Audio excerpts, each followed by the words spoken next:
Bonjour à tous and welcome to Learn French with Vincent. And I thought it might be useful to start with a little introduction, une petite introduction. And basically, well, in this introduction, it will be quite short, don't worry.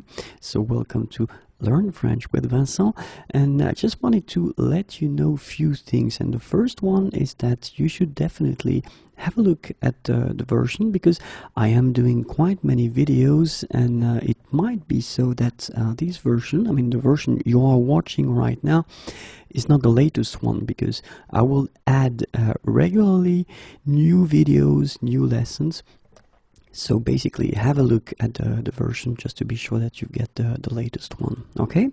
The second thing that we should actually define or see together, because I've been having so many questions regarding this topic, what French do I speak, or so what French do I teach? And I'm coming from France, and I'm coming from this area that we call les Pays de la Loire, which is somehow considered by the French Academy as without any accent.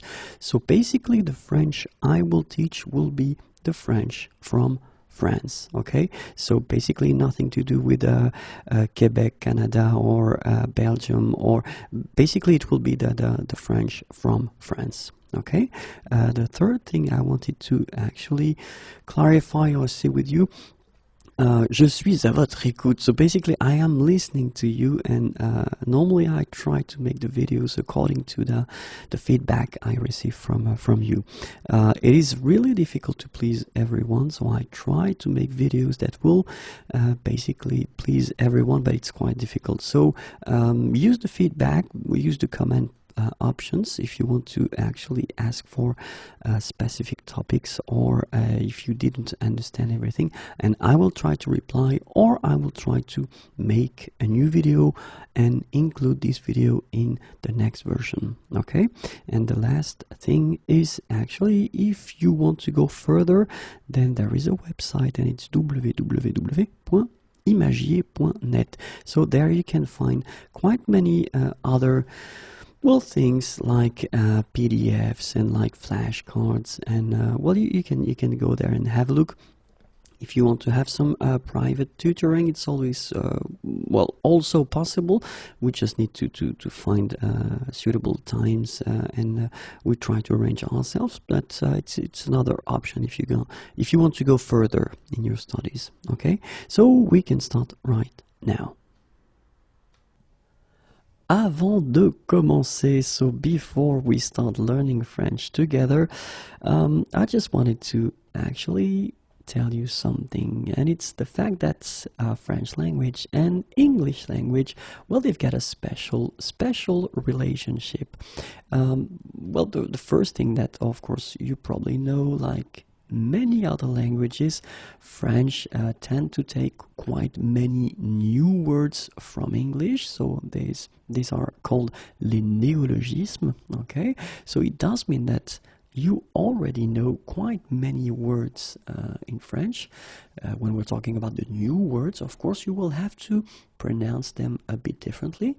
And the second thing that you should keep in mind, maybe you don't know that already, but until the 14th century, approximately 10,000 words were introduced into English language, and they were coming from French and Norman.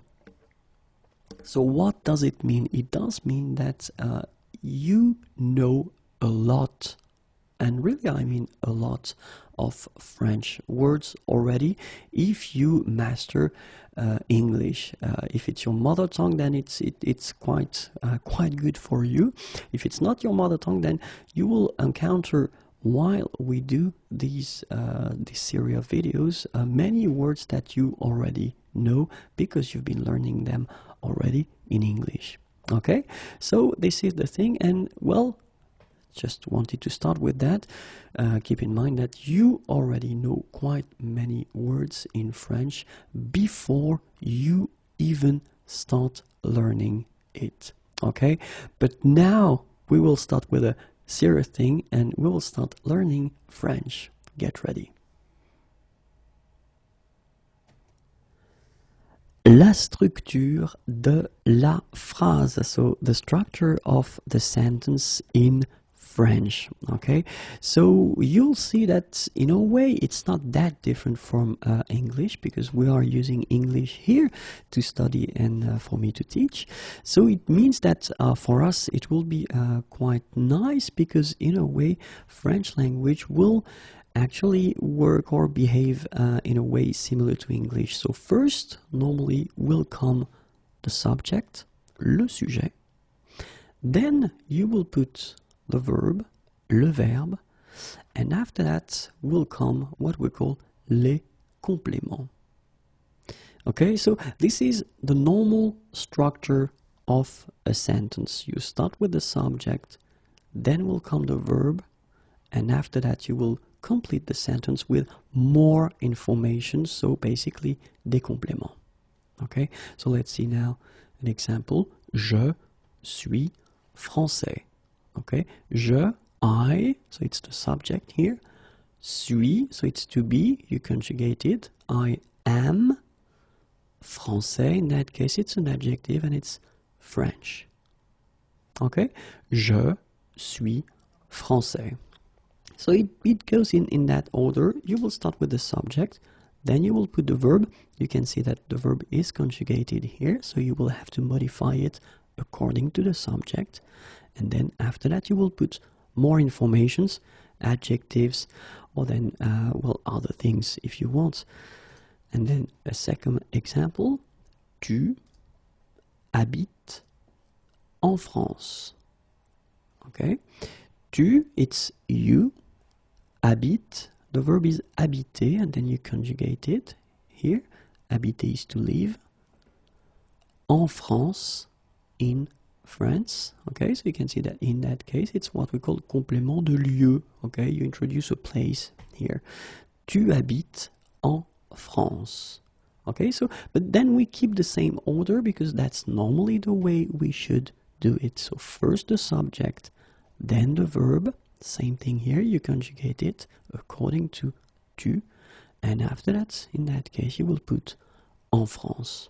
Alright, so this is what we call a normal sentence, une phrase normale. Okay, but then of course, as usual in French, and this is something that you will discover with all these videos that I will make, we've got some exceptions possible, and then the modification, you can modify the sentences in some cases. Okay, but then this is the basic. Okay, you should keep in mind that first you will put the subject, then the verb is coming, and after that les compléments.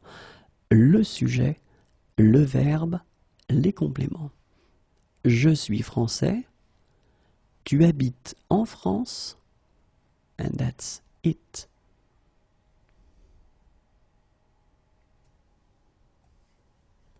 Les phrases simples, so simple sentences. And we'll see that right now. So, les phrases simples in French language are la phrase interrogative, la phrase affirmative, la phrase négative, la phrase exclamative, la phrase impérative. Okay? So, la phrase interrogative, interrogative sentence, la phrase affirmative, affirmative sentence, la phrase négative, negative sentence, la phrase exclamative, exclamation, la phrase impérative, imperative sentence. And we'll start, of course, with the first one. So for each type of sentence, I will put an example. Okay, so let's start with la phrase interrogative.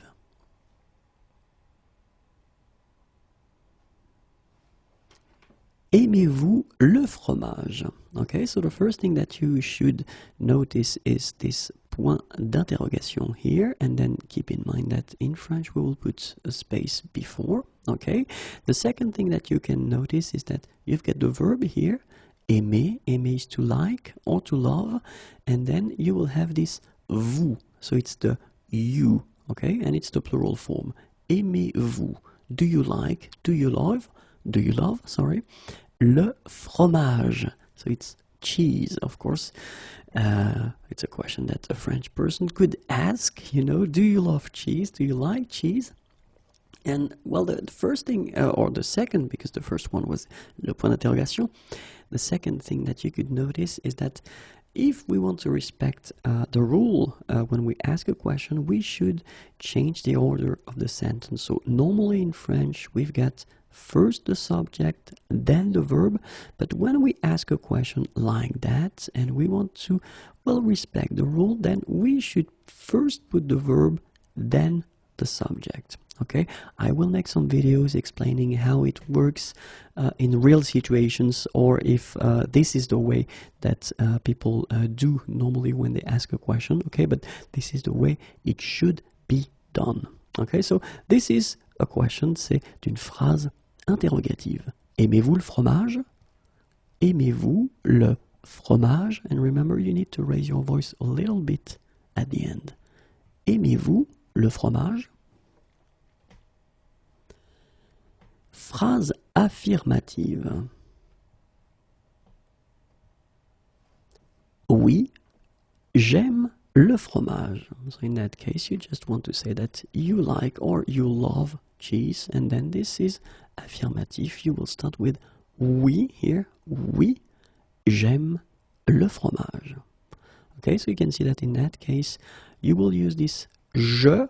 Okay, I will explain in the next video why the e is disappearing here, but then it's I like, I love. Okay, oui, j'aime le fromage. So you keep the same order, subject and then verb. Okay, so the order that actually normally we've got in the French language, you will start with the subject and after that the verb is coming. La phrase négative.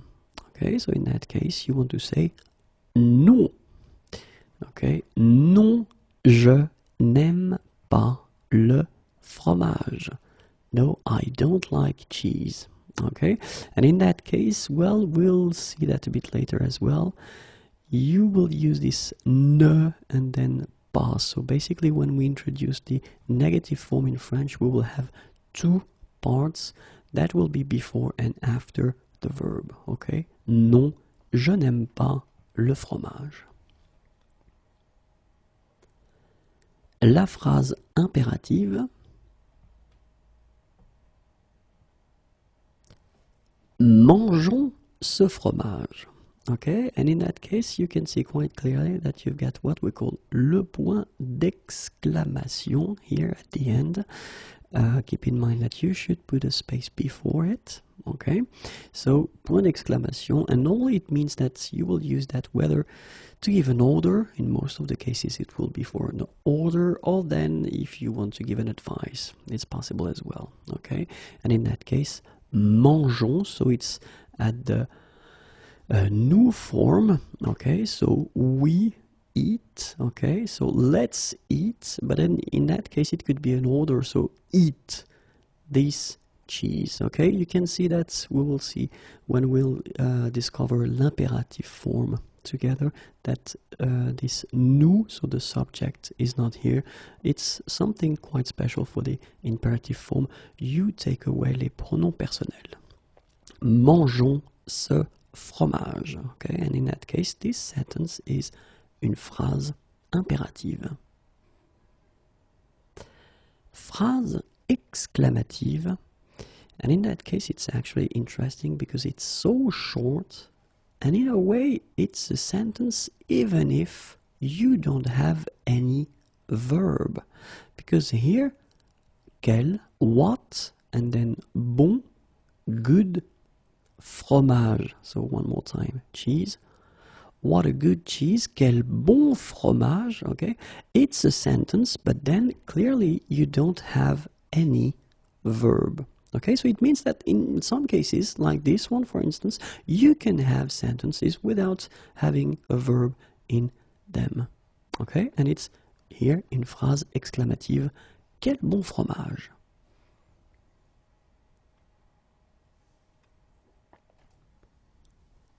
le sujet.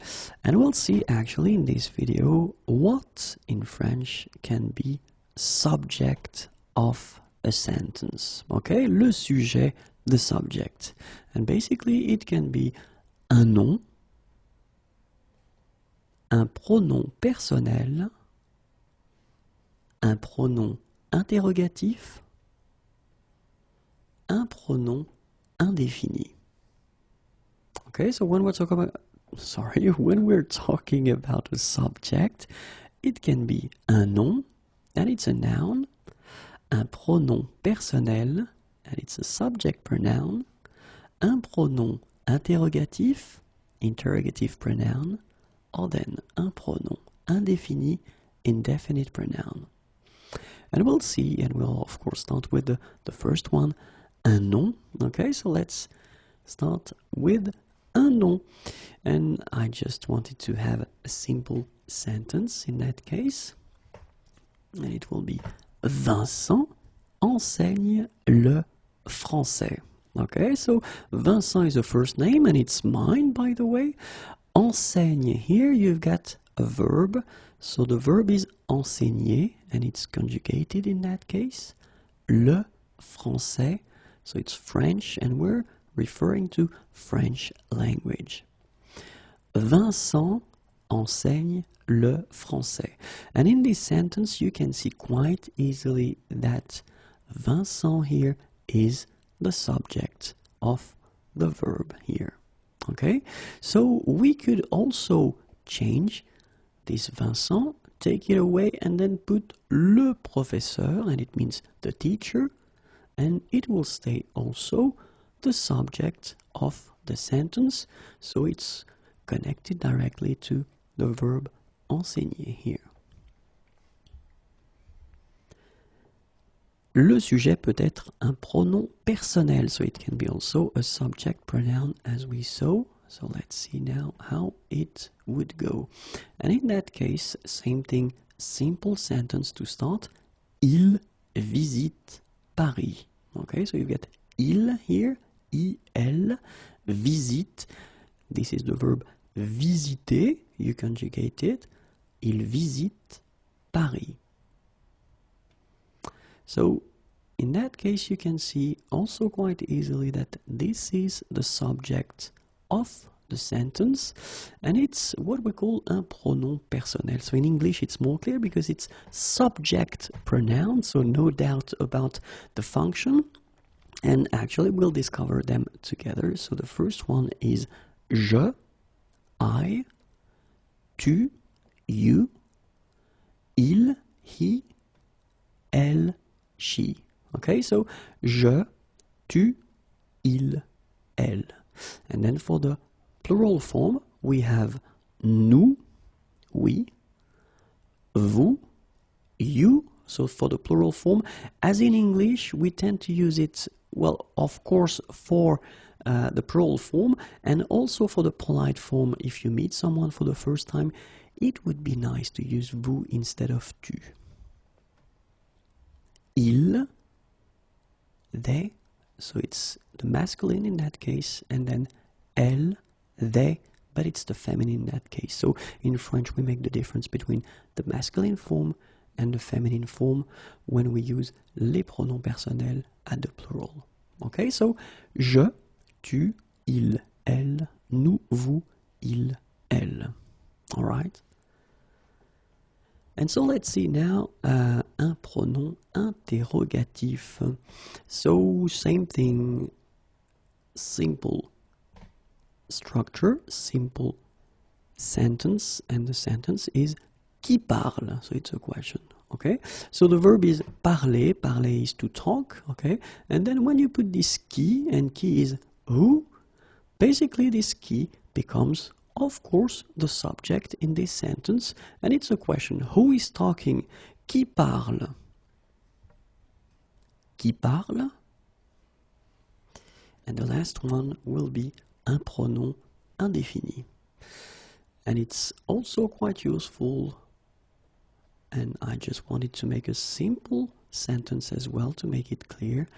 Same verb, parler is to talk, and then quelqu'un, someone or somebody. Okay, and in that case, quelqu'un parle, somebody is talking, someone is talking, and in that case you can see quite easily that quelqu'un is the subject of the sentence.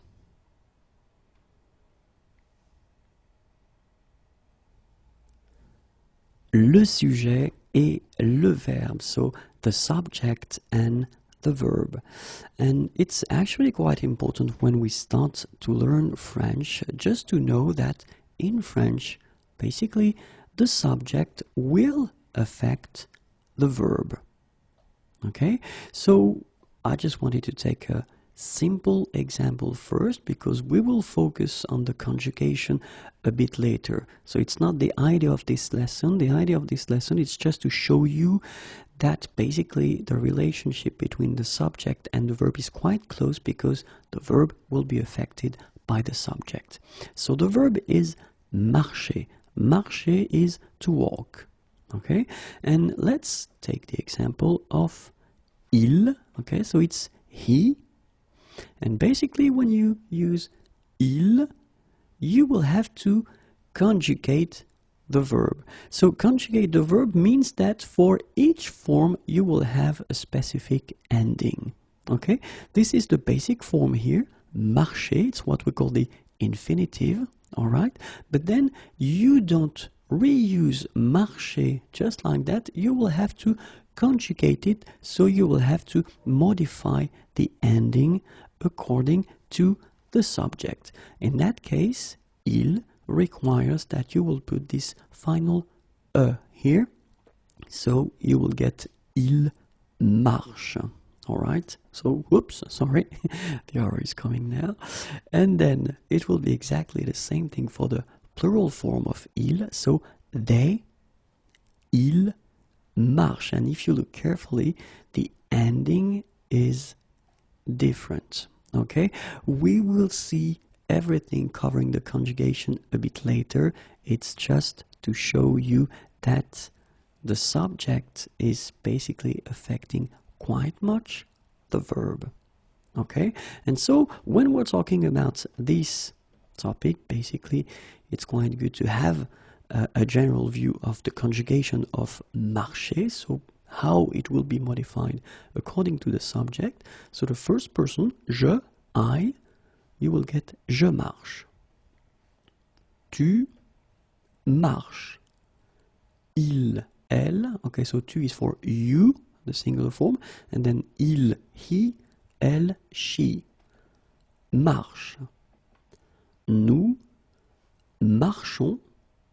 So it's we, the plural form. Vous, you, the plural form. Marchez. And then il, oops, sorry, elle, and the plural, marche.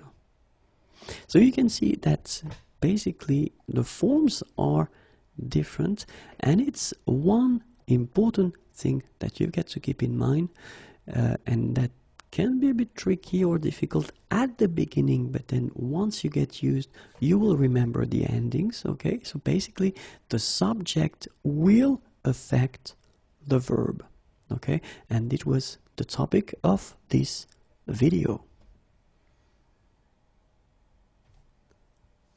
Les lettres, so the letters, and basically it is quite important because of course when you learn a language, well, you get to know the letters and you want to pronounce it correctly. So this is exactly what we'll try to do here. I will show you the letters, okay, so we'll divide them into two groups, the vowels and the consonants, and then I will pronounce them, okay? So let's first start with the vowels, and in French we have 6 vowels, 6 voyelles, okay? 6 voyelles, and the first one is A, E, I, O, U, Y. Okay, this one is quite tricky for some of you maybe, because maybe in your languages this Y is not a vowel but a consonant. In French it is a vowel. Okay, A, E, I, O, U, Y. Okay, and then let's see the consonants, and we've got 20 consonnes, so 20 consonants, and the first one is B, C, D, F, G, H, J, K,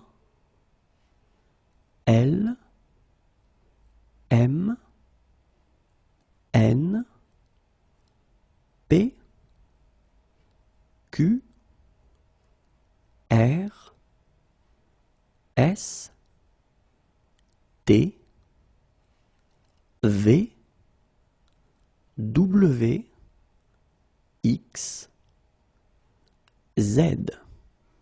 Okay, so it's B, C, D, F, G, H, J, K, L, M, N, P, Q, R, S, T, V, W, X, Z. Okay, so it was just to present you these letters, so the 6 vowels and the 20 consonant that we do have in French. Don't worry, in the coming videos we will focus on the pronunciation and we'll see how to combine them and how to pronounce them when we combine them. Okay, but then keep them in mind and try to practice on your own. Okay, les modes et les temps. So basically, when you translated that directly, we're talking about moods and tenses. So basically, like in English, if you want to use a verb, and normally when you will use a verb, you will have to basically decide whether you are using a certain mood and also whether you are using a certain tense for this verb, just because the moods and the tenses will be used in specific context or situations. Okay, so let's see now les modes. Okay, and basically in French we've got the first one that you will use and the first one that we will see together in the coming lessons will be l'indicatif. Okay, and l'indicatif is used to express the reality, so what is really happening. Then we'll have le conditionnel. Okay, so basically like in English we will use it to express what we call l'éventualité, something that might happen. Okay, and then we'll have this imperative form as well, so imperative mood, sorry, just to express l'ordre, the order, or then le conseil, advice. And then we'll have this subjunctive, which can be quite tricky, especially at the beginning, because it doesn't exist really in English, and it's to express what we call le sentiment. Okay, so basically we'll have these main moods, so l'indicatif, le conditionnel, l'impératif, and then le subjonctif. It does mean that in all these moods, dans toutes ces modes, you will have different tenses as well. Okay, and that's what we are going to see next, because basically when we're talking about les temps, the tenses, well, I will make it simple, okay, and we'll see in the coming or in the next videos how it will work. But mainly you will express three things with these tenses, and the first one is le présent, okay, the present, then le futur, the future, and then le passé, the past. And we will see that for all these three options we will have different ways of expressing them, so it does mean that we will have not only 3 tenses, but much more. Okay, no stress about that, don't worry, we'll do it little by little. So, but just to keep in mind that when we're talking about the tenses, well, we express normally le présent, le futur, and then le passé. Okay, so keep in mind that we've got les modes, okay, so le mode, and you get to decide what mode or what mood, sorry, you will have to use, indicatif, conditionnel, impératif, or then subjonctif. And the second thing that you have to choose is the correct tense, le temps, and then it's présent, futur, and passé. And keep in mind that, as I said, we've got quite many tenses, but we'll see that a bit later.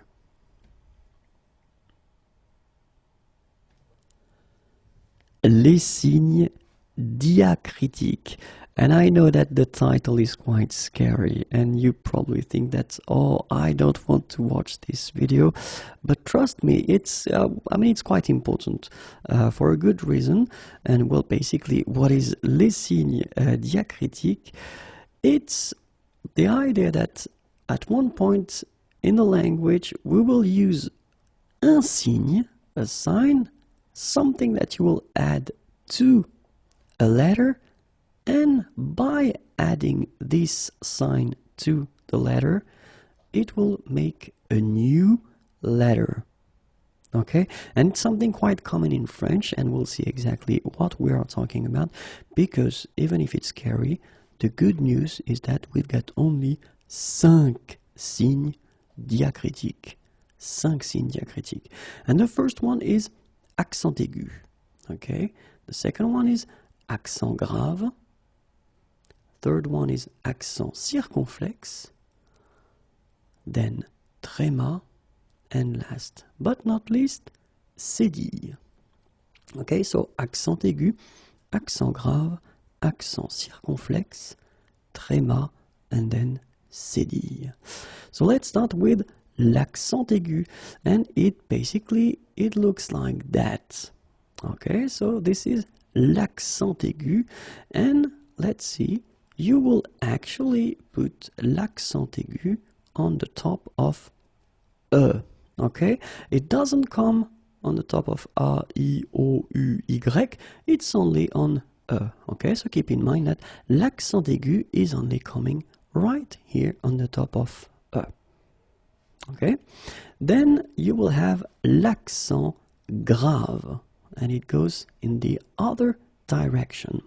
Okay, but then l'accent grave is actually more used because you can put it on the top of A, on the top of E, and then on the top of U. Alright?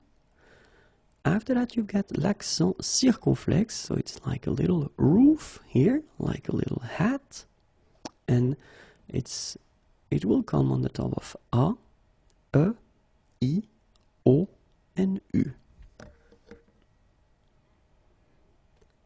Then tréma, just like 2 little dots here, and it will come on the top of A, E, I, O, and then U. Okay, and the last one, la cédille, if you look carefully, basically it will come right below your C letter. Okay, so remember, l'accent aigu, l'accent grave, l'accent circonflexe, le tréma, la cédille. All right, and the idea, of course, in this video, is only to present these 5 signs. So in the next lessons, in the next units, I will focus on explaining how to pronounce them, because of course the pronunciation will change. If you put l'accent aigu on the top of E, basically you won't pronounce it like you would pronounce it without the accent. Okay? But then keep in mind that we've got these 5 signes diacritiques. accent aigu, accent grave, accent circonflexe, tréma, cédille.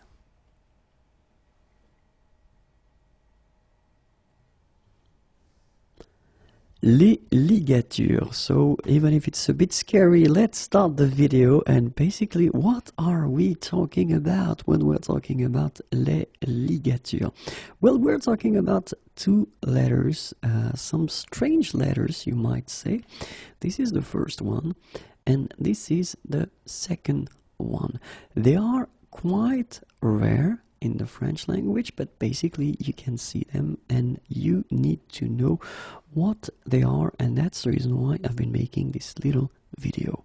So the first one is this e dans la. Okay, so basically if you translate directly, it's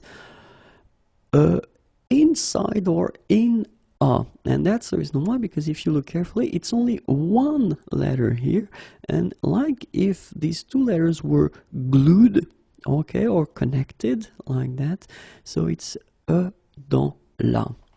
Let's see a few examples of words that use this e dans la, and the first one is curriculum vitae, the second one is ex aequo, then etc., and then ad vitam aeternam. And so if you look carefully at these words, you realize that this letter is coming directly from Latin. Okay, so and it's quite rare to see this letter in French language. Well, you've got here some examples, but I've been choosing the more common examples, because the other one probably you will never use them, or maybe never encounter them. But anyway, it is rare, but it does exist, and it can be a challenge in some cases for some of you to write this letter correctly if you want to write it with your computer, because you've got to go through insert and then after that symbol. So basically it's up to you. If you want to write it correctly, you should put, of course, this e dans la. If you don't manage to put it, then just put a and after e. Maybe your computer will correct it automatically, you never know. Okay, the second one is this one, and it's e dans l'eau. So basically the same concept, so e inside o. Alright, so because it's only one letter here, and you get this o and e connected, like glued, okay, to each other. So let's see, because this one is actually used a bit more often, and I've been selecting few words, and the first one is un bœuf, un cœur, un cœur. It's actually quite interesting, because even if you write them differently, you pronounce them the same way. Un œil, un œuf, une sœur. Okay, so un bœuf, un cœur, un œil, un œuf, une sœur. Alright, so these words are actually not that rare, and we'll see exactly what they mean. The first one, un bœuf, okay, steer, ox, or then un cœur, heart, un œuf, egg, un cœur, is it choir, choir? I'm not really sure about the pronunciation in English, sorry about that, I don't want to make any mistake. Then we've got un œil, eye, and then une sœur, sister. Okay, and this letter is actually more often used, okay, than the previous one, and then it's, well, basically it will be exactly the same challenge if you want to write it correctly with your computer, whether you try to find this letter by inserting a symbol, okay, or then you just put O, and then after that you will put E, okay. Technically it's a mistake, but then basically if you cannot make in another way, then just write it O and E, okay.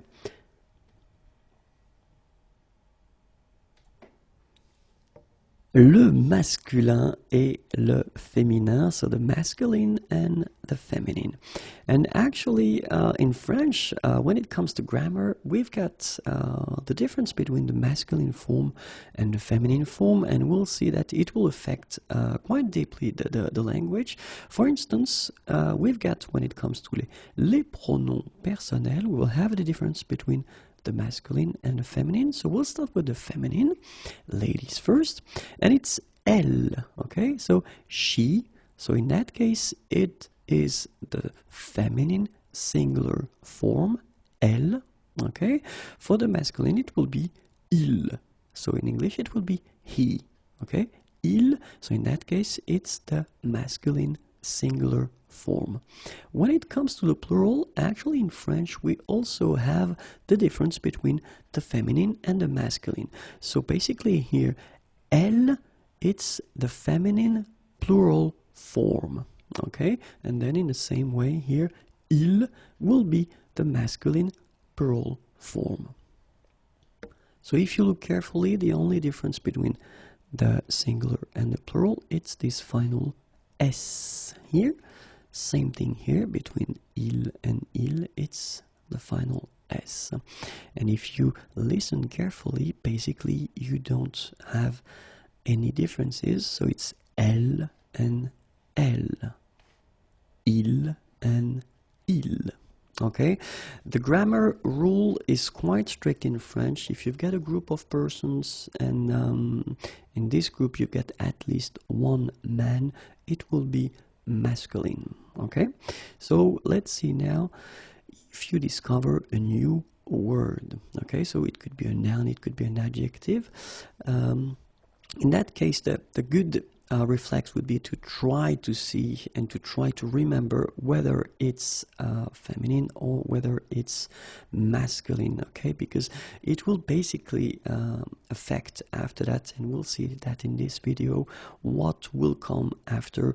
And in most of the cases, we're talking about the adjectives, okay? So it's always good to remember the gender of a word, okay? Of course, in that case, if you're encountering a new noun, so basically you try to remember the gender at the same time. I will make some videos covering the topic and that well, giving you a few tips to try to see, you know, whether it's masculine or feminine according to the ending of the word. In some cases it can help, but in most of the cases you will have to remember the gender.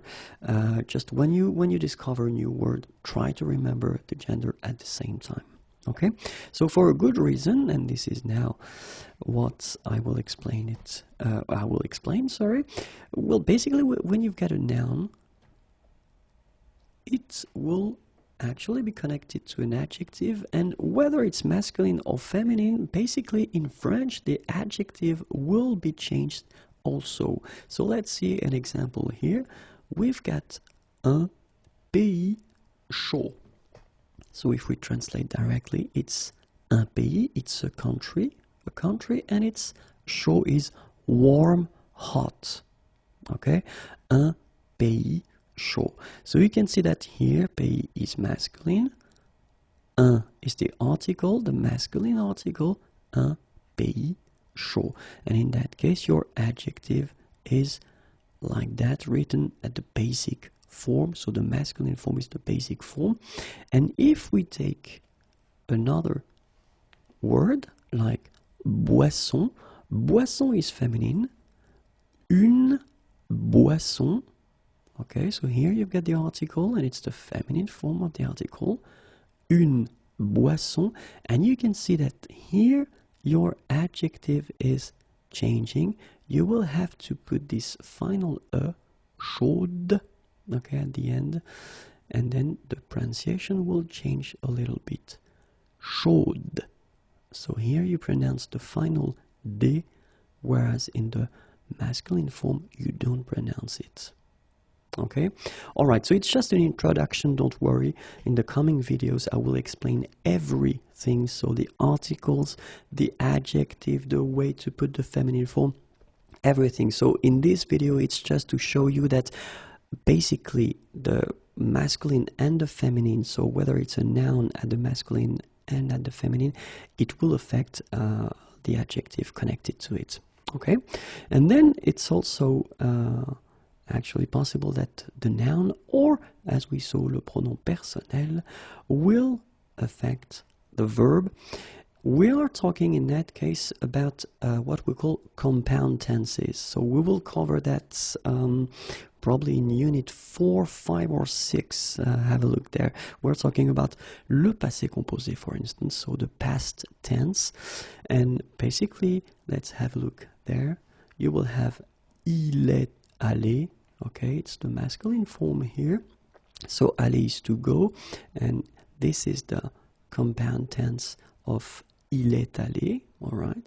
And then you will have here elle est allée, so basically he went, she went, all right? And here you can see that you will have the difference between the masculine and the feminine. But don't worry about that, because I will explain that later.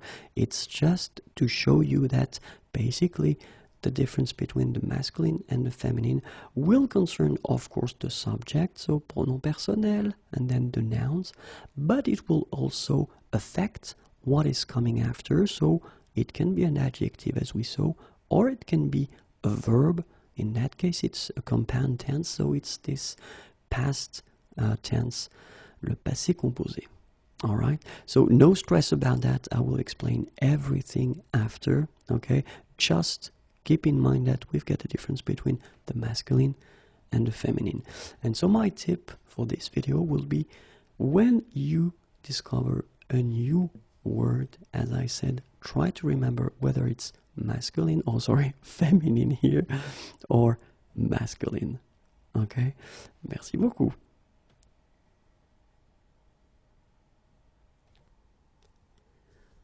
Oui et non. Oui et non. So basically, yes and no. Oui et non.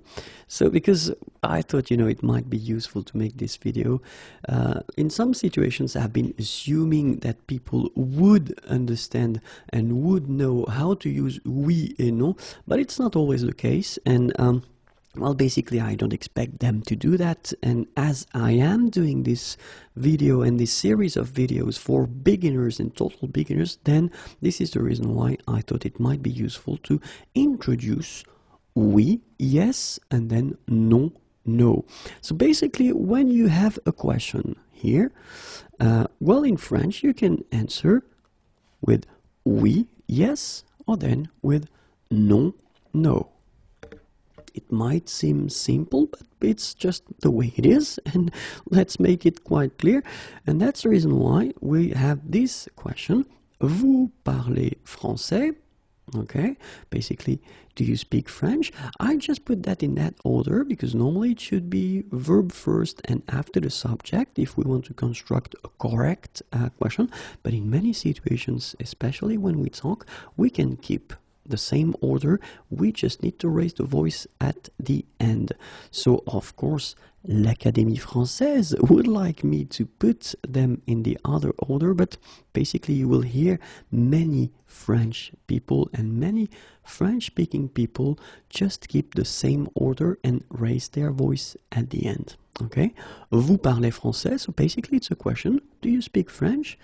And in that case you've got, well, two possible answers, and if you want to actually answer in a short way, the first option would be oui or then non.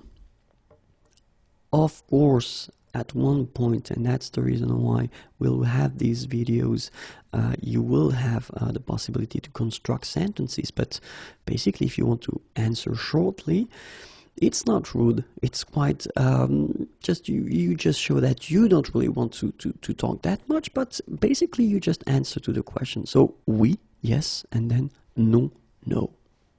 Let's see now how it will work if we have a question, but if this question is at the negative form. Okay?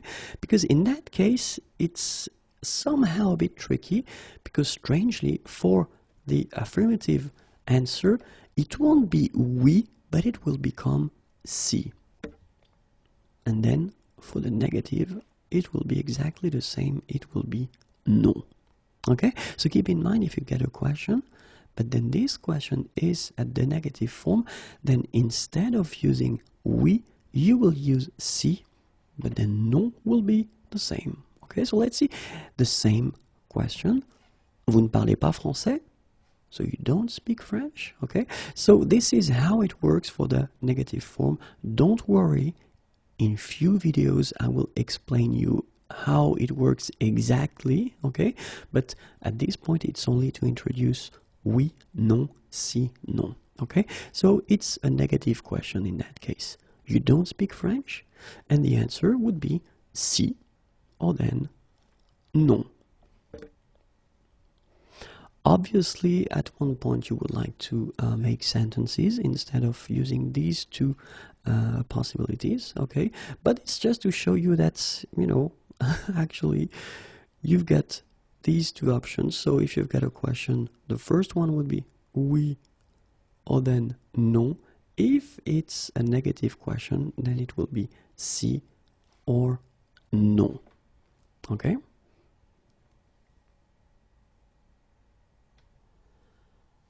La ponctuation. So let's discover together the punctuation in French. Okay, so we can start, and I thought it might be useful to start with this one, and it's le point. Okay, so le point.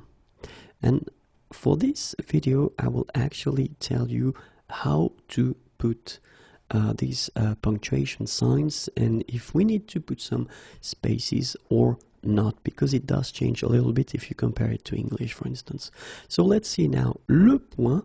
So let's imagine that you will have your sentence, or it could be a word like that, and after that you will put le point, then you will have to put a space and the next word will come. Okay, so it could be a sentence before, a sentence after, but the main thing is to remember that you don't have any space before, but you will have one after. Okay, so let's see now the next one, and it's le point virgule. Okay, le point virgule, and le point virgule works like that. Mot numéro un. Then you would put le point virgule without any space, then a space and the next word or the rest of the sentence. Okay?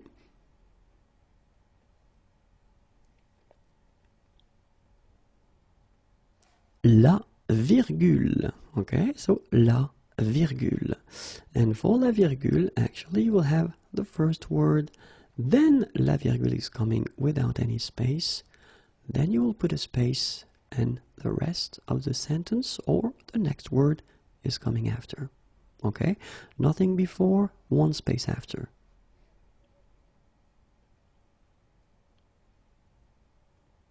Le point d'interrogation. Le point d'interrogation. Okay, and in that case, keep in mind that you will have whether your sentence or this word, then, and this is quite important because it does change from other languages, you put a space, you put le point d'interrogation, okay, then after that a space and the rest will follow. Okay, so this is quite important. Remember that we will put in French a space before le point d'interrogation, because it's not the case in, well, some other languages. Okay, and now le point d'exclamation. Okay, so le point d'exclamation, you will have your sentence and then the previous word, then un espace, space, then you will put your point d'exclamation here, after that a space, and the next word is coming. Same thing as we had for le point d'interrogation. Remember that you will have to put a space before.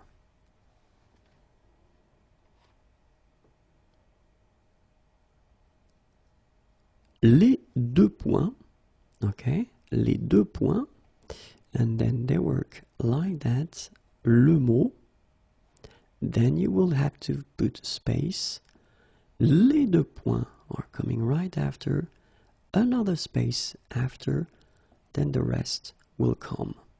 Okay, so remember, one space before, one space after.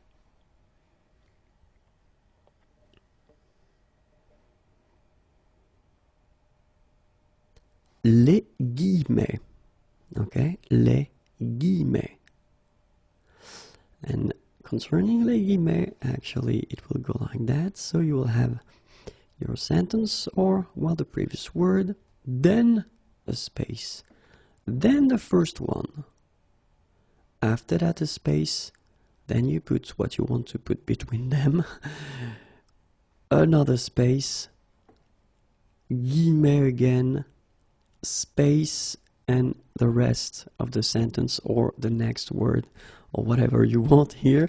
But you've got to keep in mind that here it's quite tricky. Space, then guillemets, space, what you put between, space, guillemets, space, and what comes after.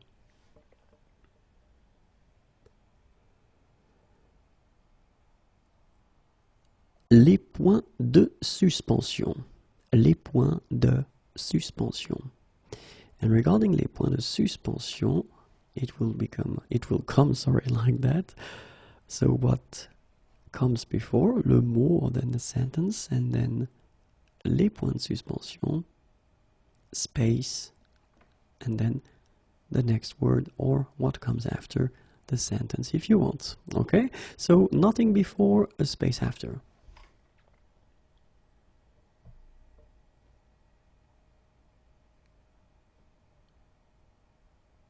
Les parenthèses,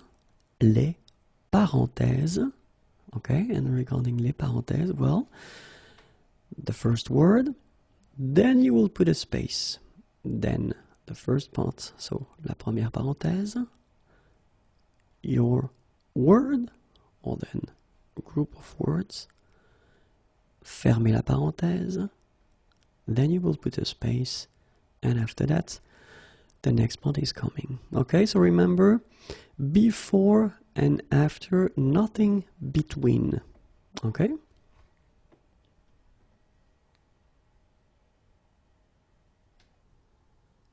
Écrire en français. So write in French. And well, I thought it might be useful to just make this little video because I've been teaching for quite many years now, and I've been noticing that at one point my students tend to be a bit disappointed or sad because they just realized one important thing in French,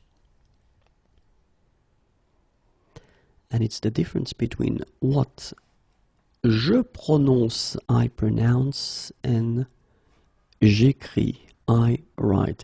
Because basically you can see that of course you will have some connections between what you pronounce and what you write, but we've got many things that we will have to write and we won't pronounce. I thought it might be useful to start and give you an example here with the verb parler. Okay, so we will make the conjugation. Remember that we will focus on the conjugation in another video that will come a bit later. Okay, but it's just to give you a good example here. So parler is to speak or to talk, and it's a regular verb, so it belongs to the first group ending with er. So let's see how we conjugate it at the present tense.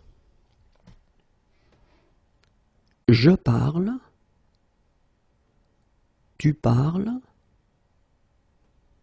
il, elle parle, nous parlons, vous parlez, il, elle parle. Okay, so basically you got here this je and it's I. Je parle, I talk, I speak. Tu, and tu is for you, okay, and it's the singular form. Tu parles, here, you talk, you speak. Il, it's for the masculine form, he, il, and then elle, feminine form, she, elle. Okay, so il, elle, and then we've got the same form, parle. Then comes the plural form, nous, so we, okay, and in that case it's nous parlons, vous, you, so it's the plural form, or then we will see a bit later that it can be also for the singular if it's the polite form. Okay, vous parlez, and then we've got ils, so they, but then in French we divide and we make the difference between the masculine plural, so il here, and elle, the feminine plural. Il, elle parle. Alright, so we get je parle, tu parles, il parle, elle parle, nous parlons, vous parlez, il parle, elle parle. And if you look carefully, you write it with here, es, then you get ent here. So I only take these 4 forms just for a good reason. It's just because if you look carefully and if you listen to me, I will pronounce it je parle, tu parles, il parle, elle parle, il parle, elle parle. So it does mean that even if you write them differently, es, and then ent, you will pronounce them the same way. And this is basically the difficult thing about French language. It's just the big difference between what you say, what you pronounce, and what you write. Okay, so in this example, for this verb, actually, if we finish it like that, you can see that you've got 3 phonetical forms. The first one is parle, okay, the yellow one. Then you've got nous parlons, and then you've got vous parlez. But of course, at one point, if you want to write it correctly, you will have to remember the endings, and you will have to put this S here, for instance, if you want to write it correctly, or then ent here, even if you pronounce them the same way.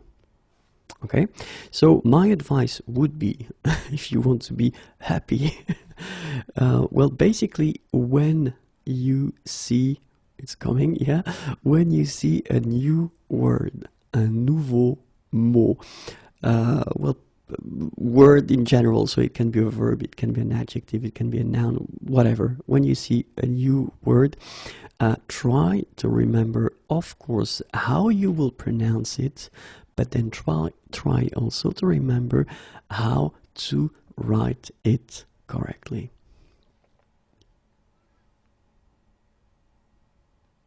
And in this first lesson, I thought it would be, or it might be useful to start with the pronunciation of the vowels, okay, and after that, of course, consonant will come, but it will be in the next lesson, okay. So let's see now for the vowels, how it goes.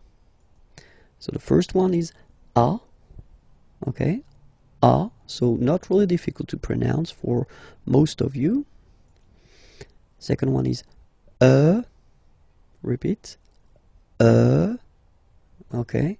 Remember that on this vowel we can put some accents, okay, and then it will affect the way you will pronounce the okay. But if it's like that without any accent and you need to spell it or to pronounce the letter, it's okay. Next one is E, then O. Okay, so don't be afraid to put your mouth really round. O, okay, so it's quite deep.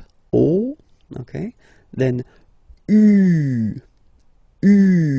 So this U can be tricky. So from my experience of teaching, I've been noticing that, well, in most of the cases, for American people, it can be quite tricky at the beginning. So you really need to insist on that. It's U. Okay, Spanish speaking persons can have some difficulties as well for that. Okay, so don't be afraid to pronounce. So really it's not oo, because in most of the cases that's the mistake people tend to make. They pronounce it like oo, okay. Now in that case it's really so really narrow sound. Okay, so don't be afraid to insist on that. And the last one is, well, it's Y, so if you need to spell it, then you say Y, okay? When you pronounce it, it's like I, okay? But the name of the letter is Y, okay? So if we check them again one more time, this one is A, then comes I, O, U, remember, U, and the last one, Y for the name, okay? But then the pronunciation is I, alright? And in this lesson, we'll discover the pronunciation of the consonants, so les consonnes. Are you ready? So let's start now. Okay, so les consonnes, B, B. Okay, so this one shouldn't be that difficult to produce. B, B. Then comes C. Okay, C. D, D. F, F. G, G. Okay, so if we want to repeat them one more time, B, C, D, F, G. Okay, let's see the others. H, H, J, J, K, K, L, L, M, M. Okay, one more time. H, J, K, L, M. Okay, and then of course it continues. N, N, P, P, Q, Q, R, R. So it's quite important because people tend to think that French people are making this R like that, really deep and really, well, it will hurt your throat if you try to insist too much on that. And if you listen to me, well, basically it's not that strong. R, R. Okay, so it's quite soft. R, R. The next one is S, S. Okay, so let's see them one more time. N, P, Q, R, S. And the last consonant are T, T, V, V, W, W. Okay, so we've got this double, and then V, W. Okay, X, X, and the last one, Z, Z. Okay, so remember to pronounce this D at the end. Z, Z. Okay, so let's see them one more time. T, V, W, X, Z. Discover les accents, so the accents. And normally when we talk about the accents, we tend to insist on the accents which are on the top of the letter E, okay, because they will change the pronunciation of the letter. When you put the accents on the top of O, I, or A, well, nowadays we don't really pronounce the differences, but then E is still affected by that, so you should really first remember the name of the accent, okay, and it's normally like that, okay, and then the sound that you will have to pronounce or to produce when you see it on the top of the okay, because so without any accent, this letter, if you remember, we saw that previously, is pronounced okay, but then when you put this one, so this one is called accent aigu, okay, it goes like that, in that direction, okay, and you will pronounce the letter like E, okay, listen to the difference, without the accent, with the accent, E, okay, without and with E, alright. Second accent that we can work on, it's a little bit the same, but it goes in the other direction. So if you look, it goes like that, okay, and then it's called accent grave, okay, and the sound that you will have to produce is eh. So it's really open. I mean, the sound is really open, and normally your mouth should be opened a little bit more than with the accent aigu as well. Okay, so it goes like eh. All right, don't be afraid to insist a little bit on the pronunciation. Okay, first, and then you can make it shorter after, of course. Eh. All right, so let's compare them. The first one is e, and then the second one is eh. All right, the good news is that the next one, so accent circonflexe, is pronounced like accent grave. Okay, so it's the same pronunciation here, okay, and it's the open one, okay, eh, okay, eh. All right, so you can see that it's just like a little hat that you get to put on the top of okay. So let's see one more time the differences.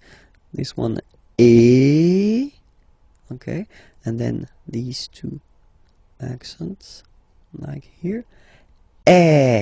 Open, okay. The last one, tréma, well, basically it's quite rare, and the tricky thing is that in some cases you will have to pronounce it like okay, like for instance Noël, okay, but then in some cases as well it can be pronounced like okay. So my advice would be try to remember the word, and they are really rare, so don't be afraid about that, okay. So but that, let's focus on the three main accents here, okay. The first one, accent aigu, remember, e, accent grave, e, and the last one, accent circonflexe, e. So we'll focus on les caractères spéciaux, so the special characters that maybe you will have to use if you want to, well, spell your name, or then if you want to give a web address or something like that. So because normally they can be quite useful, and at the really beginning, so it's quite useful to spend a little time on them. Okay, so let's start now. Les caractères spéciaux, the first one, okay. If you look at it, it's here, okay, and we called it tiret, okay, tiret. All right, let's see the second one.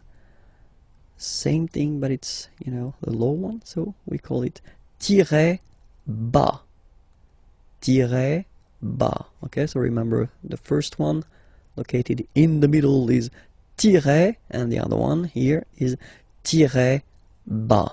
Okay, let's see the other one. So officially we called it arrobase, okay, but then, well, let's be honest, we can hear many French people or French-speaking people using this at, okay, but then the French, of course, at, all right, but officially it should be arrobase, okay, so don't be surprised if someone is using that, or then you can use it as well, because that's the way it should be used, so arrobase, okay. Here, so the dot, okay, because it's not always easy to spot here, we call it point, okay, point, all right. So one more time, tiret, tiret bas, arrobase, point, okay, and then it continues a little bit. So if you want to indicate that you've got, well, a double letter, okay, you can say, so in that case it's P, okay, so you say deux, okay, deux it's two in French, deux, okay, P, deux P, okay, if it would be another letter, then you would say deux and then the name of the letter, of course. Then this one here is called apostrophe, okay, apostrophe, apostrophe, okay. And the last one for this lesson, here you can see that in some cases, so we'll see that a bit later, I mean the reason why, but still you can have this little thing beneath the C, okay, and that's what we call cédille, cédille, okay, cédille, cédille, okay. And we'll discover a quite important thing because it's a verb, and it's the verb être, okay, être means to be, okay, so as in many languages, the to be is quite useful, just for well, simple reason, you tend to use it quite often, and then we can use it to construct some composed tenses that we'll see a bit later, okay. So let's see how it goes at the present form. Le verbe être first is je suis, je suis, okay. Je, it's the pronom personnel, so it's I, okay. Suis, I am, okay. Je suis, all right. Then second person, tu es, okay. So remember, être is really tricky, especially when it comes to pronunciations, okay. So first one, suis, as you've been noticing, you don't pronounce the final S, okay. And for tu, then you've got this combination of letters, okay, but then basically the sound you will pronounce or you will produce is est, okay. Tu es, all right. Je suis, tu es, okay. So let's see the next one. So you get this il, okay, so it's a capital letter, but then it's I and then L, okay, il, so it's he, okay, masculine form, and then elle, she, so feminine form, okay, and this is the verb, so il est, or then elle est. So you can notice that even if we write them differently, this e like that and e like that, we pronounce them the same way. And that's usually the difficult thing, you know, with the French language. What you write and what you pronounce can be quite different, okay. So remember, je suis, tu es, il est, elle est, okay. So let's see how the next one comes. Here it's nous, okay. Sorry about that. Whoops.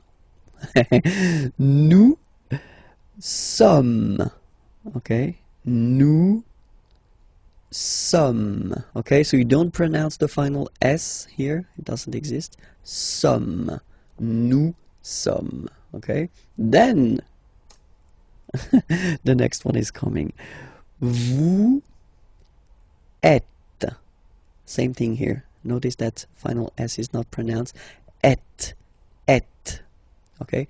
And then in French we tend to have this liaison. So liaison, it's like a link, okay, that we can make between the words.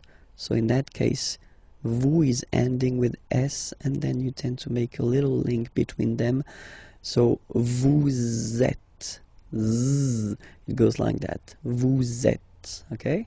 Vous êtes, vous êtes. All right. So let's see one more time. Je suis, tu es, il est, elle est, nous sommes, vous êtes. Okay. And let's see the last one. Il. Okay. So you can notice that even if you've got this S at the end, and then here you don't have anything, well, you pronounce them the same way, okay? Il, singular form, il, plural form, okay? Ils sont, final T not pronounced, ils sont, elles sont, okay? Ils sont, elles sont. So let's see it again. Je suis, tu es, il est, elle est, nous sommes, vous êtes, ils sont, elles sont. All right? One more thing to notice, because it's quite important. This vous form, okay, can be used for the plural, of course, and then it's the polite form that we use if you meet someone for the first time. Let's say it's someone that you are connected to professionally, or it's, well, someone important, or then, well, in that case, or then you don't know this person, you should use definitely this vous, okay, for the first time. It's the polite form. After that, you can decide whether you want to use this tu form, okay, which is normally quite common in French, but then first remember that vous is better, okay? Let's see a few examples now. Okay, first, I've been writing this question. So, quelle est votre nationalité? Okay, so here to show you that it's here. Quelle means what, est is, votre, your. So it's according to this vous. Okay, so the polite form of your, and then nationalité, nationality. Okay, so let's repeat the question. Quelle est votre nationalité? All right. And in French, we tend to raise the voice at the end when we've got this little point d'interrogation. If it's a question, don't be afraid to go like whoop, and raise a little bit at the end. Okay. So, quelle est votre nationalité? Okay. Quelle est votre nationalité? So if you want to present or to say where you're from, okay? So we're using this être for that, you know. Je suis, okay, so you get here it already. And then you put this français, français, okay? It's French. Je suis français. Je suis français. Okay? Then another example. Quel est votre nom de famille? Famille, family, nom, name. So nom de famille, family name, last name if you want. Okay. Quel, it's still what. Okay.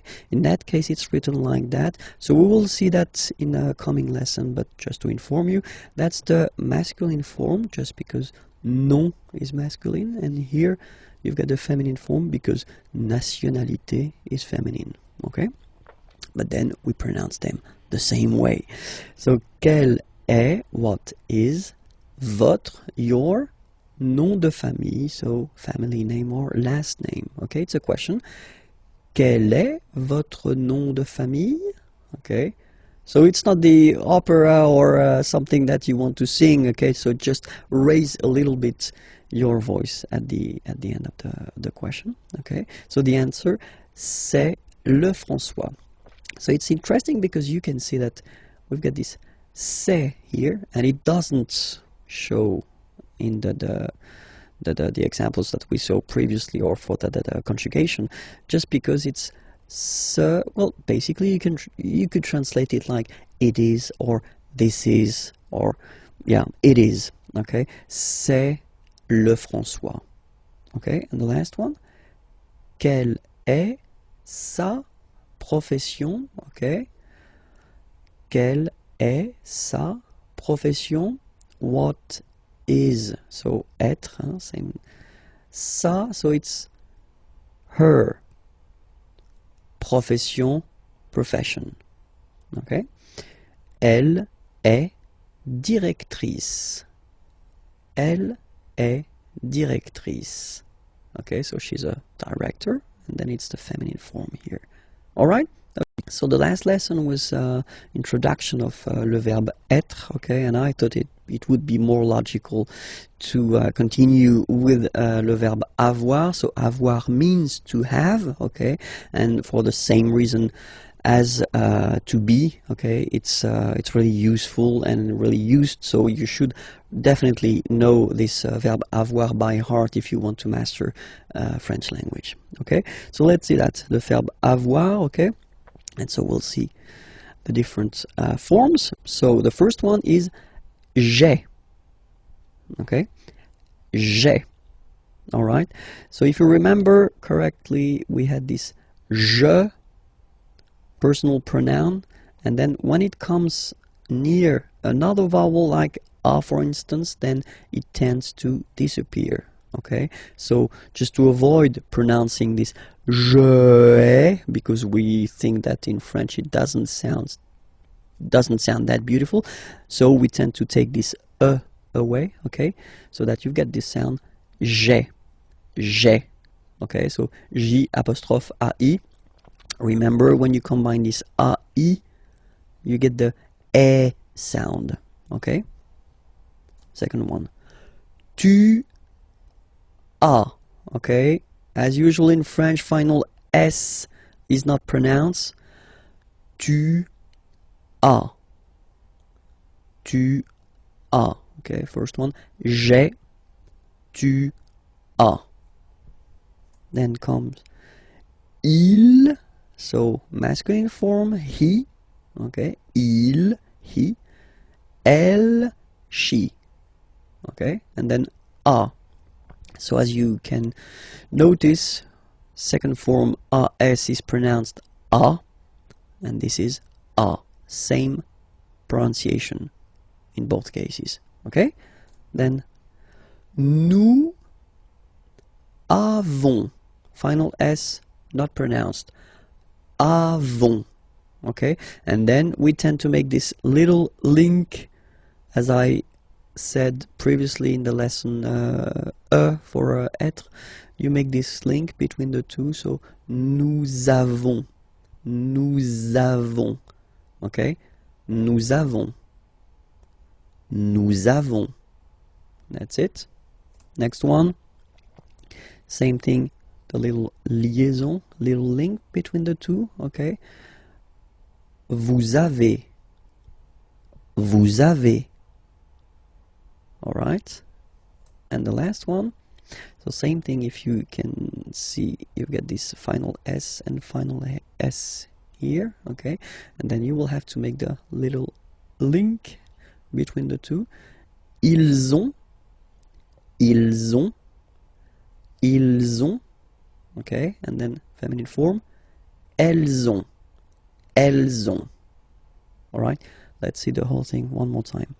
J'ai, tu as, il a, elle a, nous avons, vous avez, ils ont, elles ont. Okay, so let's see now, just to make it more clear. Remember, so I in French is je, you it's tu, he, il, she, elle, we, nous, you. So as in English, first use for the plural, a group of person, okay, and then second use the polite form for you, one person, okay. Vous, il, elle. One last time. Je, tu, il, elle, nous, vous, il, elle. Discover le verbe aller. So the verb aller, aller means to go, so it's really useful because, well, we tend to use it like that, so for the main to go reason quite often, and we'll use it as also, like in many languages, for what we call the futur proche, so the near future. I am going to and then you put a verb at the infinitive. So it is quite used, especially in the oral language. We tend to maybe use it a little bit more than the real future. Okay, so let's see how you conjugate this aller verb. The first form is je vais. Okay, so remember, final S not pronounced here. Je vais. Okay, when you combine this AI, you get the sound E, really open. Okay, je vais. D'accord? Tu vas. Final S doesn't exist. Tu vas. Tu vas. Okay, then we've got this il. So remember, il, it's for the masculine form, so he. Okay, and then elle, she. Okay, and then you get the va form. Basically, you pronounce it like for the tu, because you don't pronounce the final S. Okay, il va, elle va. Okay, je vais, tu vas, il va, elle va. Then nous, so we, plural form. Nous allons. Okay, and if you, so final S not pronounced, and then if you are purist, and I'm sure you are, you want to make this beautiful and little liaison, so this little link between the words, so it does mean that you will have to pronounce this z sound. Okay, listen to me. Nous allons. Nous allons. Okay, nous allons. That's it. Same thing here, we'll have this little link between the two. Vous allez. Vous allez.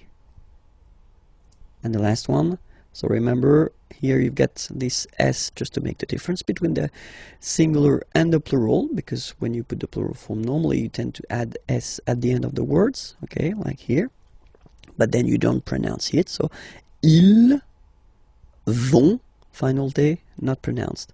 Ils vont, and then feminine form, elles vont. All right, let's see everything again. Je vais, tu vas, il va, elle va, nous allons, vous allez, ils vont, elles vont. All right, and then just few examples just to show you how useful this aller verb can be, because we tend to use this aller verb when you want to ask if someone is doing fine. Okay, so the first question, how do you do in French, is comment, so how, comment allez-vous, and then same thing here, little link between the two. Comment allez-vous? Comment allez-vous? All right, so I've been putting this vous form here for the first example, just to show you that if you meet someone for the first time, then it's, well, it's better to use this vous. So here, the vous form, so because it's the polite form. Okay, comment allez-vous? Okay, it's a question, so raise a little bit your voice at the end, like comment allez-vous? Okay, you see, comment allez-vous? All right, so answer when you want to say I'm doing fine. Okay, je vais bien, and then you say merci, thank you. Je vais bien, merci. So now, if you know the person, okay, you get two options. I mean, normally that's the most used one. The first one would be comment vas-tu? Okay, so in that case you just switch and you change this you, so polite form, and you change it with this tu form. Comment vas-tu? Okay, well, answer can be the same, you know, je vais bien, merci. Okay, and the other one, comment ça va? Okay, it would be like impersonal form. Okay, so you're not really addressing directly to the person. How is it going? Could be translated. Could be translated like that in English. Okay, comment ça va? Okay, you raise a little bit at the end. Comment ça va? And then same thing. You can answer with ça va, merci. Okay, so let's read them. Comment allez-vous? Je vais bien, merci. Comment vas-tu? Je vais bien, merci. Comment ça va? Ça va, merci. We will discover le verbe s'appeler. So, previously we've been seeing 3 verbs. So the first one was être, to be, yeah, and then after that it was avoir, to have, and then in the last or previous lesson it was aller, to go, and I thought it would be useful to introduce this s'appeler verb, because normally that's the verb you tend to use at the right beginning when you want to introduce yourself, because if you say my name is, well, in French we will use this s'appeler verb. Okay, it is always tricky and a big challenge for a French teacher to introduce this s'appeler verb at the real beginning, because it belongs to this group of verbs that we call verb pronominaux. So you'll see why, because if you compare it to the others, something is coming there. Okay, so if you remember, when we conjugate a verb, first we put the pronom personnel, so the personal pronoun here. So je is like I. Okay, and then so basically the verb appeler, appeler means to call. Okay, so without this s, okay, appeler is to call. Okay, and then when you had this s here, and then if you transform it like in this form, I call, and this is a pronoun, it's like me, so it's like I call myself, I call me. So it's just the way we've got in French to introduce ourselves. Okay, so it's je m'appelle. Okay, je m'appelle. All right, second form, tu t'appelles. Okay, remember, final s not pronounced. Tu t'appelles. Okay, then il s'appelle. Il s'appelle. Elle s'appelle. Elle s'appelle. And then the funny thing for nous or vous, you'll see that, well, basically we repeat it, or repeat, it's just a pronoun. So we call ourselves, if you want, okay, but then we put the pronouns before the verb. Okay, nous appelons, and then little link would be perfect. So let's pronounce the whole thing again. Nous appelons. Nous appelons. Okay, final s doesn't exist. Nous appelons. Okay, then vous vous appelez. Vous vous appelez. Okay, so you can hear we put the little link again here. Vous vous appelez. All right, and the last one, il s'appelle. Elle s'appelle. Okay, so one thing that you should remember, and probably you did here. Okay, so here for nous and vous, so we've got only one L, like here in the infinitive form. So that's the reason why I've been pronouncing appelons. Okay, and then appeler.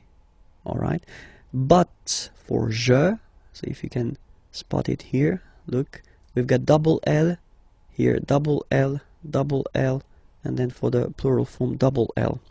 So when you get this e vowel and then you get a double consonant, and well, they are the same, then it does change the pronunciation of e. You tend to pronounce it like really open. That's the reason why you pronounce it appel, okay? Appel, and appel. Alright, so as I said, that's the tricky thing with French language. I mean, you write them like here without S, here with S, and here with E and T, you pronounce them the same way. Je m'appelle, tu t'appelles, il, elle s'appelle, il, elle s'appelle. Okay? Alright. And now a few examples. comment vous vous appelez? Okay, so comment vous vous appelez? So when you want to know the name of someone, you know. Comment vous vous appelez? Answer. Je m'appelle Vincent. Et vous? Okay, so I am Vincent. I call myself Vincent if you want. Vincent. Et vous? And you? Okay, so you want to know the name of the person who is asking this question. Okay. The other possibility that you would have, you know. So first you've been starting with comment and then vous vous appelez. Okay, so that's the, well, a common way of asking the question. All right. Other possibility would be to start with vous vous appelez. Okay, so technically you just take the verb and then you put this comment, how, at the end. Okay, it would be possible as well. Okay, remember to raise your voice. Vous vous appelez comment? All right. And the last one is the more correct form. Okay, so first you should start with comment, how, and then, as in many languages, you should, well, change a little bit the order of the structure of the sentence. Okay, vous appelez-vous. Okay, that's the real correct way to ask the name of someone, you know. Comment vous appelez-vous? All right, and then you raise your voice. Comment vous appelez-vous? All right, so let's repeat them. Comment vous vous appelez? Vous vous appelez comment? Comment vous appelez-vous? All right, we'll discover in this lesson pour se présenter. So if you want to present yourself, okay, so it will be a really short lesson, but still quite useful. Because, well, technically you will have to present yourself at one point when you speak with French people or French-speaking people. Okay, so let's discover how it goes. The first one, well, tend to use this appeler verb. Okay, je m'appelle Vincent Lefrançois. Okay, je m'appelle Vincent Lefrançois. So you use this s'appeler verb. So I did introduce this verb in the previous lesson, so it was leçon H. Okay, so if you didn't see this lesson, I definitely invite you to watch it, because I tend to explain the reason why, you know, I've got this, well, there is this je m'appelle form. Okay, so je m'appelle Vincent Lefrançois. So that's the first possibility you will have. The other possibility is to use this être, so to be verb. Je suis, I am, je suis Vincent Lefrançois. Okay, so the first one, je m'appelle, so basically s'appeler or je m'appelle, you could translate it directly, but, well, it's not really interesting, but still, you know, I call myself. Okay, so that's the verb we tend to use when we introduce ourselves. Je m'appelle Vincent Lefrançois. Okay, and then the second one, I am, je suis Vincent Lefrançois. And the last option we will have is mon nom, my name, mon nom is Vincent Lefrançois. Okay, first option, je m'appelle Vincent Lefrançois. Second, je suis Vincent Lefrançois. Last one, mon nom est Vincent Lefrançois. Of course, the first one is the most used. Okay, even if the verb is a bit tricky at the beginning, definitely you should work on it, and you should, well, master this s'appeler verb, because that's the one we will use when we introduce ourselves. Okay, we'll discover les articles définis, so definite articles. In English it would be the. Okay, but in French, of course, as usual, we've got the difference between the masculine form, the feminine form, and the plural form. Okay, and we start with the masculine form, so we've got le, okay, and then in some cases this vowel if it's close to other vowels, so if there is a word after that starting with a vowel, in some cases it will have to disappear. Okay, so you will get this L apostrophe, so that's the reason why I've been writing it here. Okay, but then the main form is le. Okay, then la, feminine form, la, same, for the same reason, you know, you will have this option L apostrophe as well. and then the plural form is les. Okay, so whereas in English you get only, there is only this the form, in French we will have the difference between the masculine form le, the feminine form la, and then the plural form les. So of course, according to the word, you will have to choose the correct article. So we'll take a few examples here. The first one is chien. Chien is a dog. And in French, chien, like that, it's masculine, so le chien. So basically, you just put the article le and then chien, okay? In that case, second case, ordinateur, well, you can see that it starts with the vowel O, okay? And as I said, you know, and O, they don't get along that well, so you get to take this away, and then you get this l'ordinateur, l'ordinateur, all right? And third example, so I took on purpose this hôtel, okay, because it starts with H, but remember that in French we don't pronounce H, okay, so basically the first sound of the word is the vowel O, okay, so for the same reason, needs to disappear. L'hôtel, okay, so if we repeat them, le chien, l'ordinateur, and then l'hôtel. Okay? Feminine form, la famille. Okay, so no problem. So family, la famille. Okay? Then we've got argent, money, argent. Same for the same reason. So l'argent. Okay, you get to take this R away. L'argent.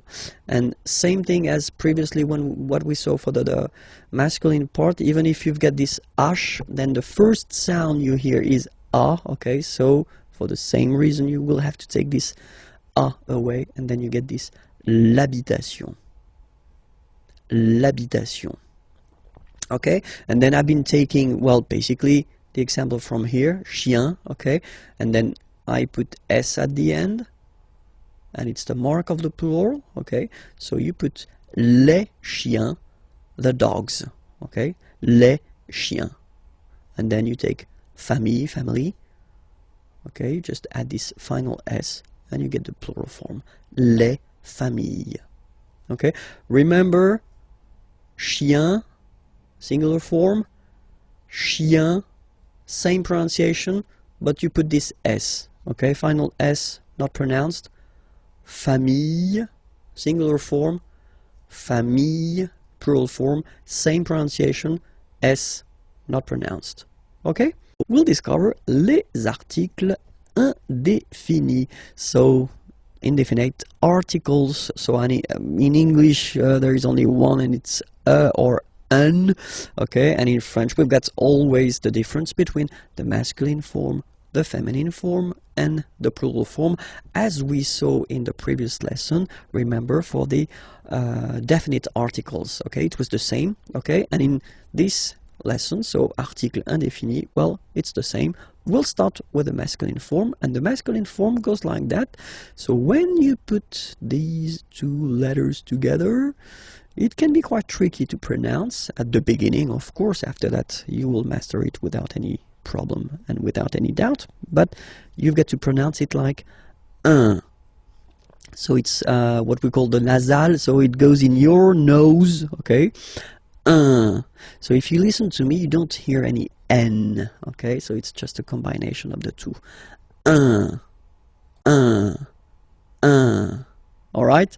Okay, so that's the masculine form. Then the feminine article is here, and it's easier because if you have this U-N-E, then you pronounce it une, une.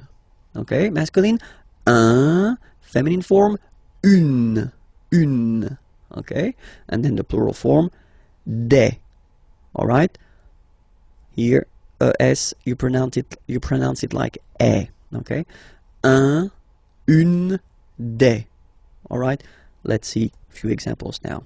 Okay, here ami means friend. Okay, un ami, and then we tend to make this little link between the two. Un ami, un ami. Okay, soleil, sun, un soleil, un soleil. Livre, book, un livre, un livre. Voiture, car, feminine. Une voiture. Une voiture. École, school, feminine form as well. Une école. Une école. Décision. Une décision. Une décision. Don't ask me to translate this décision. Come on, please. Ami, so I've been taking this now. Look, ami here. So we've got the masculine form and it's the singular. Remember, if you want to put the plural form, then you just add this final S here. Okay, but then technically you pronounce it the same way. So singular form ami, plural form you add this S, but it's ami as well. Okay, in that case you get des, so here des, okay, here, and then there is this little liaison, remember, it's been introduced in a previous lesson. You put this little link between the word, des amis, des amis. Okay, I've been taking voiture here, voiture, a car, okay, just add this S at the end and then you get the plural form, des voitures. Okay, and then I've been taking back this livre, same thing, you just add S at the end, des livres. Okay, let's repeat them one more time. Un, une, des. Un ami, un soleil, un livre, une voiture, une école, une décision, des amis, des voitures, des livres. Let's cover together l'article interrogatif. So it's really useful, and we'll see that now. So l'article interrogatif, here you get the masculine form, and it's quel. Quel means what. Okay, so that's what you'll use when you want to ask a question with what. Okay, and you've got a good example here. So quel est votre nom de famille? What is votre, your, so the polite form of your. Nom de famille, family name, last name, okay? Quel est votre nom de famille? What is your last name? Second example, quel est votre prénom? Prénom is first name. What is votre, the polite form for your? Quel est votre prénom? What is your first name? Okay, so you can see now, more in detail, that nom, prénom are masculine words. And that's the reason why, in that case, you get to choose the article here according to the gender of the word it is connected to. Quel, masculine form, because nom is masculine. Quel, masculine form, because prénom is masculine. Okay, let's see now the feminine. And the good news is that, as usual in French, we write the thing differently, but then we can pronounce them the same way. And then the feminine form is written like that, Q-U-E-L-L-E, but it's pronounced like the masculine form. Quel at the masculine, quel at the feminine. Okay, so it's basically same pronunciation. Okay, and then here we've got two examples. So for the same reason as previously we had this nom and then prénom, they were masculine words, so you will have to put this quel form at the masculine. And then here, nationalité and adresse, so nationality, address, are feminine words, so it does mean that you will have to use this article interrogatif, quel, at the feminine form. Quel est, what is, votre, your, nationalité. What is your nationality? Quelle est votre nationalité? Okay. Quelle est votre adresse? What is your address? Okay. So, let's repeat them. Quel est votre nom de famille? Quel est votre prénom? Quelle est votre nationalité? Quelle est votre adresse? Okay. So, remember one thing for the phonetics, okay, the way to pronounce them. Quel, masculine form here, will be pronounced exactly as the feminine form here. Quel. So only one sound, okay? And then The second thing that you've got to remember, of course, you can, well, basically accord these articles with the word they are connected to. So it does mean that if the word is at the plural form, then you will have to put the plural form. The rule in French, if you remember correctly from the previous lessons we've been doing, is to put this final S at the end of the words to put the plural. Okay, so quel here for the masculine singular will become quel here, masculine plural. Okay, quel here, feminine singular, will become quelle with the S, feminine plural. And the good news is that you will pronounce them the same way. Alright, so quel, quel, quel, and quel. Okay, remember that in some cases, of course, you will have to make this little liaison, you know, this little link between the words. So if the word or the verb or whatever is coming after is starting with the vowel, of course you will have to put this little link. But then if you pronounce it, or if you pronounce them just like that, quel, quel, quel, quel. Okay? We're going to discover together les jours et les mois. So the days and the month. Okay? Les jours et les mois. So let's see that together. And so we'll start with les jours de la semaine. Okay, semaine is week.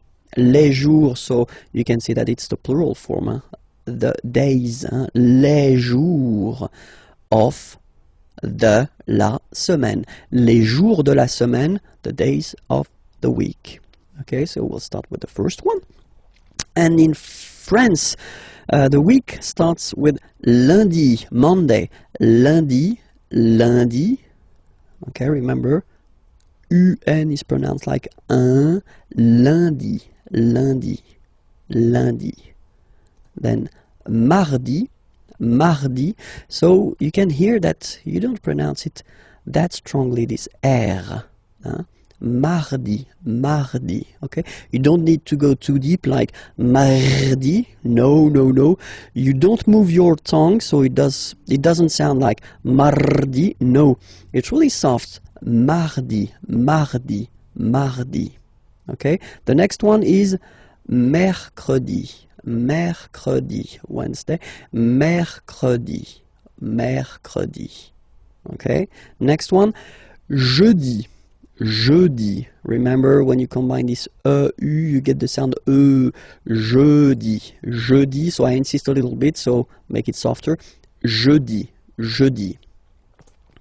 Then en, nasal, and it's en, en. So remember, vendredi, vendredi, vendredi, vendredi. Okay? Then samedi, samedi, don't insist on the hein? Samedi, samedi, all right? And the last one, dimanche, dimanche.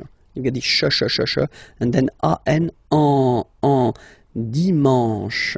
Okay, let's see them one more time.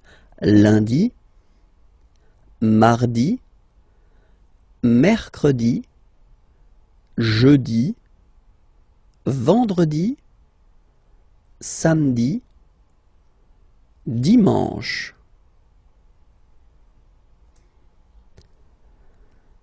Normally, in France, we tend to use this le weekend. So if we're talking about the weekend, okay, but then pronounce it the French way, weekend. Le weekend, okay? But then in other French-speaking countries, they tend to use this la fin de semaine, okay? But then in most of the cases, if you talk with French people, it will be le weekend, le weekend. If you want to talk about les mois de l'année, okay, année, year, mois, month, okay, les mois de l'année. So we'll see now the first one. The first one, January, so it looks, well, it looks a bit the same. No, wow, no. But anyway, janvier, so that's the way to pronounce it. Janvier, A-N, en, okay? And then ye, janvier. Then comes février, okay? Remember when you have this accent aigu on the top of then you pronounce it e, okay? There is a lesson regarding this topic, so don't be afraid, and if you're not sure about that, well, try to practice it. Février, okay? Then mars, okay? So in a way it's an exception because normally final S is not pronounced in French, okay? We've got some exceptions, and this one is one of them. So mars, pronounce the final S, mars, okay? Then avril. Nothing really tricky about this month, I mean, for the pronunciation. Avril, okay? Here, be careful because people tend to try to pronounce it, to pronounce it the English way. In French, remember, when you combine this A and then I vowels, you get the sound E. So really open E, okay? And then you pronounce it me. Okay, so don't pronounce I, don't try to pronounce it. No, it's me. So it's not my, it's me. Okay? And then here, well, it's a bit tricky, but still, IN goes like un, okay? And then you get juin.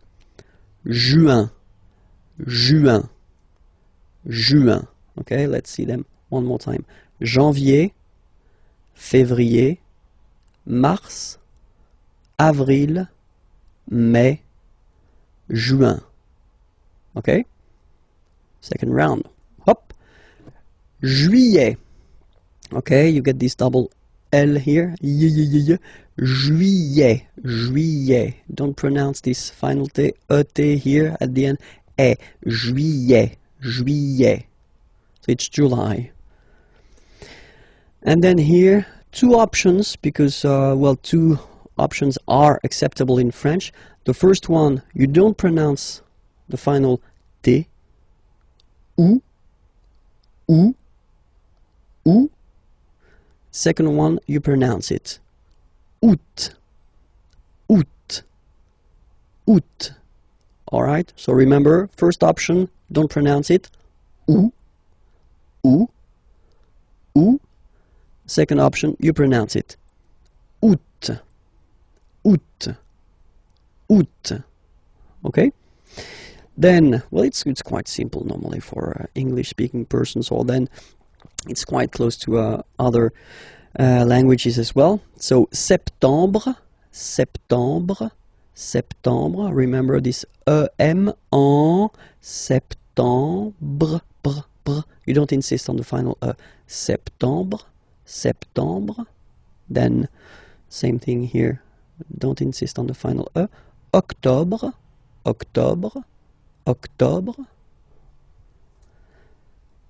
Novembre.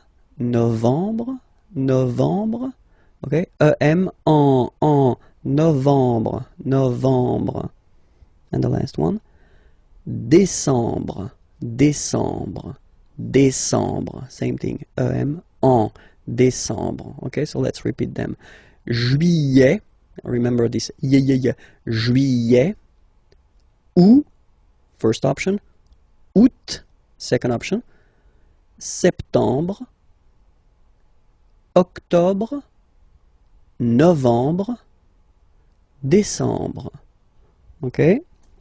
The little gift. L'hiver, and it means winter. So I've been putting this M here just to tell you that it's masculine. L'hiver, le printemps, spring. L'été, summer. So I forgot to put it, but here I should put M because it's masculine. L'été. L'automne. l'automne. And same thing here, it should be M, automne, masculine. L'automne. Okay, so let's repeat it. L'hiver, le printemps, l'été, l'automne. And then, the last thing for this lesson, if you want to introduce the dates, okay, so if you want to tell what day it is today, so aujourd'hui means today. Aujourd'hui, today. Nous sommes, so we use the verb to be, okay, we are, nous sommes, le 8 juin 2012. Okay, so forget for the 2012, don't be afraid.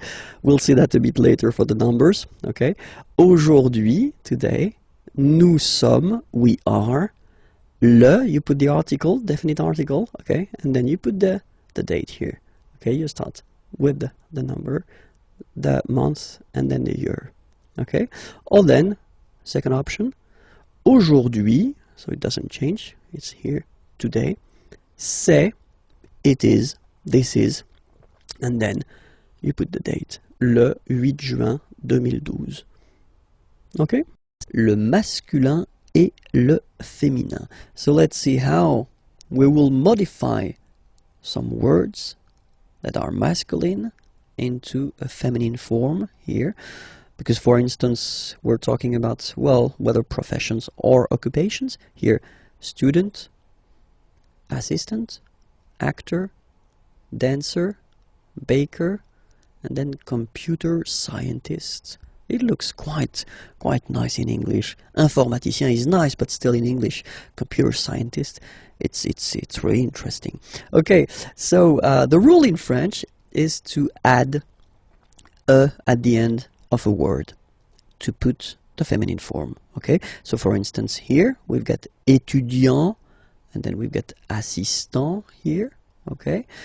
You just take it back here, étudiant, and then you will add this a at the end without modifying the first part. Okay, so it will of course change a little bit the pronunciation, because you will pronounce it at the masculine form. Il est étudiant. Okay, A-N-T, étudiant. Okay, but then for the feminine form, elle est étudiante. Okay, t.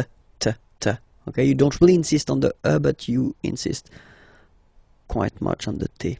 Elle est étudiante. Il est assistant. So don't pronounce the final t here. But for the feminine form, elle est assistante. Okay, étudiant, étudiante. Assistant, assistante. All right. Then we've got now the tricky ones. Il est acteur. Okay, so it's one of the irregular ones. EUR here, acteur, and it will become RIS. So EUR is becoming RIS.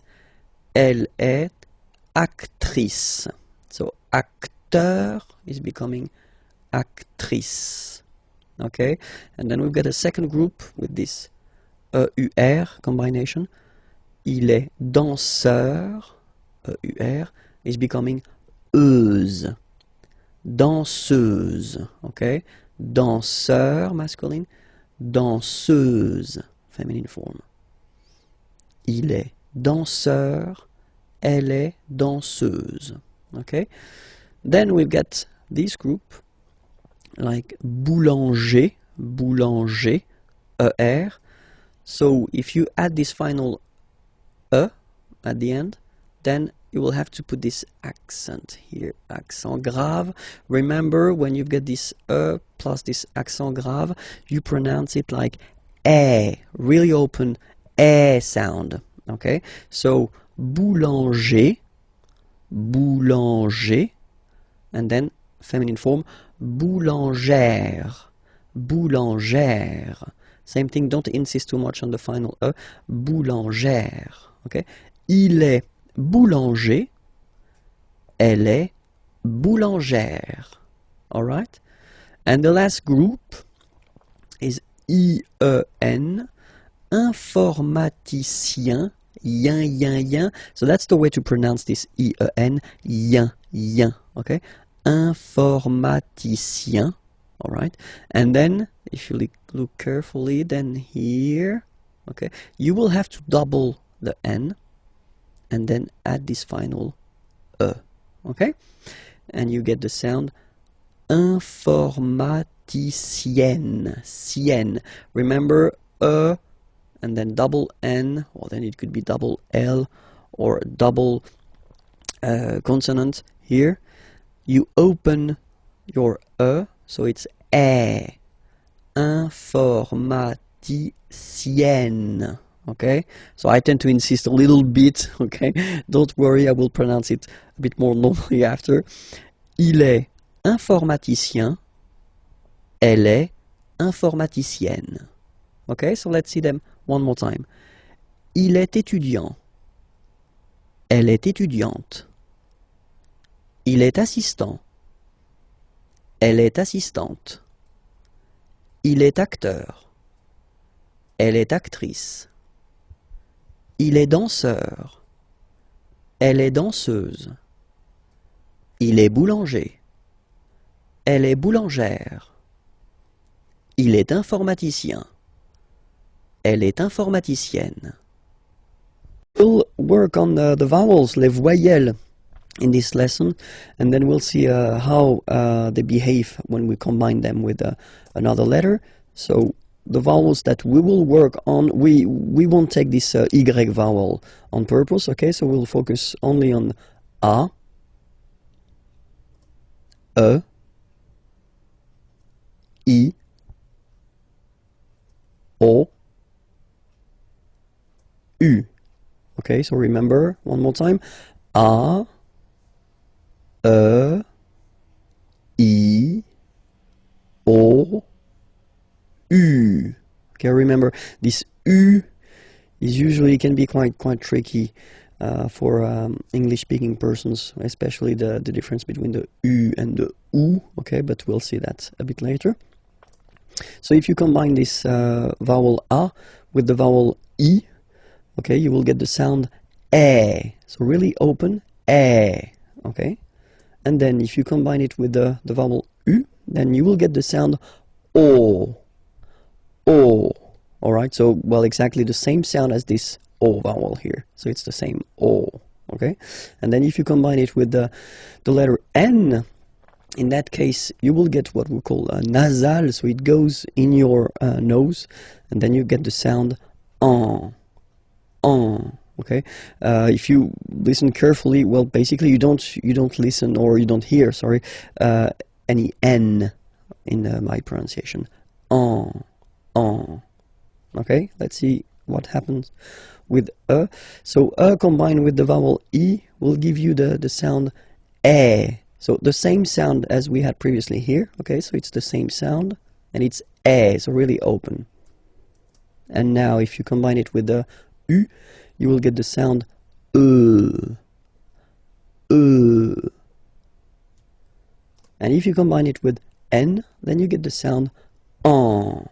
So the same sound as we had when we combine N with A, okay? On. Alright, so let's see now for E. So for E, obviously, if you get two times the same letter, then it will be a bit longer, so E, okay? Same thing for U, it doesn't really happen. And then here, that's the interesting one. If you combine E with N, then you will get the sound un. Okay, in your nose, Alright, so let's see O now. If you combine O and I, you will get the sound wa. So repeat it like that, you know, wa. And then after that, only one, wa. Okay? Then if you combine it with U, you will get the sound oo. So as I said previously, the difficulty, one of the big difficulty for English-speaking persons is this difference between the oo here and the u here. Oo, U. Okay, so you'll have the time to work on that, but still it's OU in that case. If you combine it with N, then you will get the sound ON. Same thing, nasal, so in your nose, ON, ON. Alright, let's see the last one. So if you combine U and E, you get the sound UI, UI, UI. Alright, so really U, it's not OU, okay, so it's U. Ui, ui, alright? And then, well, basically it doesn't exist, this uo. And if you combine it with the N, then you get the sound un. So before, we had the difference between this un here and this un here, but nowadays in France, at least, you don't make any difference between the two, okay? So it's un here and un here, alright? So let's see them one more time. A, E, O, en, E, E, en, I, un, O, oie, ou, on, U, ui, un. We'll discover les chiffres in this lesson. I hope you're ready because it's starting right now. Les chiffres. 0, 0. Okay, so remember, you get this Z and then E accent aigu, zéro. Okay, then 1. Alright, so when you combine this U and N, you get the nasal sound 1, 1. 2. Final X not pronounced, okay? 2. 3. Final S not pronounced. 3. 4. 4. Okay? So remember that even if you get this U vowel here, basically you don't pronounce it, because that's the rule in French. When we get this Q letter and then a vowel after, then we will have to put this U, okay? So you get this Q-U-A, but then the sound that you will pronounce is K, okay? 4, 4. All right? And next, 5, 5, 5. And be careful here, because even if it's ending with this X, well, you'll have to pronounce it like S, okay? So you get the 6 pronunciation. 6, 6. Okay, so it's not 6, it's 6. All right. Then here, remember, P is not pronounced. Okay, it doesn't exist. So you get this set sound. Set, set. Okay. Then here, final T is pronounced. So huit, huit. Remember in French, this H letter here, okay, doesn't exist phonetically, so we don't really pronounce it, okay? So if you listen carefully, you will only listen or hear these vowels at the beginning of the word. Huit, huit, okay? And then neuf, neuf, neuf, okay? And we'll discover a quite useful thing, because in leçon B, if you remember carefully, I did introduce the numbers till 9, and then we'll continue, so from 10 to 20, okay? De 10 à 20. Okay, so let's start now. 10, okay, so remember, final X here is pronounced like S. 10, 10, okay? Then 11. 11, okay, so O plus N give you the sound on, 11, 11, okay? Final E doesn't exist phonetically, 11, okay? 12, 12, O, U, the two together will give you the sound OU, okay? And then Z, 12, 12, all right? Then now if you combine this E and E, you get the sound E, really open. 13, 13. Final E, as usual, not pronounced. 13, 13. Okay? And here, 14. So remember Q and U here. Well, basically you get to put this U vowel because that's the rule in French, even if you don't pronounce it. Okay, so you will get the sound K here. K. 14. 14. Okay? Same thing here. U doesn't exist, so 15. 15. 15. Alright? IN, nasal, so it's 1, 1. 15. 15. Okay? Then it continues, of course. Now you get this 16. 16. Same thing. Final doesn't exist. 16. And E together, they give you the sound really open. 16. 16. Okay? Then it becomes logical now, because if you look carefully, you get this 10, okay? 10, and then 7. So if you remember this, it's here, it's 10, and then 7, 7. Okay, so it's clear. But then for the pronunciation, 17. Okay, so you don't insist on the s. 17, 17, 17. Okay, then 18. So you will make this little link between the two, the liaison. 18, 18, 18. Okay, then 19, 19, 19. Okay, E-U-E, 9, 9, 9, 19. And the last one, so this G letter is here, but you don't pronounce it, okay? And then final T doesn't exist phonetically either, so basically you will only need to pronounce these 3 letters. So you get V, V, and then you get nasal, IN, 1, 20, 20, 20, okay? Hi everyone, bonjour à tous and welcome to Learn French with Vincent, and this is Unité 2, leçon D. So let's see what we'll discover together in this lesson, and we'll work on les adjectifs possessifs, so really useful. Well, in French, as usual, we will have the difference between masculine form. So for the masculine form, we'll have mon, mon, ton, ton, son, son, notre, notre, votre, votre, leur, leur. Okay, so let's be clear, you know, when we talk about les adjectifs possessifs, in English it will be my, your, his, our, your, their.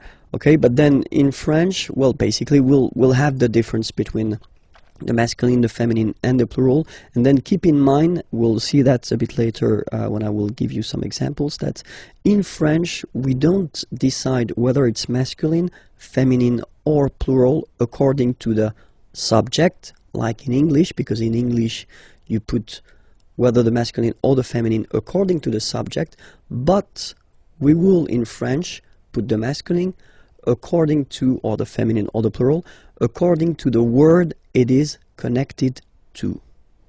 Okay, so it's quite important to just remember that, because it will be really important for the decision whether you put the masculine or the feminine or the plural form. Okay, so we saw first now here the masculine form. Let's check the feminine form, and it's ma, ta, sa. Okay, so you can see well, of course differences, but then still, you know, it works like M, T, and then T, and S. Okay, so, well, mon, masculine, ma, feminine form, ton, masculine form, ta, feminine form, son, masculine form, sa, feminine form. And then the good news is that notre is the same, votre is the same, and then leur, is the same. Okay, so you don't really have a difference between these three persons. You will have to use the same adjectif possessif. Okay, so the only difference is there. Mon, ton, son, ma, ta, sa. Okay, and now let's see the plural part here. Okay, so for the phonetical or pronunciation aspect of it, then remember that this es here combined will give you the sound eh. Okay, so you'll pronounce it like me, me, me. Okay, te. So logical, same pronunciation here. Te, se. All right, so me, te, se. Okay, and then for the plural, nos, vos, and then leur. Okay, so remember, even if you've got this final S, you don't pronounce it, as it was the case already for this word, no, you don't pronounce the final S, vos, you don't pronounce it, leur. Okay, so if we say that one more time, it's me, te, se, and then nos, vos, leur. Okay, so let's see a few examples now. So for the masculine, mon père. Okay, so père means father. Okay, so father is masculine, and so you will put mon père. So you will put here the masculine adjective possessive, my father, just because father is masculine. Okay, so the subject, the person who is actually talking about his father or her father, doesn't really affect the fact that you use the masculine or the feminine here. You put the masculine because father is masculine. Okay, so vélo, bicycle. If you want to say my bicycle, you will say mon vélo. Okay, just because vélo is masculine. Un vélo, and then mon vélo. All right, let's see now a few or two examples for the feminine. Mother, mother is feminine, and then you will have ma mère. Ma mère, my mother, ma mère. Okay, here you've got voiture. Voiture means car, a car. Okay, and it's feminine, so une voiture. Same thing here, you will put the feminine form, ma voiture. Ma voiture. Okay, and let's see now for the plural. So parents, parents, mes parents. Okay, because it's the plural form here. Okay, so you get the plural form here as well. Mes parents. Okay, and then amis, friends. Okay, it's the plural form, so it's mes amis. Okay, and then let's be purist and make this beautiful liaison between these two words. Mes amis, mes amis, mes amis. All right, so I hope it's clear, because of course, as usual in French, we've got some exceptions, and the exceptions are for the feminine words, like identité, for instance. Identité, so it does mean identity. Okay, if you look carefully at this word, you can notice that it is starting with a vowel, so I in that case. Okay, and then for aesthetical reasons, we think that ma identité, so the way that normally you should put the feminine form, so ma identité, doesn't sound nice. So for that reason, we put the masculine adjective possessive. So remember, with the words, feminine words that start with a vowel like I here, identité, you will have to use les adjectifs possessifs masculins, so the masculine form. So it goes like mon identité, so my identity, mon identité, mon identité. Okay, another example, adresse, so same thing here, adresse is a feminine word, but then it starts with a, okay, same thing, you will have to use adjectif possessif masculin, mon adresse, my address, mon adresse, mon adresse. Okay, you can hear now this little link, so you get to pronounce this N. Mon adresse, mon adresse. Okay, and the last one I took, same thing, opposition, opposition. Well, basically feminine, but then it starts with the O. Mon opposition, mon opposition. You make this link. Huh? Mon opposition, mon opposition. So let's repeat it one more time. Mon identité, mon adresse, mon opposition. Okay? I hope everything was okay with you. So it was leçon D. Okay, so remember to check for the next lesson and the previous lessons there, here, and then you get, of course, more material at the following website, www.imagiers.net. Okay, bye-bye. Work on les pronoms toniques. So they're useful, and normally we tend to introduce them quite fast in French because you will have to use them. Les pronoms toniques, so if you remember we saw les pronoms personnels like je, I, tu, you, etc., etc. Okay, but then in that case, when you want to use this pronom tonique, normally you want to insist, okay, and then you want to use this moi form. So moi is me. So that's the main difference between moi, me, and then je, I, because je, normally you will use that to construct a sentence as a subject. Okay, normally this moi is not a subject, so it's not possible to put that right before a verb. It would be a mistake. Okay, moi, so it's me, moi. So remember this OI combination give you the sound wa wa wa, moi. Okay, and then you get toi, toi. For the masculine form, we get lui, lui, lui. Okay, and for the feminine form, we've got elle, elle. So you can notice that, well, basically for the masculine, it does change because pronom personnel is il, okay, and in that case, pronom tonique is lui, all right. But then for the feminine form, it's the same, so it's elle, okay. And then good news, same thing for the plural, nous, vous, okay, so they don't change. You get nous, and then you get vous, as for the pronom personnel. And same thing here for the plural form, third person of the plural. So the masculine form will change, and you get the sound remember, final X not pronounced, and then plural, elle, elle. Okay, so let's see them one more time. Moi, toi, lui, elle, nous, vous, eux, elle. Okay, so I did prepare a few examples. So the first one, moi, j'aime le tennis.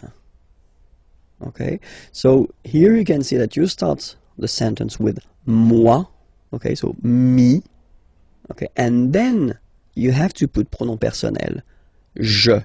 Okay, so in that case you take the away because the verb is starting with a vowel, okay? But then j'aime. So this j'aime form, I like, or then I love. Okay? Le tennis. Moi, j'aime le tennis. So basically if you start with moi here, you want to insist on the fact that you really like or you really love tennis. Okay, let's see the second example. Toi, tu préfères le golf. Okay, préférer, to prefer, obviously. Okay, toi, tu préfères le golf. Toi, tu préfères le golf. Okay, and then here, so we've got here the masculine form. And here we've got the feminine form, so let's see the masculine form first. Lui, il adore le foot. Lui, il adore le foot. Okay, so here, lui, pronom tonique, and then il, pronom personnel, adorer, to adore, le foot. We're talking about football here, okay? Elle déteste, détester means to hate, okay? Le basket, and we're talking about basketball here. Basket, okay? Elle déteste le basket, okay? So even if you see them twice, I mean, you've got this elle, okay? Then remember that in that case, basically you want to insist, really, so you put first pronom tonique. It does look the same as pronom personnel here, but still, you get two different pronouns here. Pronom tonique and then pronom personnel. Elle déteste le basket. Okay? Same thing here. Nous aimons bien la boxe. Okay? So the difference between aimer here, like I love, okay, and aimer bien, normally when you put this bien after aimer, well, it's because you want to insist on the fact that you like, you don't love something, you like it. Okay? Nous aimons bien la boxe. All right? Next example. Vous détestez la natation. Vous détestez la natation. Natation is coming from nager to swim, okay? And then natation is the substantive form. Vous détestez la natation. And then the two last examples. So first the masculine here, and then the feminine here. So let's see the masculine form. Eux, so if you remember, it was eux, pronom tonique. Ils préfèrent, so préférer, to prefer, and then you can see that it's here, the plural form. Ils préfèrent la marche. La marche is coming from the verb marcher, to walk, okay? La marche. Eux, ils préfèrent la marche. And then the feminine example. Elles adorent le jogging. Elles adorent le jogging. Okay? Let's read them one more time. Moi, j'aime le tennis. Toi, tu préfères le golf. Lui, il adore le foot. Elle déteste le basket. Nous aimons bien la boxe. Vous détestez la natation. Eux, ils préfèrent la marche. Elles adorent le jogging. Work on the questions, so les questions, and especially the little words that you will have to use or to put at the beginning of your questions. And the first example that we can see is quand. Quand means when, okay? So let's see two examples. So if you start a question with quand, like in the first example here, quand arrivez-vous, okay? Arriver is to arrive, okay? So vous, second person of the plural, you can use that for a group of person, or then you can use that for one person, and that's the polite way to use. Quand arrivez-vous? And now you can see that we've been changing the order. So normally, of course, the subject is before the verb, okay? But then the correct way to make a question, if you start with this quand, is to change the order. So first you put the verb, then you put this pronom personnel. Okay? Quand arrivez-vous? Alright? And then the rule is like in French, you get to raise a little bit your voice at the end of a question. Quand arrivez-vous? Quand arrivez-vous? Okay? Make this little link between the two. Quand arrivez-vous? Quand arrivez-vous? All right. And then, well, when we talk, then we normally have this option to drop this rule. So not to use this rule, so just to put the first, the verb, and then the subject after. And we tend to add this est-ce que form here, est-ce que, okay? So, and you'll get this question. So, quand est-ce que vous arrivez? It is exactly the same question. Okay, it is quite long if you compare it to the first one. It is more spoken. Okay, it is less formal, and that's normally what you'll hear if you talk with French people. Quand est-ce que vous arrivez? Quand est-ce que vous arrivez? Okay, and then here you see that because you've been using this est-ce que form, then you keep the normal order. So first the subject, vous, and then the verb. Okay, quand est-ce que vous arrivez? All right, and then don't be afraid to raise your voice a little bit at the end. Quand est-ce que vous arrivez? Quand est-ce que vous arrivez? You see? So it's not really the opera. You don't need to go really high, you know, but it's just a little bit. Quand est-ce que vous arrivez? That's it. And the next one is où. Où means where. Where. Okay, so quand, when, remember? Où, where. Two examples. Same rule, okay, so the formal or the classic way if you want to ask a question with où would be to change the order, so first the verb, then the subject here. Où habitez-vous? Où habitez-vous? Where do you live? Habiter is to live, so you live like if you're talking about the place where you are living, okay? Où habitez-vous? Où habitez-vous? And then same possibility, you just add this est-ce que, and then you keep the normal order of the sentence, so subject and verb. Où est-ce que vous habitez? Où est-ce que vous habitez? All right. Next. Pourquoi? Pourquoi is really useful because it's why. Okay, so remember, quand, when, où, where, pourquoi, why. Same thing here, okay, pourquoi, you should change the order. Okay, so first the verb and then the subject. That's the correct or formal or classic way of asking a question. Pourquoi venez-vous?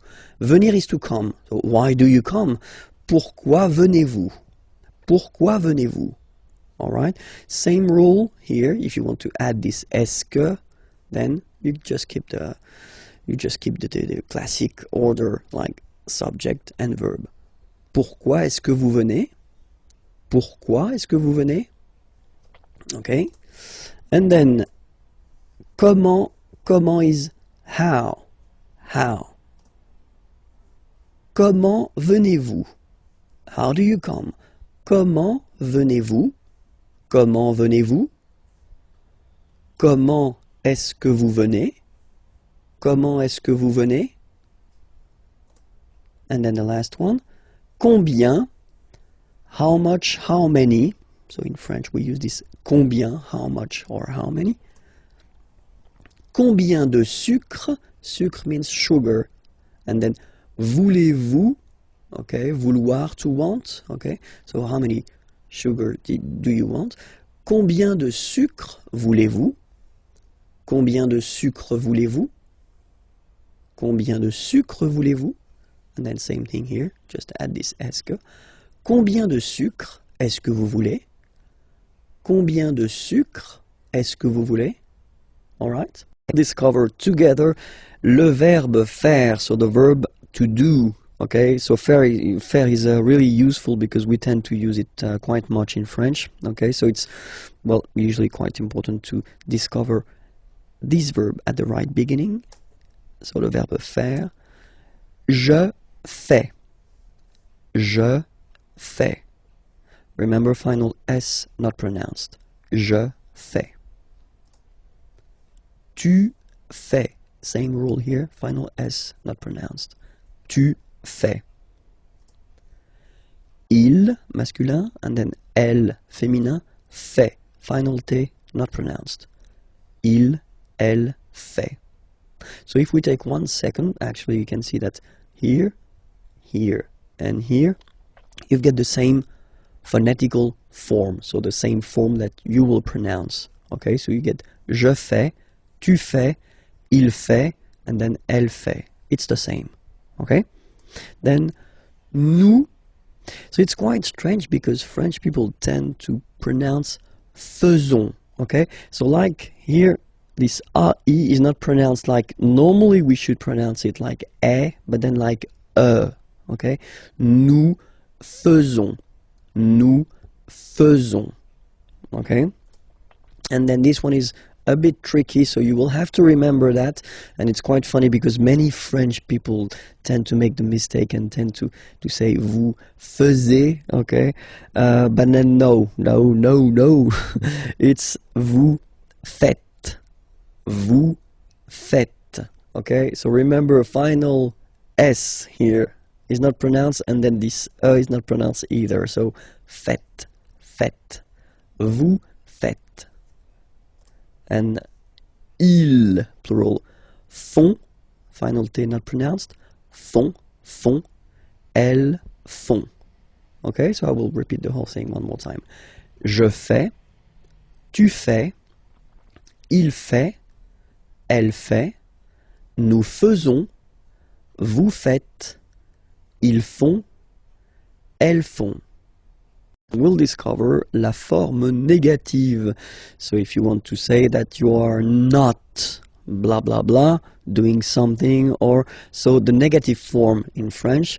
And so the negative form in French is composed of two elements. The first one is ne, and then you get your verb, and right after your verb you will have to put this pas.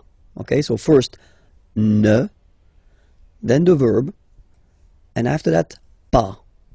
Okay, we write it PAS, okay, but as usual, final S is not pronounced, so it's pas. Okay, remember one thing, in some cases, we will have verbs starting whether with a vowel, or then with H, plus a vowel, and in French, H is not pronounced, okay, so for these verbs,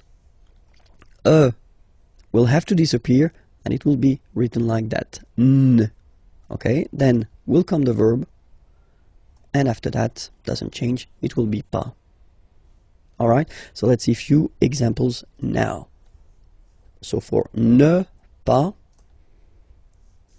so if you get a sentence like il parle avec moi. So il parle, he is talking, avec, with, moi, me. Okay, remember this moi, we introduced that in this unit, and it was a pronom tonique. Okay, il parle avec moi. So if you want to put the negative form of this sentence, so remember, first part ne, so before the verb, then you put your verb, parle, basically you don't change it, just put it there, parle, and after that you put the second part, pas. Okay, then you get the sentence, il ne parle pas avec moi. And that's it. You've got your negative sentence here. Okay, let's see now how it will go with N apostrophe pas. Okay, so nous allons en France. Okay, so in that case, if you look, you've got the verb aller. Aller means to go. Okay, nous allons, we are going. Okay, en France, to France.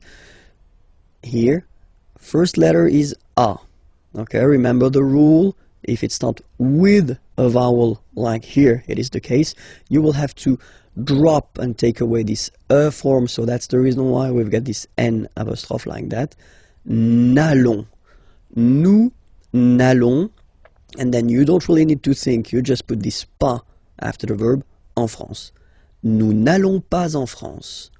Nous n'allons pas en France. And that's it. Okay, second example here. It's with the verb habiter. Habiter is to live. You know, when you introduce the place where you live. Okay, and then here I took this example or this verb just because, of course, it's starting with H, but as I said, you don't pronounce it. So the first sound you hear here is the vowel, and that's enough just to drop and to take away this e. So you will basically make it like in this example. You will put this N apostrophe. Elle n'habite pas dans cette maison. So elle habite, she lives or she is living, dans, in this house. Elle habite dans cette maison, and then negative form. Elle n'habite pas dans cette maison. This lesson will work on les adjectifs démonstratifs. So les adjectifs démonstratifs, in English it would be this or these, okay? But then as usual in French, we've got the difference between the masculine, the feminine, and the plural, okay? So we'll see that. So for the masculine form, it will be ce, and then it will be cette, okay? So as usual in French, remember, it can be tricky if a letter, an adjective like that, for instance, is ending, or it could be an article, is ending with a, okay? Just because for some words starting with a vowel or with h plus a vowel, then we will have to modify it, okay? And that's the reason why here we've got cette, okay? But then it's still the masculine form, ce, cette. For the feminine it will be cette, so only one, cette. And then for the plural form it will be c'est. Okay, so let's see that again, ce, or then cette, féminin cette. So you can notice that phonetically these two are pronounced the same way, okay? Cette here and then cette here. And for the plural, c'est. Really open this c'est. Okay, so let's see a few examples now. The first one, so I did take this train. Train is train, okay, so it's masculine. So it starts with T, so no problem. You will put this ce train, okay. It would be translated like this train, ce train. Okay, here you've got ordinateur. So ordinateur, a computer, okay, and it's masculine.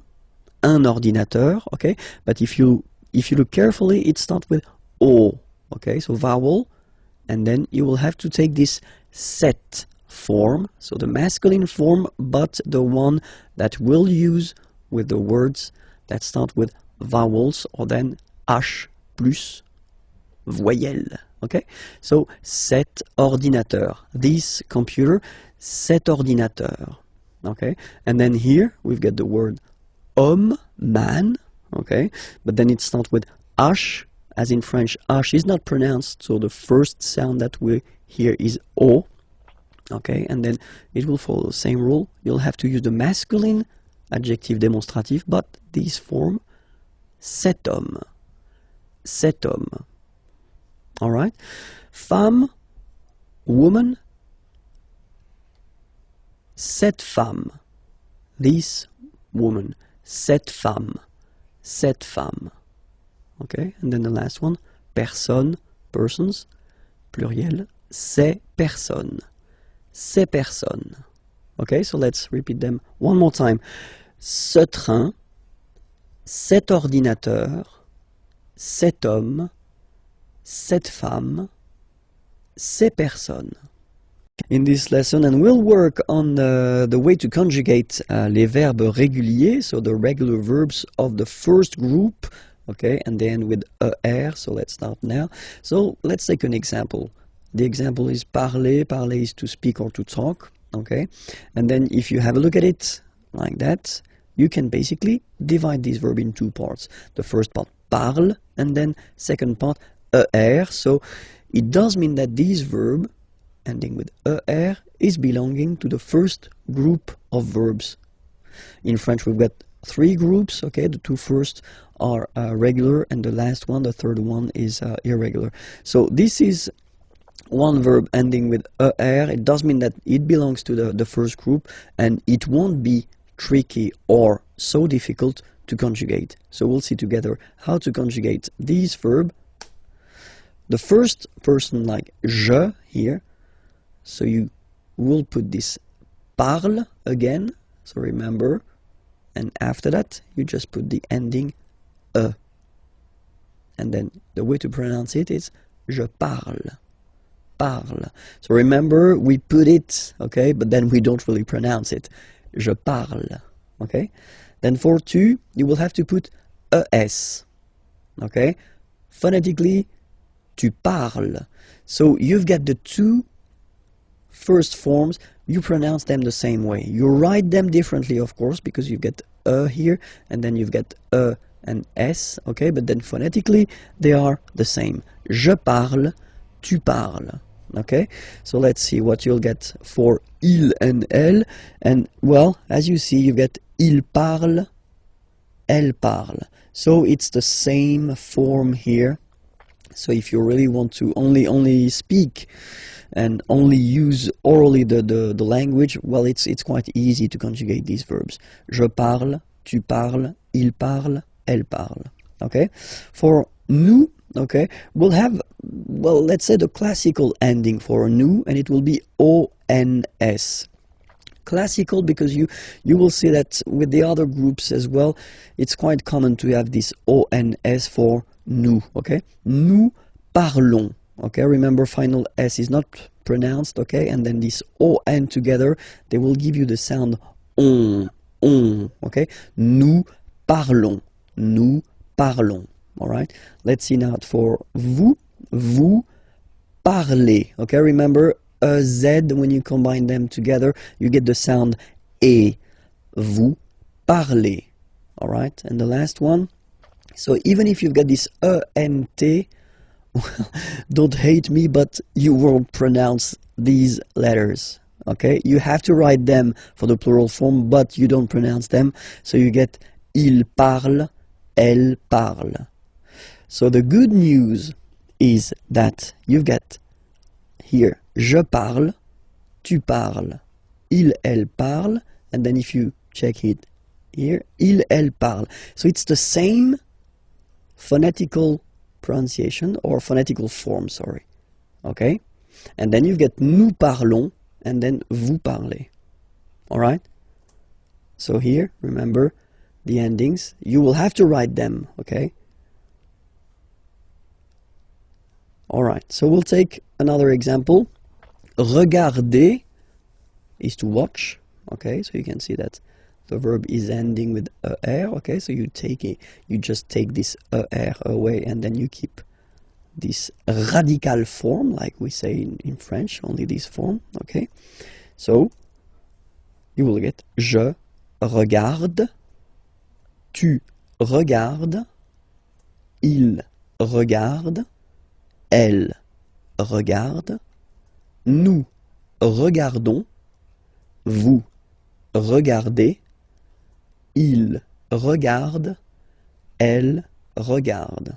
Okay, so one more time here. Regarde, regarde, regarde, and then regarde. So phonetically, only one form here, and then regardons, regardez. All right? Remember that even if this beautiful verb aller, that we tend to use quite often because it means to go, okay, even if it ends with er, it is not regular at all. In this lesson, we will count together, yeah, so from 20 to 50, de 20 à 50. I hope you're ready because it's starting right now. 20, 21, okay, so remember to make this little link, 21, 21, 22, 22, 23, 23, 24, 24, 25, 25, 26, 26, so remember it's ending with X, but then we pronounce it S, 26, 27, remember set, it was this P disappear, we don't pronounce it, 27, 28, so here you make the liaison, 28, 28, 29, 29, 29. Then here, remember this en, 30, 30, 30. Okay, don't insist on the it doesn't exist here. 30. 31, 31, 31. 32, 32.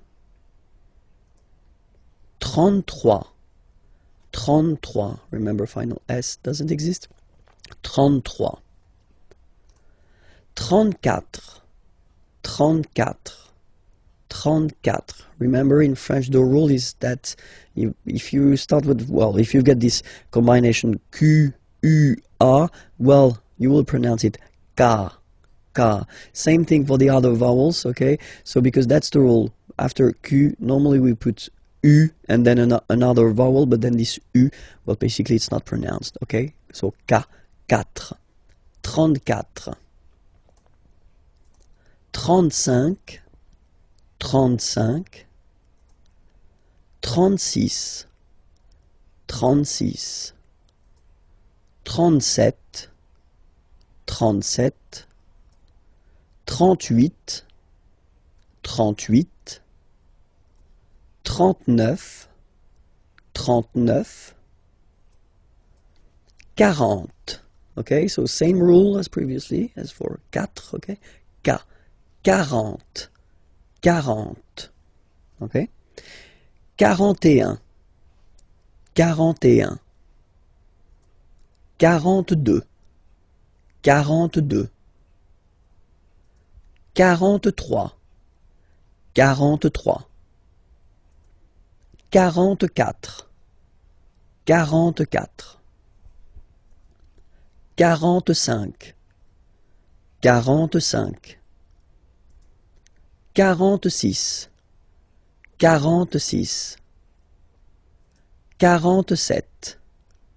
44, 45, 45, 46, 46, 47, 47, 48, 48, 49, 49, 50, 50.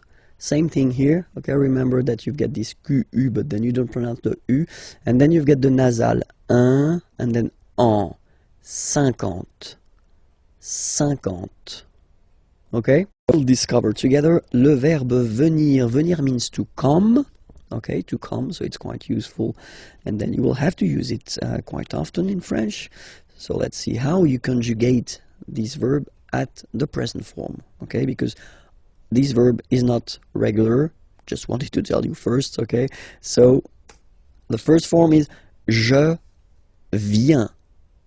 Je viens, okay? Remember this I, viens, viens, and then this nasal, final S not pronounced. Je viens. Tu viens. So it's the same form, okay? Tu viens. Il, elle, vient. Final T not pronounced. Il vient, elle vient. So if we take 1 second just to have a look at the je, tu, il, elle forms, they are phonetically the same. Vient, vient, vient. Okay? You write the S, S, T, but then you pronounce these forms the same way. Okay? For nous it will be different because nous is here. Nous venons. Okay? O-N-S, classical ending for nous. Okay? Final S not pronounced. So O-N, on, venons, venons. Nous venons. Nous venons. Okay? And then vous venez. Remember a Z combined like that. Et venez, venez. Vous venez. Okay? And then the last form, so remember here, it's quite interesting because we've got this a vowel here, and then we've got a double N after, okay? And the rule in French is that when you get this and a double vowel after, you will have to pronounce this like all right? So, Vienne, Vienne, Vienne, Vienne, okay? Ils viennent, elles viennent. Ils viennent, elles viennent. All right? E-N-T, you don't pronounce them. Ils viennent, elles viennent. All right? So, je viens, tu viens, il vient, elle vient, nous venons, vous venez, ils viennent, elles viennent.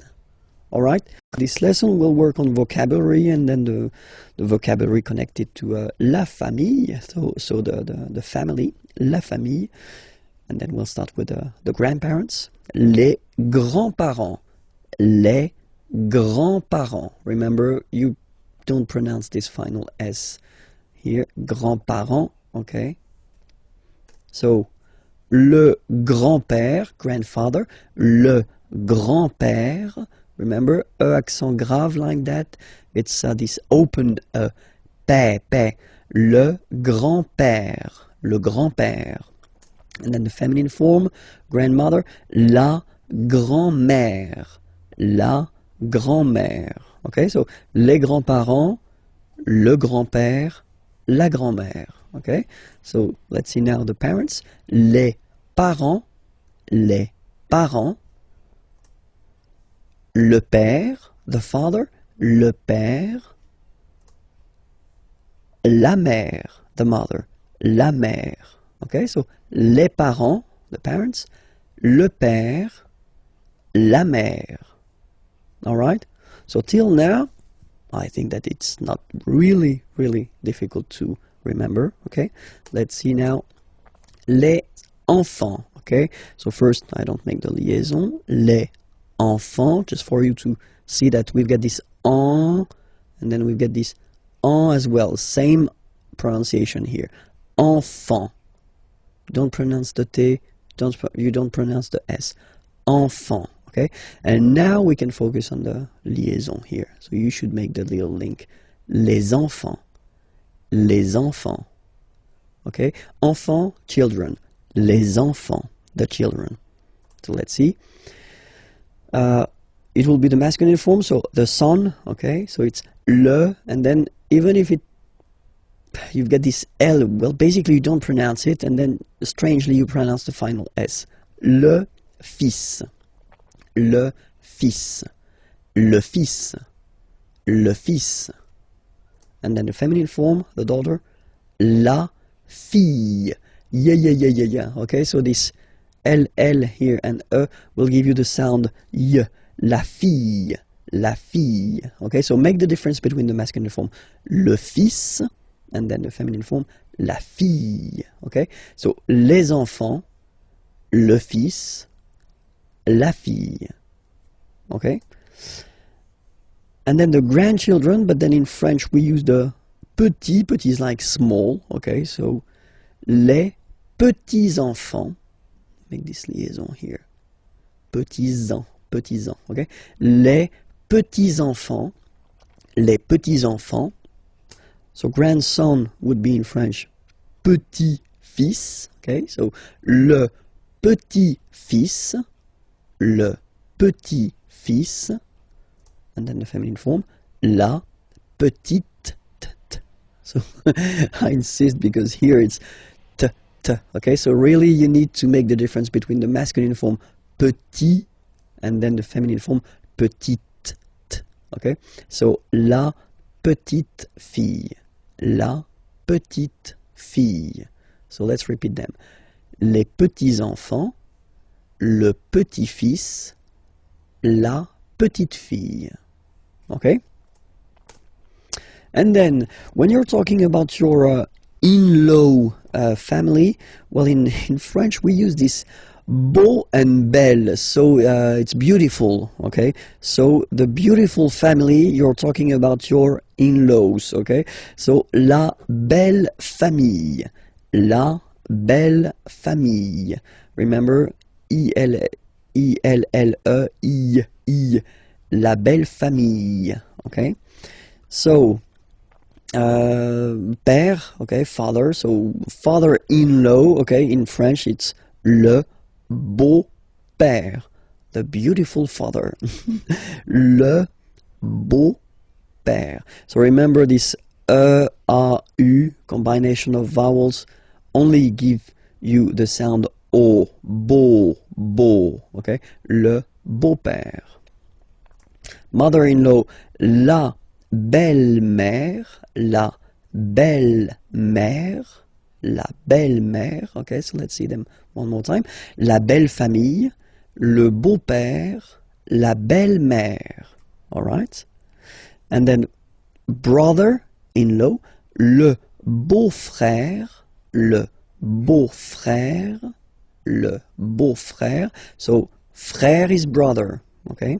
And then feminine form, here you get sœur, okay? So sister-in-law, la belle, so we put the belle form here because it's the feminine form, sœur, la belle-sœur, la belle-sœur. And in this lesson we'll discover the questions in which you will find qui, que, or then quoi, okay? So let's discover now qui, okay? Qui means who, okay? So if you want to ask a question regarding someone, like in these two examples, so the first one, who is he?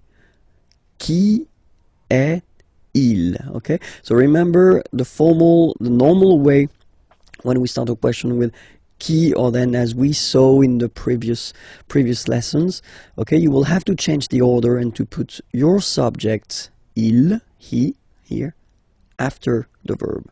Qui est-il? And then you make the liaison. Qui est-il? Who is he? Qui est-il? Qui est-il? Or then, let's see a little example here. Qui vient? Vient is venir. Vient is venir, yeah, is to come, sorry. So, qui vient, who is coming, avec toi, with you, ce soir, this evening. Qui vient avec toi ce soir? So, he's coming with you this evening. Qui vient avec toi ce soir? Okay? If you pronounce them normally, remember that you will have to raise your voice a little bit at the end of the question. So let's pronounce them the normal way. Qui est-il? Qui vient avec toi ce soir? Qui vient avec toi ce soir? Okay? Second one is que. So qui, who, que, what? What, okay? And then we'll see two examples here. Que fais-tu? Okay? Fais is coming from faire. Faire means to do, okay? Que fais-tu? So what are you doing? What do you do? Okay? Que fais-tu? Same thing here, remember, que, so you start a question with que, then you get to change the order. You get to put the subject after the verb, okay? Que fais-tu? And it's a question. Que fais-tu? Que fais-tu? Okay. And here, que veux-tu? So veux is coming from vouloir, vouloir to want. Que veux-tu? What do you want? Okay. Que veux-tu? Regarder, regarder is to watch. À la télévision, well, at the television. Que veux-tu? Regarder à la télévision. So let's read it normally now. Que veux-tu regarder à la télévision? Que veux-tu regarder à la télévision? Okay, so you can hear that I've been raising a little bit my voice at the end. And then the other option is quoi. So quoi means what as well. So you will tell me, oh, you get two what here, you get que and quoi. Yeah, for a good reason. Look at that.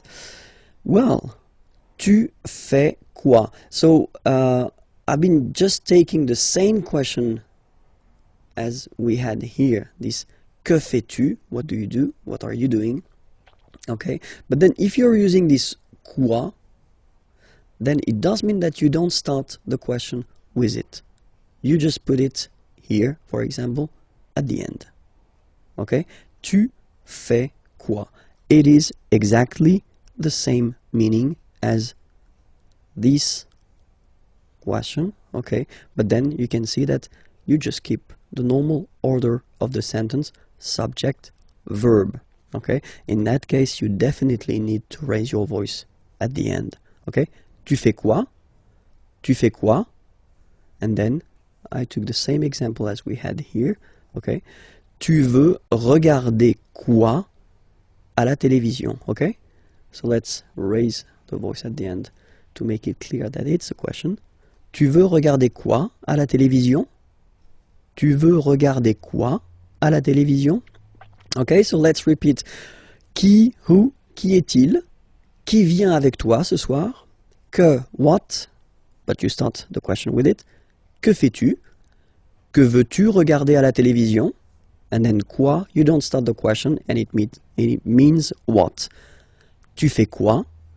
Tu veux regarder quoi à la télévision? In this lesson, we'll just focus on a short thing but quite useful, les présentations. Okay, so the first thing, when you meet someone and you want to know the name of this person, well, that's the common question or the normal question that you will have to use. Comment, so how, vous appelez-vous?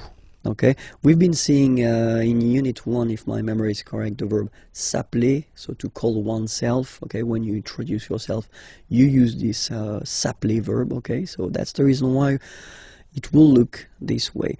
Comment vous appelez-vous? Okay, so comment vous appelez-vous? So what's your name?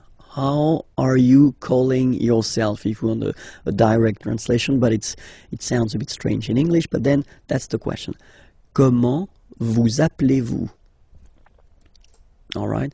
The other possibility that we've got is to keep the normal order. So vous vous appelez, and then we put this comment thing at the end of the question. Okay. So in that case, remember to raise your voice at the end. Vous vous appelez comment? Vous vous appelez comment? Okay. So it is exactly the same question. Okay, it is a bit less formal, this second option. Okay, because the first one is the classic option that we've got. We start with how, and then we change the order. We put the subject after the verb. Okay, but then it is more, I mean, completely correct to ask a question like that. Vous vous appelez comment? Okay, and then the other possibility would be quel est votre nom? What is your, votre nom, name? What is your name? Quel est votre nom? Quel est votre nom? Raise a little bit. Quel est votre nom? Okay, so let's see them one more time. Comment vous appelez-vous? Vous vous appelez comment? Quel est votre nom? All right. In the first example, we've been using this vous form, so the polite form that normally we should use when we meet a person for the first time. Okay, but then let's be frank that if you're young and if you're meeting other young persons, then you can use this tu form, so the less formal way. Okay, so the question will look like that. Comment tu t'appelles? Comment tu t'appelles? Okay, or then same option that we've got. Tu t'appelles comment? So you put this comment at the end. Okay, don't forget to raise your voice because it's a beautiful question here. Tu t'appelles comment? Tu t'appelles comment? And then, quel est ton nom? What is your name? Quel est ton nom? Or other options. So I've been putting this option for this tu. Okay, you, the less formal one, and not for the vous, because it is quite spoken this way. C'est quoi ton nom? Well, if you want to translate it directly, it's what your name. Okay, it looks really, or it sounds really strange in English, but still it's possible in French. It is not formal at all, of course. Okay, so don't use that if it's quite important or if the situation is quite formal. Okay. C'est quoi ton nom? C'est quoi ton nom? Okay, and then if you want to, well, present yourself, then remember we're using this appeler, s'appeler, okay, to call oneself, okay. Je m'appelle Vincent Lefrançois. Je m'appelle Vincent Lefrançois. Okay, I call myself Vincent Lefrançois. All right, but then that's the way we use to present ourselves. Okay. Other option would be to use, not to use this s'appeler to call oneself, but to use to be, which is totally possible. Je suis Vincent Lefrançois. Je suis Vincent Lefrançois. I am, okay. Je suis Vincent Lefrançois. And then, third option, mon nom, my name, okay. Mon nom is, mon nom est Vincent Lefrançois. Mon nom est Vincent Lefrançois. Okay, so let's see them one more time. Je m'appelle Vincent Lefrançois. Je suis Vincent Lefrançois. Mon nom est Vincent Lefrançois. This lesson will discover la situation de famille. So if you want to say what is your situation, your personal situation, then that's the correct lesson to watch now. Let's start.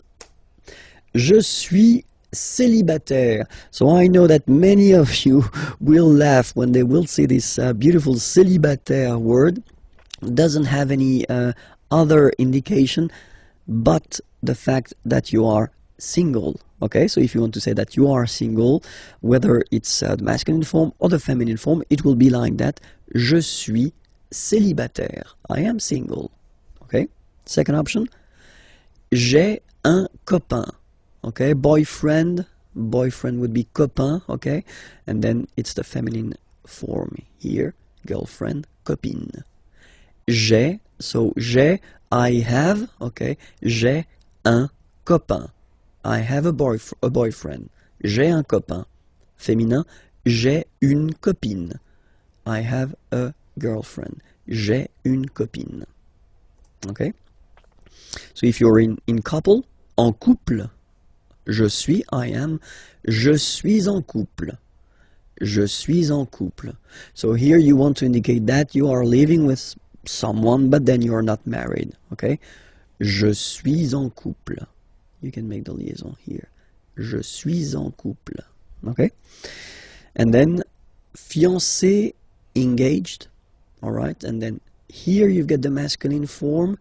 I've been putting here the feminine form. All right, so you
this lesson we'll see how to conjugate the verbs ending with IR.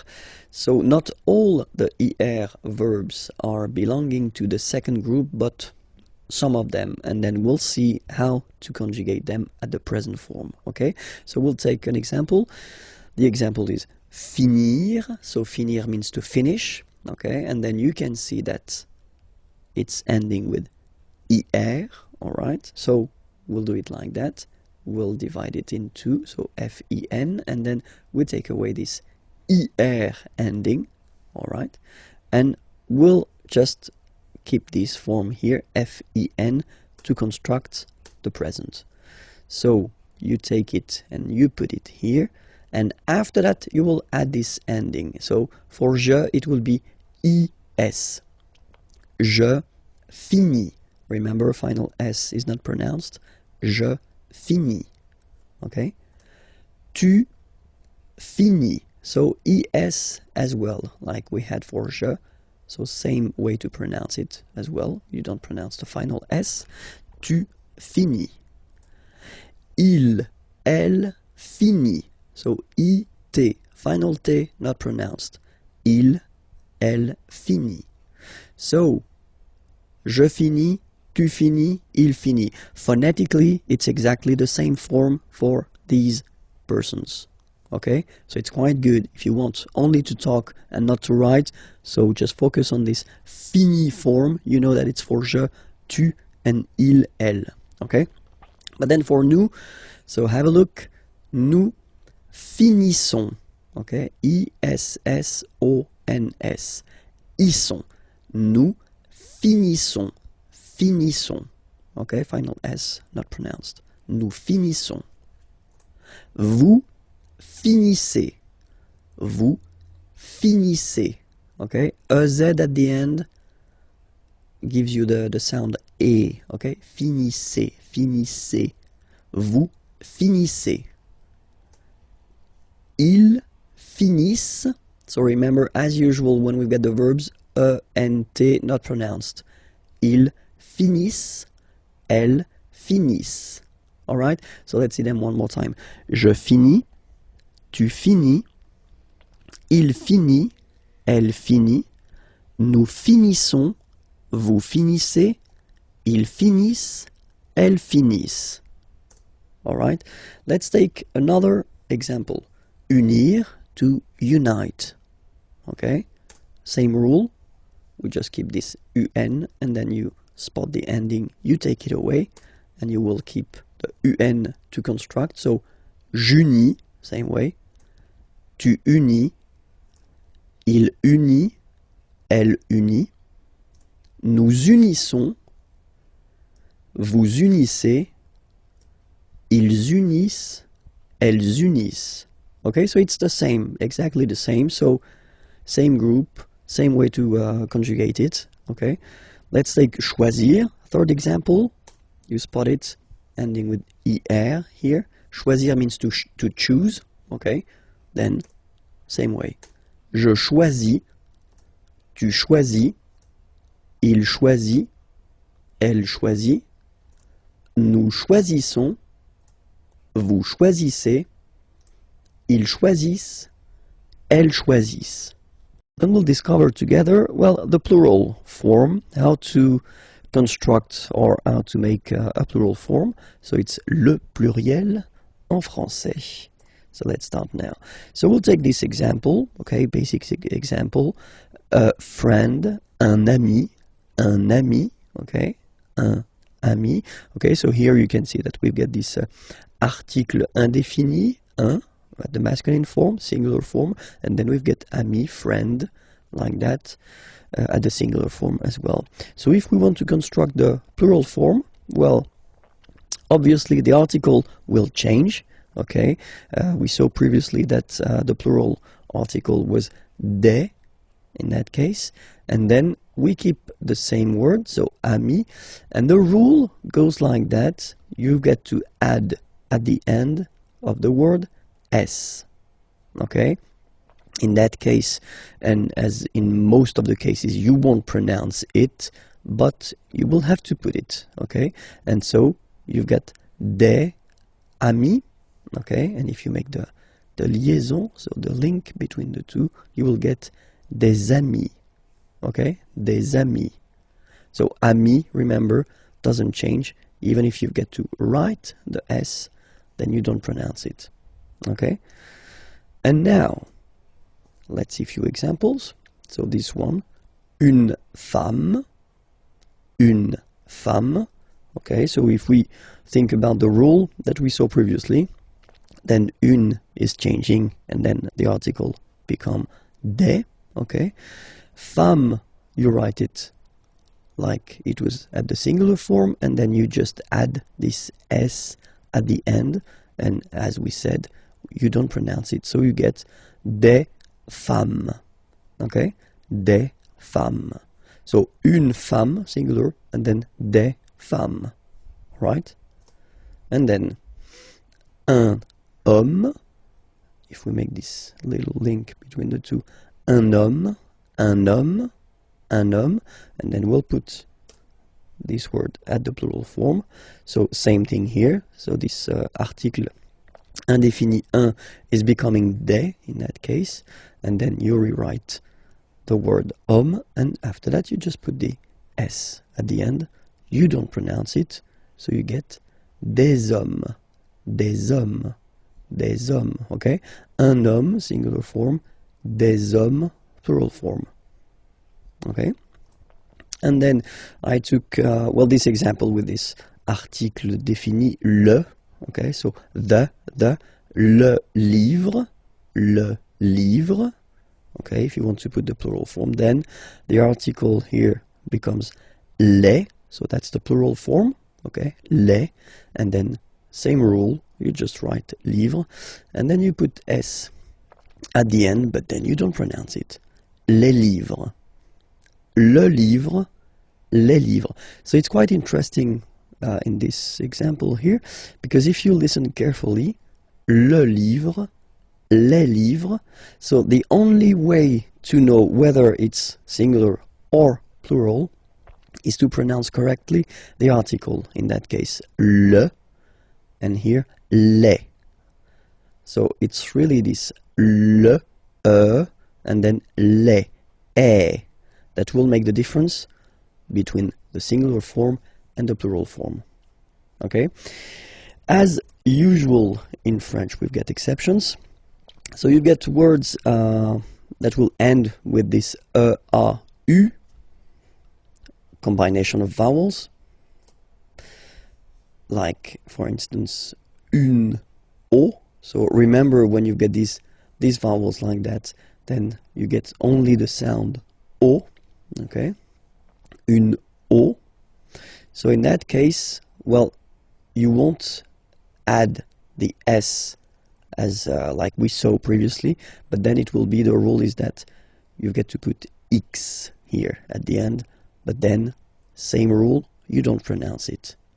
Des os. Okay, une eau, des os. All right. Second group, words ending with a, u. Here is an example. Un tuyau. Okay, same rule here, you won't add s at the end, but instead of s you will put x.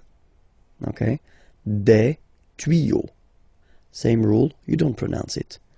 Des tuyaux. Okay, un tuyau, des tuyaux. So the only difference will be with the article, because the word will be pronounced the same way. And then the last group is the words ending with e. So let's take one example. Un feu, and basically the same rule. You don't put s, but you will put x instead, and then you don't pronounce it. Des feux, un feu, des feux. Okay, there is another group of words. So because normally the words ending with the ou, like that here, ou, and then the sound is ou. Okay, normally these words just behave like the others, so you just need to put s at the end. But of course, as usual in French, we've got few exceptions. So I've been listing all the exceptions of the ou ending, words that will, well, like we saw previously, not take s, but then take x at the end, okay? But still, as usual, it's not pronounced, so it doesn't really affect the pronunciation, but it's just for you if you want to write them correctly at the plural form. Remember, it's not S, but it's X. Okay, so the first one, un bijou. Okay, so I did put the translation here. Pluriel, des bijoux. Okay, then un caillou, plural, des cailloux. Okay, remember, you don't pronounce it, the final X. Then, un chou. Okay, remember, when you combine this C and H, you get the sound sh. Chou, un chou. Pluriel, des choux. Okay. Un genou, des genoux. Un hibou, des hiboux, des hiboux. Un joujou, des joujous, des joujous. Un pou, des poux, des poux. Okay, so the good thing, if you remember carefully what I've been introducing so far, is that the main group of words are actually you only need to add S at the end, and then you, well, basically you don't pronounce the S. Or then the exceptions, you will, like these ones here, you will have to add this X at the end, but still you won't pronounce the X. Okay, but still, as usual, we've got exceptions. So a few exceptions, not that much, but then these exceptions are really strange, because it does mean that the pronunciation will change. Okay, so we'll take this one, un bœuf, and then at the plural, well, you just write it like we saw previously, so you just add this S, but then pronunciation changes quite much, because you get des bœufs, alright, un bœuf, des bœufs, alright. Then, un œuf, des œufs. Okay, and we'll make the liaison here to make it sound more beautiful. Des œufs, alright? Un œuf, des œufs. And then the last one, this is probably the most strange one. Un œil, des yeux,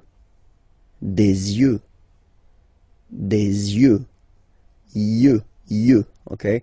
Don't pronounce the final X as usual. Des yeux, alright? Let's cover together le verbe pouvoir. Pouvoir means to can, okay, so it's quite useful. And then we'll discover it because, well, it's not a regular verb, so it's always quite interesting to take a few minutes to really work on it and try to remember the way it is conjugated at the present form. Okay, so the first form that we'll have is je, as usual. So je peux.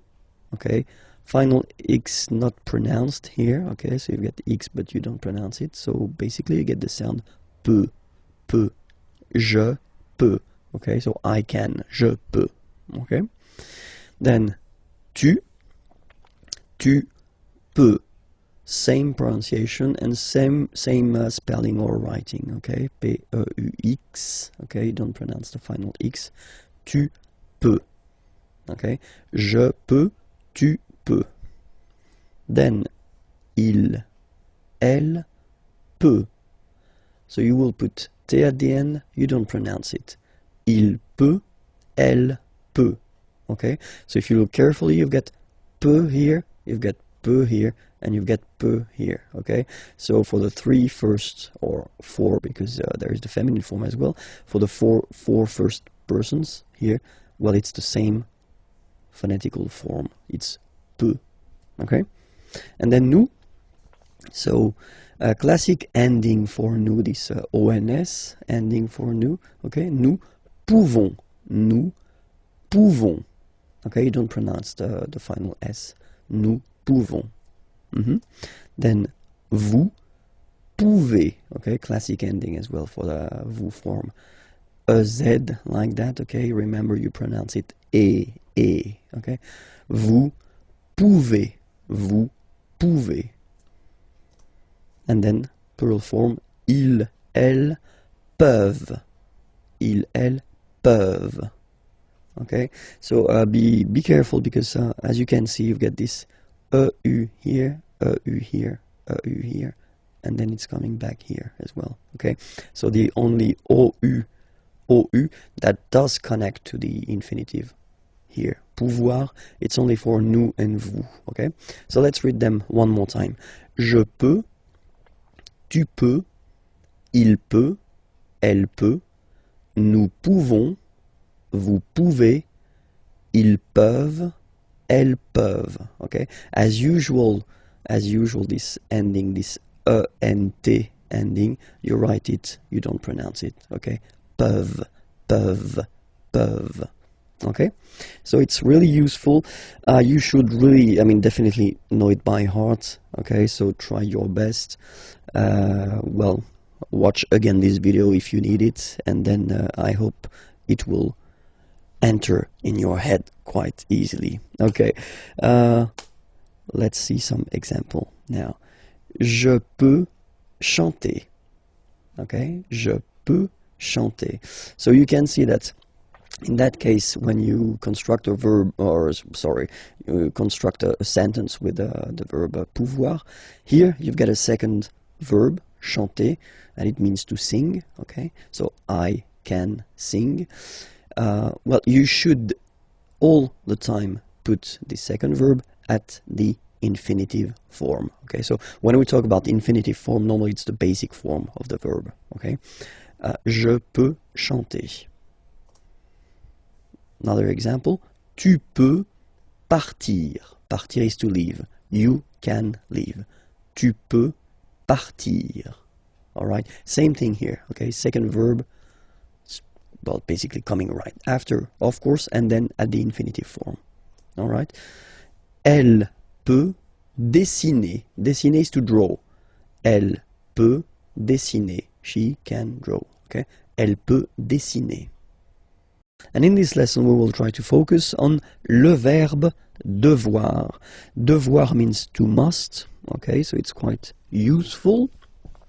And especially it's not a regular verb, so it's always good to spend a few minutes on the conjugation at the present of this verb. Okay, so let's start now. Let's see, so le verbe devoir, to must, at the present form. Je dois. Okay, remember final S is not pronounced. Je dois.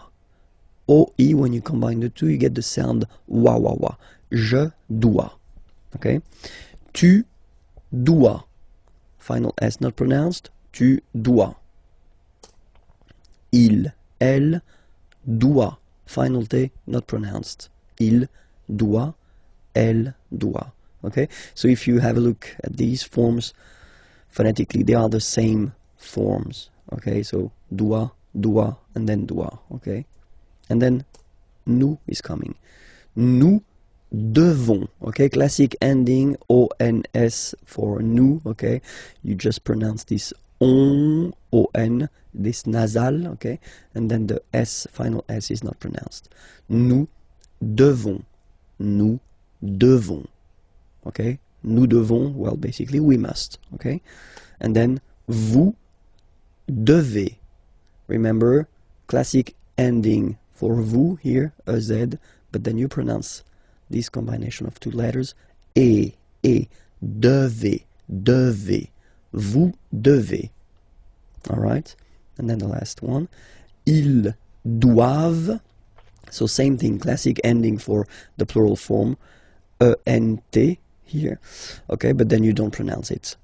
Doivent, doivent. Elles doivent. Ils doivent, elles doivent. Okay, so let's repeat them one more time. Je dois, tu dois, il doit, elle doit, nous devons, vous devez, ils doivent, elles doivent.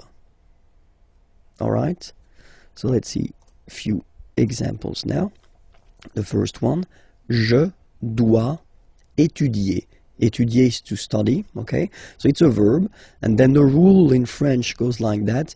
If you get to put two verbs in a sentence, like here, the second one must be at the infinitive form. So when we talk about the infinitive, it's the basic form of the verb, okay? So étudier, study. Je dois étudier. I must study. Je dois étudier. Okay? Then, il doit choisir. Okay? Same thing here. Choisir means to choose. Okay? And so, I did put here the infinitive form, so the basic form, IR form. Il doit choisir. Okay? He must choose. And the last example, nous devons répondre. Répondre is to answer. Répondre here, okay? Nous devons répondre. We must answer. Nous devons répondre. Okay? We are going to discover together European countries, so les pays européens. Okay? So let's start now with les pays européens. And the first one, la Grèce. La Grèce. Okay, so remember gr, gr. And then this accent grave like that, open. Grèce. Okay, la Grèce. Le Portugal. Le Portugal. L'Espagne. L'Espagne. Okay, don't insist on the final E because basically it's not pronounced. L'Espagne. Gna, gna, gna. L'Espagne. L'Espagne. L'Italie. L'Italie. L'Italie. Okay, so you can see that for these two countries here, as they are starting with a vowel, like here, okay, as we saw in a previous lesson, the article is modified and then it's L apostrophe, like that, okay? Le Luxembourg, okay, final G not pronounced, and then when you combine this M here, you get the sound en. You don't pronounce the M at all, it's this nasal en, okay? Le Luxembourg. Le Luxembourg, okay? La France. La France, okay? A-N here, nasal en. La France. Okay? We continue. Les Pays-Bas. Final S here, not pronounced. Same thing here. Pays, and then bas. Les Pays-Bas. Okay?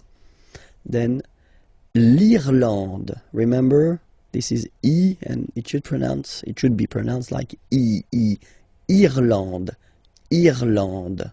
Okay, A-N, en, D, and final E, not pronounced. Irlande. Le Royaume-Uni. Le Royaume-Uni. Le Royaume-Uni. Okay? L'Allemagne. L'Allemagne. Gna, gna, gna, gna. Remember this G and E, it can be quite tricky at the beginning to produce, I mean the sound N, okay? But really you should work on that because it's quite, well, it's not coming all the time, but it's not rare. I mean the sound is not rare in French, okay? N. L'Allemagne. L'Allemagne. Okay? La Belgique. Okay, remember Q-U-E here. You will get only the sound K, okay? Belgique, Belgique. So it's not Belgique, not at all, okay?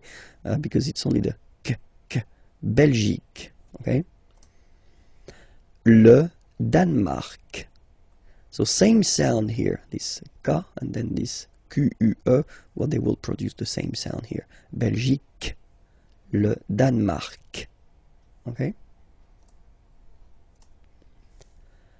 L'Autriche, okay, remember, sh here. L'Autriche, l'Autriche, okay?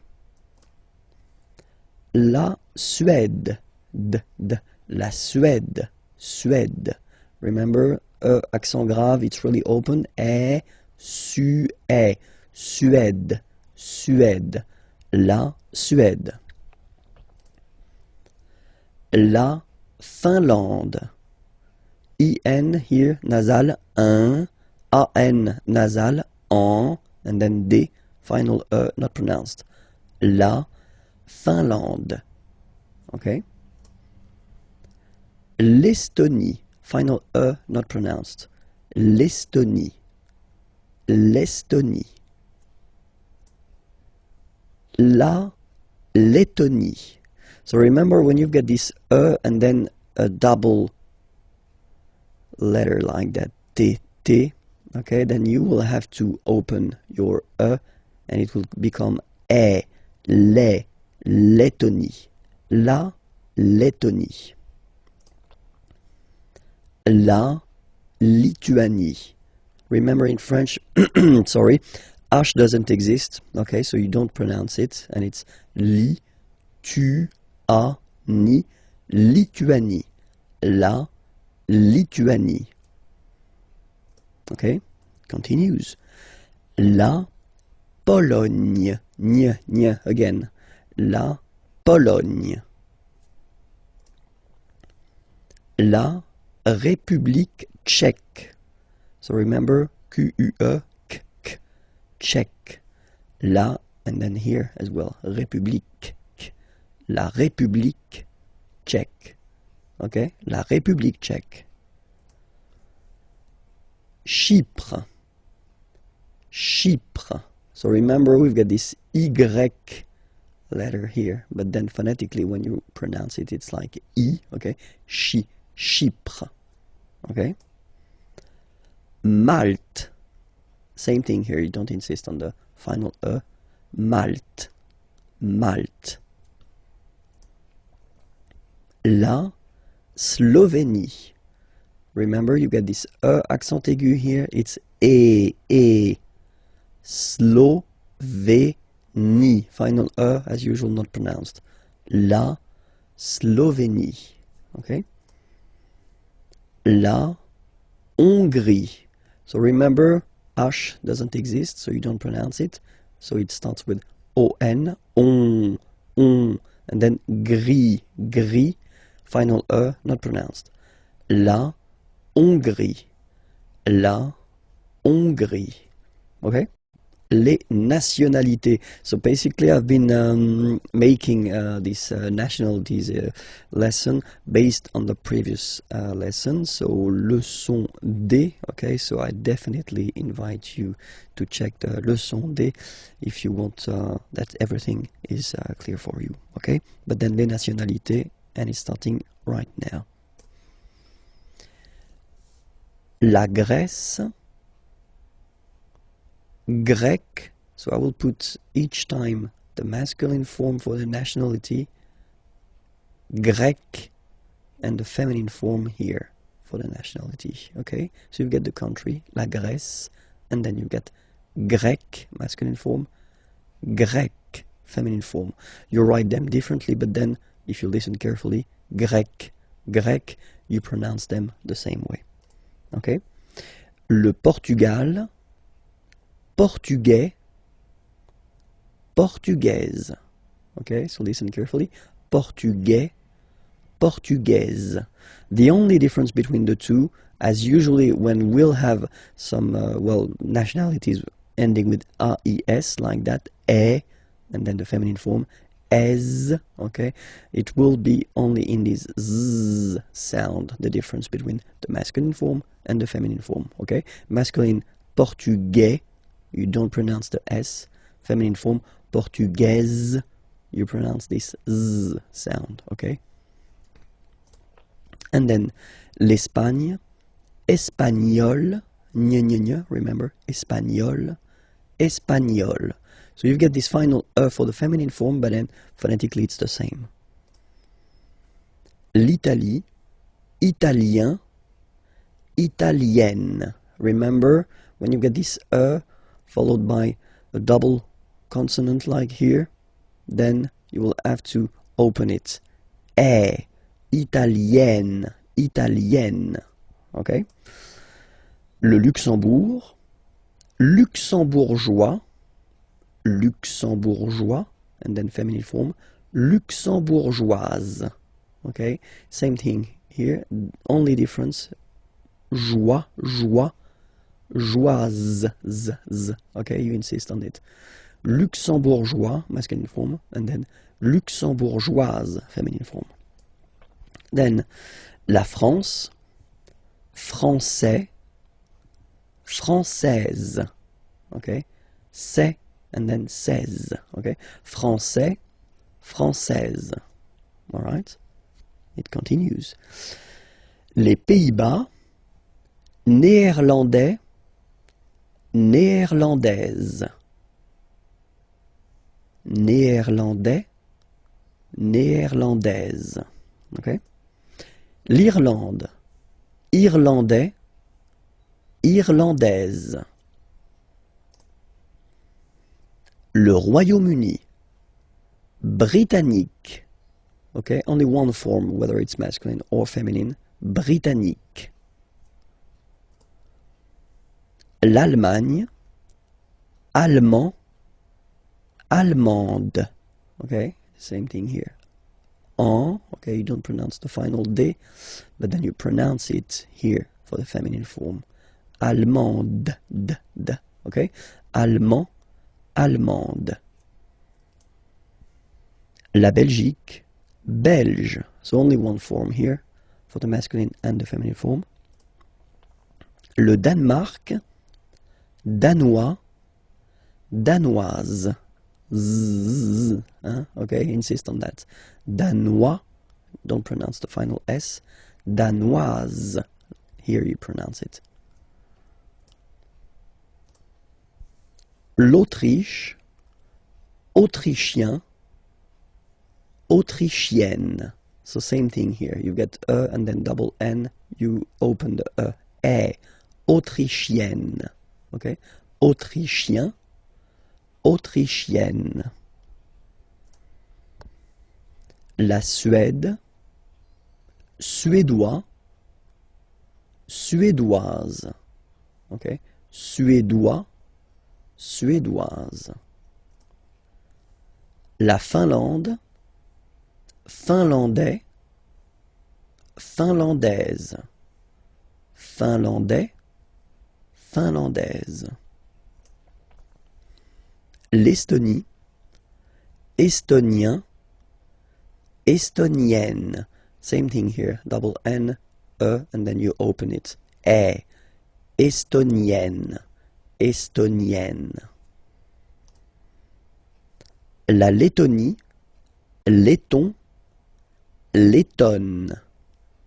Letton, lettonne. La Lituanie, lituanien, lituanienne. Same thing here. You open the E. Lituanienne. Okay? Lituanien, lituanienne. La Pologne, polonais, polonaise. Polonais, polonaise. La République tchèque, tchèque. Okay, so here as well, you get only one nationality. So whether for masculine or feminine form, it will be the same. Czech. Okay. Chypre, same thing here. Chypriote. Chi, remember this Y is pronounced like I, okay?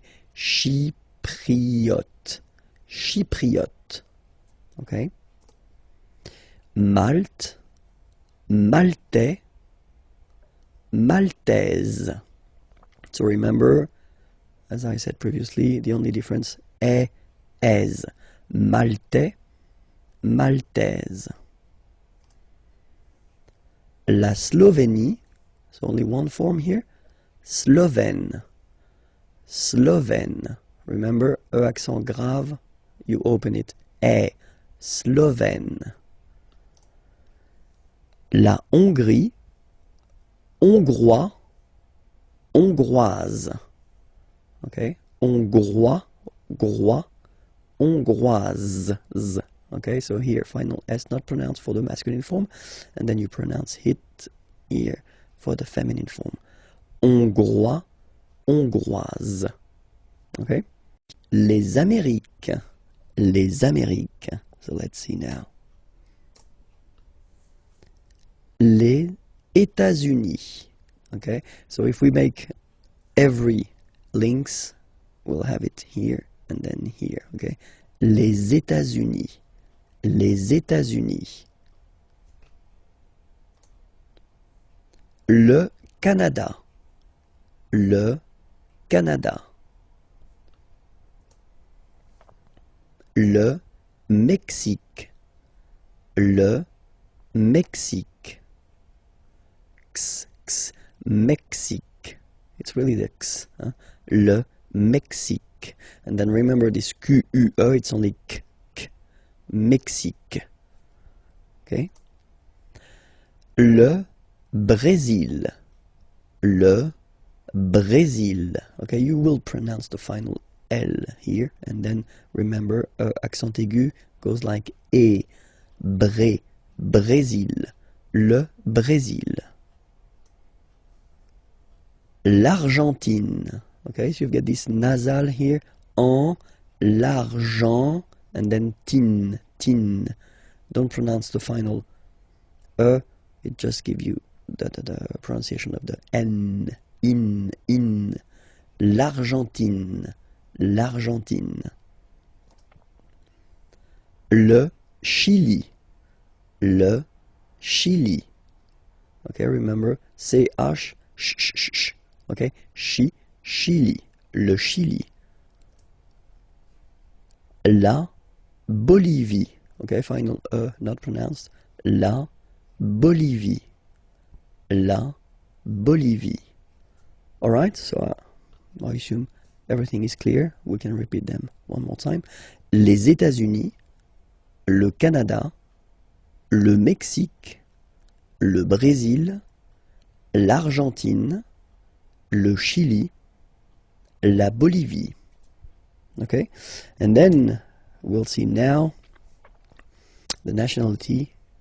So you will see here each time first the masculine form and then the feminine form. Okay, so les États-Unis, américain. So when you talk about the nationality, américain, masculine form, un, américain, and then feminine form, américaine, américaine.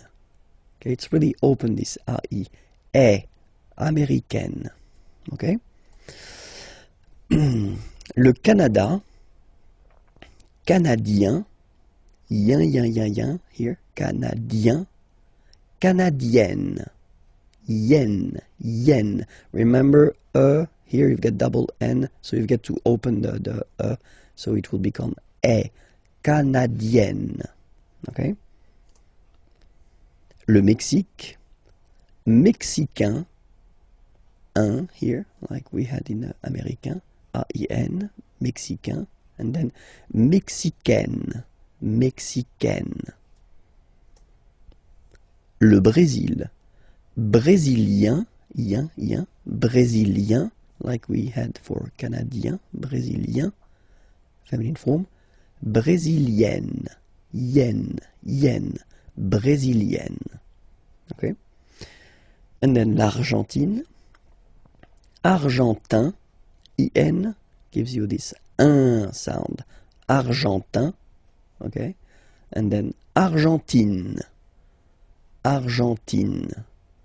Okay, if you look carefully, well, basically the feminine form is the same as the name of the country, okay. Le Chili, chilien, chilien, yin, chilien, chilienne, chilienne, okay, and then la Bolivie, bolivien, yin, same, bolivien, and then feminine form, bolivienne, bolivienne. Okay, this lesson we'll discover together le verbe attendre. So attendre means to wait. Okay, so it belongs to the third group of verbs, so not the regular one, the irregular. So that's the reason why it's quite important to take a few minutes to discover together the way to conjugate this verb at the present form. Okay, so let's see now how it will go. So the first form will be j'attends, j'attends. Okay, you get D and S, well basically you don't pronounce them, okay, and then you get only the sound attends, nasal here, en, j'attends, okay. Second form, tu attends, okay, you can see that, well, it is exactly the same one, so same way to pronounce it, attends, okay. Il attend, elle attend. So the only difference between this one, so this il form and the tu or je form, okay, if you want to write, it's just that if you look carefully, you don't have the final S here, okay, but then basically if you want to only pronounce or only speak, then, well, it's exactly the same way to pronounce these forms, okay, j'attends, tu attends, il attend, elle attend. Okay, but then nous is coming here, all right, and then we've got the classic ending for nous, so O-N-S, okay, you don't pronounce the S, so you get only this on sound, okay, attendons, nous attendons, so we'll make the link between the two, la liaison, nous attendons, nous attendons, vous form, same thing, classic ending for vous, EZ, okay. When you combine the two, you get the sound et, okay. Vous attendez, attendez, okay. Let's put here the liaison, the link. Vous attendez, vous attendez, okay. And the last one, same thing, classic ending for il, elle at the plural form, ENT, but then you don't pronounce them. Ils attendent, okay, so remember you get to pronounce this, d at the end, okay. Elles attendent, all right. If you make the link, ils attendent, elles attendent, okay. So let's read them. J'attends, tu attends, il attend, elle attend, nous attendons, vous attendez, ils attendent, elles attendent. Okay? So I've been making few sentences just to show you how it works, or the meaning. J'attends le train. So le train, the train, I wait. Okay? I wait for the train, but then j'attends le train. Okay? Tu attends avec moi. So you wait, and then avec means with, moi, me.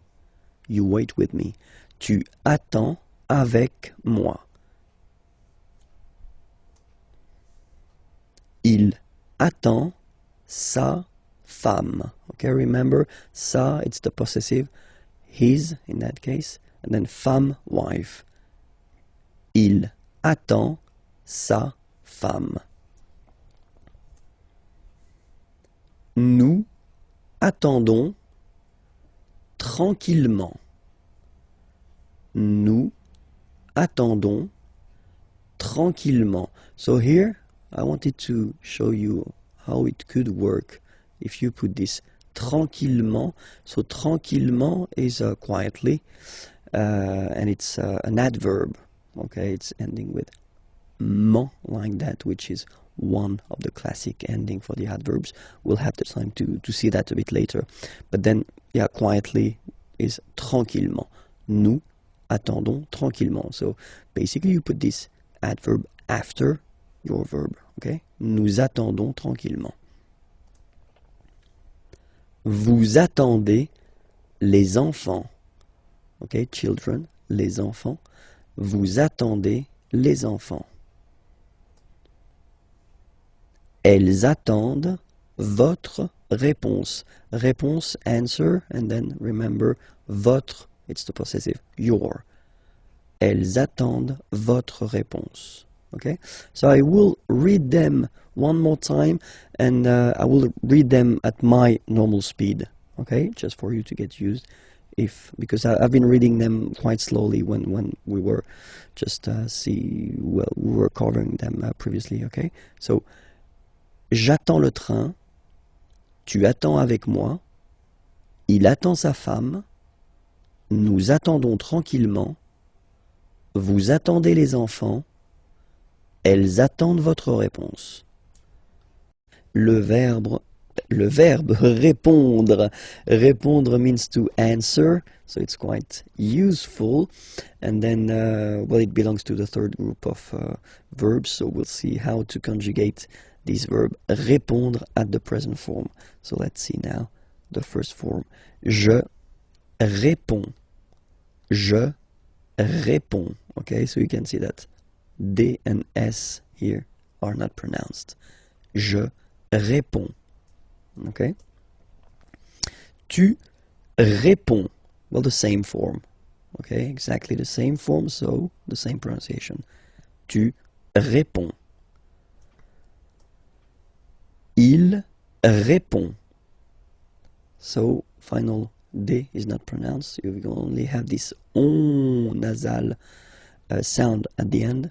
Répond. Elle répond. Okay? So, je réponds, tu réponds, il répond, elle répond. Okay? So far, only one way to pronounce it. Alright? Then, of course, for nous, we've got the normal and classic ending ONS. Okay? Don't pronounce the final S. You only pronounce this on sound. So you get répondons. Nous répondons. Nous répondons. Okay? And then classic ending for vous as well. EZ. Okay? Remember, you combine these two letters, you get the sound et. So, répondez. Vous répondez. Vous répondez. Okay? And then the last persons here. Ils répondent. So same thing here, classic ending, ENT, but then you don't pronounce it. Okay? Répondent. Répondent. Ils répondent. Elles répondent. Okay, so let's see all the form one more time. Je réponds, tu réponds, il répond, elle répond, nous répondons, vous répondez, ils répondent, elles répondent. Alright?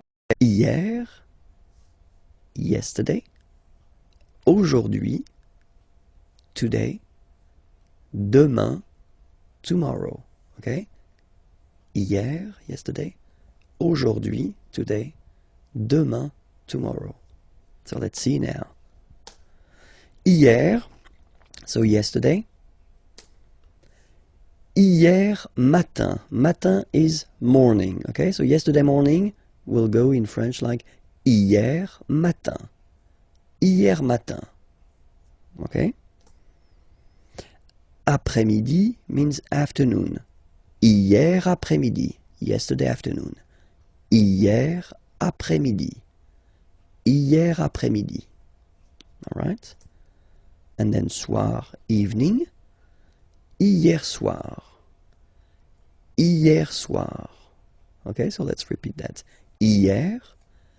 Hier matin. Hier après-midi. Hier soir. Okay? So now, aujourd'hui, today, aujourd'hui. Ce matin, so we put here this this matin, morning, this morning, ce matin. Cet après-midi, this afternoon, cet après-midi, cet après-midi.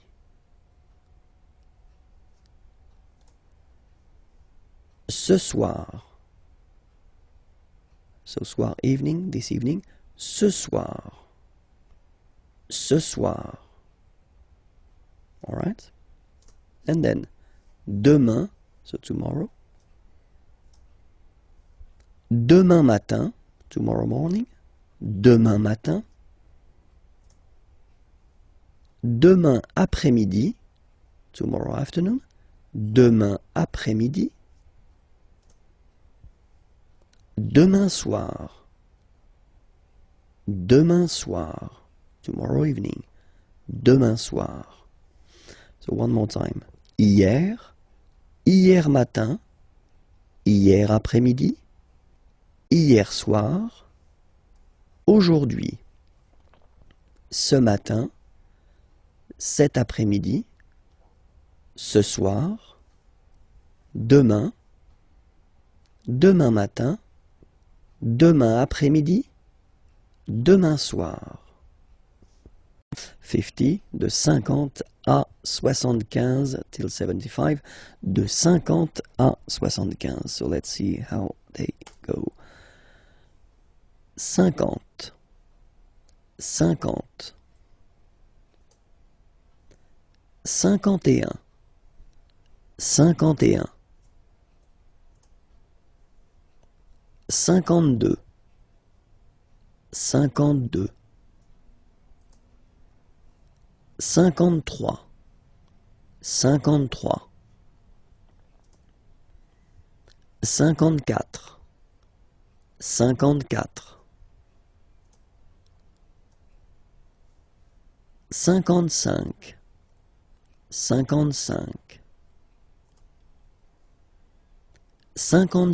54, 55, 55, 56, 56, 57, 57, 58, 58, 59, 59, 60, 60, 61, 61, 62, 62, 63, 63, 64, 64, 65, 65,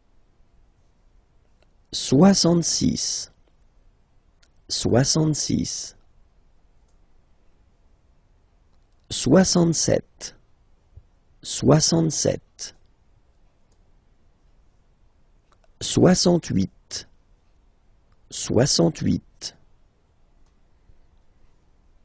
69, 69. And that's normally when my students, when I'm in class with them, start to look at me like they would like to kill me, because now we're getting to the tricky point in French, okay? So have a look here. Now we've got this 70, of course, but then in French, it's a bit more tricky, because you take back the 60, and then you will add the 10, okay? So for this 70 session here, you will have to use this 60 and then 10, and so all the numbers from 10 to 19, you will have to put them right here after. Okay, so let's see how it goes. 70, 70, 71, 71. Okay, so you can see here now. 60, 60, and then 11, 11. 71. 72, 72. Same thing here. 60 and then 12. Okay. 73, 73. 74, 74. 75, 75. Okay, so we won't go further, not to be more traumatized, because I've got some nice surprises after that as well. Okay, so remember that well, till 70, well, it's quite not easy, because it's always difficult to remember the numbers, but still it's not that tricky. Okay, so remember that for 70 here, so from 70 to 79, you will have to use this 60, so 60, and then the numbers from 10 to 19, okay? 10, 11, 12, 13, 14, 15, etc. So we'll see the rest in a coming lesson. So now what we'll do, we'll go to till 100, and then we'll see all the well, tricky and irregular forms, okay? So if you remember, when we stopped, it was here, okay, so 75. In French, we'll have to use this 60, so 60, okay, and then after that, you will have to put this 15, 15, okay, so remember, from 70 to 79, it will work the same way, so you will have to put this 60, and then the numbers from 10 to 19 after. Sorry, yeah, 19, yes. Okay, so in that case it's 75, 75, okay, 60, and then 15, okay. Next one, 76, okay, so 60 and 16, okay, 76, all right. 77, 77. 78, 78, 79, 79, and then 80. Okay, so for 80 it's 80, 80, all right. 81, 81, 82, 82, 83, 83, 84,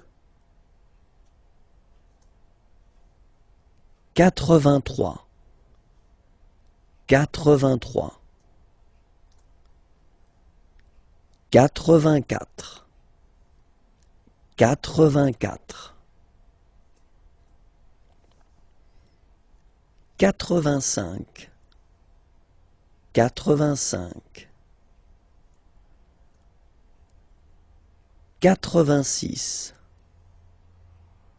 85, 85, 86, 86, 87, 87,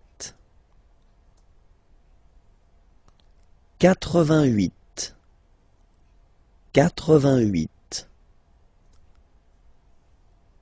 88, 89, 89.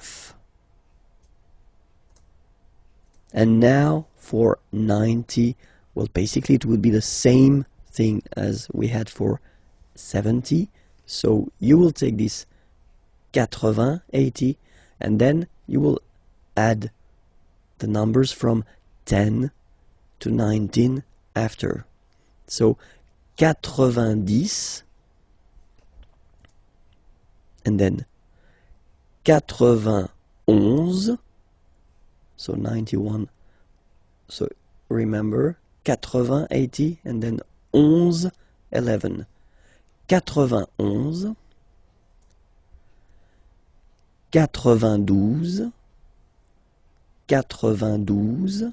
93, 93, 94, 94, 95,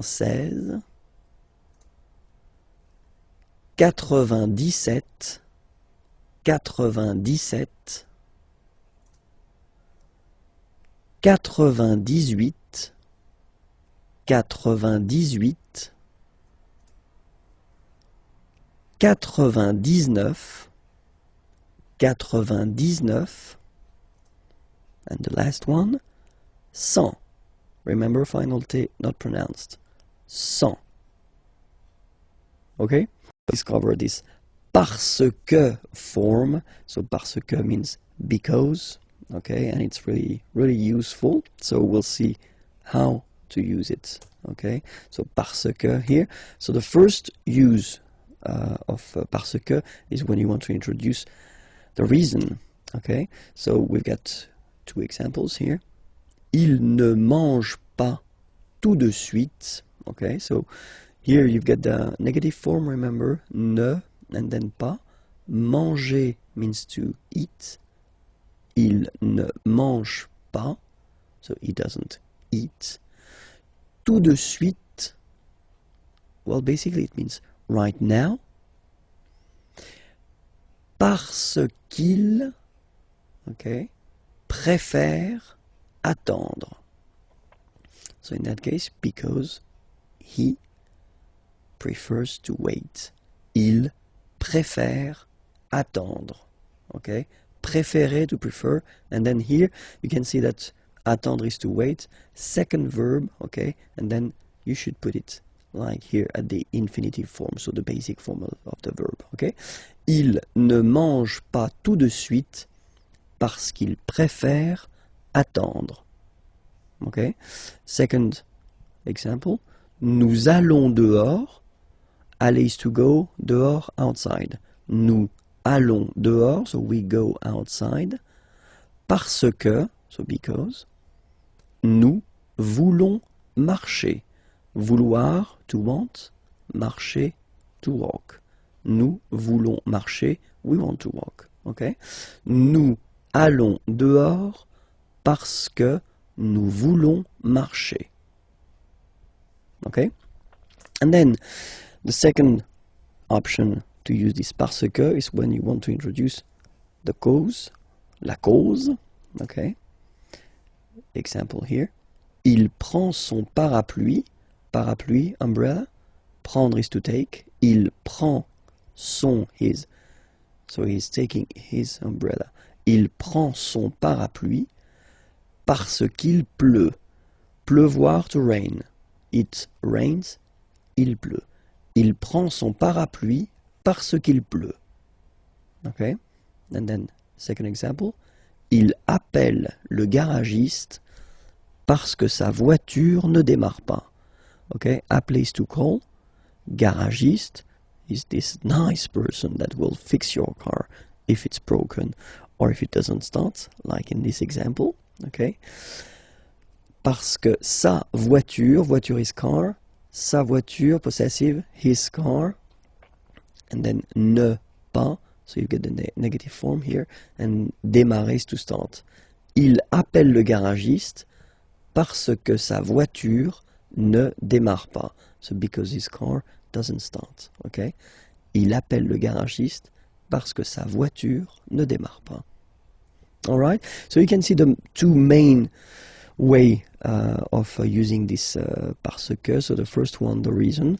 In that case, well, it's something that refers to the person. Okay?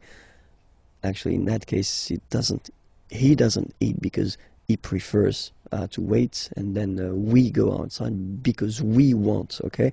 And then the second possibility when you talking about la cause, in that case, something that doesn't really, it's not the results of what someone is doing, but it's raining in that case, and then the car doesn't start. It doesn't really, it's not the result of the action of someone, okay? So that's the two main use of parce que. Then we'll work on le Moyen-Orient, the Middle East, okay? Let's start. Le Moyen-Orient.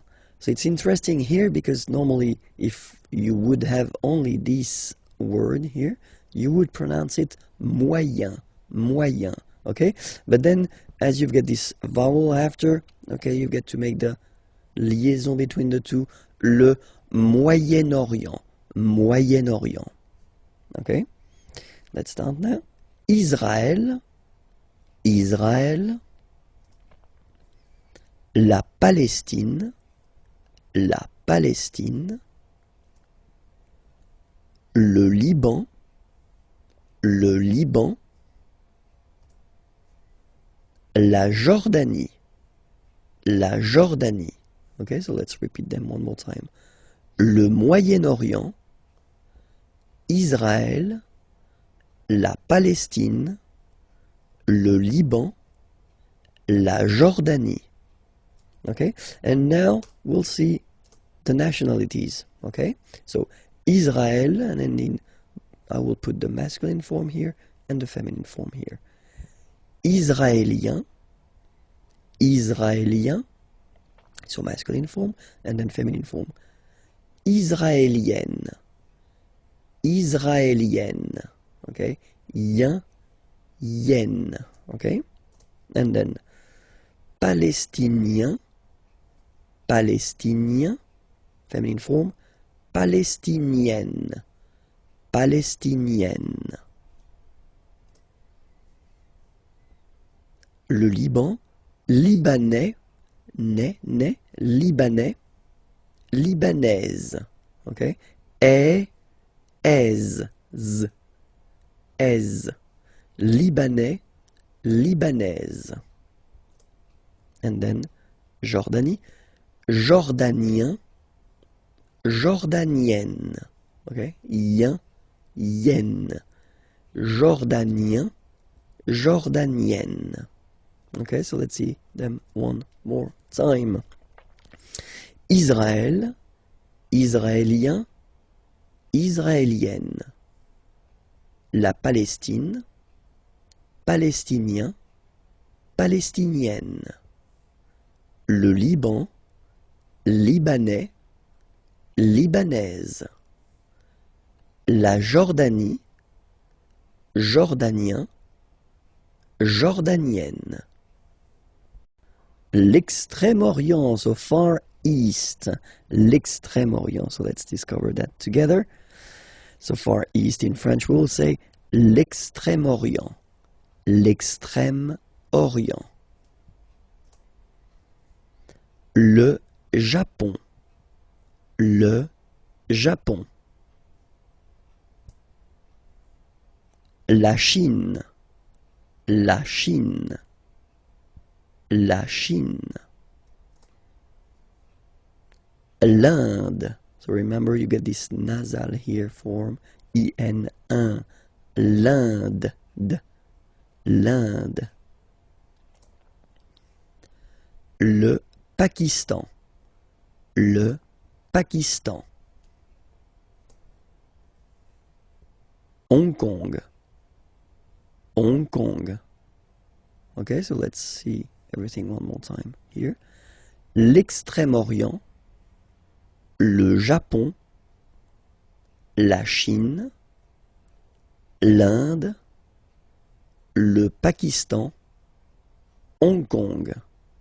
Okay, and now for the nationalities, so each time I will put the masculine form and the feminine form. Okay, le Japon, japonais, japonaise.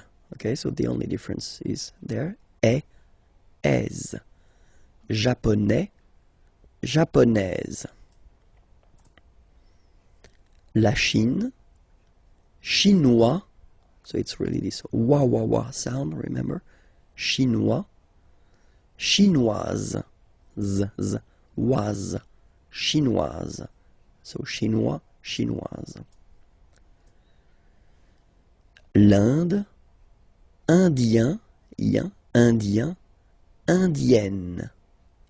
So remember this double N, you open it, indienne.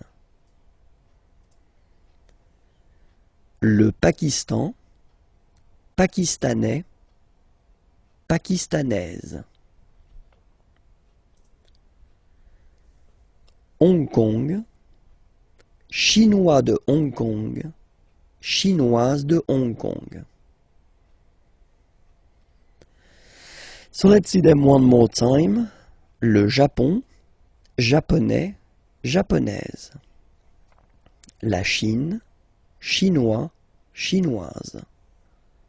L'Inde, indien, indienne. Le Pakistan, pakistanais, pakistanaise. Hong Kong, chinois de Hong Kong, chinoise de Hong Kong.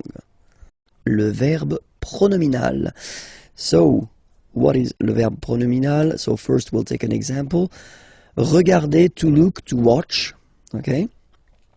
And then se regarder. In that case it would be to look at oneself. Okay? So that's the important thing about this verb pronominal. Le verb pronominal will be constructed all the time with this se before the verb. Se regarder, okay? And this se will basically change the meaning of the verb because regarder, to look, to watch, se regarder, to look at oneself, okay? So we'll take an example. So if we take the regarder verb, okay? So normally you will construct this sentence, je regarde la télévision, okay? I watch the television. Je regarde la télévision, okay? But then, if you use this se regarder, so as I said, to look at oneself, in that case, je me regarde. Alright, so you will have to add this me thing here before the verb. Je me regarde. Okay, so let's see how we will conjugate this verb at the present form. Je me regarde. Tu te regardes. Il se regarde. Elle se regarde. Nous nous regardons. Vous, vous regardez. Il se regarde. Elle se regarde. So now you can see that you've got to add this me, te, se, nous, vous, se before the verb when you conjugate it. Okay? Let's take another example. Appeler, to call. Okay? And then the important thing in that case is that, as usual, you know, appeler is starting with a vowel. A here. And it does mean that, as usual in French, normally we should have this se, but then e will disappear and it will look like that, s'appeler. So appeler, to call, and then s'appeler, to call oneself. Okay, so let's see how we will conjugate this verb. Je m'appelle. So same thing here, the e that we had previously disappeared. Je m'appelle. So remember, that's normally the verb that you use when you introduce yourself. Like I call myself, so my name is, of course, but then in French it's like I call myself. Okay, je m'appelle. Tu t'appelles. Tu t'appelles. Il s'appelle. Elle s'appelle. Nous nous appelons. Okay, so I will make the liaison. Nous nous appelons. Vous vous appelez. Il s'appelle. Elle s'appelle. Sorry. So if you look carefully here as well, so you will have to add this m, t, s, okay, and then nous, vous, s, okay. So remember, it's just because the verb is starting with a vowel. It would be the same if the verb would start with the letter h plus a vowel, because we don't pronounce h, so that's the reason why. My God, I'm losing my voice. Let's hope I will finish. Be careful, because in some cases when you will add this se in front of the verb, then le sens, so the meaning of the verb, will change. So I will put a few examples here. Trouver is to find, okay, and then se trouver means to be, être.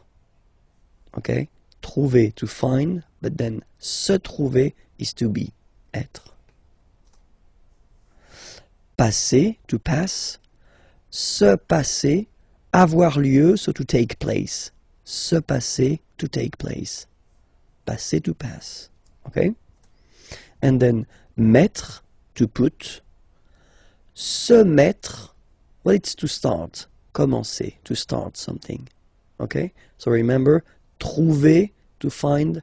Se trouver, être, so to be. Passer, to pass.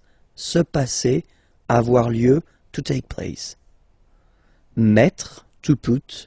Se mettre, commencer, to start something.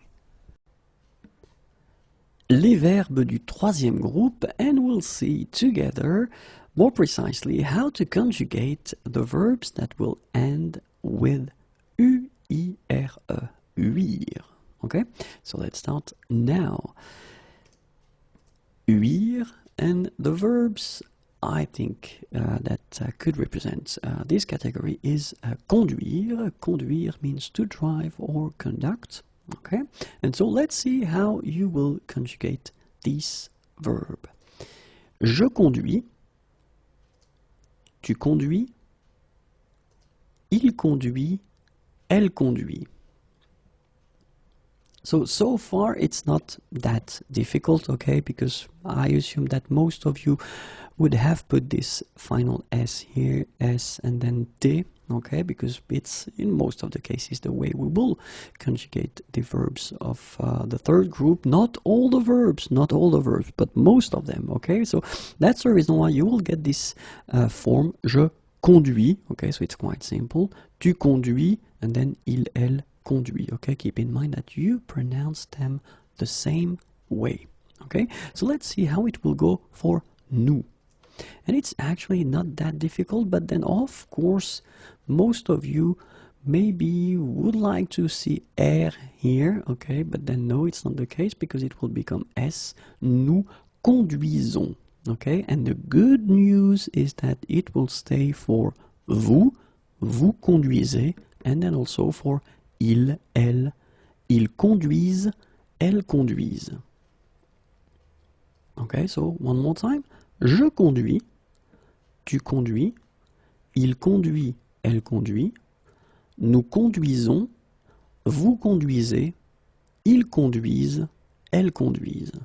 Okay, so basically these verbs are not really tricky. They're not really difficult. The only thing that you get to remember is that this is S here, conduisons.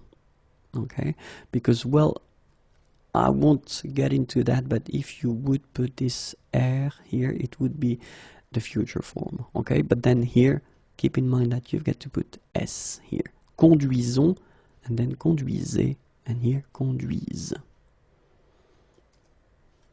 So we'll see now the other verbs that will actually be conjugated like conduire. Construire,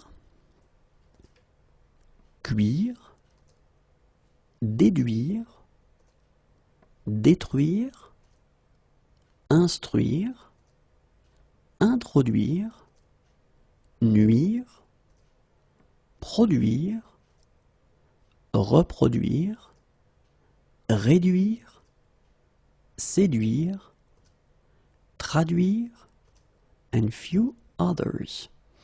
Okay, so let's see them one more time. Construire, cuire, déduire, détruire, instruire, introduire, nuire, produire, reproduire, réduire, séduire, traduire. And of course, you are expecting the translation. I know that. And this is the reason why you will get them. So, construire means construct, build. Cuire, cook. Déduire, deduct, deduce. Détruire, destroy. Instruire, educate, instruct. Introduire, introduce, insert. Nuire, harm, damage. Produire, produce, make. Reproduire, reproduce, copy. Réduire, reduce, decrease. Séduire, charm. Traduire, translate. Okay, so keep in mind that these verbs here will actually be conjugated like we saw a few minutes ago. Voilà.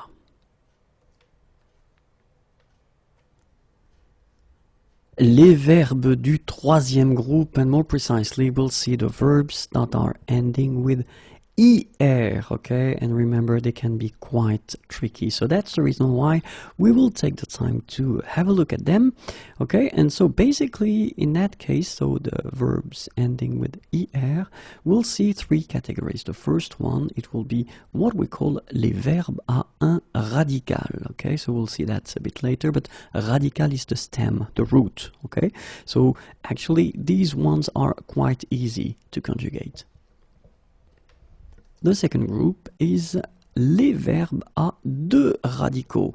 So now it's getting a bit difficult because it will mean that these verbs will have actually two stems or roots, if you want. So we'll see that. Don't worry. And then this third group, oh, it's a strange one here. But then actually we're talking about les verbes à trois radicaux. So in that case, we will see that, well, they are the most tricky one. But then don't worry, we'll manage to understand how it works. Okay, so let's see now, and we'll start with the easy thing, and it's better, and it's les verbes à un radical.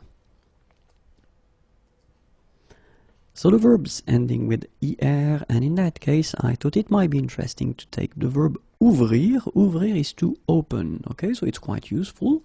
And so the idea is that this final ER will be taken away to get the stem, the root. And so after that you will get j'ouvre, tu ouvres, il ouvre, elle ouvre, nous ouvrons, vous ouvrez, ils ouvrent, elles ouvrent. Okay, so it's clear that we've got this verb ouvrir. Okay, so ouvrir is the ending with ER. And as I told you here, you should take this ER away. Okay, so you'll get the form OUVR. And then after that you will add, so the endings, E for je. So that's the reason why you get j'ouvre. For tu, you will add ES. And that's the reason why you will get tu ouvres. For il, elle, you will add e, ouvre. Okay, so basically you get the same phonetical form here. Okay, it's the same pronunciation, but you should write it ouvre, ouvre, es, ouvre, e. Okay? And then for nous, well, the classic ending, ons, ouvrons, nous ouvrons. And then for vous, classic ending, ez, vous ouvrez, il, elle, classic ending, ent, ils ouvrent, elles ouvrent. Okay, so it's actually not that difficult if you think about this little thing. So you should take this er away and just add these endings. Okay, so we'll see now few verbs that will actually be conjugated the same way ouvrir is, and it's couvrir, découvrir, cueillir, accueillir, recueillir, assaillir, souffrir, and a few others. Okay, but these are the main ones. Couvrir, découvrir, cueillir, accueillir, recueillir, assaillir, and then souffrir. I don't know why there is a little dot here, but then don't bother with this. And of course, as in most of the cases, I try to give you the translation, and here it goes. So couvrir means to cover or to wrap. Découvrir, to discover. Cueillir, gather, pick. Accueillir, welcome. Recueillir, collect, gather. Assaillir, assault, attack, and then souffrir, to suffer. Okay, so these verbs here will be conjugated the same way ouvrir is, and it's not that difficult. Okay, so now let's see the second group, so what we call les verbes à deux radicaux. And so we'll take partir. Partir is to leave. We use this verb quite often, okay? So basically it's quite important to see how to conjugate that at the present form. And so, as I said, the idea is that we will have two different roots, two different stems, okay? And the first one will be par for the singular form. So we're talking about je, tu, il and elle, so the singular form, okay? And then for the plural form, we will have part, okay? And we're talking about nous, vous, il, elle. So let's see how it will go, okay? So the first form will be je pars, okay? Remember, you put this S, you don't pronounce it. Je pars. Then you will get tu pars, il, elle part. So the first thing that you get to keep in mind, you've got this final S, final T, but then you don't pronounce them. So phonetically, je pars, tu pars, il part, elle part. The same form. And then, if you think about what we saw, here we should have this first part here, and then the endings after. And that's the reason why we will get nous partons. Okay, so you've got this P-A-R-T, and then we put the ending O-N-S, the classic one. Vous partez, same way, and then obviously we'll have ils partent, elles partent. Okay, so the first part P-A-R-T, and then the ending E-N-T. Okay, and this is the tricky thing with this verb partir. It's just to remember that when you get the singular or the plural, well, basically you will have different stems, okay? So the first one, keep in mind that you will have this PAR, and then you will add the ending S for je, S for tu, T for il, elle. Phonetically, je pars, tu pars, il part, elle part, okay? And for the plural, as we saw, you just keep this P-A-R-T and you add the endings O-N-S, E-Z, E-N-T. And you will get nous partons, vous partez, ils partent, elles partent. Alright? So, let's see now the verbs that will be conjugated like partir. Sortir, dormir, servir, sentir, mentir, se repentir, and few others. Okay, so sortir, dormir, servir, sentir, mentir, se repentir. And of course, you would like to have the translation.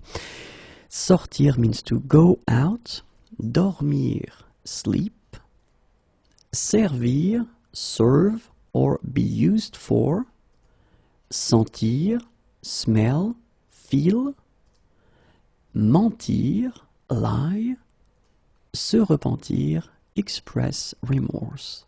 Okay, so keep in mind that these verbs will actually be conjugated like partir. Okay, and last but not least, don't be afraid. So now we've got the last group of verbs ending with er, and these verbs will belong to the group of verbes à trois radicaux. So obviously you understand now what I'm talking about, and we'll see how it goes. And in that case, well, basically the idea with venir, so I decided to take venir. Venir is to come. Same thing, it's a quite used verb, so that's the reason why I think it's important to see how it goes. And so the difficult thing with this group of verbs is actually you will have one form for the singular. So we're talking here about je, tu, il, elle. Okay, so in that case, the stem, the root will be vient, V-I-E-N. Okay, then we will have another root or stem for nous and vous at the plural form, and it will be V-E-N. Okay, so you can see that it's not the same. And last but not least, we'll have a third stem or root for il, elle at the plural form, and it will be viennent. And this is the tricky thing with venir, and we'll see the other verbs that will be conjugated like it. You've got three forms here. So vient for the singular, ven like that for the plural, but then it's only nous and vous, and then viennent for the plural, il, elle. So let's see how it goes. Je viens, tu viens, il vient, elle vient. Okay, so we do agree that we respect the rule, so you take this VEN and then you put it right here, and after that you will put the ending. Okay, then think about what we saw, nous and vous, so they're coming right now. We should use this VEN stem. So that's what we are going to do. Nous venons. Okay, so you put back this VEN, and after that you will put your ending ONS. Nous venons, then you will get vous venez. Okay, and the last one, remember here, for il, elle at the plural form, you will use this viennent here, and then you will add the ending ENT. Ils viennent, elles viennent. Okay, and so this is, well, normally what is difficult, trying to remember how to conjugate them, and especially keeping that fact in mind that for the singular you will put this VIEN, and then you will add S for je, S for tu, and T for il, elle. Okay, and phonetically it's it's the same form. So you get je viens, okay, tu viens, il vient, elle vient. And then it was quite fast. But then for nous and vous, okay, you will put this VEN, all right, and you will add the ending ONS for nous, EZ for vous, okay, and you get nous venons, vous venez. And the last part, remember, well, basically for il, elle, you will put back this VIEN, and you will put the ending ENT, and you'll get ils viennent, elles viennent.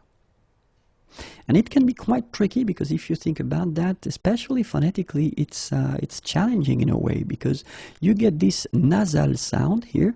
Je viens, okay, viens. Tu viens, well, the same. Il vient, elle vient.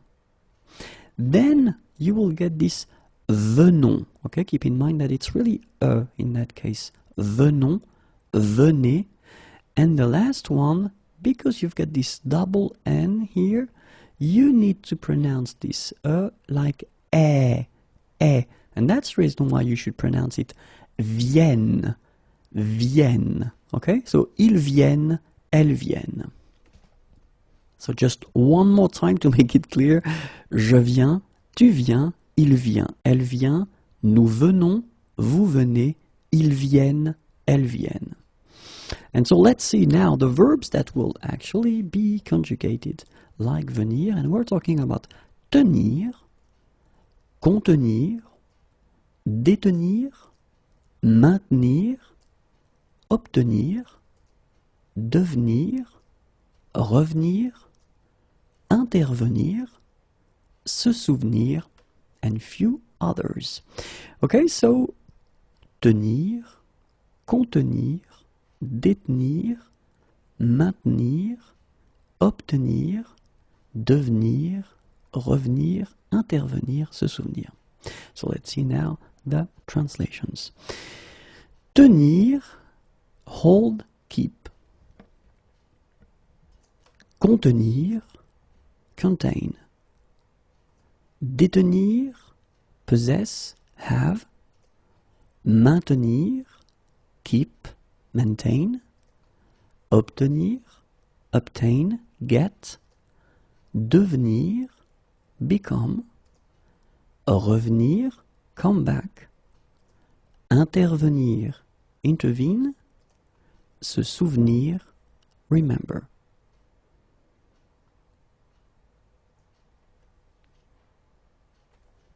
Les verbes du troisième groupe, and more precisely, how to conjugate les verbes, the verbs that are ending with URE. Okay, so UR. And well, actually, even if it's, let's call it a micro group, I think it's quite important to just take the time to see how to conjugate these verbs. Okay, and so the example I wanted to use or to take is conclure, and basically it means to end, close, or conclude. Okay, so let's see how we will conjugate conclure. Je conclus, tu conclus, il conclut, elle conclut, nous concluons, vous concluez, il conclut, elle conclut. So as usual, let's say that the singular is not that difficult because probably you would put that without knowing that it goes like that. S, S, T. Okay, so you get conclu, conclu, conclu. Okay, the same phonetical form here. The tricky thing in a way is for nous, vous, il, elle of the plural, because basically you don't put anything between this U and the ending. So you get this concluons, okay? So don't put any S or anything here. So it's not conclusion or conclurons or something like that. For the present form, it's concluons, okay? Concluez, and then here, conclu. Okay, keep in mind that even if you put this final ENT, so the ending, you don't pronounce it. So phonetically you get conclu. Conclu. Okay, so je conclus, tu conclus, il conclut, elle conclut, nous concluons, vous concluez, il conclut, elle conclut. And so when I say it's a micro group, it's just because you will see that we've got actually two verbs that will be conjugated like conclure. But you know, honestly, it's quite important to introduce them anyway because they are not that tricky to conjugate. And it's inclure and exclure. Okay, so inclure, exclure, and I'm pretty sure that you understand how or what they mean with the other translations, but of course I will offer you the translation, and it's inclure means to include or incorporate, and then exclure, exclude or get rid of. Okay.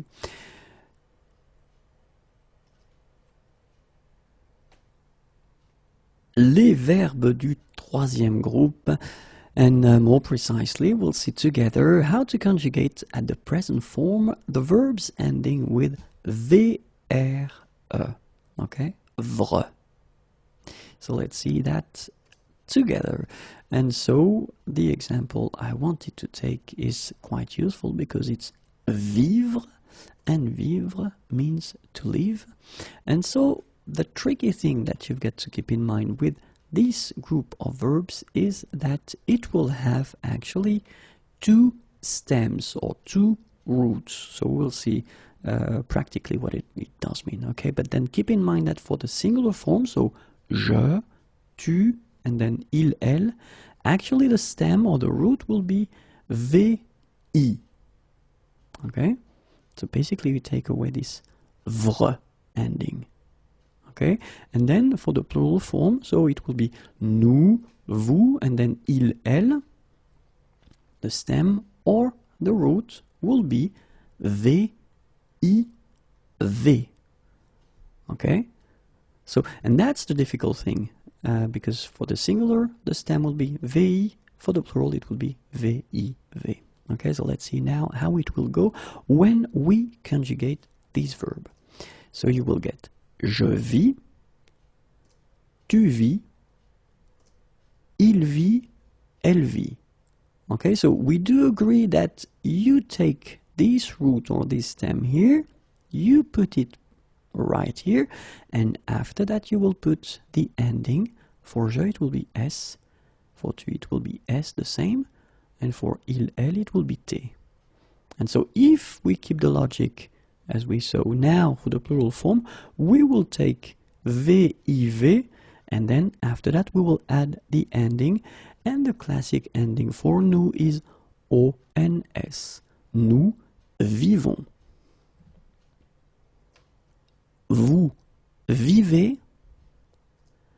Ils vivent. Elles vivent.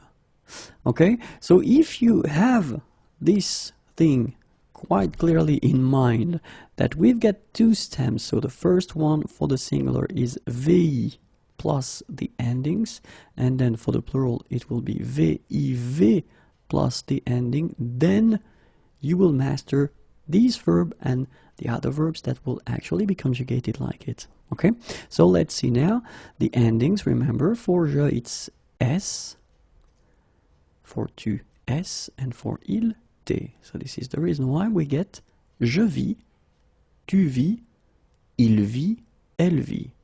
Okay, and then for nous the ending is ONS, so you get nous vivons, then EZ, vous vivez, and after that ENT, ils vivent, elles vivent. Alright, so let's see now what verbs are actually conjugated like vivre. And we've got suivre,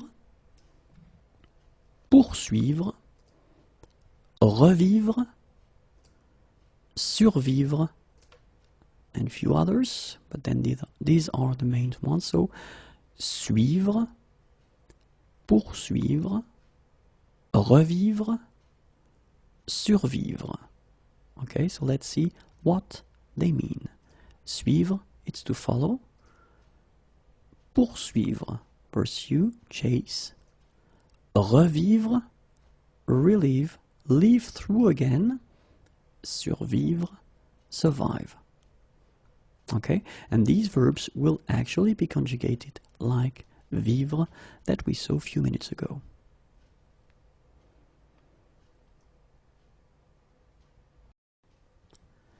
Les verbes du troisième groupe, and we'll see more precisely in this video how to conjugate the verbs that are ending with this IRE thing. So ir, okay, and we'll see that basically they are quite tricky to conjugate. Okay, so let's start right now. And I thought that it would be more logical to put them, in two groups, and the first one is actually and logically IRE, and the second one we are talking about the verbs that will end with OIRE, war, or then AIRE, R. All right. My advice for this video is actually to probably make a list on your own and try to learn them by heart, because it will be the only way to actually remember them. Okay, but then let's start with the first group, IRE. So the first verb that we'll see is lire, and lire means to read. Okay, so je lis, tu lis, il lit, elle lit, nous lisons, vous lisez, ils lisent, elles lisent.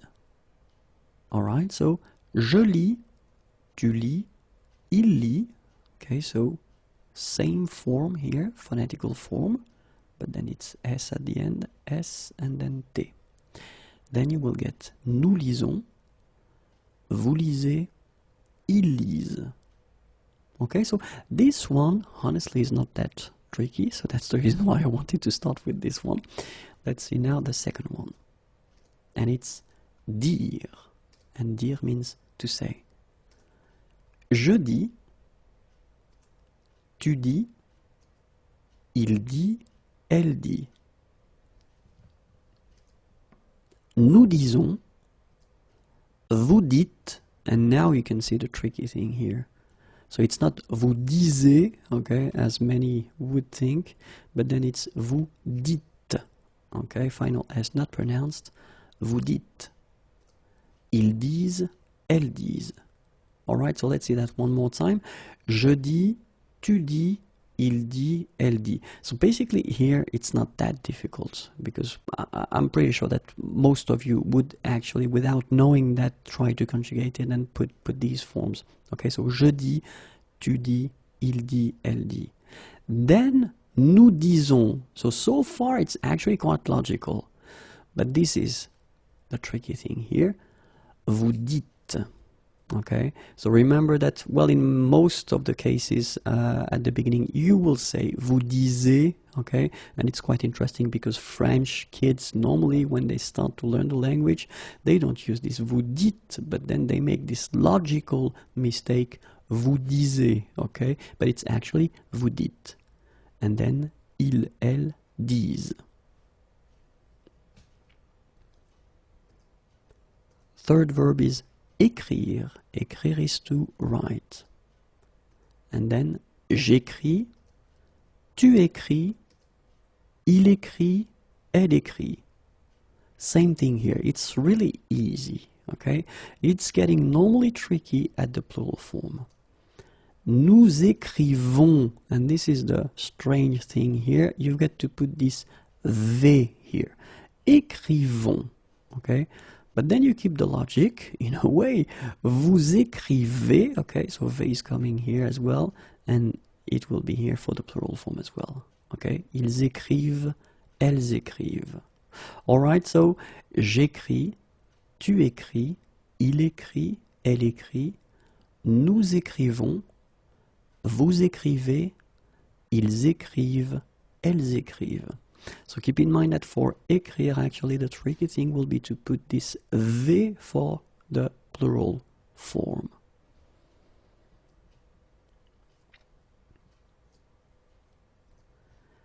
Rire, and it's to laugh.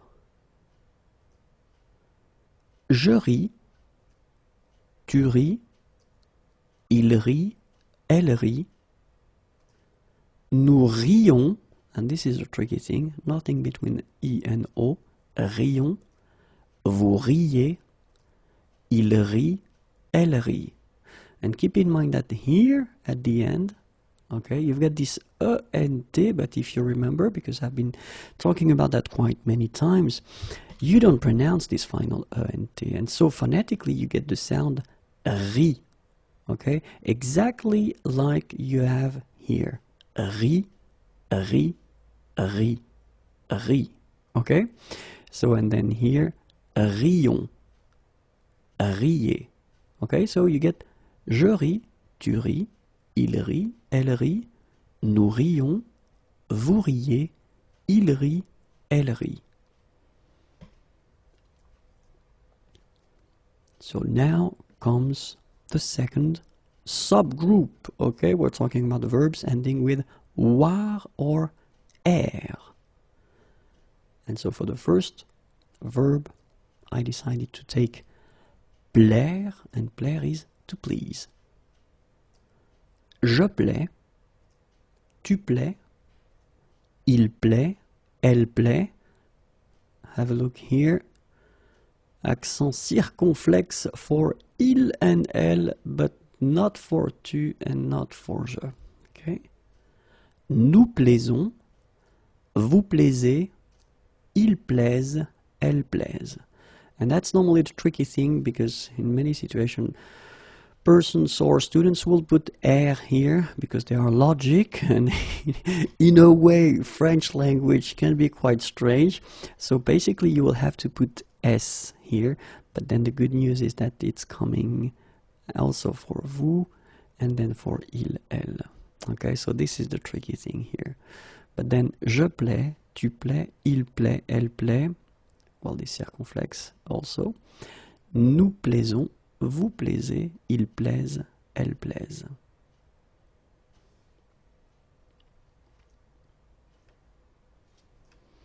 Faire is quite useful, and we use this verb quite often in French because it means to do. Okay, so let's see how we will conjugate it. Je fais, tu fais, il fait, elle fait, nous faisons, vous faites, ils font, elles font. Okay, so this one is a tricky one. Well, basically, if you think about je, tu, il and elle, well, this is not really tricky, and this is quite easy to make because phonetically it's fait, fait, fait. And then for the endings, it's quite logical, s, s, t, like we have normally for the third group, okay? Now, nous is actually quite strange because even if, of course, you put this s here, and in a way it's a surprise, but then the most difficult thing that you should keep in mind is the way you will pronounce it, because you don't pronounce it e as normally you should, but you will pronounce it like e. Nous faisons. Okay, it's really fe, fe, fe. Nous faisons. Okay, you see it with e, but then you pronounce it fe. Nous faisons. So this is the first difficulty, and the second one is here, because if you look, it's a bit like we had for dire previously. Actually, you don't have this faisait. If you would be logical, it would go like that, but then it's fait. Okay, so keep in mind these two things are actually quite tricky. The first one here for pronunciation, nous faisons, and the second one here because you write it like that and it's not vous faisiez but vous faites. Okay, and then ils font, elles font. So just for one more time, je fais, tu fais, il fait, elle fait. Nous faisons, vous faites, ils font, elles font. Okay, this one is important because we use it quite often in French. We've got many expressions that are combined or constructed with faire. Okay, so keep in mind that it goes like that: faisons and then faites.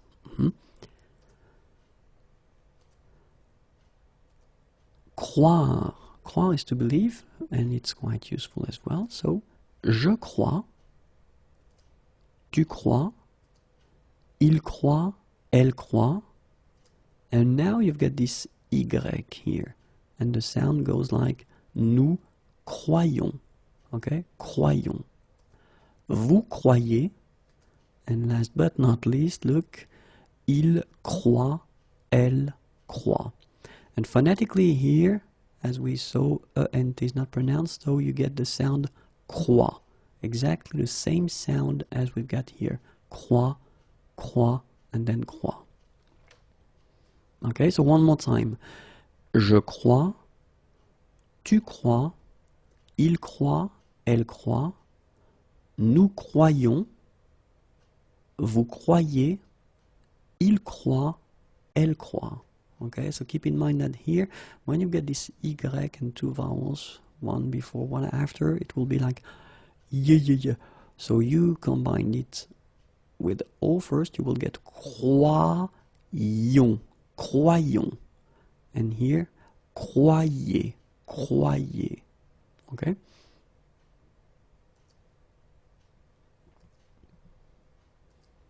Boire, and boire is to drink, so it's quite useful.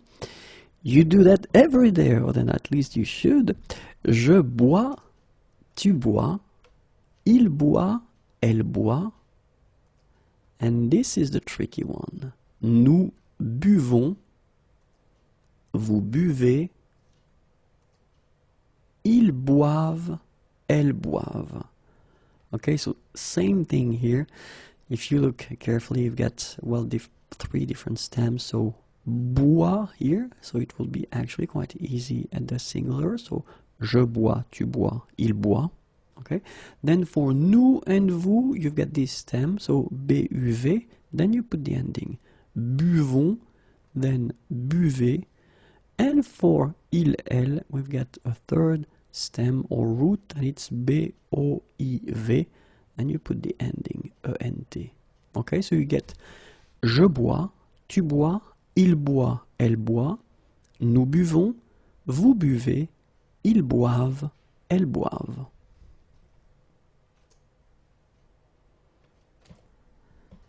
Les verbes du troisième groupe, and more precisely, we'll see together how to conjugate the verbs that are ending with dre and indre at the present form, because they can be quite tricky. Okay, so let's start. So the first group, I thought it might be interesting to take a quite common verb, attendre. And attendre means to wait, okay, so attendre. And for the second group, so the indre group, we'll see the verb craindre. Craindre is to fear, okay, so attendre and then craindre. Okay, but then let's start with attendre. So basically you've got your ending dre, okay, so the verb is attendre, and the thing that you've got to keep in mind is that in that case you will take re away, okay, so you will get j'attends, and then for tu it will be tu attends, for il, elle, il attend. For nous, nous attendons, vous attendez, ils attendent, elles attendent. Okay, so if you look carefully, basically you can see that the infinitive form is attendre, okay? And as I told you, then you take this re away, okay? So you will get this form attend, and after that you will basically add the endings. So for je it will be S, okay, and that's the reason why you get this attend like that, so D, and then you just add this S. For tu, it will be also S, okay, same form. Then for il, elle, don't put anything, okay, so that's the reason why you get the basic form. Then for nous, the classic ending, ONS, okay. For vous, you will have EZ, okay, so that's the reason why you get this attendez form, and for il, elle, you will get ent. Okay, so that's the way that, well, these verbs ending with dre will be conjugated. Okay, so you get j'attends, tu attends, il attend, elle attend, nous attendons, vous attendez, ils attendent, elles attendent.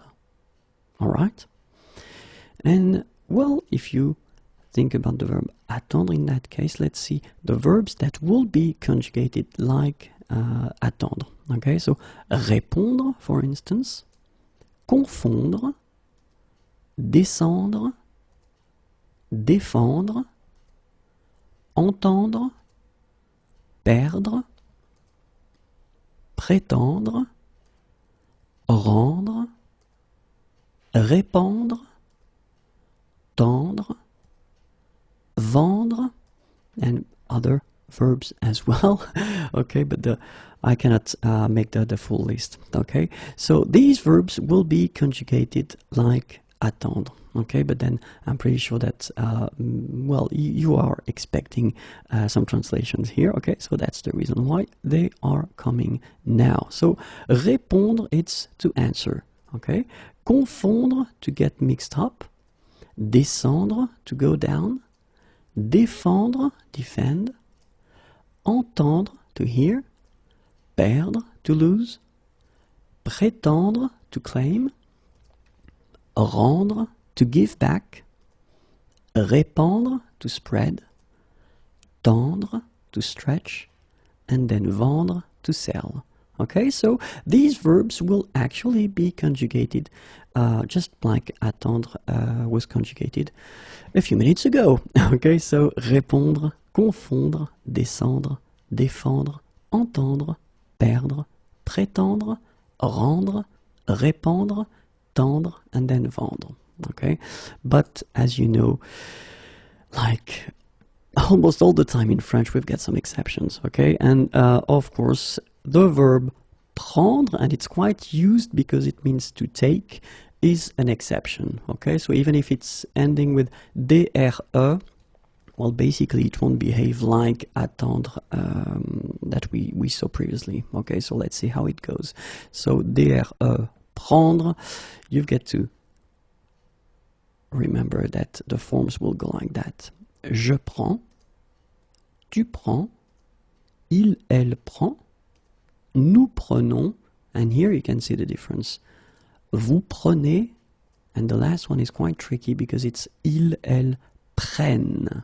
Okay, so basically you double the N here, and it will give you well, different sound here because you've got to open the sound, so it's prêt, prennent. Okay, so let's see that one more time. Je prends, tu prends, il prend, elle prend. So if we look carefully, actually we've got, I mean, these forms are pronounced the same, okay? Then we've got nous prenons, okay? Keep in mind that you should pronounce it prenons. Vous prenez, and then the last one, the tricky one, ils prennent, okay? Ils prennent, all right? So basically, remember that prenons, prenez, and then prennent will be different as, well, the forms that we had for attendre, for instance. Okay, and well, when we speak about prendre, actually we've got the verbs apprendre, comprendre, entreprendre, reprendre, surprendre, and a few others. And these verbs will actually be conjugated as prendre. All right, so let's see what they mean. Apprendre means to learn, comprendre, understand, entreprendre, begin doing something, reprendre, to take again or to take back, and then surprendre, surprise. Okay, so keep in mind that these verbs will actually be conjugated like prendre. All right, and so now let's see the second main category that we had, and it's indre, and the verb, the example that we will take is craindre, and craindre means to fear.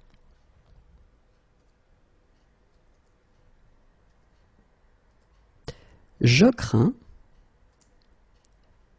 tu crains, il craint, elle craint, nous craignons, vous craignez, ils craignent, elles craignent.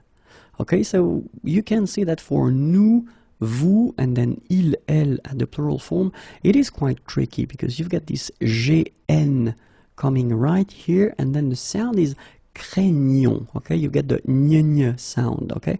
Craignons, craignez, craignent, okay? But then if you remember to put it here, so the good news they say is that it will come for nous, it will come for vous, and then it will come for il, elle at the plural form. So je crains, tu crains, il craint, elle craint, nous craignons, vous craignez, ils craignent, elles craignent. Alright, so keep in mind that ending will be S, S, and then T, okay, but then phonetically, as you know, you pronounce them the same. Craint, craint, craint, okay? Then ONS, craignons, craignez, EZ, and then craigne, ENT. And of course, we'll see few verbs that will be conjugated like craindre, and they are atteindre,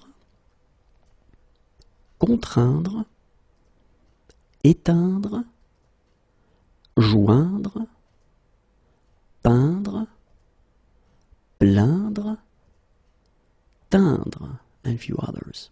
Okay, so atteindre, contraindre, éteindre, joindre, peindre, plaindre, teindre. And so let's see what they mean. Atteindre, it's to reach. Contraindre, force, constrain. Éteindre, turn off. Joindre, join, combine.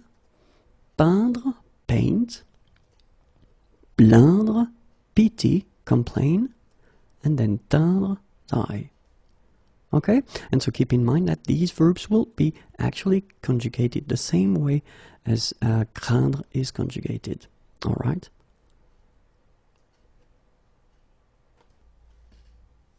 Les verbes du troisième groupe, and more precisely, we'll see together how to conjugate at the present form the verbs that will end with TRE, tre.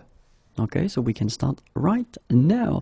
And I thought it might be more logical or easier to divide them in two groups. Okay, the first one would be verbs ending with TRE, so it's not a big surprise.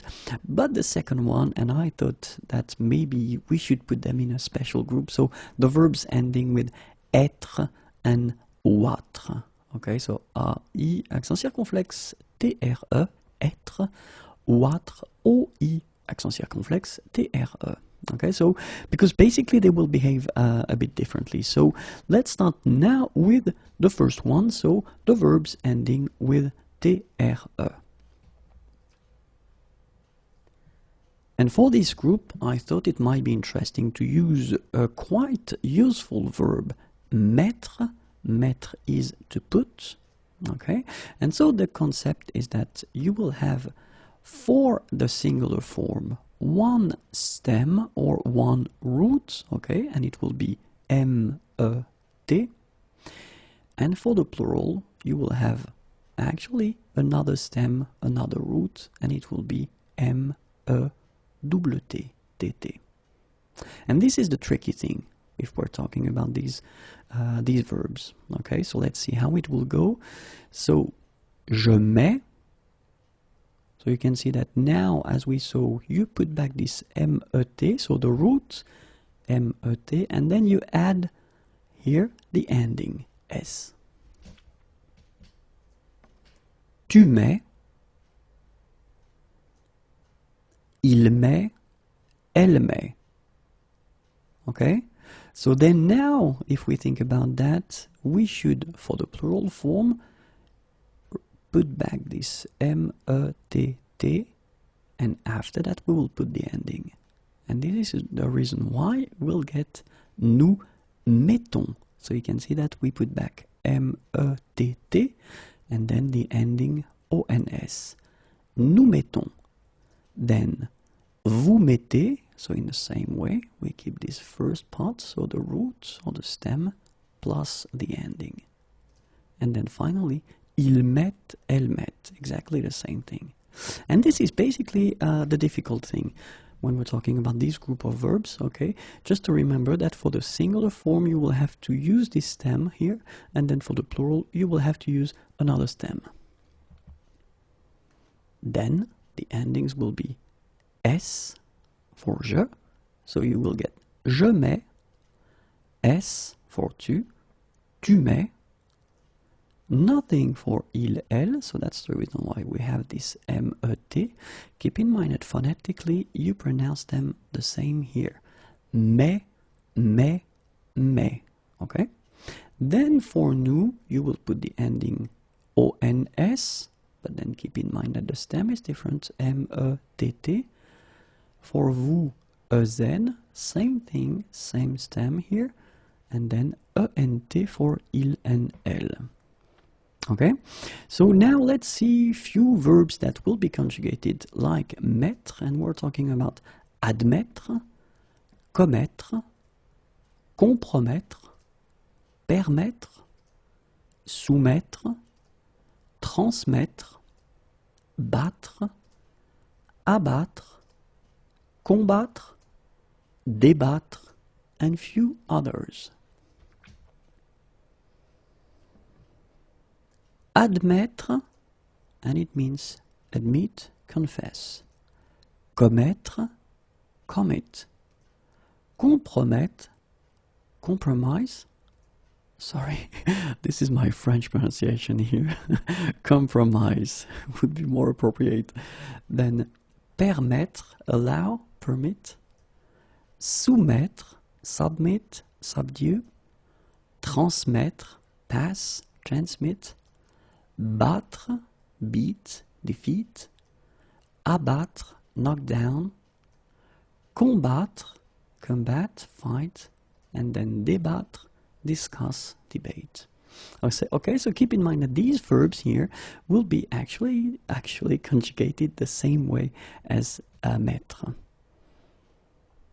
So as we saw, we've got a second group here in this video, and it's actually concerning the verbs ending with être and voitre.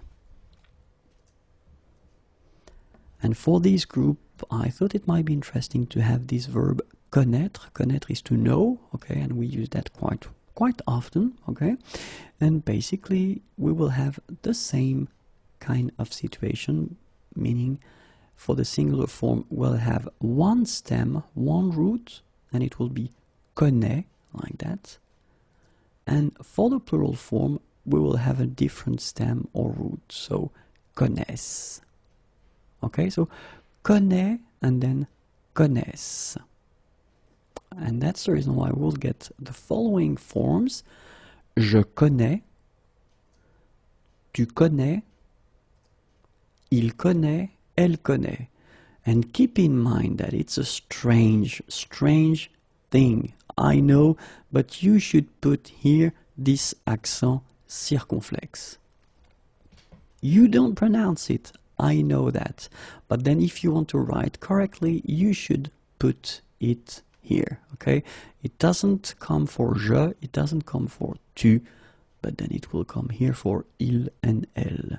It's strange, I know, but still that's the way it should be done. For the plural form, keep in mind that we've got our stem here, our root connaissent, okay, so we should put it back here and then add the ending ons. Nous connaissons, vous connaissez, ils connaissent, elles connaissent. Alright, so one more time, you just put for the singular this stem here, and then for je you will add s, for tu you will add s, for il you will add t.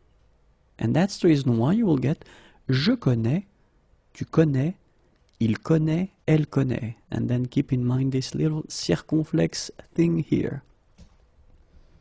But then for the plural form, we've got a different stem, connaissent, and then the endings will be the same, ons as usual, ez and ent, so you will get the forms nous connaissons, vous connaissez, ils connaissent, elles connaissent. Alright? So it's actually a bit difficult probably at the beginning, but once you have the idea that actually you've got two different stems for the singular and for the plural, then it's actually quite easy. Regarding the circumflex thing, well, it's up to you if you want to write it or not, but you should put it, of course. Let's see now together the verbs that will actually be conjugated like connaître. And they are accroître, croître, paraître, apparaître, disparaître, naître, renaître, reconnaître, comparaître, and few others. So regarding the translation now, accroître, and it's to increase. Croître, grow.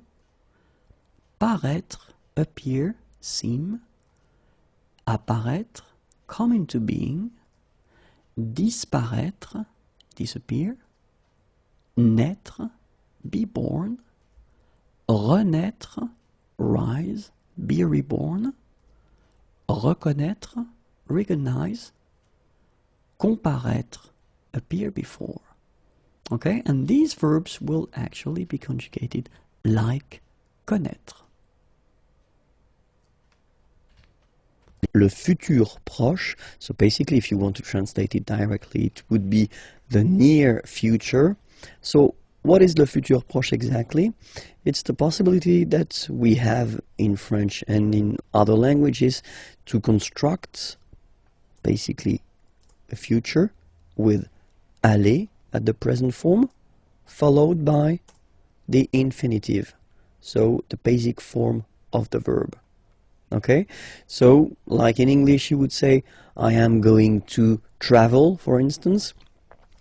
In French we would say je vais voyager. Okay, so remember, first aller that you conjugate at the present form, and then you will put your verb at the infinitive form. Okay, so first, of course, we did introduce the verb aller and the way to conjugate it, but still I think that it is really important to see how it goes. So we will see one more time the conjugation of aller at the present form. Okay, first person here, je vais. Remember, final S not pronounced. Je vais. Okay, tu vas. Same thing here, final S not pronounced. Tu vas. Il, elle va. Nous allons. Final S not pronounced, and then when you get this ON combination, you get this nasal on, really in your nose, okay? On. And then let's make this little liaison here to make it sound more beautiful. Nous allons. Nous allons. Okay? Same thing here. Vous allez. Vous allez. Alright? Remember, classic ending for vous, Z, okay? But then when you combine these two letters, you get the sound E. Okay? Allez. And then vous allez. Alright? And the last persons. Ils, elles vont. Ils vont. Elles vont. Okay, remember, final T not pronounced, so you get this ON nasal here. On, vont. Okay, so let's see them one more time.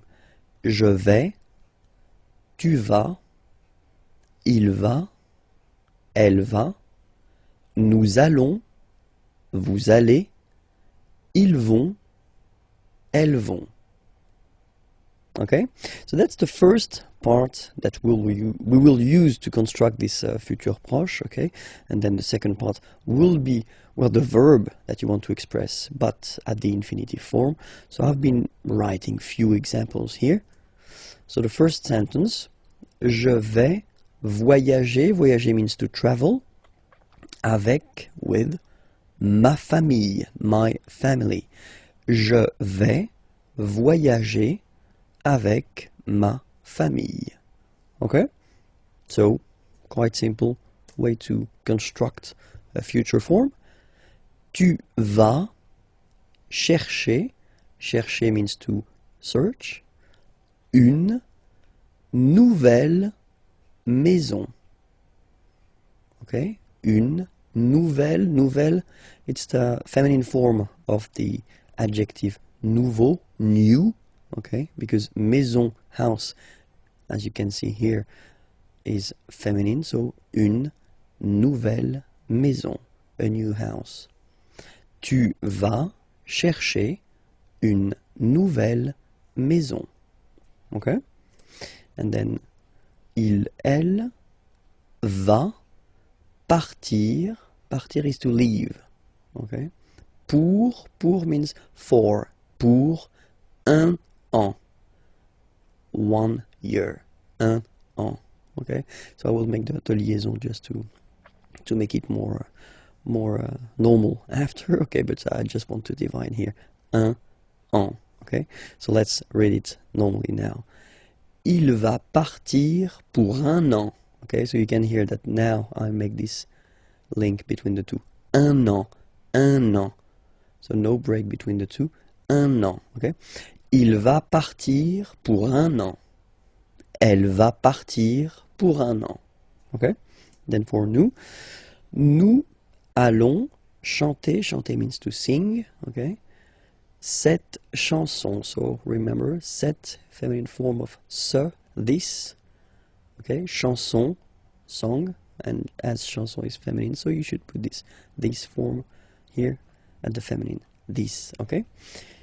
Nous allons chanter cette chanson. Nous allons chanter cette chanson.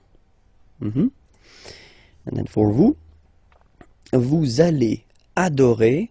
So adorer, to adore, to love a lot. Ce film, okay? Ce. So you see now this, okay, but then it's the masculine form because film here is masculine. Ce film, this movie, okay. Vous allez adorer ce film. Vous allez adorer ce film. And the last one. Ils vont boire, boire is to drink, un café, a coffee. Ils vont boire un café. Elles vont boire un café. Okay, so let's repeat everything again. Je vais voyager avec ma famille. Tu vas chercher une nouvelle maison. Il va partir pour un an. Elle va partir pour un an. Nous allons chanter cette chanson. Vous allez adorer ce film. Ils vont boire un café. Elles vont boire un café. Bonjour à tous, hi everyone and welcome to Learn French with Vincent. This is Unité 4, leçon B. And in this lesson, we'll try to work on le genre des mots, so the gender of the words, because normally that's something a bit difficult for students to know or to remember the gender of the words. So normally what I tell them is to try to memorize, try to remember the gender when they discover or when they see a new word, but I know it's not easy.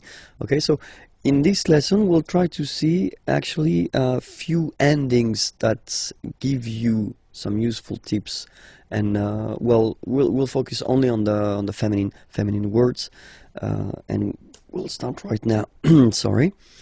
So when you see words that are ending with this ion, so you can be almost, this is quite important, never say always when you talk about French language, because you always find some exceptions, okay? So I won't say always, I will say in most of the cases, okay? When they end with ion, okay, in most of the cases they will be feminine. Okay, so for instance here, la libération, or then la nation. Okay. Other ending is t, so when a word is finishing or ending with t, like that. La rapidité, rapidité means speed, and then la santé, health. Okay, in this case, you can be almost sure that these words will be feminine. Okay, when they're ending with ure, ur, okay, la peinture, paint, la voiture, car, okay, so they are feminine. And then when they're ending with s, like that, s, so for instance, la politesse, la vitesse. Vitesse means speed, okay? So these words are feminine, and these endings are classical ending for feminine form. Okay, so let's see them one more time. La libération, la nation, la rapidité, la santé, la peinture, la voiture, la politesse, la vitesse. Okay, so let's see a few more. So still for the feminine form.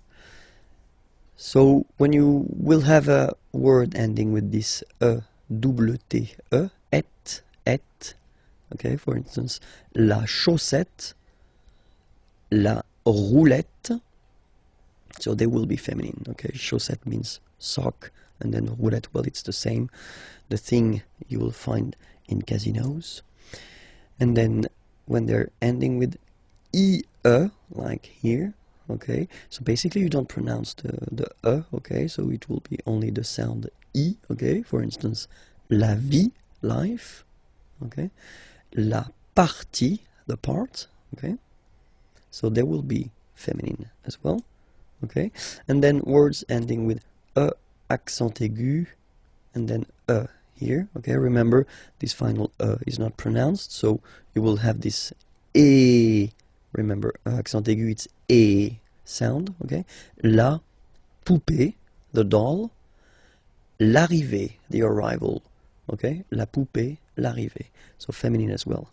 In that case, remember that normally it should be la arrivée, but as arrivée, as usual, you know, start with a vowel, then a is disappearing, and then you just put this apostrophe, okay, and then words ending with ud, like that, ude, ud, okay, are normally, in most of the cases, feminine.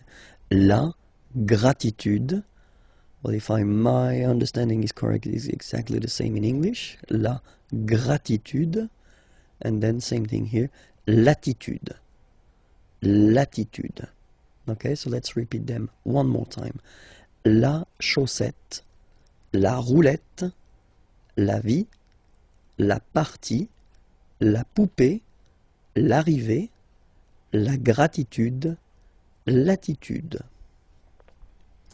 Okay, I know it's not the key, it's not the magic key that will help you forever and that will give you all the time the correct gender of the words, but still you've got some tips now. Okay, it was leçon B. Okay, remember that I've been doing many lessons, so they can be found there on youtube.com/imagier. Okay, and then the website is here, imagier.net. You can find more material there. Have a nice day. Bye bye.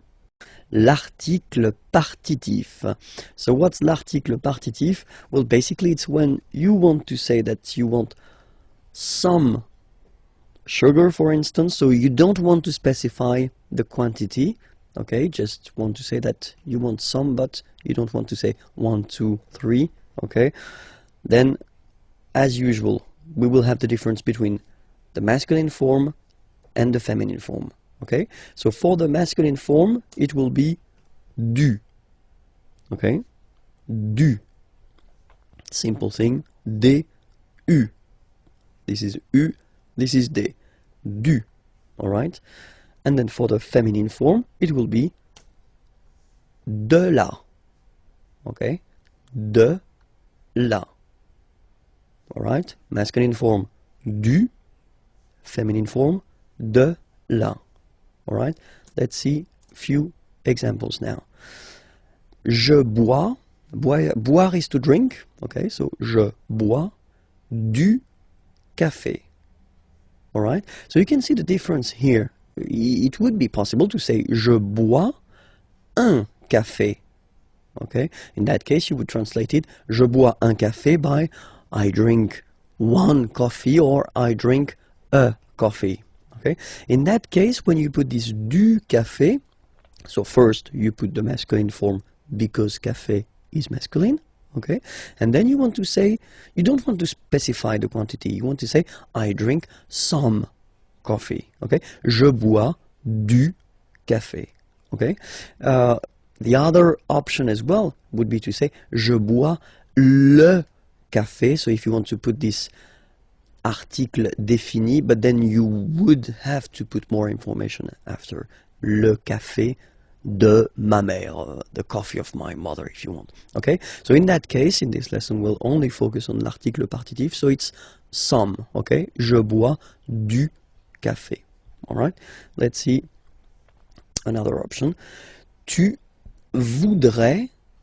So I wanted to introduce this voudrais form. Okay, so it's coming from vouloir. Vouloir is to want. Okay, but then it's not the present form here.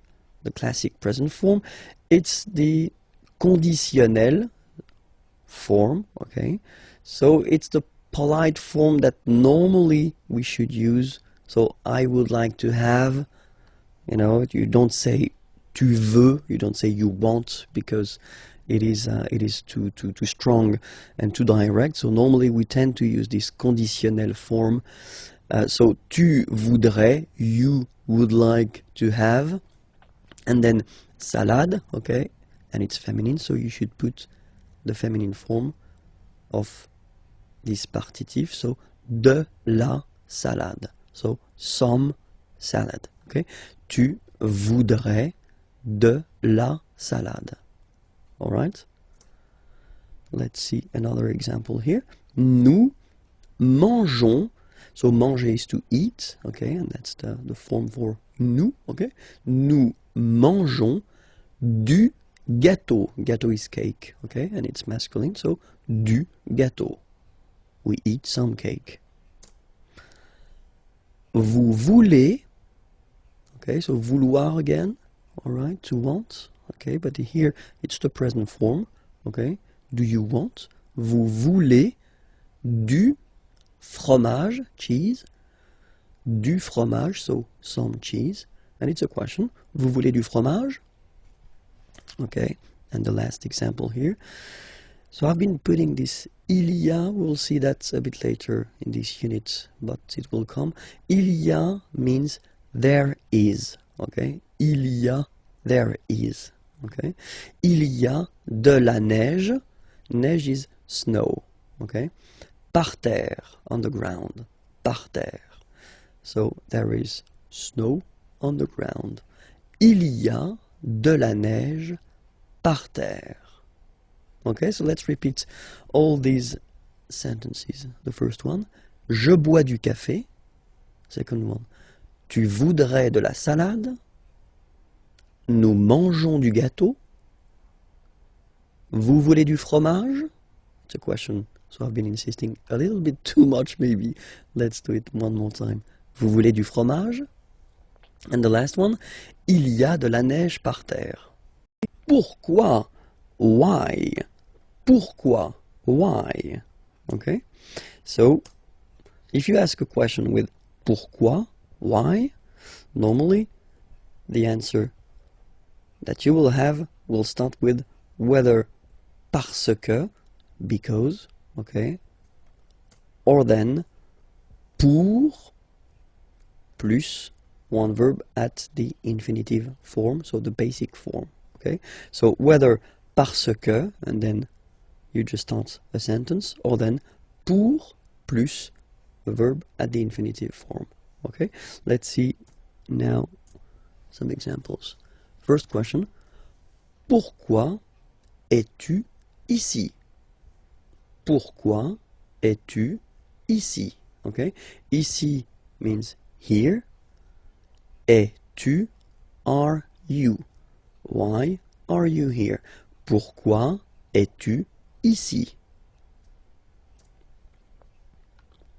So the first answer, parce que, so because, je suis invité, I am invited, by Nicolas.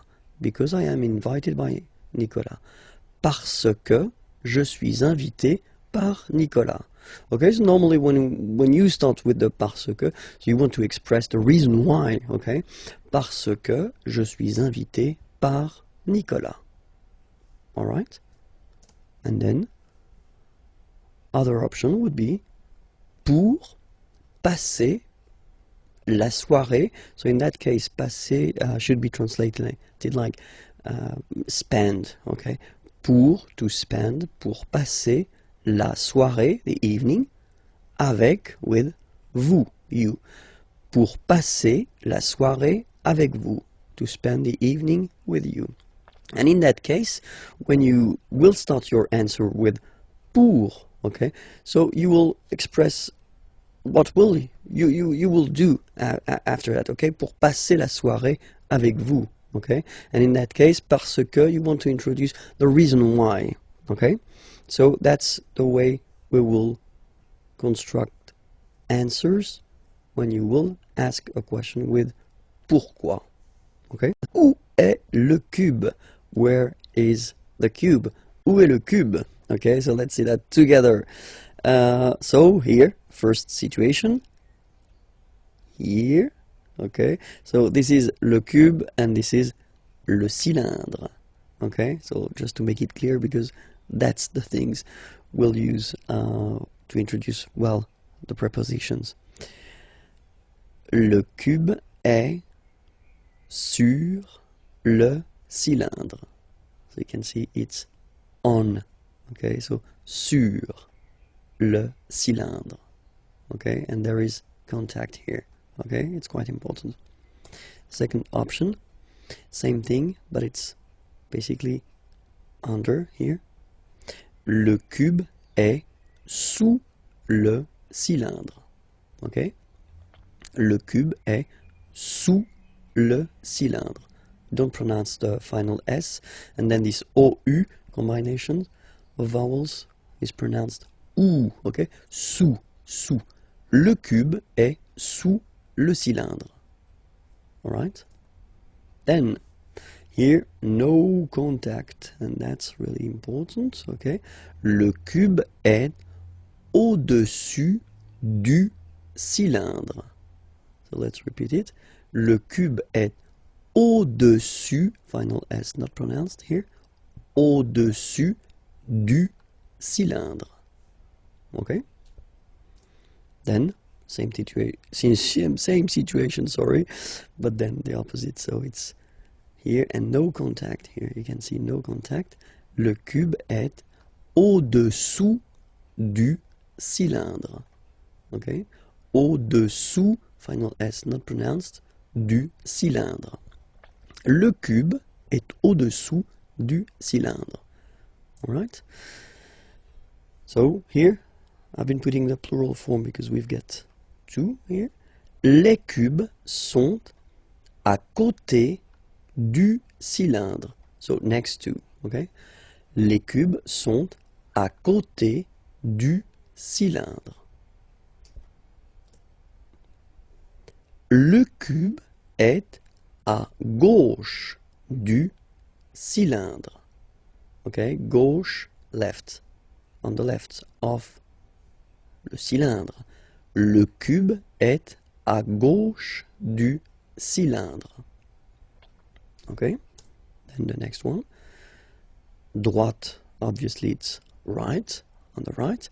Le cube est à droite du cylindre. Le cube est à droite du cylindre. Okay? In front of. Le cube est devant le cylindre. Le cube est devant le cylindre. And now, behind, it's not possible to see it, that's the reason why. Le cube est derrière, so behind, le cylindre. Le cube est derrière le cylindre. So I've been taking away the color just to show you that it's inside, okay? So in, le cube est dans, so in, le cylindre. Le cube est dans le cylindre. Les adverbes de lieu. So really useful, and we're starting right now. So the first one that we'll see, so I've been putting each time the English first and then the French version here. Okay, so here.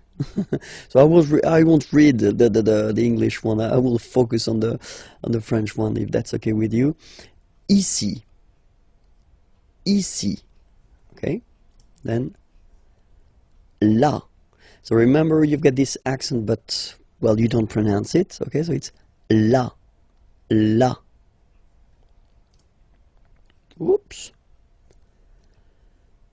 Là-bas, là-bas. Remember, final S not pronounced.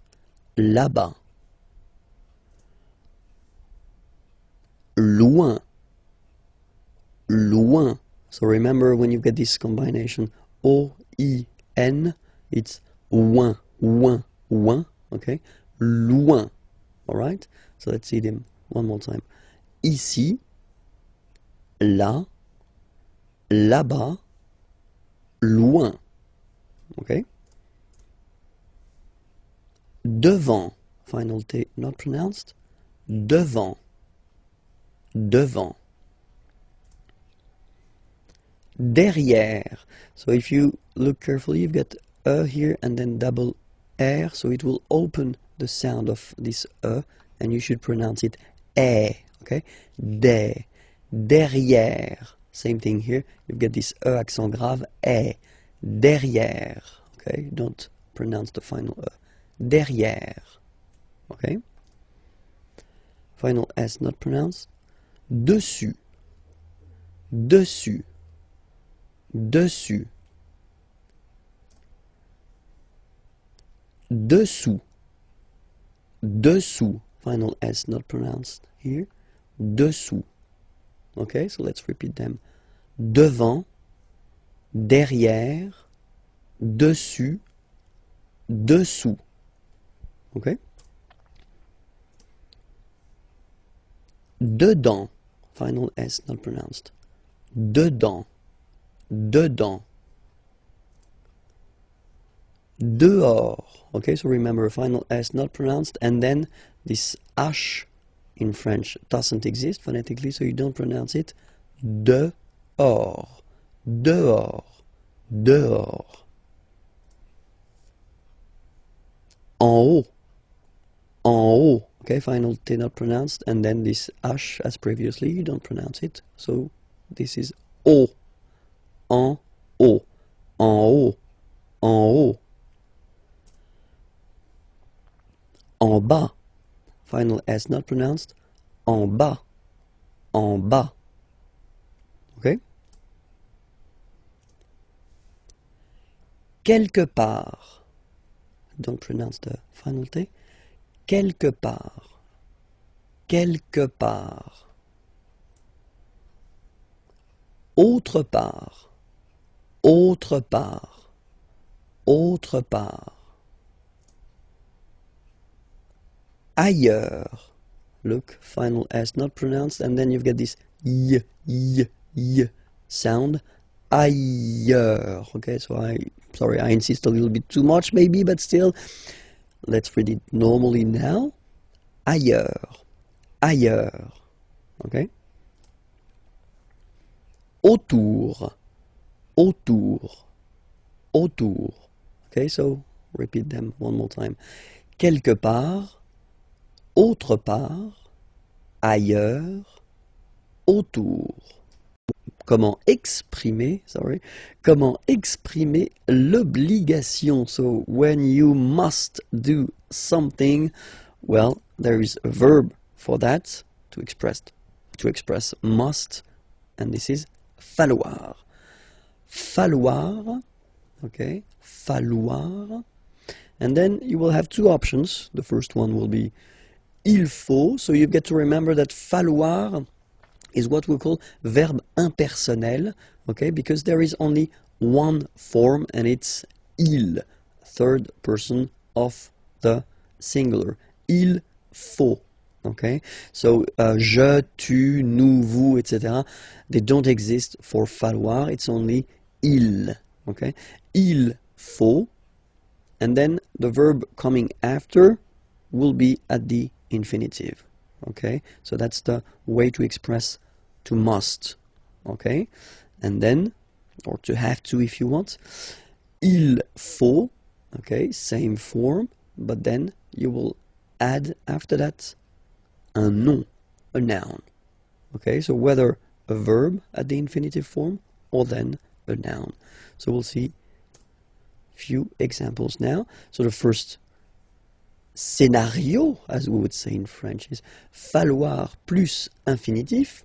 Okay, so here, il faut respecter les règles.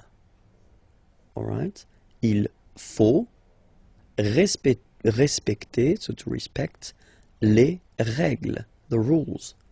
Il faut respecter les règles. All right, and then another option, so I've been putting here and here the two parts of the negative form. Il ne faut pas fumer, fumer is to smoke, ici, here. Il ne faut pas fumer ici. Okay, so now we'll see the way it works with noun, a noun. And here, for instance, il faut, so still il faut, remember, as I said, it's only il faut, so it's a verbe impersonnel, okay? Une carte d'identité.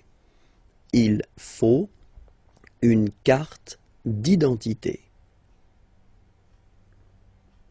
Second example here, il faut un parapluie, umbrella, un parapluie, car, because, il pleut. It's raining. It rains. Il faut un parapluie, car il pleut. Les adjectifs ordinaux. Les adjectifs ordinaux, so in English it would be first, second, third, fourth, etc., etc. So we'll see how they go in French. And so we'll start with the first, okay? And as usual in French, remember, we've got the difference between the masculine form and the feminine form, okay? So each time we'll have here and here the masculine form and the feminine form. Here, that's the way you can see them written when you get to make them short, okay? So they can be written like that, okay? So we'll pronounce them. Le premier, so the first, le premier, la première. Le premier, la première. Okay? Then, le deuxième, la deuxième. So in that case, it's only the le and la that will be different, because deuxième will be the same if you look at them. Okay? Then, same thing here. Le troisième, la troisième. Le troisième, la troisième. Okay? Le quatrième, la quatrième. Le quatrième, la quatrième. Le cinquième, la cinquième. Le cinquième, la cinquième. Le sixième, la sixième. Le sixième, la sixième. Le septième, so remember we don't pronounce this P here. Le septième, la septième. Okay? Le huitième, remember H doesn't exist. Huitième, huitième, la huitième. Le neuvième, neuvième, so it's V here, remember, vième, la neuvième. Le neuvième, la neuvième. Le dixième, so remember, even if you've got this X here, you pronounce it Z. Dixième, dixième. Same thing as we had here. Sixième. Okay? Le dixième, la dixième. Le verbe partir, partir means to leave. okay, at the present form. So we see this verb because this verb is normally quite useful, and then it is not regular, so it belongs to the third group of verbs, so it's always good to see the conjugation together, okay? So the first form is je pars. So final S not pronounced, je pars. Tu pars, same form, you can see here and here. So final S not pronounced, tu pars. Il, elle, part. Final T not pronounced, il, elle, part. Okay, so you can see that it's part, and then part. Okay, so the same phonetical form for these persons, but then obviously and of course for nous it will be different. So classic ending ONS, you don't pronounce the S, you just have this on sound nasal. Nous partons, nous partons. Okay, then for vous, classic ending for vous as well, EZ, but then you pronounce it et. Vous partez, vous partez. Okay, and the last persons, il, elle, partent. Remember, classic ending, ENT, but then you don't pronounce them, partent, partent. Okay, so let's repeat them again. Je pars, tu pars, il part, elle part, nous partons, vous partez, ils partent, elles partent. Bonjour à tous, hi everyone and welcome to Learn French with Vincent. This is Unité 4, leçon J, and in this lesson we'll discover together how to conjugate at the present form le verbe venir. So venir means to come, okay, so it's quite useful, and especially it does belong to the third group of verbs, so it's not regular. So for the present form it's quite useful to spend a few minutes just to see the conjugation together. Okay, so we'll start right now. First form, je viens, final S not pronounced, je viens. Remember, I-E-N, ien, je viens. Okay, tu viens, final S not pronounced, tu viens. Okay, then il, elle, vient, final T not pronounced, il, elle, vient. Okay, so je viens, tu viens, il, elle, vient. Phonetically it's the same form, okay, but then for nous it will be a bit different. ONS, remember, classic ending for nous at the present form. Final S not pronounced, so you will get the sound venons. Nous venons. Nous venons. Okay? Then classic ending for vous, Z here, and then you pronounce it et, vous venez.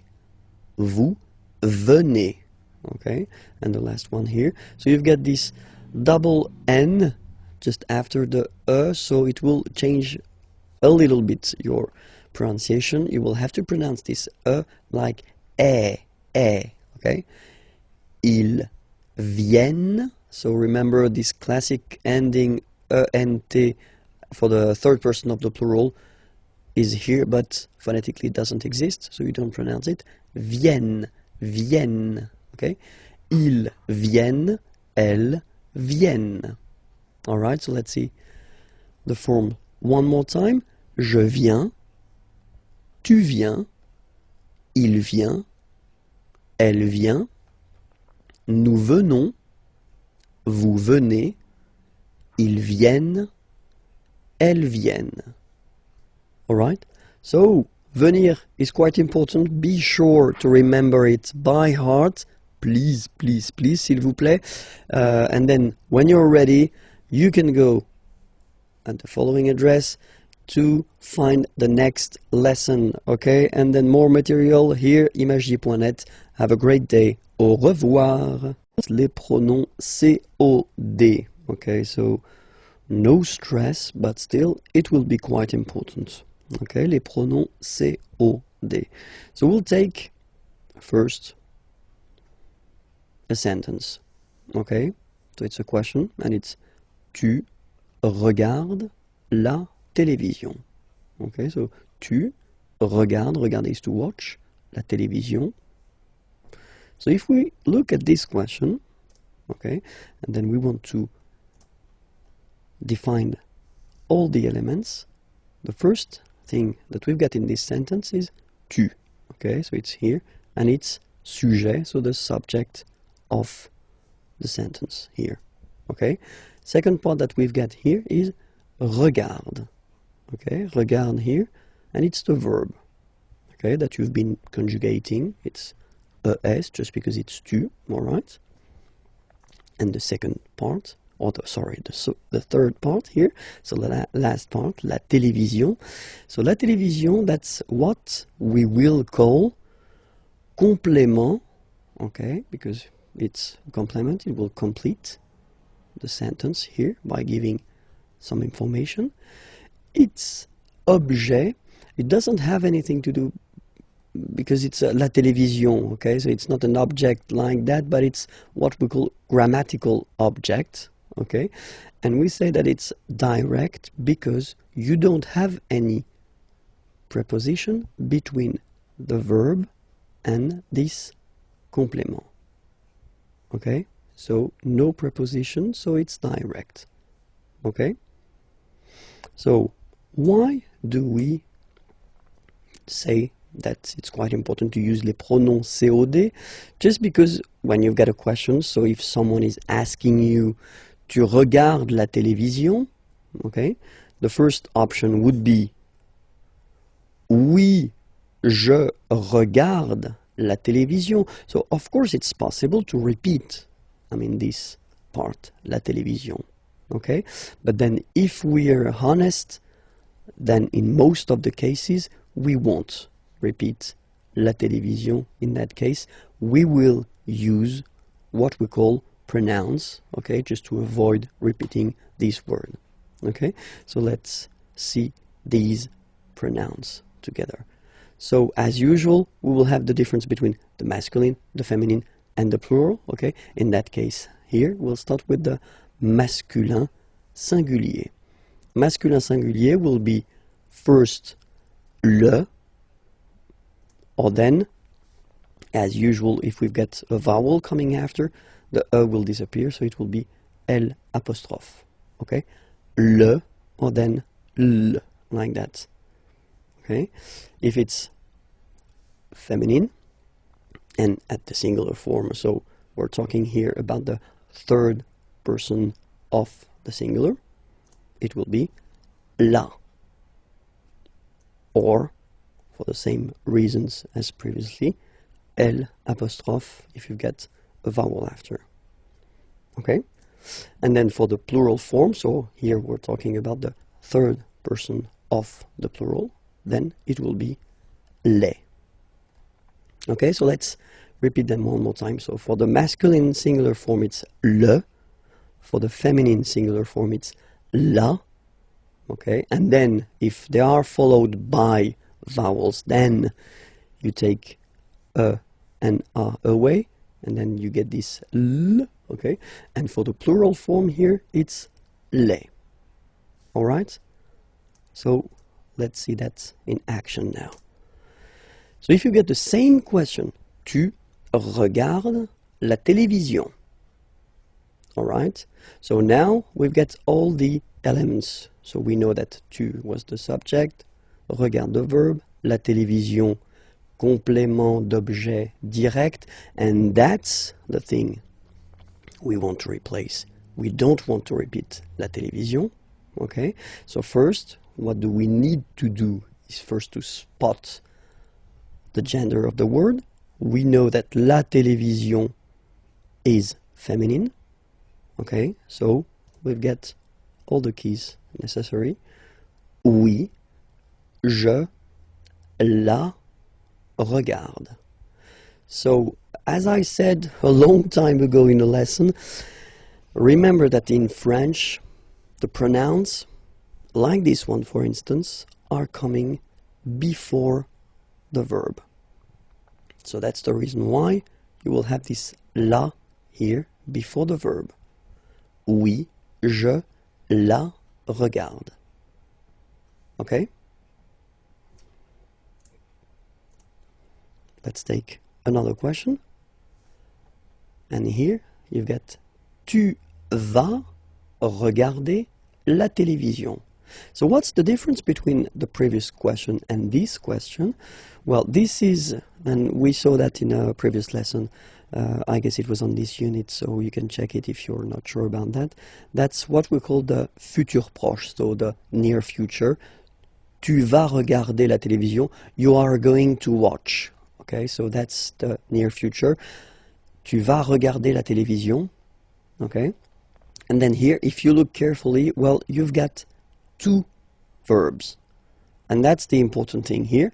So if you will have a structure with two verbs, and then you want to use a pronoun, this pronoun will come always before the second verb. Like here, oui, je vais la regarder. Okay? So I'm not telling you that it will come between the two verbs, because you can have many things between these verbs. Okay? So focus on this idea that it will come before the second verb. Oui, je vais la regarder. Okay? So we'll see that les pronoms complément d'objet direct can replace all the persons. So for the first person it will be me, second person it will be te, third person of the singular, so the one we saw, le for the masculine form, and then la for the feminine form. First person of the plural, nous. So basically it's quite easy to memorize this one, to remember it. Same thing here. Second person of the plural, vous. And then third person of the plural, les. Alright, so me, te, le, la, nous, vous, les. Alright? So we'll see now a few examples. So the first one, il me regarde. So if you want to say that he is looking at me, il me regarde. Okay? So remember, as I said previously, these pronouns are coming before the verb. Okay? Il me regarde. Present form, only one verb, you just put it before. Il me regarde. Il te regarde. So he's looking at you. Il te regarde. Il le regarde. Il la regarde. He's looking at him, he's looking at her. Il nous regarde. Il vous regarde. Il les regarde. Okay, it's not that difficult when you try to remember. Well, first, of course, the pronouns, and then this idea that it will come before the verb. Well, honestly, it's not that tricky. Okay, I've been putting the same sentence, but then at this near future form. Okay, so just to show you, if you forgot it, that it should come before the second verb. Okay, so il va me regarder. So he's going to watch me, or to look at me. Okay, il va me regarder. Il va te regarder. Il va le regarder. Il va la regarder. Il va nous regarder. Il va vous regarder. Il va les regarder. Les pronoms COI. Okay, les pronoms COI. So, well, let's say that it's the second part of les pronoms au complément d'objet. Okay, so if you didn't watch the previous lesson, well, maybe it would be better to do so that you could understand maybe more clearly the whole thing. Okay, but then still we're starting right now. So les pronoms compléments d'objet direct. So we'll start with une question, a question. Okay, so we'll see. It's a basic question. Okay, you get tu parles à ton frère. Okay, parler is to talk. Tu parles, you talk to your brother, à ton frère. Okay, so if we have a look at the elements in this sentence, the first part or the first element is tu, okay, and that's the subject of the sentence, tu, all right. Then the second element is parle, okay, and that's the verb. So it's ending like that because you've been conjugating this verb according to tu, okay, but it's a verb here. And then we've got this last part here, à ton frère. So that's what we call complément, so it will come to complete the sentence, okay, and it's objet, okay, so be careful, it's really what we call a grammatical object. So it's not an object because in that case it's a good example because it's a person, okay, but then it's a grammatical object and it's indirect because you've got this preposition à here, okay. So in the previous lesson we saw the direct ones, okay, they were without any preposition, okay, but then in this lesson it's indirect because you've got the preposition à here, okay, and it will change the things. So let's see the question. You can ask the question, so it's the same. Tu parles à ton frère, okay, and then the answer that you could give, of course, would be oui, je parle à mon frère. But let's say that in most of the cases in French, we won't repeat this à mon frère part, okay? We'd rather use pronouns just to avoid repeating this complément d'objet indirect, okay? So we'll see how they go. As usual in French, we will have the difference between the masculine form, the feminine form, and the plural form, okay? And here, just to start, we'll start with masculine singular, okay? Masculine singular form will be lui, okay? Ui, lui, lui, all right? Féminin singulier, so feminine form and the singular form here, it will be lui. So it's quite easy to memorize, to remember, okay, because it is the same form for the masculine and the feminine form, okay?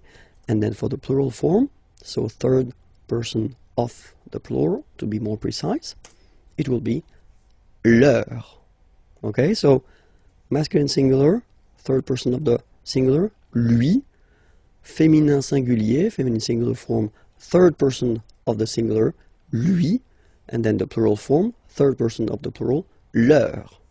Okay? Let's see now the same question. Okay? Tu parles à ton frère.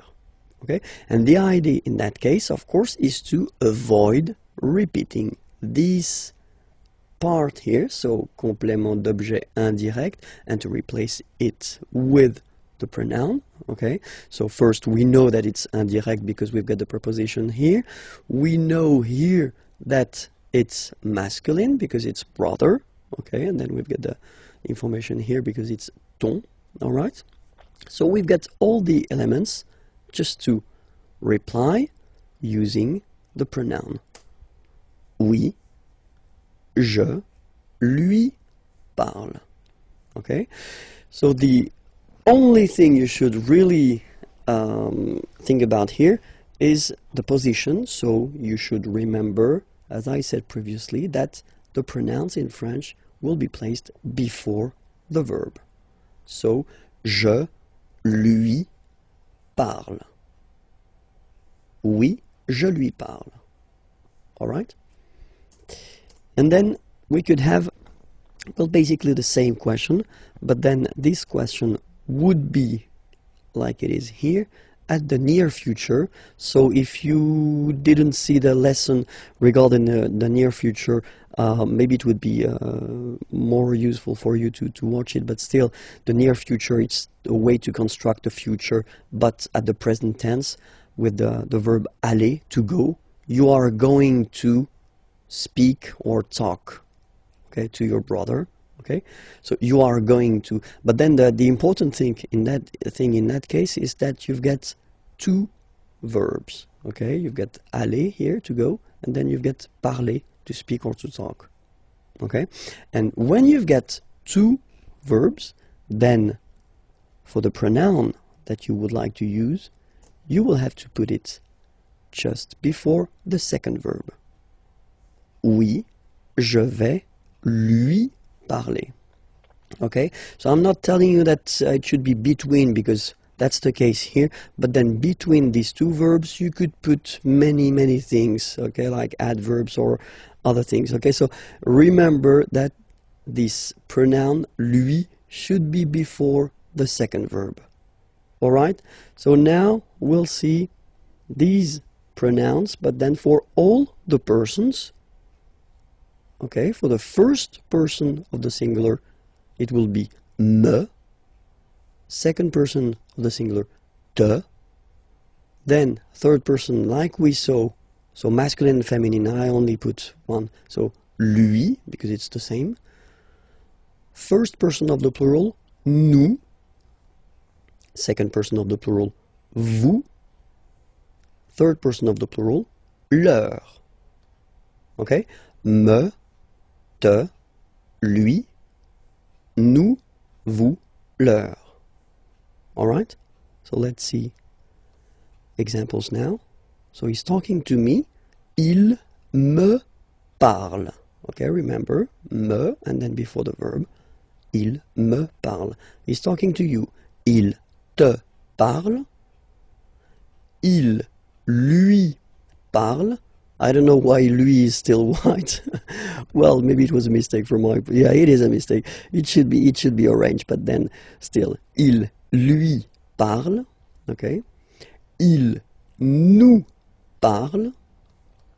Il vous parle. Il leur parle. Alright? Il me parle. Il te parle. Il lui parle. Il nous parle. Il vous parle, il leur parle. Okay, so these examples are with one verb, okay, and then I've been rewriting the same sentence, but then at the near future, okay, with the two verbs, and then we can see how they go now. Il va me parler, he's going to talk to me. Il va me parler, so remember, you know, me before the second verb. Il va te parler, he's going to talk to you. Il va lui parler, he's going to talk to her, or he's going to talk to him, okay? Il va nous parler, he's going to talk to us. Il va vous parler, he's going to talk to you. Il va leur parler, he's going to talk to them, okay? Il va me parler, il va te parler, il va lui parler, il va nous parler, il va vous parler, il va leur parler. Bonjour à tous, hi everyone, and welcome to Learn French with Vincent. This is Unité 4, leçon M. And in this lesson we'll see how to conjugate together le verbe vouloir. Vouloir means to want, and it belongs to the third group of verbs in French, so irregular. So that's the reason why I think it's quite good to see the conjugation at the present form together. So here it goes. Vouloir, first person, je veux. Final X not pronounced. Je veux. Tu veux. Final X not pronounced, the same form. Il veut. Final T not pronounced. Elle veut. Okay, so here, so far we've got one phonetical form, it's veut. Then for nous, classic ending, ONS, don't pronounce the S, just pronounce the on. Nous voulons. nous voulons.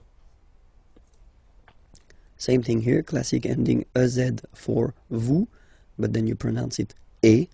Vous voulez. Vous voulez. Vous voulez.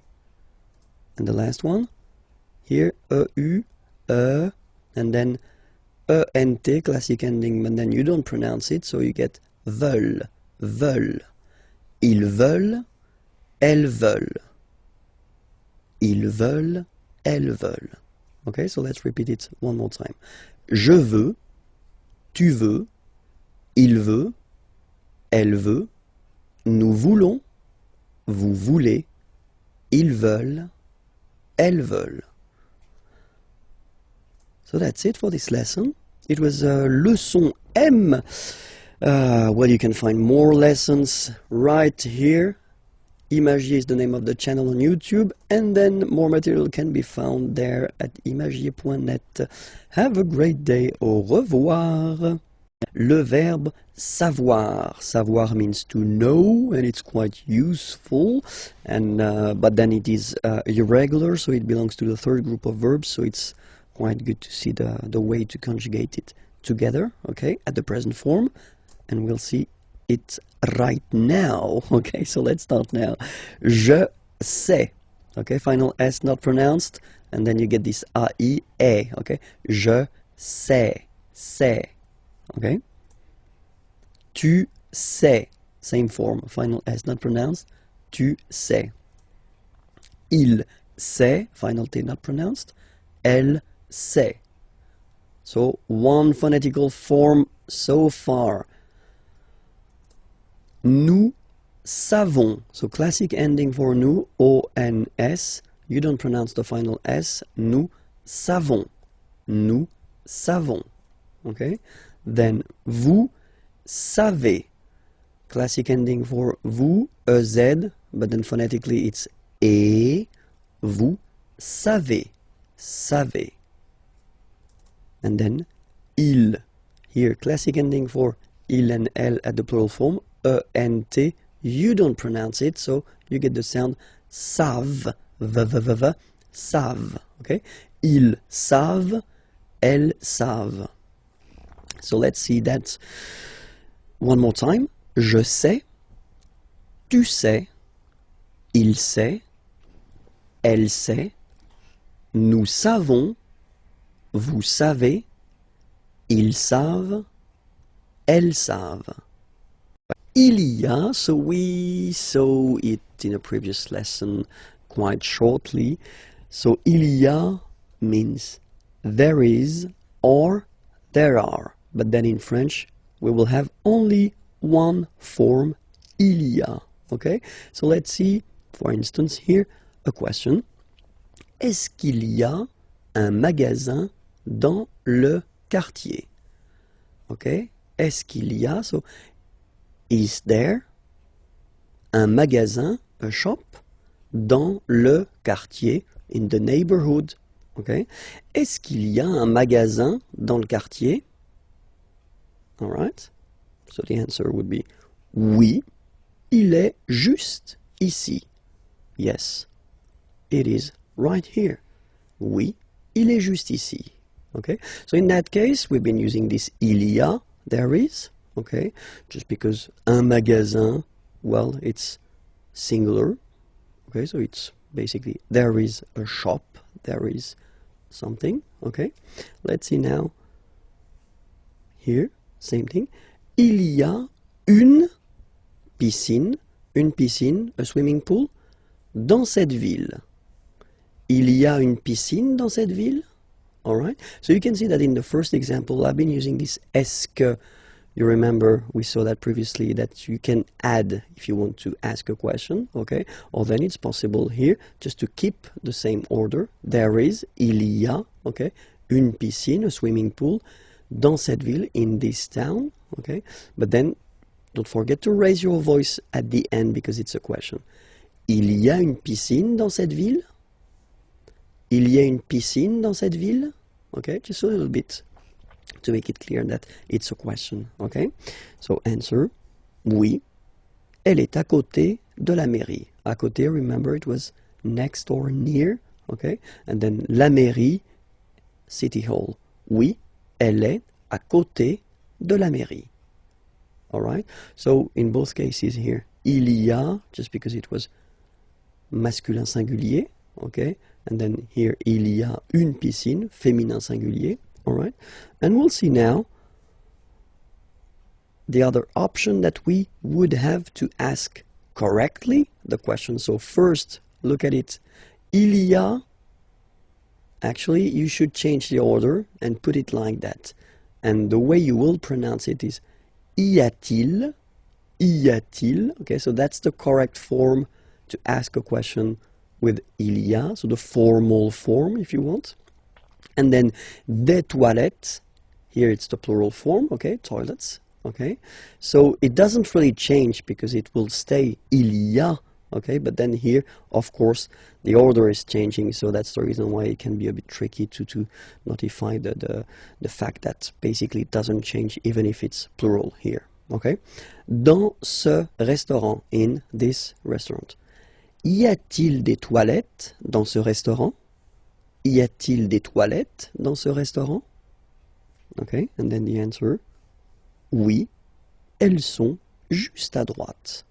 Okay, droite, remember, it was on the right. À droite, on the right. Just on the right. Oui, elles sont juste à droite. Okay, so to resume the whole thing, remember this il y a will be used so for there is, so like here, un magasin, a shop, so it's the singular form, okay? Or then here as well, il y a, there is, une piscine, a swimming pool, but still it will be also used as like that, il y a, okay, or then in the other order here, for the plural form, okay? It doesn't change. So that's one interesting thing in French. For once, it's easy. It doesn't change. Il y a plus singulier, or then il y a plus pluriel. Okay? And in this unit, we'll discover together le passé composé. So le passé composé is a past tense, and it's probably the one that you will use in most of the cases, because that's the past tense that we tend to use to express what we've been doing for the weekend, or well, normally the past that is not that far. If you're talking about your childhood or something really far, we will normally use another tense that's called l'imparfait, that we'll see a bit later. So now in this lesson we'll focus on le passé composé. So we'll have now few examples here just to show you first how it goes, okay? So in this first sentence, so I took this manger, to eat verb, okay? Je mange au restaurant. And so if you look carefully, you can see that this sentence is at the present tense, okay? Je mange au restaurant. So I eat at the restaurant, okay? And then here, I wanted to show you what this passé composé form looks like, okay? So you can see that you've got first here the verb avoir at the present form, okay? So it goes like j'ai, and then the second part, so because that's the main concept of this passé composé. Composé means composed, so you will have two parts, okay? And this is the second part here, and that's what we call participe passé, so past participle, and it goes like manger with an accent here at the end, okay? So we'll see why in a few minutes, okay? So the rest doesn't change, okay? And then you've got this j'ai mangé au restaurant. Well, it's the sentence, same sentence, but it's at the past tense. So it could be like yesterday, maybe last weekend. Okay? Another example here. Tu regardes la télévision. Okay? Remember, regarder is to watch. Okay? So you are watching the television. Tu regardes la télévision. So that's here the present tense.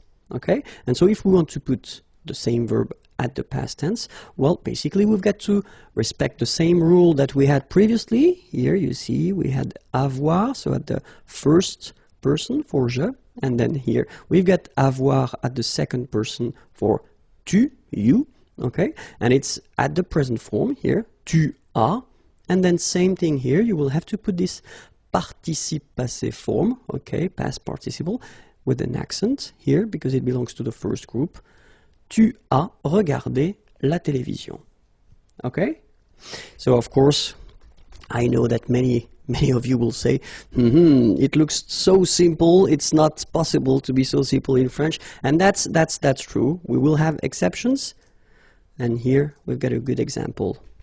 So, il va au travail. Okay, remember, va, it's the form at the present tense for the verb aller. Aller is to go. Okay, and so we will see that few verbs, we will have to change a little bit the way to construct the passé composé, because here you can see that in the past tense sentence here, we don't use avoir as we did previously, like with manger, j'ai, tu as, with regarder, okay?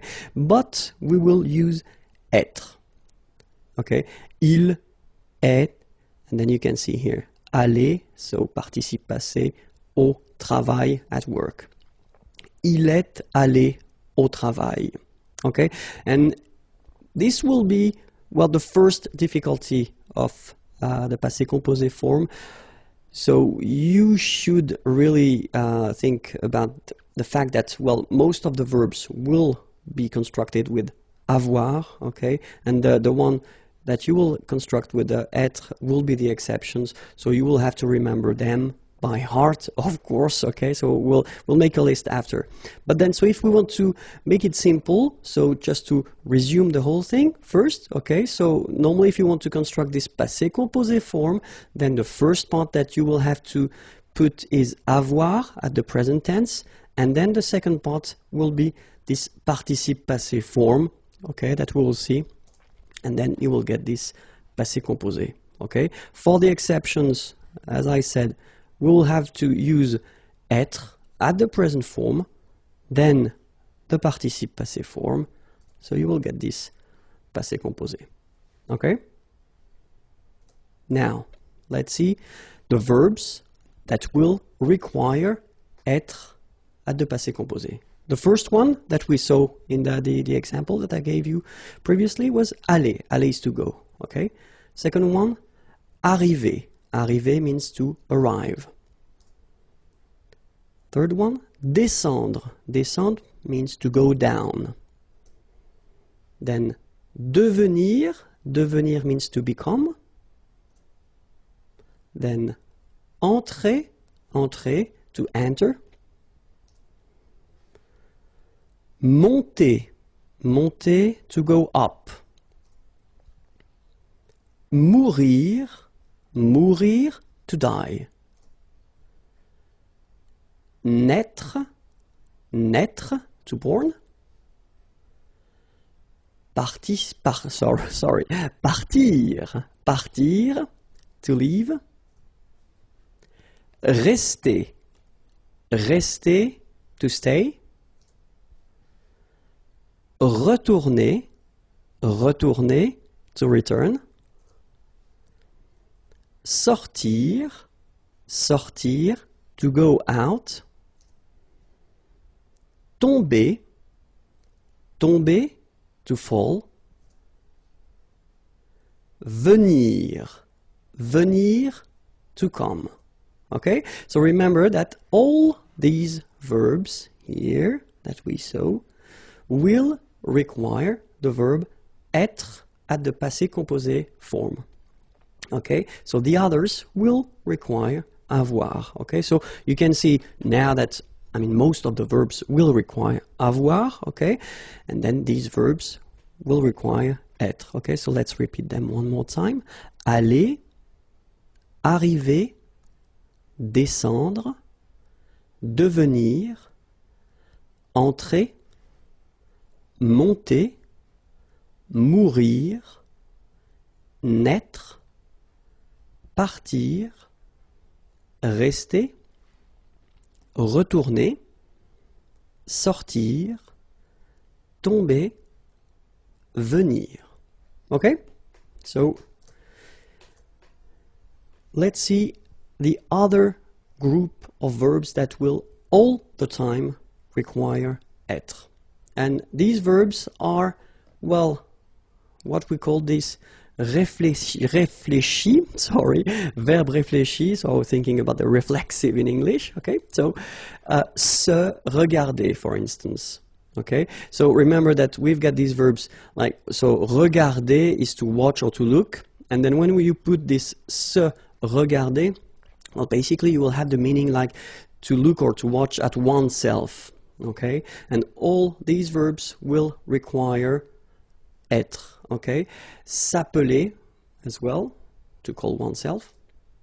Se présenter, to present oneself. So all these verbs, but then more generally, all the verbs constructed with this se form, okay, so to have this reflexive form, will require être. Okay? So now, let's see again one more time, if that's okay with you, the conjugation at the present form of avoir and être, because that's the verbs you will have to use, okay? So avoir, remember, it goes like j'ai, tu as, il a, elle a, so remember, masculine, feminine. Nous avons, so you can put this little liaison, link between the two. Nous avons. Vous avez, same thing here, little link between the two. And then, ils ont, so the link as well, the liaison. Elles ont. Alright, so j'ai, tu as, il a, elle a, nous avons, vous avez, ils ont, elles ont. Okay, so it's avoir at the present form, so the form you will have to use for the first part of the passé composé, and then être, je suis, tu es, il est, elle est, nous sommes, vous êtes, okay, little liaison here, little link, vous êtes, ils sont, elles sont. Okay, so one more time. Je suis, tu es, il est, elle est, nous sommes, vous êtes, ils sont, elles sont. All right? And so for the second part, so what we call this participe passé, so the past participle, you get to remember that the first group of verbs, so if you remember, they end with this er. Okay, so we had parler, regarder, etc. So the infinitive form, like er, will give you accent aigu at the participe passé. So for example here, we've got parler. Parler is to talk or to speak. So it ends like here with er. You can see that. First group of verbs, so it will go like parler, like that. The funny thing is that phonetically, they are the same. So infinitive parler, so if you remember we saw that previously, so I mean this combination of two letters at the end of the words normally gives the sound e, okay? Parler, and then past participle, participe passé, parler. Same thing here, regarder, regarder, okay?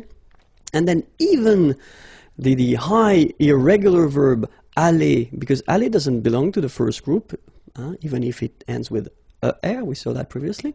But then even this verb will give, well, normal or easy participe passé. Okay, it goes like aller, like that. Okay, so parler, regarder, regarder is to watch, and then aller, aller is to go.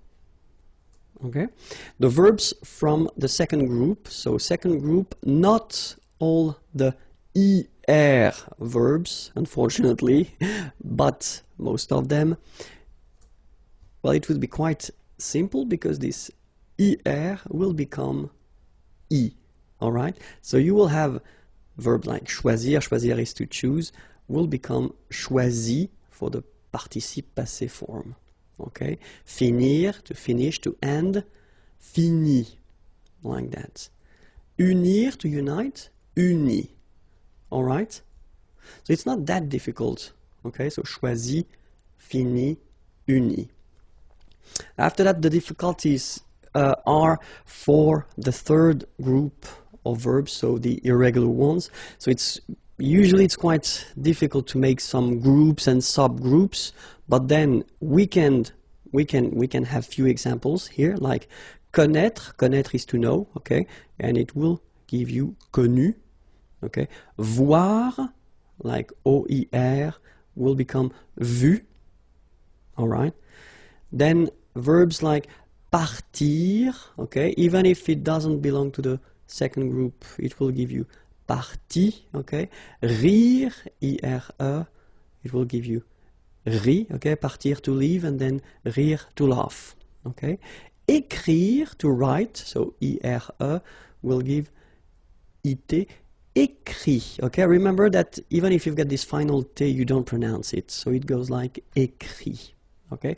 Dire, ire as well, will give you dit, same thing here, it, but then you pronounce it I, okay. Écrire, to write, dire, to say. And then mettre, to put, so e-t-t-r-e, will give you this is. Mi, same thing here, final s is not pronounced. Mi, okay. And then prendre, so e-n-d-r-e, will give es. Prix, okay. Same thing here, you don't pronounce the final s, okay. So let's see that again. So when you get this être, it will go like u, connaître, connu. Then when you will have this oir, it will give you u, voir, vu, okay. Ir, I, partir, parti. IRE will give you I, rire, ri, okay. IRE here, IT, but then phonetically it's I as well because you don't pronounce the final T, okay. Écrire, écrit. IRE-IT, same group. Dire, dit, okay. Then E-T-T-R-E will give you this ES, but then you don't pronounce the S, so you get I. Mettre, mi, and then E-N-D-R-E, ES, but then same thing here, the sound I. Prendre, prix, okay. So this is normally the difficulty of the passé composé, to remember the participe passé form, okay. In most of the cases, I tend to tell my students that, well, they should learn them by heart, especially the irregular ones, because after that, I mean, the regular ones are quite easy to handle, but anyway, it's your shot. So let's see a few examples now. So if we take the verb parler, so parler, to speak or to talk, so it goes like j'ai parlé, okay. Tu as parlé, il a parlé, elle a parlé, nous avons parlé, vous avez parlé, ils ont parlé, elles ont parlé. So if you look at it, it's not that difficult, you know. As I said, the only thing first that you should really remember, it's the verb avoir, but then I assume that at this level now, it should be okay for you. And then you get to, after that, construct it and put this participe passé form. And for the regular verbs like parler, it's quite easy, and phonetically it's the same. So, j'ai parlé. Okay? Let's see now a few things that you've got to remember. So, if you construct the passé composé form with the verb être, okay? So, we saw the exceptions, I mean the verbs that are constructed with être, okay? You will have to remember one important thing. If you've got here the example of il est allé, okay? So you can see that aller goes like that without anything after, but if you look at the feminine form, elle est allée, so you can see that the difference between the two is that I've been adding this little e at the end. So this is the thing that you will have to remember if you construct this passé composé form with être. You will have to put at the end of this participe passé form something according to the gender. So in that case, it's the feminine form. You will have to put e at the end, okay? Or let's continue. If you've got the plural form like here, il, okay, masculine plural, and that's important, you will have to add this S at the end. And logically, for once in French, if you've got the feminine plural form, so elles here, elles sont allées, you will have to add first this E, so for the feminine, and then S for the plural. Okay, so that's the one, important thing that you will have to remember if you want to construct this passé composé form. Okay, keep in mind one thing. If you want to use French orally, so if you want only to talk, the good thing here, listen to me, il est allé, elle est allée, ils sont allés, elles sont allées. So the good news for you is that even if you write them differently, you will pronounce it the same way. So phonetically, it doesn't change at all. Okay? Here you've got aller, aller, even if you've got the final E, you don't pronounce it. Aller, even if you've got the S. Aller, even if you've got this ES. Okay? So doesn't change. But if you want to write correctly, you will have to remember that you put this final E when you've got a feminine form, so feminine singular form. You will have to put this S if you get the plural form, so masculine plural, and you will have to add this ES if you've got the feminine plural form. Okay? Continuons. So, if we have the full thing for aller, it goes like je suis allé, tu es allé, il est allé, elle est allée, nous sommes allés, vous êtes allés, ils sont allés, elles sont allées. Okay? Let's see as well an example for all these reflexive verbs. Je me suis présenté, tu t'es présenté, il s'est présenté, elle s'est présentée, nous nous sommes présentés, vous vous êtes présentés, ils se sont présentés, elles se sont présentées. Okay? So, the thing that we've got to keep in mind is, in most of the cases, you will have to use this avoir at the present form, then this participe passé form, and you will get this passé composé. Okay? In some cases, for the verbs, so the list of verbs we saw, and it's not a long list, so try to remember it. And all the reflexive verbs, you will have to use this être at the present form, then the participe passé. Then you will get this passé composé form. This lesson will work on le participe passé. So in the previous lesson, I introduced the passé composé form, okay? And if you remember, it was quite important to know how to construct this participe passé. So participe passé is a past participle in English. Just because, well, in most of the cases, it is easy for the regular group, so the two first group of verbs that we have in the French language, but for the rest of the verbs, it's a bit tricky, to be honest. Okay, so we'll see that together. But then, so as I said, for the first group, so the group of verbs ending with er, like that, it is quite easy because you only need to take this er away and replace it with accent aigu. Okay, so parler, to talk, to speak, will give you parler. Okay, the good thing for the phonetical part is that it is the same. Parler, parler, you pronounce it the same. Okay, regarder, so to watch, will give you regarder. Okay, and then even this aller verb, so irregular verb, but then it will behave like the regular verbs. So aller will give you aller, accent aigu, like that. Okay. Second group of verbs, not all the er verbs. We'll see that a bit later, but most of them, and it's quite easy as well because you will have to take this er away and just replace it with I. Okay, so choisir, to choose, will give you choisi. Finir will become fini.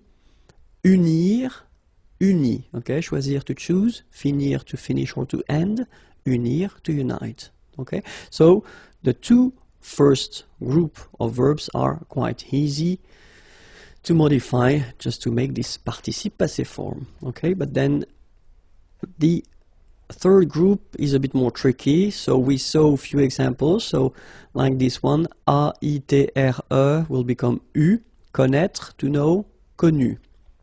O-I-R, voir, to see, will become U, vu. Okay, IR, so even if partir doesn't belong to the second group, then it will behave the same way, will become I, partir, to leave, parti. Rire, I-R-E, same thing here, will become I, rire, ri, okay. I-R-E will become I-T, okay. Écrire, to write, will become écrit. Okay, remember that phonetically this final T doesn't exist. Okay, so the sound will be only this I, écrit. All right. Dire, I-R-E, will become I-T, dit. Okay, phonetically same thing here. You don't pronounce the final T. Mettre, E-T-T-R-E, will become I-S. Final S not pronounced, so mettre, to put, mis. Prendre, so E-N-D-R-E, will become I-S. Same thing here, final S not pronounced, so prendre, prix. Okay?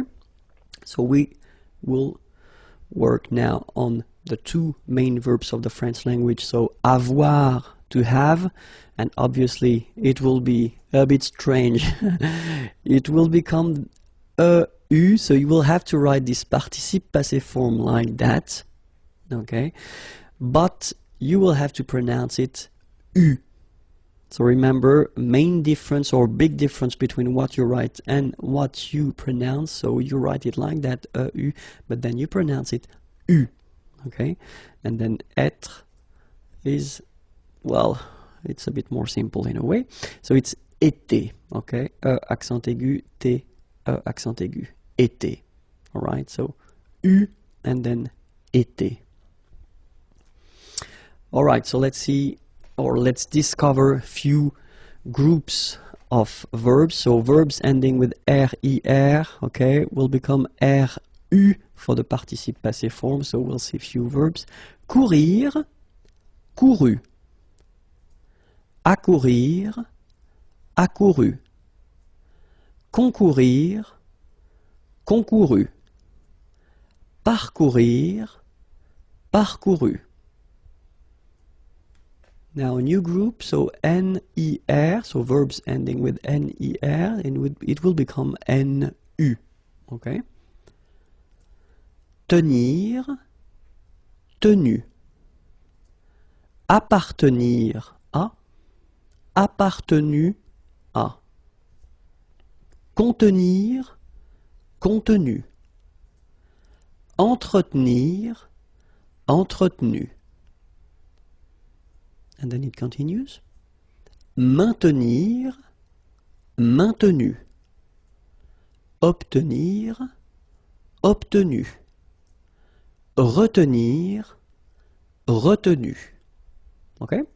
So now another group, so verbs ending with UIRE, and they will become UIT, okay, for the participe passé. Let's see. Conduire, conduit. Construire, construit. Cuire, cuit. Détruire, détruit. Instruire, instruit. Okay, so you can notice that even if I put this final T, so as usual, I don't pronounce it. Okay, conduit, construit, cuit, détruit, instruit. Okay? So, a few more verbs. Introduire, introduit. Produire, produit. Réduire, réduit. Séduire, séduit. Traduire, traduit. Okay, so the same rule because, well, basically it's the same group, and then same rule, final T not pronounced, so introduit, produit, réduit, séduit, traduit. Okay? Another group of verbs, so verbs ending with A, I, accent circonflexe, T, R, E, and it will become U. So let's see a few examples. Connaître, connu. Reconnaître, reconnu. Apparaître, apparu. Disparaître, disparu. Paraître, paru. And now let's discover the oudre verbs like coudre, cousu, moudre, moulu, résoudre, résolu. So it's just to show you that, you know, some verbs can be really irregular, and it's quite easy in some cases to make some groups and subgroups. So you should learn these verbs and the others, I mean the irregular ones, by heart if you really want to master this participe passé form and all the composed tenses that will use the participe passé. Okay, so but then let's continue the groups. So group of verbs ending with A, I, N, D, R, E, and they will become A, I, N, T. Okay, so a few examples. Craindre, craint. Contraindre, contraint. Plaindre, plaint. Okay, and as usual, final T here is not pronounced, so you get craint, contraint, plaint. Okay. Another group, so E, I, N, D, R, E, and it will become I, N, T. Okay, so let's see. Atteindre, atteint. Éteindre, éteint. Feindre, feint. Peindre, peint. Teindre, teint. Okay, as usual, final T not pronounced. Atteint, éteint. Fin, pain, teint. Okay. Now the verbs ending with O-I-N-D-R-E, and they will become O-I-N-T. Okay, so let's see. Joindre, joint. Rejoindre, rejoint. Okay, same thing. Final T not pronounced. Joint. So when you get this O-I-N combination of letters, you get the sound ouin. Okay, joint, and then rejoint. Another group, so verbs ending with O-I-R, so it will become U, or then U accent circonflexe. So even if you put this accent circonflexe, you don't pronounce it, okay, it doesn't change the sound of the letter U, so it's the same phonetically, it's U and then U, okay. A few examples. Décevoir, déçu. Apercevoir, aperçu. Concevoir, conçu. Recevoir, reçu. Devoir, dû. Mouvoir, mu. All right. And now another group, so I-R-E, and they will become I for the participe passé form, okay? Rire, rit.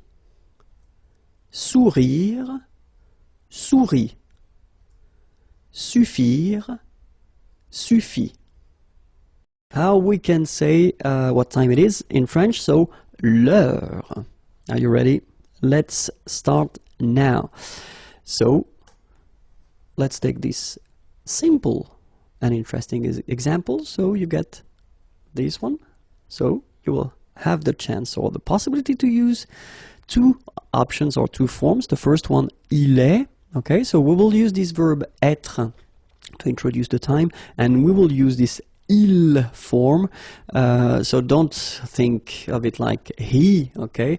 But then that's the form that we'll use, okay? Il est 6 heures. All right, so you write it like that. Remember, H is not pronounced, okay? So it goes like heure. Il est 6 heures. If you want to be more precise, you can use this morning word, okay? So it would be like in the morning, but then morning, okay?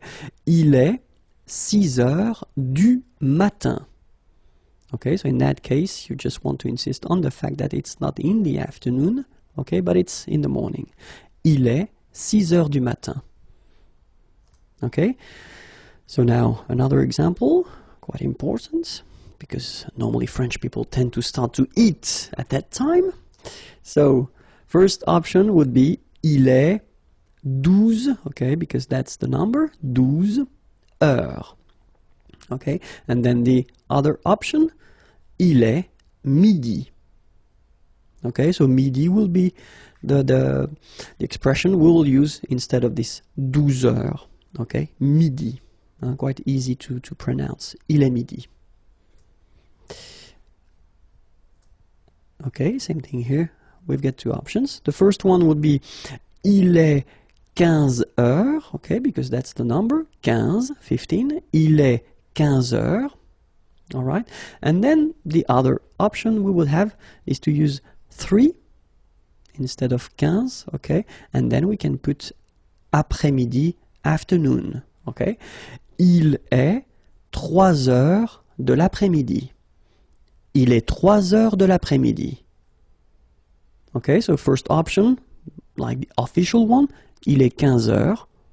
Okay. And the less formal one, the one that maybe you will use if you're discussing with friends or colleagues, il est 3 heures de l'après-midi.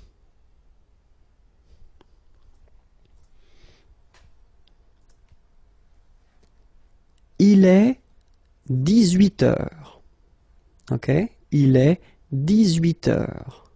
All right, so that's the number, 18, okay? Or then you can use this 6, okay? And in that case, when we use this 6 heures, we tend to think that, well, that's the limit. It's not really the afternoon, it's the beginning of the evening, so we use soir. D'accord? Il est 6 heures du soir. First option, il est 18 heures. Second possibility, il est 6 heures du soir. Okay? And now, il est 21 heures. So you don't say un, you say une, so 21, just because heure is feminine, so that's the reason why you've got to put this feminine form here. Il est 21 heures. Alright, or then the other option, il est 9 heures du soir.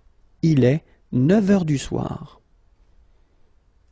Okay, here.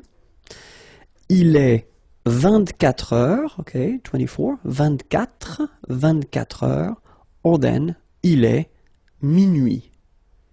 Il est minuit. So minuit would be like midnight, okay? Il est minuit.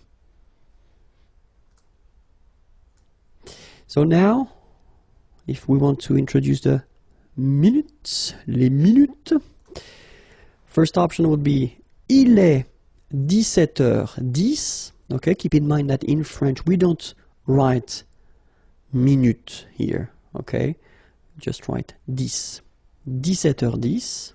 Okay, or then il est 5h10. Il est 19h15. Okay, 15. 15. Or then we've got the other option. It's to use this écart. Écart. Il est 7h15. First one, il est 19h15. Or then, il est 7h15.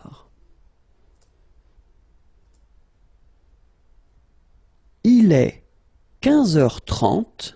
30. Or then, il est 3h30. Il est 3h30. And now, if we're going after 30, So, for example, here we've got il est 7h35. So that's the first possibility. 35, 35. Okay, but then as in many languages, it's possible to say minus something. Okay, in that case, it would be 25. So you can say il est 8 heures moins. Moins means minus. 25, 25. Il est 8 heures moins 25. Okay, and you can see that here as well, we don't use the minute word after. Just put the numbers. Okay, il est 8 heures moins 25. Il est 9h45. Il est 9h45. 45, 45. Or, other option, il est 10 heures moins le quart. Moins le quart. Il est 10 heures moins le quart.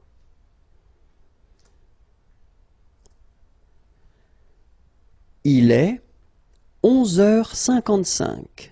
55, 55. Or then, il est midi, remember, noon, il est midi moins 5.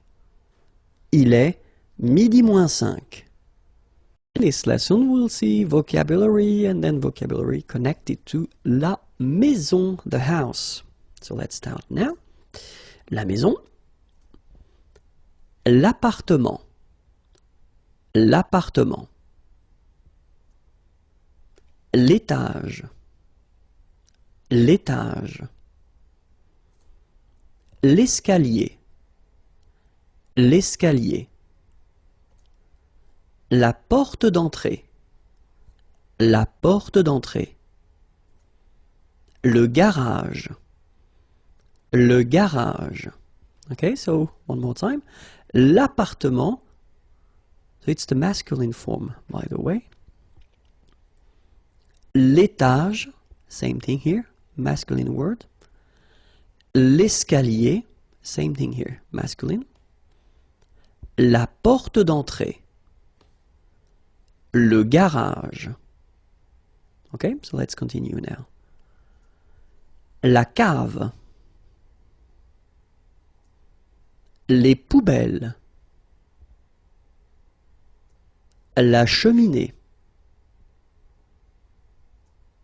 L'ascenseur. Le portail. Okay, so la cave. Les poubelles.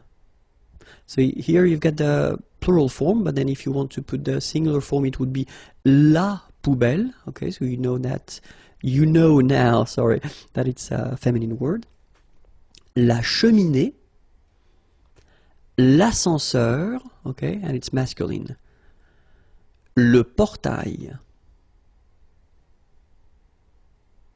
Let's continue. La sonnette. Le balcon, le toit, la fenêtre, le grenier. Okay, so la sonnette, le balcon, le toit, remember final T not pronounced, la fenêtre, le grenier. Remember this ER here at the end will give you the sound E, nier, grenier. Today we will work on les adjectifs qualificatifs. So adjectives that are really useful, and we'll see that in most of the cases, well, we will put this adjective after the name. Okay, so let's see a few examples now. The first one, travailleur, travailleuse. So when it comes to adjective, you've got to keep in mind that, of course, as usual in French, we will have the difference between the masculine form and the feminine form. And after this page, we'll see the same page, but then for the plural version, because, of course, we will have the difference between the singular and the plural form. Okay, so travailleur, masculine, so I will put always the first form here at the masculine form and then the feminine form here, travailleuse. Okay, so let's see another example. Heureux, heureuse. Aventureux, aventureuse. Merveilleux, merveilleuse. Sérieux, sérieuse. Joyeux, joyeuse. Paresseux, paresseuse. Naturel, naturel. So here you can see that we write them differently, but then phonetically they are the same. Listen, naturel, naturel. Okay, same way of saying them. Léger, légère.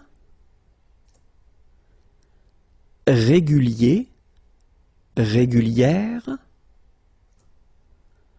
Blanc, blanche.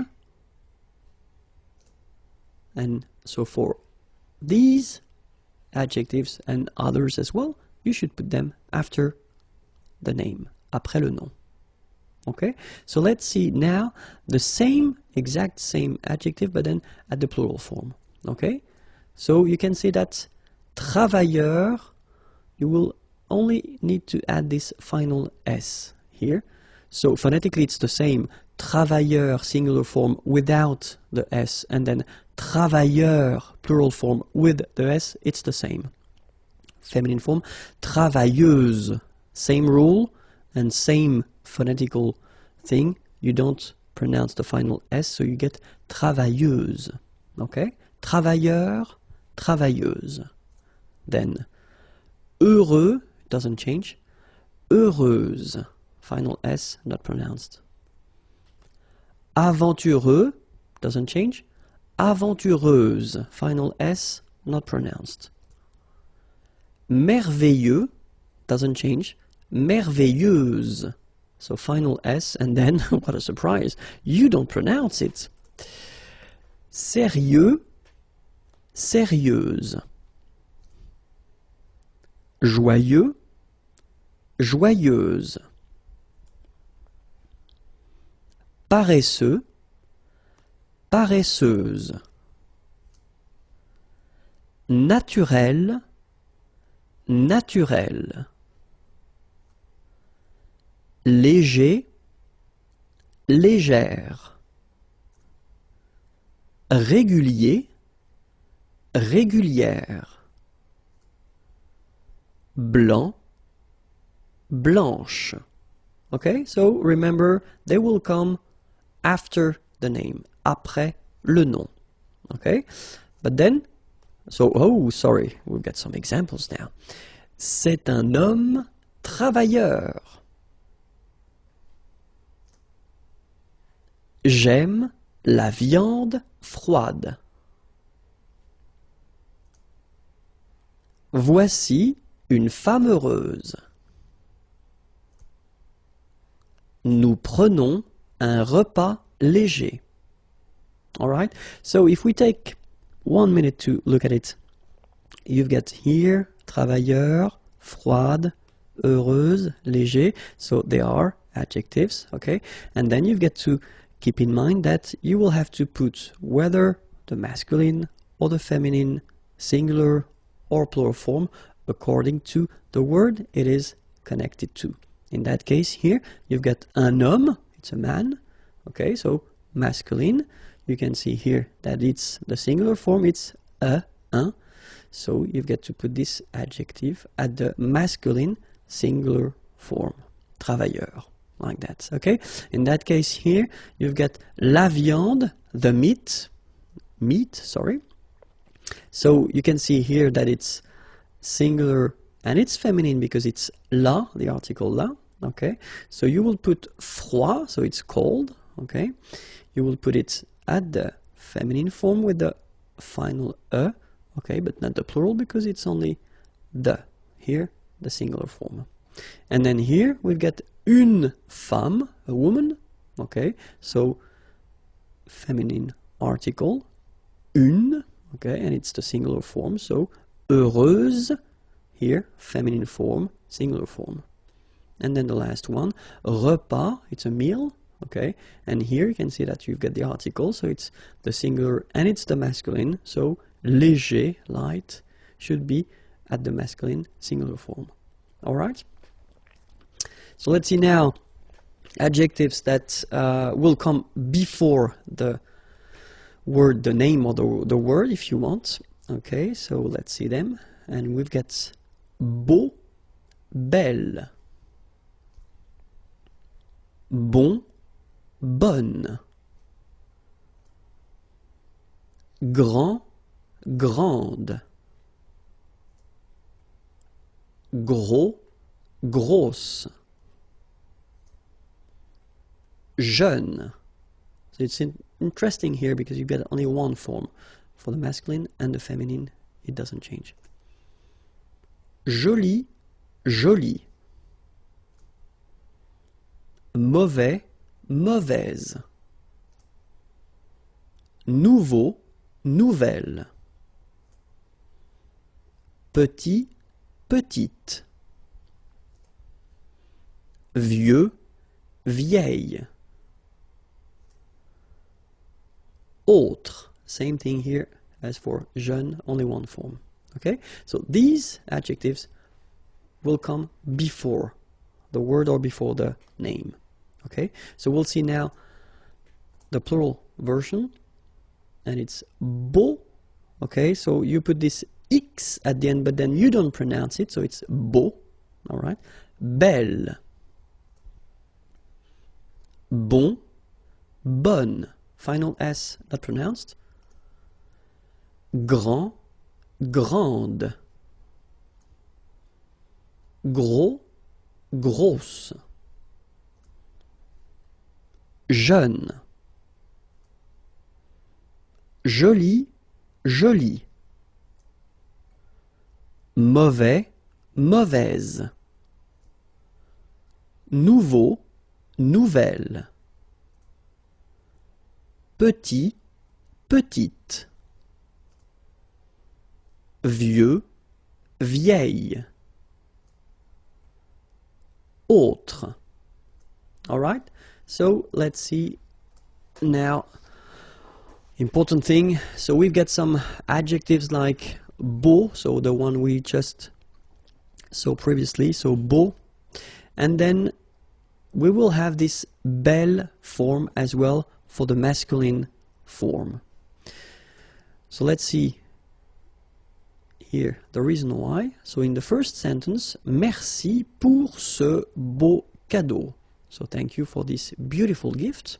Okay, merci pour ce beau cadeau. So in this sentence, so as we saw previously, we get to put it beau, so the adjective before the word, so cadeau here, gift. And then cadeau is masculine, so we should put the beau form that we saw previously. In the second example here, voici un bel homme. So you could ask me the question, why do you put this belle form instead of beau? Because homme, well, it's masculine, yes. The reason is that it starts with the sound O, because if you remember carefully, H is not pronounced, so H doesn't exist phonetically. And then, for aesthetical reasons, of course, we tend to think that if we would have this beau here and then homme, we would get this sentence, voici un beau homme. Doesn't sound nice, so we've got to put this belle form here instead of beau. Okay, so it does mean that for all the situation when you will have a word starting whether with a vowel or H and the vowel, so the H is not pronounced, you will have to put this belle form instead of beau. Okay, remember you pronounce it belle, so like the feminine version, but then you write it B-E-L. Okay, voici un bel homme, here is a beautiful man, voici un bel homme. Okay, so now you can see the feminine form. In that case, it's quite simple because it doesn't change at all. C'est une belle table. It's a beautiful table. C'est une belle table. Okay, and then, quelle belle femme. Quelle belle femme. What a beautiful lady. Plural form. Okay. In that case, you get to remember that you will have to put this de preposition here before. Okay. Ils ont de beaux enfants. Okay. And if you want to be purist, then you should put the little liaison here, the little link between the two. Ils ont de beaux enfants. Ils ont, here you've got this link as well.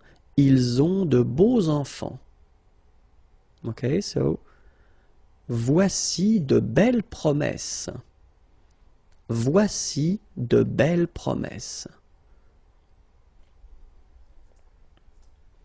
Same thing if you want to use nouveau. Okay, you will have two versions for the masculine form. So you will have nouveau and then nouvelle. So remember, if you have words, like in that case, ordinateur, masculine words starting with a vowel or the sound of a vowel. Okay? Example here, voici le nouveau chef. Okay, in that case, chef, masculine, doesn't start with the sound of a vowel, so you just put the normal nouveau adjective. Voici le nouveau chef. In the second sentence here, you've got ordinateur. Okay, remember, it starts with O, so the sound of a vowel. J'aime mon nouvel ordinateur. Nouvelle, phonetically you pronounce it like the feminine version, but then you write it N-O-U-V-E-L. Okay, we'll see, this is the feminine version, so it goes like double L-E. Okay, phonetically it is the same, but you write it differently. For the feminine version, it's quite easy because it doesn't change. Elle a acheté une nouvelle voiture. Elle a acheté une nouvelle voiture. C'est la nouvelle copine de mon frère. C'est la nouvelle copine de mon frère. And then for the plural form, encore de nouveaux problèmes. Encore de nouveaux problèmes. Ils veulent de nouvelles explications. Same thing here, if you want to make the little liaison. Ils veulent de nouvelles explications. Alright, remember it was exactly the same thing. You've got to put this de and you don't put des. Okay, but you put de in both of the cases if it's for the plural form, whether masculine or feminine. You don't put des, but you put de. Okay, so let's see now vieux. So vieux behaves like the two previous adjectives we saw, so you will have one version for the masculine form, or two versions, sorry, for the masculine form, so this one, the official way, and then the second one for the verbs or for the words who are starting with the sound of a vowel, like here, arbre. Okay, so for normal word, so like chien here, dog, so you don't have the sound of a vowel at the beginning, so il a un vieux chien. Okay, and here, c'est un vieil arbre. C'est un vieil arbre. Feminine form, vieille. Okay. J'ai une très vieille voiture. J'ai une très vieille voiture. C'est une vieille table. C'est une vieille table. And then for the plural form, voici de vieux journaux. So same rule, remember, if you want to put this Des, you shouldn't put des but de instead. Okay, voici de vieux journaux. Okay, when you put the article les, it doesn't change and it's not a problem. J'aime les vieilles maisons. J'aime les vieilles maisons. All right. In this lesson, we'll try to see together, well, les questions, the questions, the way to ask things, and especially I would like to see or to show you the difference between, well, what we could call conversation courante, so the two options, and then the last one, it would be the langue officielle or the written way you could, well, produce these questions. So, as in many languages, we've got, well, difference between what you can produce orally and what you will have to write, okay? So, if we tend to think that the last option would be the formal or the official way to ask a question, and then the two first options would be less formal, so the way you could ask questions if you are talking to friends, colleagues, or persons you are connected to. Okay, so let's start with the first example. So the first one, if you want to know, well, the name of who is the teacher of someone, okay? So the first option would be ton prof, c'est qui? Second option, so you can see that it's a bit longer, so we tend to use this qui est-ce qui, you know, this est-ce qui that we tend to add, especially at the oral form, okay? Qui est ton prof? All right. So the important thing here for the oral and less formal questions is that you will have to raise your voice at the end. So clearly it should go like do do do do do do do, and then at the end, hop, you raise a little bit your voice. Okay. Ton prof, c'est qui? All right. You can hear ton prof, c'est qui? Qui est ton prof? Qui est ton prof? And the official or the formal way, and it's, well, basically it's not that difficult or that long, okay? But then normally, if you want to ask a question correctly, the official way, it should go like you start with the question. So qui, okay? Who? And then verb est ton prof. Qui est ton prof? Qui est ton prof? Okay, first one. Ton prof, c'est qui? Qui est ton prof? Qui est ton prof? All right. Let's see another one. So if you want to ask where someone is living, il habite où? So technically you just put the words in the normal order. So il, he, habite, lives, où, where. So in that case, you will have to raise your voice as well. Il habite où? Il habite où? Second option, you will have to add, as we had previously, this est-ce, okay? Où est-ce qu'il habite? Où est-ce qu'il habite? Okay, first one. Il habite où? Où est-ce qu'il habite?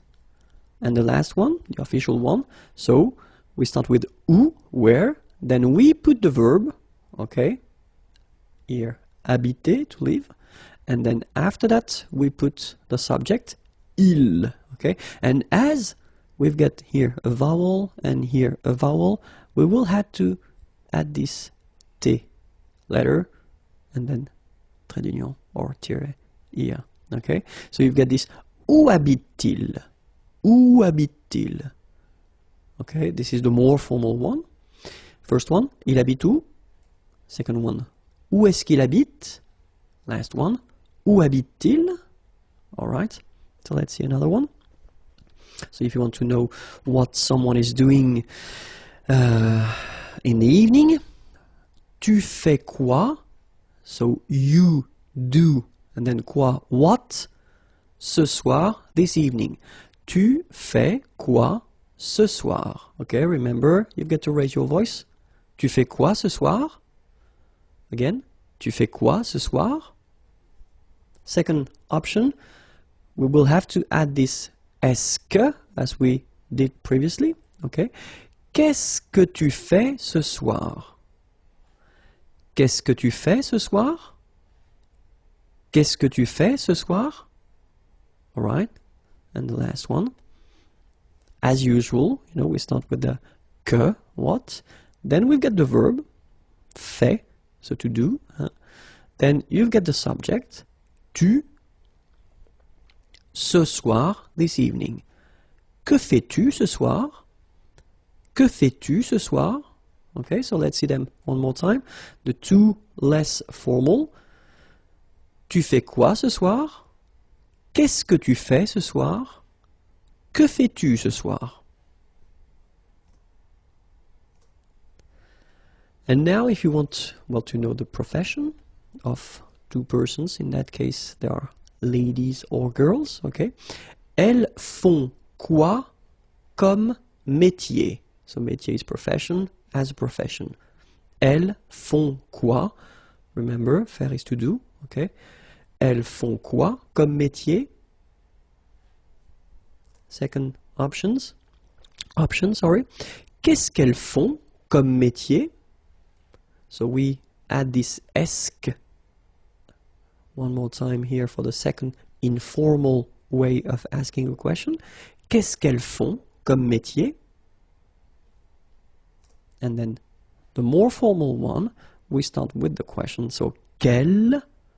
In that case, we put the masculine form because métier, profession, is a masculine word. Okay, so, quelle est, what is, their métier, profession. Quel est leur métier? What is their profession?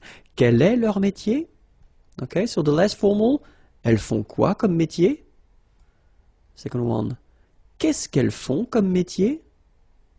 And the last one, quel est leur métier? So if you want the name of someone, remember that we use this s'appeler verb. Okay, so it's a reflexive verb, so that's the reason why you've got this vous.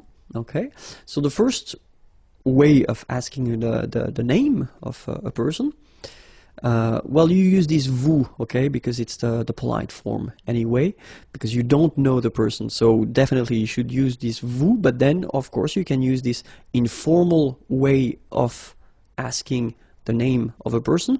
In that case, you just keep the normal order of the vous appelez. So you call yourself, and then comment, how. All right. Vous vous appelez comment? Remember, as usual, raise a little bit your voice at the end. Okay. Vous vous appelez comment? Vous vous appelez comment? All right. Second option, and well, you can see now, because we've been seeing a few examples before, you can see that the second option with this est-ce que, okay, well, it's informal in a way, but it can be quite heavy for beginners to produce, because you've got to use this est-ce que form. So normally it's quite important to recognize it and then know that it's possible. If you want to use it, well, it's an option. If you don't want to use it and then you want to use a less formal way of asking a question, I would advise you to use the first one. Okay, but then it's possible. So, comment est-ce que vous vous appelez? Comment est-ce que vous vous appelez? Comment est-ce que vous vous appelez? Okay, and then the last one. So the last one, the more formal one, as usually we start with the question, comment, how, okay? And then here you can see that you will have this vous, and then you will have the verb, appeler, and then you will have the vous here. So it's a bit tricky at the beginning, but then just try to remember that, because it will be always the same way to produce or to create a question when you will have these impersonal verbs. Okay? Comment vous appelez-vous? Comment vous appelez-vous? Okay, first one. Vous vous appelez comment? Second one. Comment est-ce que vous vous appelez? Last one. Comment vous appelez-vous? Okay? The passé composé form of the verb avoir. Avoir is to have, so it's quite important. So let's discover it together. First form is j'ai eu. Okay, remember the difficulty with avoir at the past form. So first, remember that we saw in the previous lesson how to construct this passé composé form. So you've got to use whether avoir or être here. In that case, it's avoir at the present form. And then the second part, it's what we call the participe passé. Okay. And then, of course, for avoir, it's a bit tricky. You write it like that, eu, but then phonetically, what you will have to pronounce is u. Okay? So you get j'ai eu. All right? J'ai eu. Tu as eu. Il a eu, masculine form. Il a eu, feminine form. Elle a eu. So here, let's make the little liaison, the little link between everything. Nous avons eu. Nous avons eu. Vous avez eu. Vous avez eu. Ils ont eu. Elles ont eu. Okay, so let's see them one more time. J'ai eu. Tu as eu. Il a eu. Feminine form. Elle a eu. Nous avons eu. Vous avez eu. Ils ont eu. Elles ont eu. Le passé composé, and especially the form for être, the verb être. Être is to be, remember. So we saw previously how to construct this passé composé form, okay? So I won't explain that again. If you don't know how to make it, then check the previous lessons because you can find the passé composé lesson, okay? So we'll only focus on this form of être. Être is to be, okay? And the first form is j'ai été. J'ai été. Tu as été. Tu as été. So masculine form here. Il a été. Feminine form. Elle a été. And then here, we'll make some liaison. Nous avons été. Nous avons été. Vous avez été. Vous avez été. Ils ont été. Okay, so you make the little liaison here as well, between the on and été with the t. Ont été. Ils ont été. Elles ont été. Alright? So one thing that really you should remember is that even if it's être to be, then you will have to construct it with avoir. Okay? So, j'ai été, tu as été, il a été, elle a été, nous avons été, vous avez été, ils ont été, elles ont été. We will discover together the passé composé form of the verb aller. Aller is to go. Okay, and remember that aller is one of the tricky verbs in at the passé composé form because it will use être and not avoir as most of the verbs. Okay, so that's the reason why here you will have the form je suis allé. Okay, and then you can make the liaison here. Je suis allé. Je suis allé. Tu es allé. Tu es allé. Il est allé. Il est allé. You've got this little liaison between the two. Il est allé. Feminine form. Elle est allée. Okay, so have a look here. Remember, if you don't know that already, then I would advise you to check the lesson on the passé composé that we did previously. Okay, so you've got to add this feminine mark at the end of your participe passé here, just because elle is feminine, and then you're using this être verb to construct the passé composé. That's the reason why. Phonetically, it doesn't exist. You don't pronounce it, so you get elle est allée, and then for the masculine form, il est allé. So aller is pronounced the same way, but still you have to write it. Okay. Same thing that if you get to put the plural form, then you will have to add this S mark of the plural at the end of your participe passé form here. Okay. Nous sommes allés. You don't pronounce it. Okay, but you write it. Nous sommes allés. Vous êtes allés. Vous êtes allés. Same thing here. You put it, but you don't pronounce it. And then here, masculine form. Ils sont allés. So masculine plural. You put this S. Ils sont allés. Little liaison between the two. Ils sont allés. Elles sont allées. Feminine and plural here. Okay, S, you don't pronounce them, but still you've got to write them. And then this little liaison here. Elles sont allées. Okay, so let me repeat the whole thing for you. Je suis allé. Tu es allé. Il est allé. Elle est allée. Nous sommes allés. Vous êtes allés. Ils sont allés. Elles sont allées. The passé composé form of the verb parler. Parler is to speak or to talk. Okay, so let's discover it right now. First person, j'ai parlé. Tu as parlé. Il a parlé. Elle a parlé. Nous avons parlé. Vous avez parlé. Ils ont parlé. Elles ont parlé. Alright? So remember, passé composé, you've got to use two parts. The first one, avoir in that case, and then what we call participe passé. This participe passé form, as you can see, doesn't change for all the persons. You will have to put avoir at the present tense here. Okay? J'ai parlé. Tu as parlé. Il a parlé. Feminine form, elle a parlé. Nous avons parlé. Little liaison here. Nous avons parlé. Vous avez parlé. Same thing here. Little liaison. Ils ont parlé.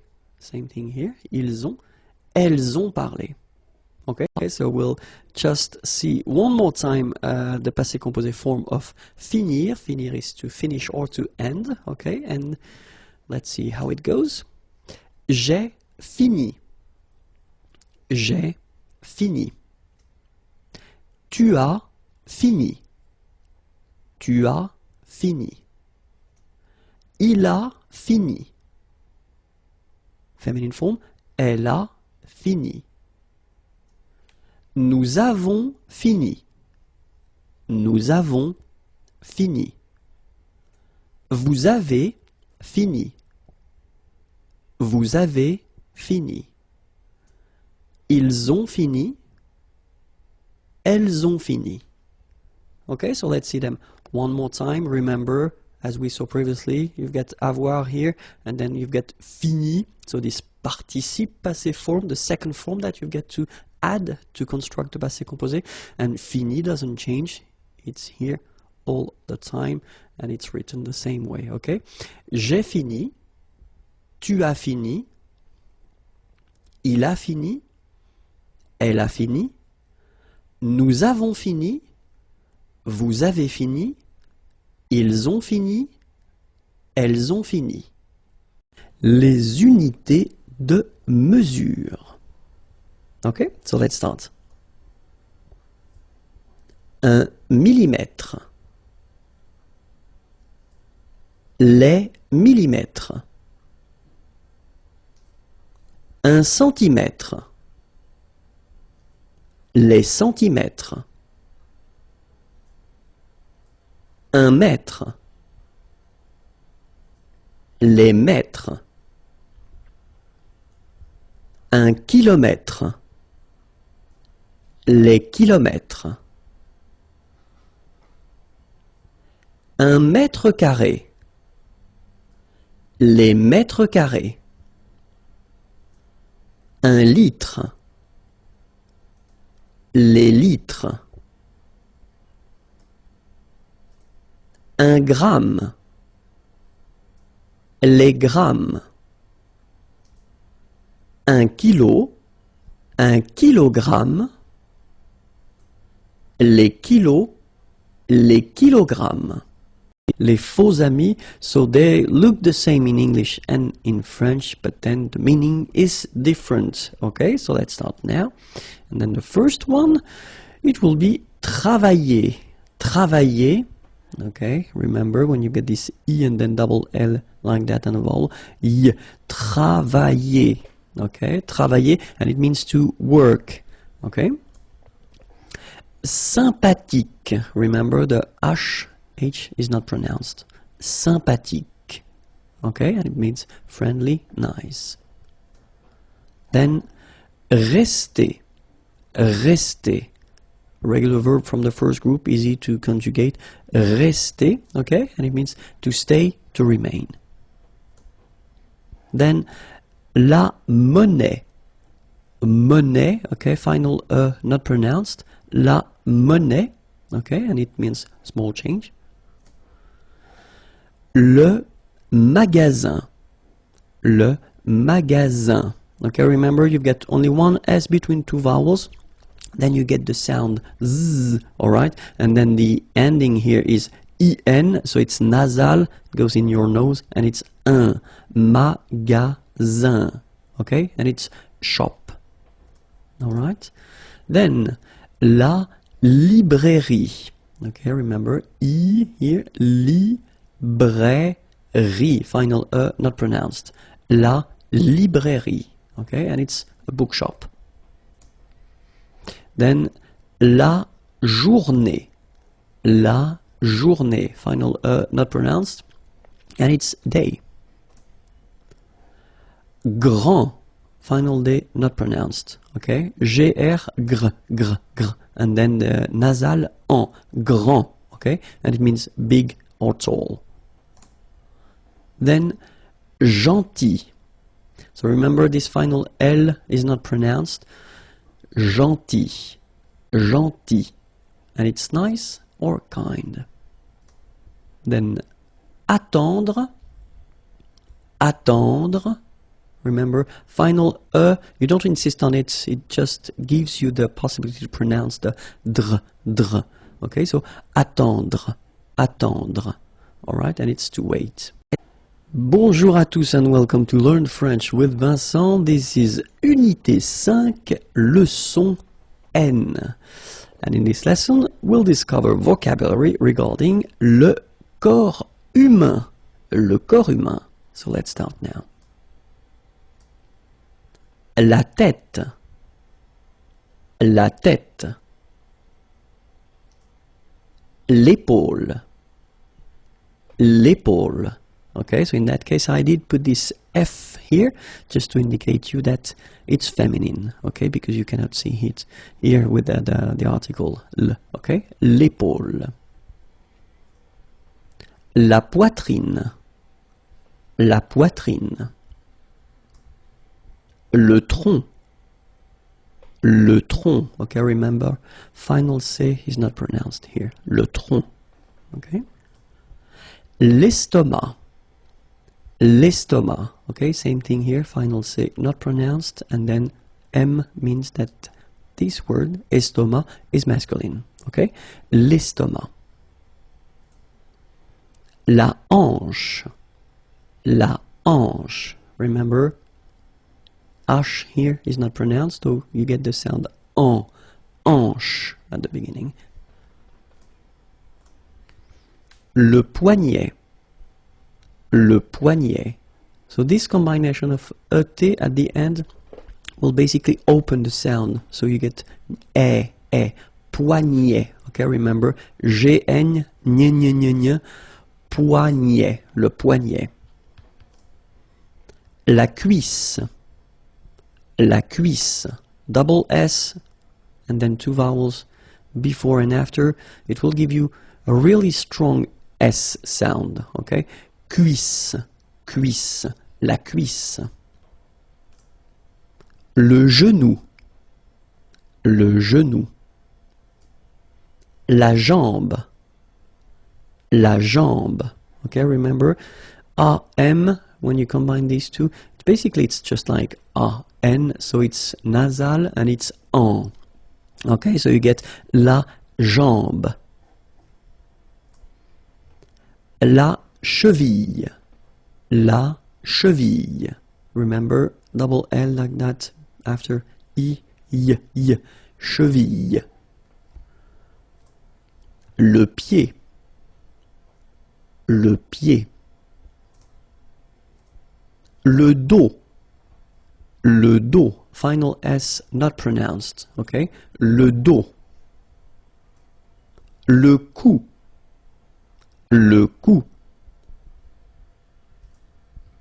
Le bras, same thing here, final S not pronounced, le bras. Le coude, le coude. So it's actually quite funny because the only difference between these two is this d at the end. Okay, so here in this one you've got le cou, okay, and then the second one here is le coude. Okay, remember you don't insist on this final e, it only gives you the sound of d at the end. Le coude, okay. Le nombril, le nombril. Le doigt de pied, le doigt de pied. La main, la main. So this combination A-I-N is quite interesting because it will give you the sound un. So it's really a nasal, it goes in your nose, okay? And it's un, main, la main.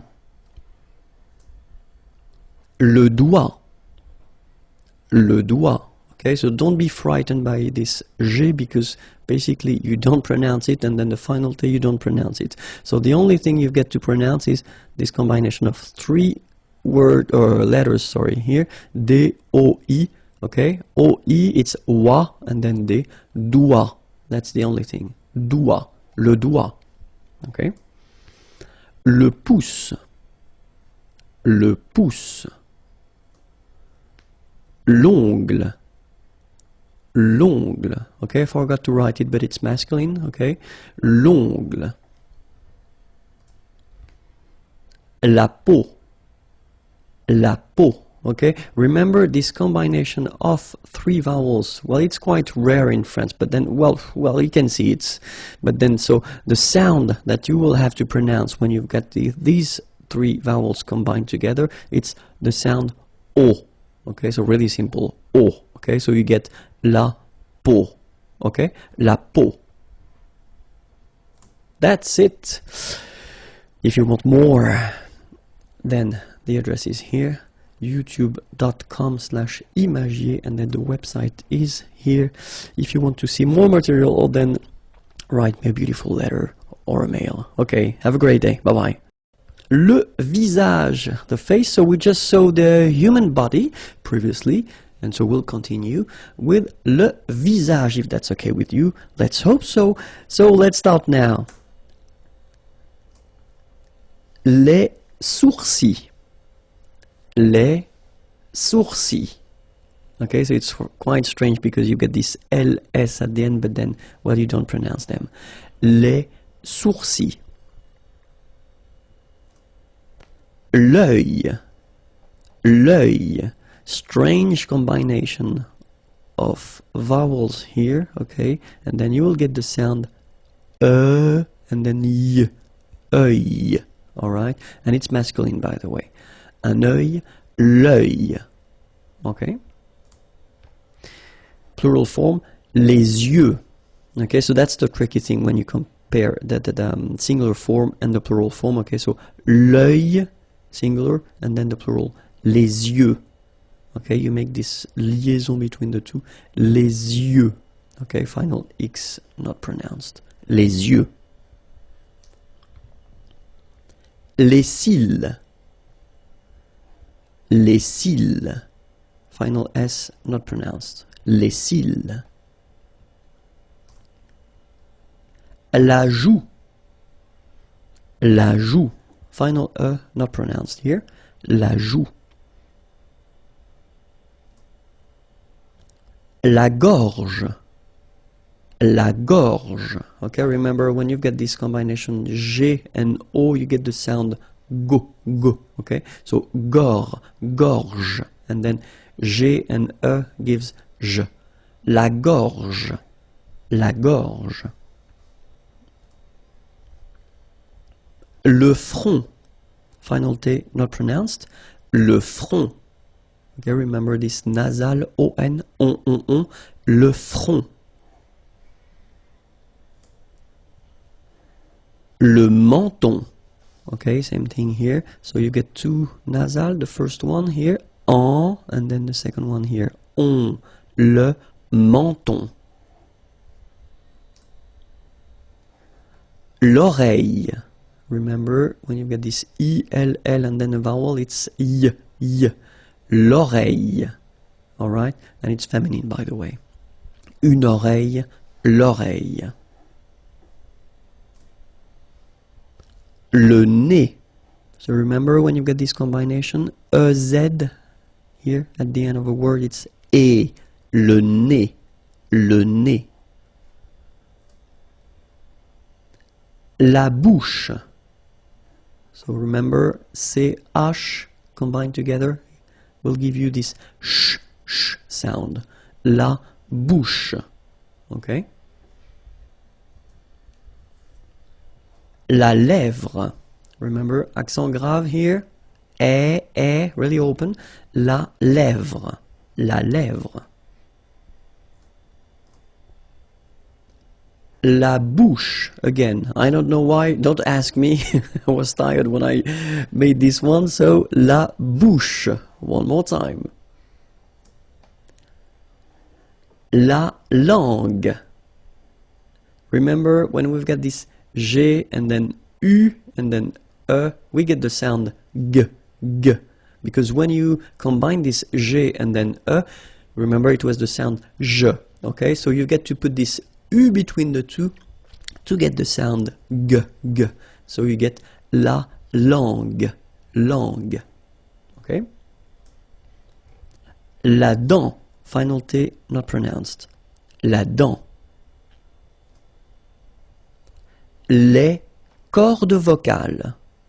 Les cordes vocales. So you can notice that as usual in French, you've got this mark of the plural at the end, S, and then S here as well, but you don't pronounce them, okay? Les cordes vocales.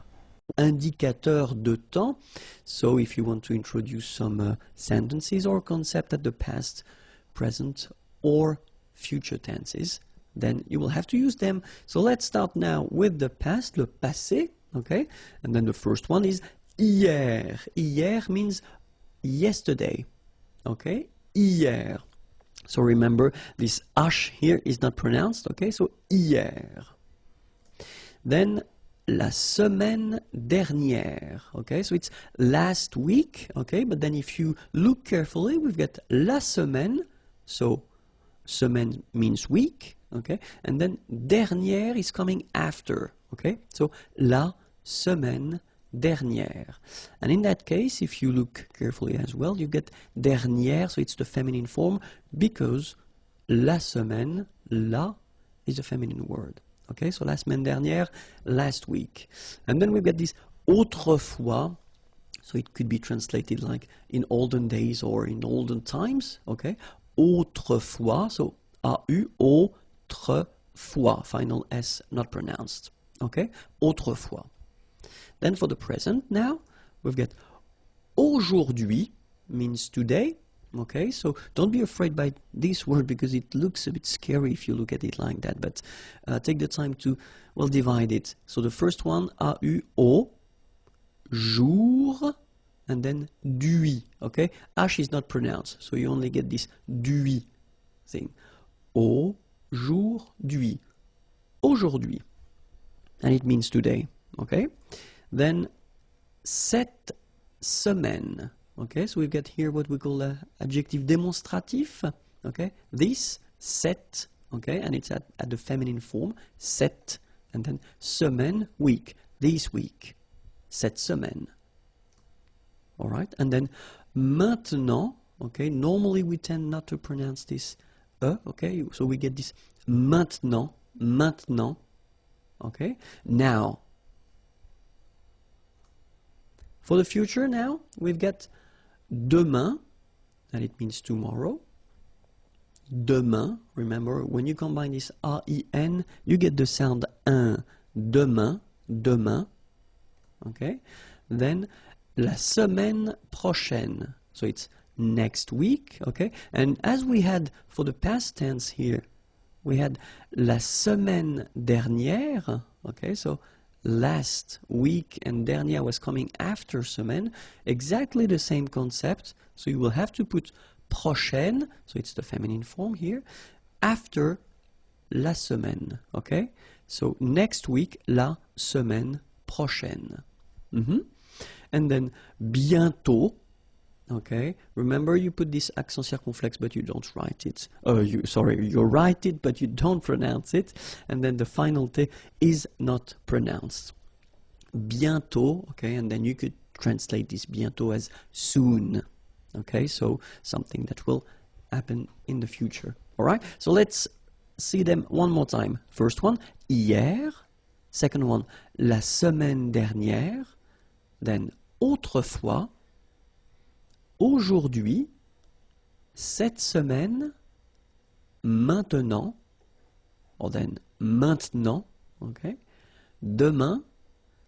La semaine prochaine. And then, bientôt. L'expression de la quantité. So it's quite important, so I would like you to take a few minutes to watch carefully this video, and we'll start right now. L'expression de la quantité. So the first thing that we'll discover together, it's plusieurs. So plusieurs means several, okay? And so the way you will have to construct it is that after that you will have to add a noun, okay, but then keep in mind that it should be at the plural form, okay, so several, and then followed by a noun at the plural form. So let's see a few examples now. J'ai invité plusieurs amis. J'ai invité plusieurs amis, okay, so remember, j'ai invité, so it's the past form of inviter, to invite, okay, plusieurs, and then amis, friends. Okay, j'ai invité plusieurs amis. Second example, il y a, there is, plusieurs enfants, kids, dans le jardin, in the garden. Il y a plusieurs enfants dans le jardin. Okay? And then, elle a fait plusieurs gâteaux. So, faire here at the passé composé form. Plusieurs, faire, sorry, it means to do, okay? Plusieurs gâteaux, cake, okay? So what you can see here is that ami here is with S, so it's the plural form, okay? Here, right after plusieurs, you've got enfant with S at the plural form, and then here you've got that gâteau with X, so it's the plural form, all right? So let's see now the second one.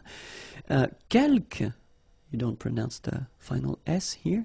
Quelques means few, okay? And same thing as we had previously, you will have to add a noun at the plural form, okay? So let's see the first example. J'ai rencontré, rencontrer is to meet, so it's the past form. J'ai rencontré quelques collègues, colleague. J'ai rencontré quelques collègues. Okay, second example. Nous avons, so it's avoir, to have at the present form. Quelques petits problèmes, petit, small, problème, problem, avec lui, with him. Nous avons quelques petits problèmes avec lui. Okay, and then the last example. Elle a mangé quelques bonbons. Oh, we get two dots here, I don't know why, but only one is enough. Elle a mangé quelques bonbons. Okay, so manger here is to eat, past form, and then bonbon, candies. So same thing here, if you look carefully, you've got collègue with S, so plural form. Okay, here it's quite interesting because we've got this adjective petit, small, little, but then it's still at the plural form with S, and problème at the plural form as well, okay? And then bonbon here at the plural form with S as well, okay?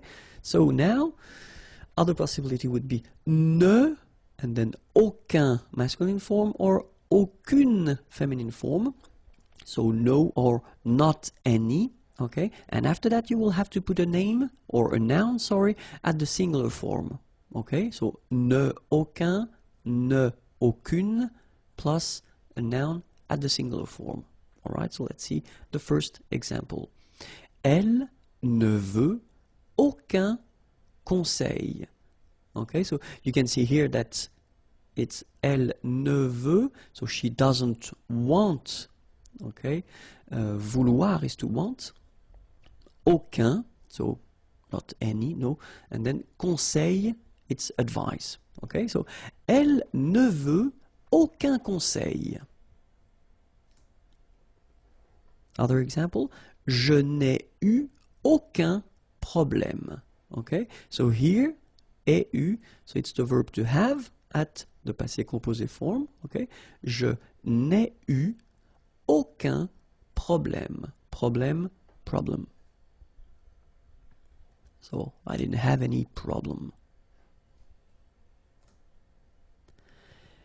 Il ne fait aucune erreur. Il ne fait, faire is to do, and it's the present form, aucune erreur. Erreur is mistake. Alright? So, if you look carefully here, you get ne and then aucun. Okay, so that's the masculine form because conseil is a masculine word. Here, it's quite interesting because, as usual in French, when we've got this ne and then we've got a vowel after, so it can be quite tricky. So in most of the cases this will disappear. Okay, so you take it away, but then still aucun is coming here, alright, and then it's at the masculine form because problème is a masculine word. Alright, and then the last example, well, you've got the first part, ne, okay, not modified because faire starts with F, so no problem. But then here you've got this aucune. Okay, aucune, so because erreur is a feminine word, so you will have to put this aucune. Alright, so let's proceed now. Un peu, or peu, and it means a few or few. Okay, so will be constructed with la préposition de, so you will have to put this de after, and then you will have to put the noun without the article. Okay, so if you want to construct this sentence with a few or few, so remember, un peu or then peu, then don't forget to put this de and the noun without the article. Okay? Then if you want to use this autant, it means as much. Same construction, you will have to put this de and the name, or the noun, sorry, without the article. Alright, so as much, we use this autant de and the noun without the article. Alright? If you want to use moins, moins means less. Same thing here, you will have to use de after and the noun without the article. Alright, so remember, less, in French it's moins, de, and the noun without the article. If you want to use plus, more, okay, in some cases you will have to pronounce it plus, okay, so you will see that a bit later. De, and then the noun without the article. Alright, remember, more, plus, or then plus, de, and the noun without the article. If you want to use beaucoup, beaucoup means a lot of. It looks a bit strange, huh? Beaucoup, like that. Remember, you don't pronounce the final P, okay?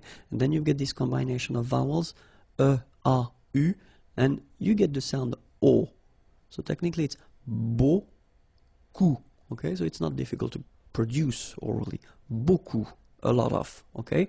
Same construction, you will have to put de after, and then the noun without the article, okay? A lot of, beaucoup de, and the noun without the article.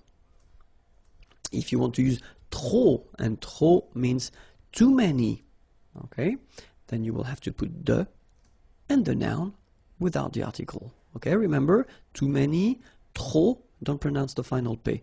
Trop, de, and the noun without the article. All right? And then assez. Assez means enough, okay? Assez. Remember, two vowels here, a and then e, and then double S, so it's really strong, the S. Assez, assez, okay? Assez, so same construction, de, and the name, or the noun without the article. Okay, so enough, assez de, and the noun without the article. Well, we'll see few colors, les couleurs, okay, so not all the colors because we're just starting, okay, so let's see what we've got. Blanc, blanche, okay, so I wanted to put for each color the masculine form here and then the feminine form here, okay, so here masculine, blanc, don't pronounce the final C, and then blanche, okay, remember when you combine this CH you get the sound sh, blanche, okay, so blanc, blanche. Noir, noir. So it's quite funny because you will have to add this E at the end of noir for the feminine form, but then you don't pronounce it. Okay, so phonetically it is exactly the same. Noir, noir. Okay? Gris, don't pronounce the S, but then for the feminine form, grise. Remember? Grise. Alright? So when you add this E, basically it gives you the pronunciation or the possibility to pronounce the previous letter here. It's Z. Grise. Alright? So gris, masculine form, feminine form, grise. Bleu, bleu. So same thing that we had for noir, you just add this E at the end, but then you don't pronounce it. Bleu, bleu. Alright? So let's see them one more time. Blanc, blanche. Noir, noir.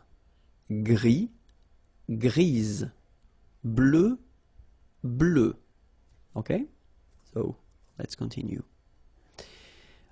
Bleu foncé. Bleu foncé. Okay, so foncé, this adjective, well basically it will be like dark. Okay, bleu foncé.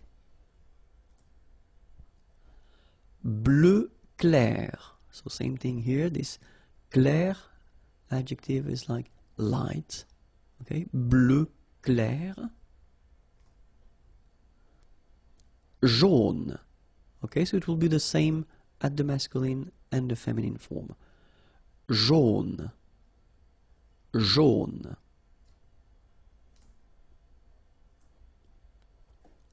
Rouge. So same thing here, same form for the masculine and the feminine. Rouge. Remember, G-E, je. Rouge.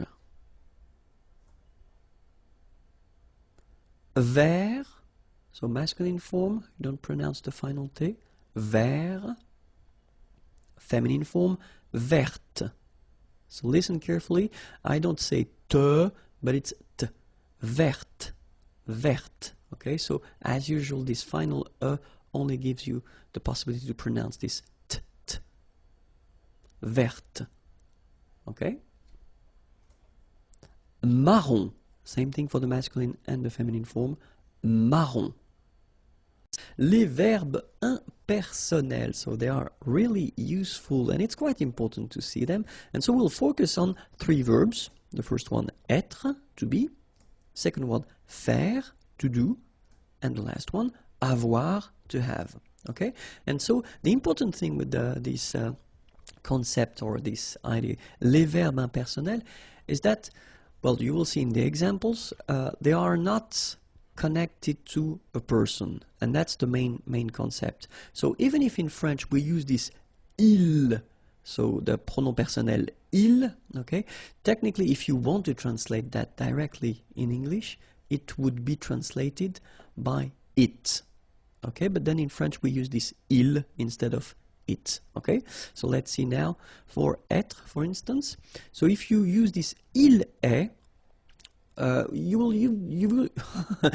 use this structure if you want to talk about the time, okay. For instance, we've got the first example here.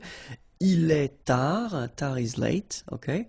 So il est tard, it is late. Il est tard, okay. So even if we use this il, so it doesn't have the concept of he as normally we have, okay. It's really this impersonal form, okay.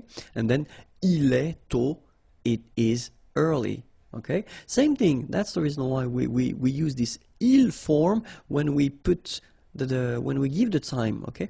Il est 12 heures, or then il est midi, 12 hours, okay. And then this midi, it's noon, okay.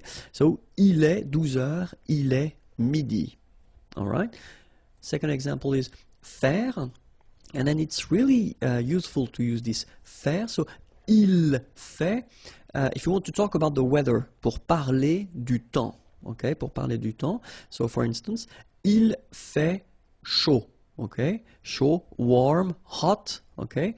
So il fait chaud. So if you want to say it is hot, it is warm, then that's the structure you will have to use. Same thing if you want to say that it is cold, okay, froid is cold, il fait froid, okay. Il fait chaud, il fait froid, all right. And then if you want to talk about the weather, okay, in that case it's beau, okay, it's a nice weather. Il fait beau, okay. The opposite, mauvais, bad. Il fait mauvais, all right. Il fait chaud, il fait froid, il fait beau, so it's a beautiful weather. Il fait mauvais, it's a bad weather. Okay, and the last one, avoir. Avoir, so if you, well, we did introduce that a little bit earlier, but then this il y a structure is quite useful because you can, well, situer dans l'espace, parler du temps, parler de l'heure. So if you want to locate into space, say where things are, or then parler du temps, talk about the weather, or then parler de l'heure, talk about the time. So that's the structure you will have to use, this il y a, il y a. Okay, so let's see one example. Il y a un parc ici. Okay, so there is un parc, a park, ici, here. Il y a des nuages, clouds. Il y a des nuages. So even if we've got this il y a, okay, remember that it can be for the singular, or then it can be for the plural as well. So this a won't change. Il y a des nuages. Il y a du soleil, sun. Il y a du soleil. So there is sun. Il y a de la neige, snow. Il y a de la neige. Okay, and then if you want to talk about the time or a period, il y a 15 ans. So in that case it's quite interesting because when we use this il y a 15 ans, technically it's 15 years ago. So this il y a will mean ago. Il y a 15 ans, j'ai voyagé en Chine. Okay, voyager is to travel. You've got the passé composé form here. En Chine, in China. Il y a 15 ans, j'ai voyagé en Chine. So let's see them one more time. Il y a un parc ici. Il y a des nuages. Il y a du soleil. Il y a de la neige. Il y a 15 ans, j'ai voyagé en Chine. Les démonstratifs. Les démonstratifs, so we'll see two type of demonstrative. The first one will be adjectif, démonstratif, okay, and then the second one will be pronom démonstratif. Alright, so let's start. So we'll see for the adjective démonstratif, the masculine singular form, feminine singular form, masculine plural form, and then feminine plural form. Okay? Masculin singulier, féminin singulier, masculin pluriel, and then féminin pluriel. So let's see how they are. So when we talk about les démonstratifs, technically it would be translated in English like this. Okay? But then of course we've got in French the difference between the masculine and the feminine form, and then masculine plural and feminine plural. Okay, so we'll see them now. The first one, so for the masculine, so this okay, adjective will be translated in French with ce, so it's the basic form, or cette. Okay, so you will have to use this second option here, this cette, when you will have a name or a noun after that will start whether with a vowel or then with H plus a vowel. Okay, remember this H letter in French is not really pronounced. Okay, so it does indicate to you that, well, when you get a word starting with the sound of a vowel, then you will have to use this cette adjective.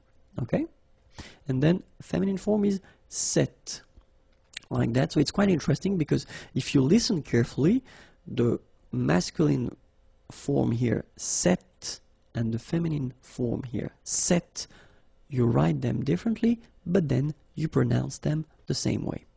Alright? For the plural form, so masculine plural, it would be c'est, okay? And then feminine plural, good news, it's the same. So we've got one form here, ce, and the option cette, when you've got a noun starting with a vowel after, and then cette, feminine form, and for the plural you've got only one form, okay, and it's c'est. Okay, remember, open, c'est, okay. One example, ce livre, so this book, okay, livre is book, here livre is masculine, so you will have to use the ce, okay, and then it doesn't start with the sound of a vowel, so it's the basic ce. This book, ce livre. And now we've got ordinateur. Ordinateur is a masculine word, means computer, okay?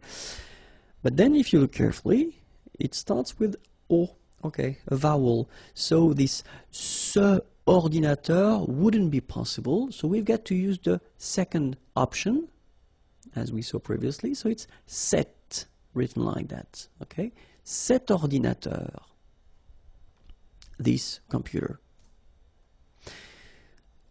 Third possibility here, we've got homme, man, okay?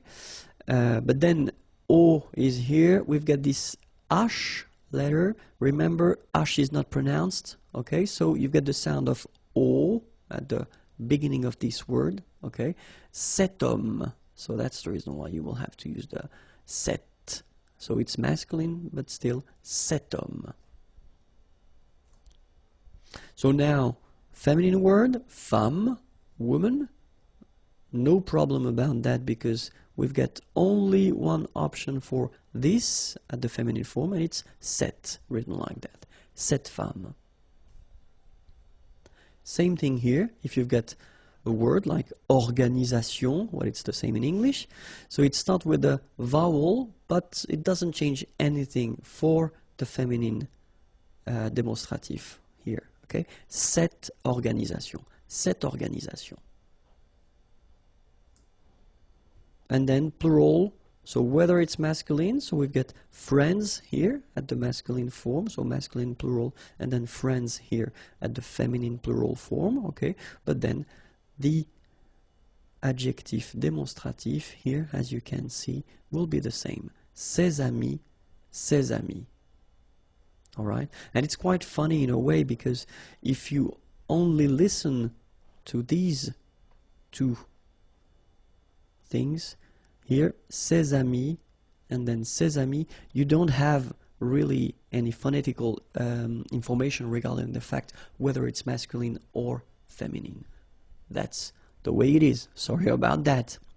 But, so let's continue now with le démonstratif. So we'll see now the pronouns, okay? So same thing, we'll see the masculin singulier, then féminin singulier, then masculin pluriel, and then féminin pluriel, okay? So pronouns, okay, so it does mean that you will have to use these pronouns instead of the name, okay? So for the masculine form, we will have celui-ci and then celui-là, okay? So we'll see the difference of use, but then celui-ci, celui-là. In English, it would be directly translated as this one, okay? So you don't want to repeat the name or the thing that was previously stated, so you use this one, okay? In English, it's easier. In French, it's a bit more tricky because we will have this celui, okay? And then ci and là, so you'll see that normally ci is coming first and then là is coming next, okay? Celui-ci, celui-là, this one, all right? Same thing with the feminine form, celle-ci, celle-là, all right? And then for the masculine plural, ceux-ci, okay, remember final X is not pronounced, so you get the sound ce, ceux-ci, and then ceux-là. All right, feminine plural, celle-ci, okay, don't pronounce the final S, celle-ci, celle-là. All right, so let's see a few examples now. So if you ask a question, quel est mon livre? Okay, what is my book, or which one is my book? All right, and then the answer could be votre livre, your book, c'est celui-ci, this one. Okay, votre livre, c'est celui-ci.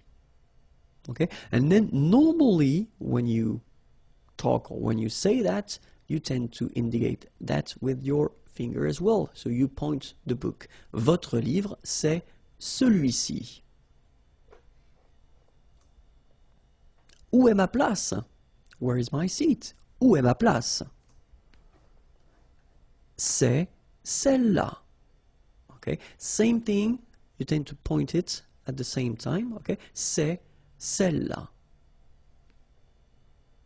All right, so you've got to remember that we will have the difference between the masculine, the feminine, okay, so singular and plural, and then we'll have the difference between this ci, okay, the first option, the nearest one, okay, and then this la, second option, so it's not the nearest one, okay. La description avec c'est. So let's start. So if you want to use this c'est option to make a description, so c'est technically would be directly translated as it is or this is, okay? But then in French, you will have to add after that the adjective, but the adjective should be all the time at the masculine form. Okay, so remember, if you want to describe something, okay, you can use this c'est, and that's really, you know, a common way to describe things. Okay, it is, this is, but then remember, the adjective that will come after should be at the masculine form. Okay, so we'll see a few examples now, and the first one would be the option to describe un lieu, a place. Okay, so let's see now. C'est chaud. Okay, it is hot. Warm, huh? Could be an option as well. C'est chaud, it's warm. Okay, c'est froid, cold. It is cold. C'est beau. Beau is beautiful. Okay, and then c'est tranquille, quiet. Okay, so what you can see here is that we've got adjectives like chaud, froid, beau, and then tranquille. They are all at the masculine form. Okay, even if, I mean, the place would be feminine and you want to describe it, remember that it should be all the time at the masculine form. Okay, Let's see another example. So if you want to describe a situation, for instance, okay, it would be an option. So, idéal, ideal, c'est idéal. Formidable, c'est formidable. C'est parfait. So it's perfect. And then c'est injuste. Injuste, the opposite is of juste, okay? And it's not fair, unfair, okay? So c'est idéal, c'est formidable, c'est parfait, c'est injuste. Same thing here, okay? Remember that all these adjectives are at the feminine form. Okay, let's continue now and see. So it could be for an object as well. You could describe an object, un objet. So let's see now. C'est cher. Cher is expensive. C'est cher. C'est utile. Utile, useful. C'est beau. Beautiful. C'est adapté. Adapted. Okay? C'est cher. C'est utile. C'est beau. C'est adapté. Remember, all these adjectives are at the feminine, the masculine form. I'm getting tired now. Alright, so at the masculine form, like I did say previously. Okay, so let's see now another option. So if you want to describe a dish, okay, you're eating and you want to describe a dish, un plat, okay, so c'est très bon, okay, très is very, and then bon is good, okay, c'est très bon. C'est bon marché. Bon marché, it's actually quite interesting. I mean, this adjective here, so it's a composed adjective, and it means cheap, okay, c'est bon marché. C'est salé. So remember, it's quite important because we've got the same adjective here without the accent. So if you don't put the accent, it means dirty, and then you pronounce it sale. But in that case here, okay, you put the accent, and it's quite important because in that case it means salted, okay? Salé, okay? C'est salé. C'est délicieux. C'est délicieux, okay? And then same thing here. If you look, all these adjectives, they are at the masculine form, okay? So the second option would be to put this structure at the negative form, which is not that difficult because technically you just keep, well, your structure, you just add as usual the first ne and then pas before and after the verb, okay? Then same thing here, you will put this adjective at the masculine form, okay? So we will basically just see one more time all the examples we had previously, but then at the negative form. So if you want to describe a place, ce n'est pas chaud. Ce n'est pas froid. Ce n'est pas beau. Ce n'est pas tranquille. Situation. Ce n'est pas idéal. Ce n'est pas formidable. Ce n'est pas parfait. Ce n'est pas injuste. An object. Ce n'est pas cher. Ce n'est pas utile. Ce n'est pas beau. Ce n'est pas adapté. And then a dish. Ce n'est pas très bon. Ce n'est pas bon marché. Ce n'est pas salé. Ce n'est pas délicieux. La salle de séjour. So let's start now. Le rideau. Le fauteuil. So remember, it's a bit tricky, this word. Fauteuil. Teuil. Fauteuil. Le fauteuil. Le coussin. La cheminée. La télévision. Okay, one more time. Le rideau. le fauteuil, le coussin, la cheminée, la télévision. Le lecteur DVD, le lecteur de CD, la table basse, le lustre, le cendrier. Okay, one more time. Le lecteur DVD, le lecteur de CD, la table basse, le lustre, le cendrier. Le sol, la table, le tapis, le canapé, la bibliothèque. One more time. Le sol, la table, le tapis.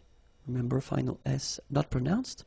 Le tapis, le canapé, la bibliothèque, la cuisine. So in the previous lesson we were in la salle de séjour and now we're still in the house, but it's la cuisine. So let's discover what we have. La cuisine. Le congélateur. Le réfrigérateur. Le frigo. L'évier. L'étagère. Okay, so let's repeat them. La cuisine, le congélateur, le réfrigérateur, le frigo, l'évier, l'étagère, l'égouttoir, l'armoire murale, le four, la cuisinière, le lave-vaisselle. Okay, let's see them one more time. L'égouttoir, l'armoire murale, le four, la cuisinière, le lave-vaisselle, le chauffe-eau, la théière, la cafetière, la louche, l'entonnoir. Okay, let's see them one more time. Le chauffe-eau, la théière, la cafetière, la louche, l'entonnoir. Le décapsuleur, l'ouvre-boîte, le tire-bouchon, le presse-citron, la passoire. All right, let's repeat them together. Le décapsuleur, l'ouvre-boîte, le tire-bouchon, le presse-citron, la passoire.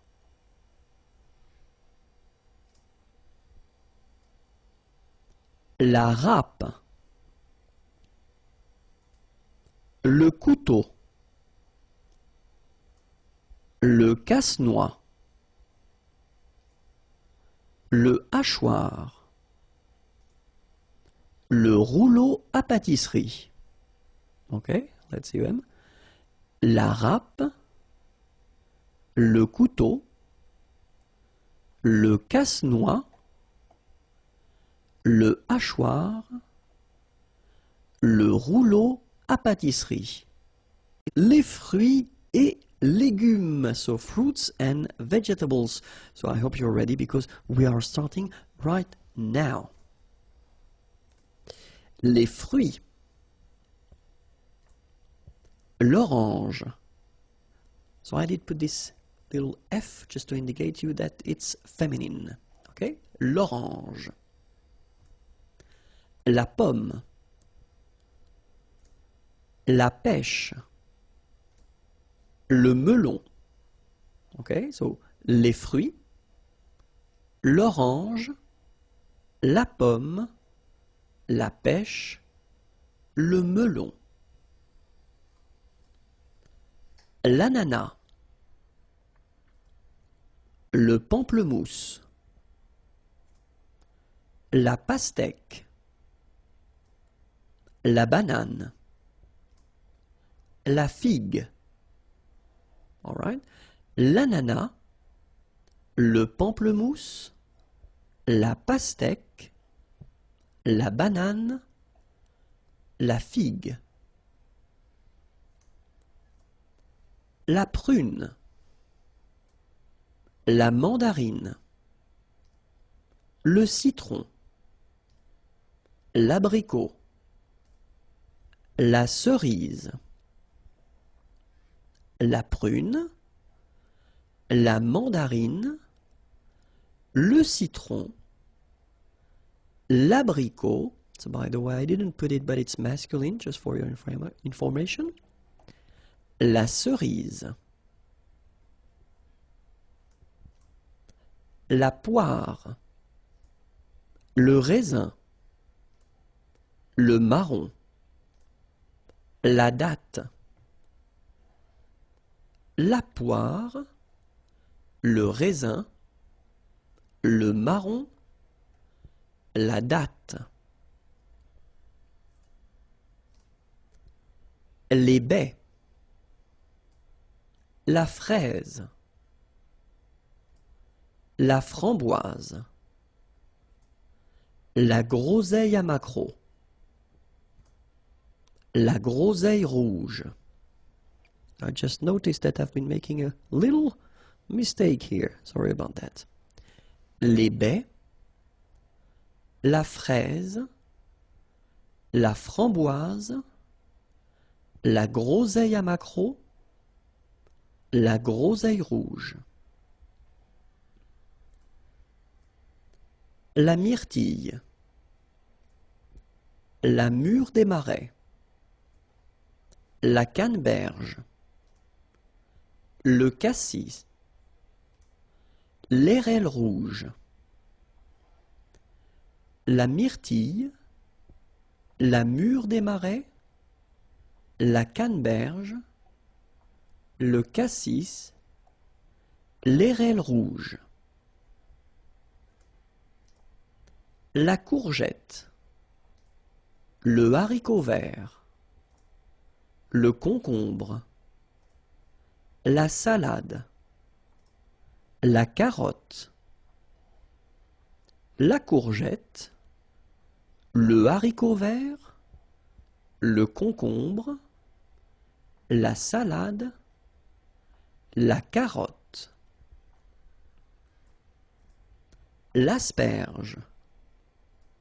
Le navet. Le petit pois. L'ail. La lentille. L'asperge. Le navet. Le petit pois. L'ail. La lentille. Le haricot. La fève. L'artichaut. L'oignon. Le chou. Le haricot. La fève. L'artichaut. So for your information, artichaut is masculine. L'oignon. Same thing for oignon, it's masculine. Le chou.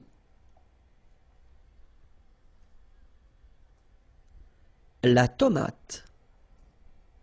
Le chou-fleur. La pomme de terre. Le poivron. L'aubergine. la tomate, le chou-fleur, la pomme de terre, le poivron, l'aubergine. For your information, aubergine is a feminine word. L'épinard, le fenouil, le champignon.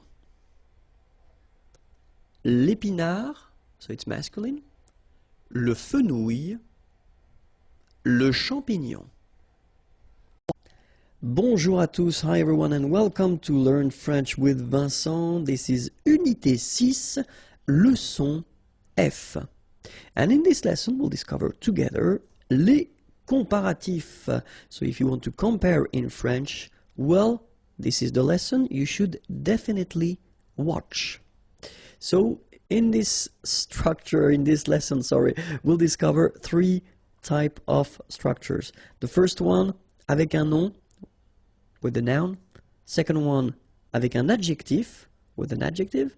And the last one, avec un verbe, with a verb. Okay, so if you want to compare with these structures, then we'll start with the first one, avec un nom. Okay, so if you want to compare with a noun, then remember that if you want to say more, then you will have to use this plus, de, and then here you will put your noun, after that followed by que, than, and the rest of the structure. Okay, let's see one example. J'ai plus de chance que vous. J'ai plus de chance que vous. Okay, chance is luck. Okay, j'ai plus de chance que vous. Vous is you. All right. Il a plus d'amis que moi. Il a plus d'amis que moi. Amis, friends. Nous avons plus de livres que. Nous avons plus de livres que. Okay, so if I want to be really honest, and I will be, there is a strange thing in French language with this plus. Okay, because in some cases you will have to pronounce the final S, and in other cases you won't. So what I would advise you to do, because we are at a beginning stage, it would be to pronounce it each time, especially with this type of structure. So if you want to construct it followed by a noun, then in that case my advice would be pronounce it. Okay. After that, if you get the chance to go in French-speaking countries or meet French-speaking persons, then you can listen to them and you will learn how to use it or not. Okay, but the first advice would be, if you're using this kind of structure with nouns, then pronounce it. Okay, so let's see now if you want to say as. Okay, so if you want to compare, so it would be autant de followed by the noun, then with this que, than, and you continue your structure. Okay, j'ai autant de chance que vous. Okay, so I kept exactly the same sentences just to make it more clear. Okay, j'ai autant de chance que vous. Il a autant d'amis que moi. Il a autant d'amis que moi. Okay, so as usual in French, you know, you get this de here, but then if the word, you know, coming right after is starting with a vowel or sh plus a vowel, then you should definitely take this away. Okay, il a autant d'amis que moi. Nous avons autant de livres que. Okay, and then same thing here, as you can see here, you get this que. Okay, but then followed by a vowel. In that case, needs to go away, and then you get this que. All right. Then if you want to say less, it's moins in French, so no discussion about the S here. Don't pronounce it, okay? Moins de, and then you put your noun, que, than, and the rest of the structure. So let's see. J'ai moins de chance que vous. J'ai moins de chance que vous. Il a moins d'amis que moi. Il a moins d'amis que moi. Nous avons moins de livres qu'eux. Nous avons moins de livres qu'eux.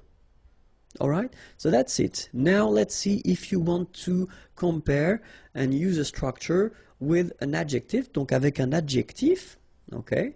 First structure, if you want to use this more, okay, so you will use this plus, and in that case you don't pronounce the S, okay, plus. Then you put your adjective, and after that you put this que, than, and the rest of the sentence. Okay, so let's see now. Elle est plus rapide que moi. Rapide is fast. Okay?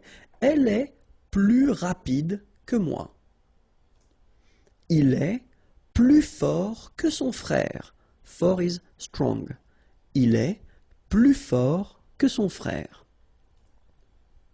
Nous sommes plus intéressés que vous. Okay? And in that case, well, you make this little link, little liaison between the two, so you hear a little bit this S, okay? Nous sommes plus intéressés que vous. Alright, so let's see them one more time. Elle est plus rapide que moi. Il est plus fort que son frère. Nous sommes plus intéressés que vous. Alright? And then, aussi, then you put your adjective, que, then, and the rest of the sentence. Okay, so the same examples. Elle est aussi rapide que moi. Il est aussi fort que son frère. Nous sommes aussi intéressés que vous. Okay, so I'll repeat them. Elle est aussi rapide que moi. Il est aussi fort que son frère. Nous sommes aussi intéressés que vous. All right? And then, moins, same thing here. Remember, we don't pronounce the final S. Then you put the adjective que, than, and the rest of the sentence. Okay? Elle est moins rapide que moi. Il est moins fort que son frère. Nous sommes moins intéressés que vous. Okay, one more time. Elle est moins rapide que moi. Il est moins fort que son frère. Nous sommes moins intéressés que vous.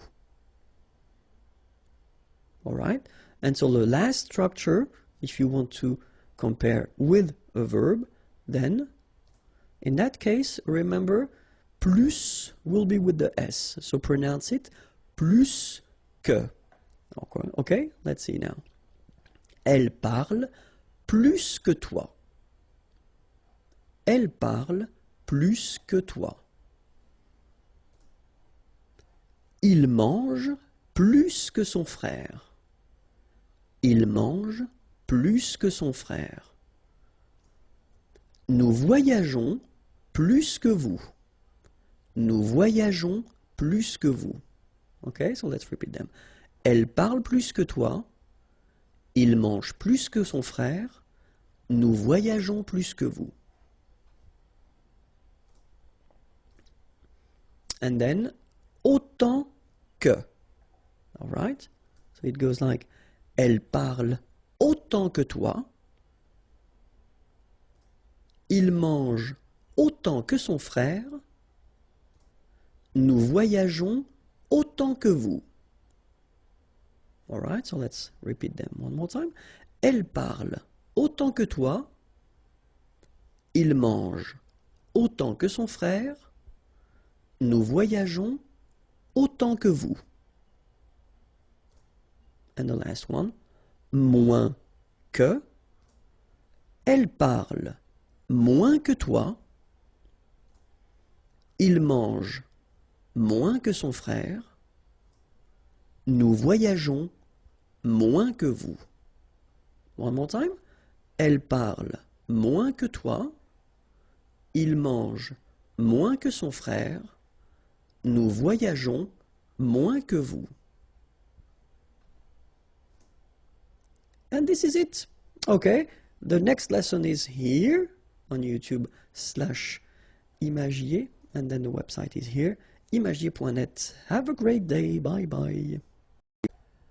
Bonjour à tous and welcome to Learn French with Vincent. This is Unité 6, leçon G, and in this lesson we'll see together, let me click, le passé composé of the verb faire. Faire is to do, and then we'll see together the passé composé form. So we did introduce the passé composé in the Unit 5, okay, but I just want to check and make it clear that everything is okay for you. So we'll start with faire. It will be quite fast, but still quite useful.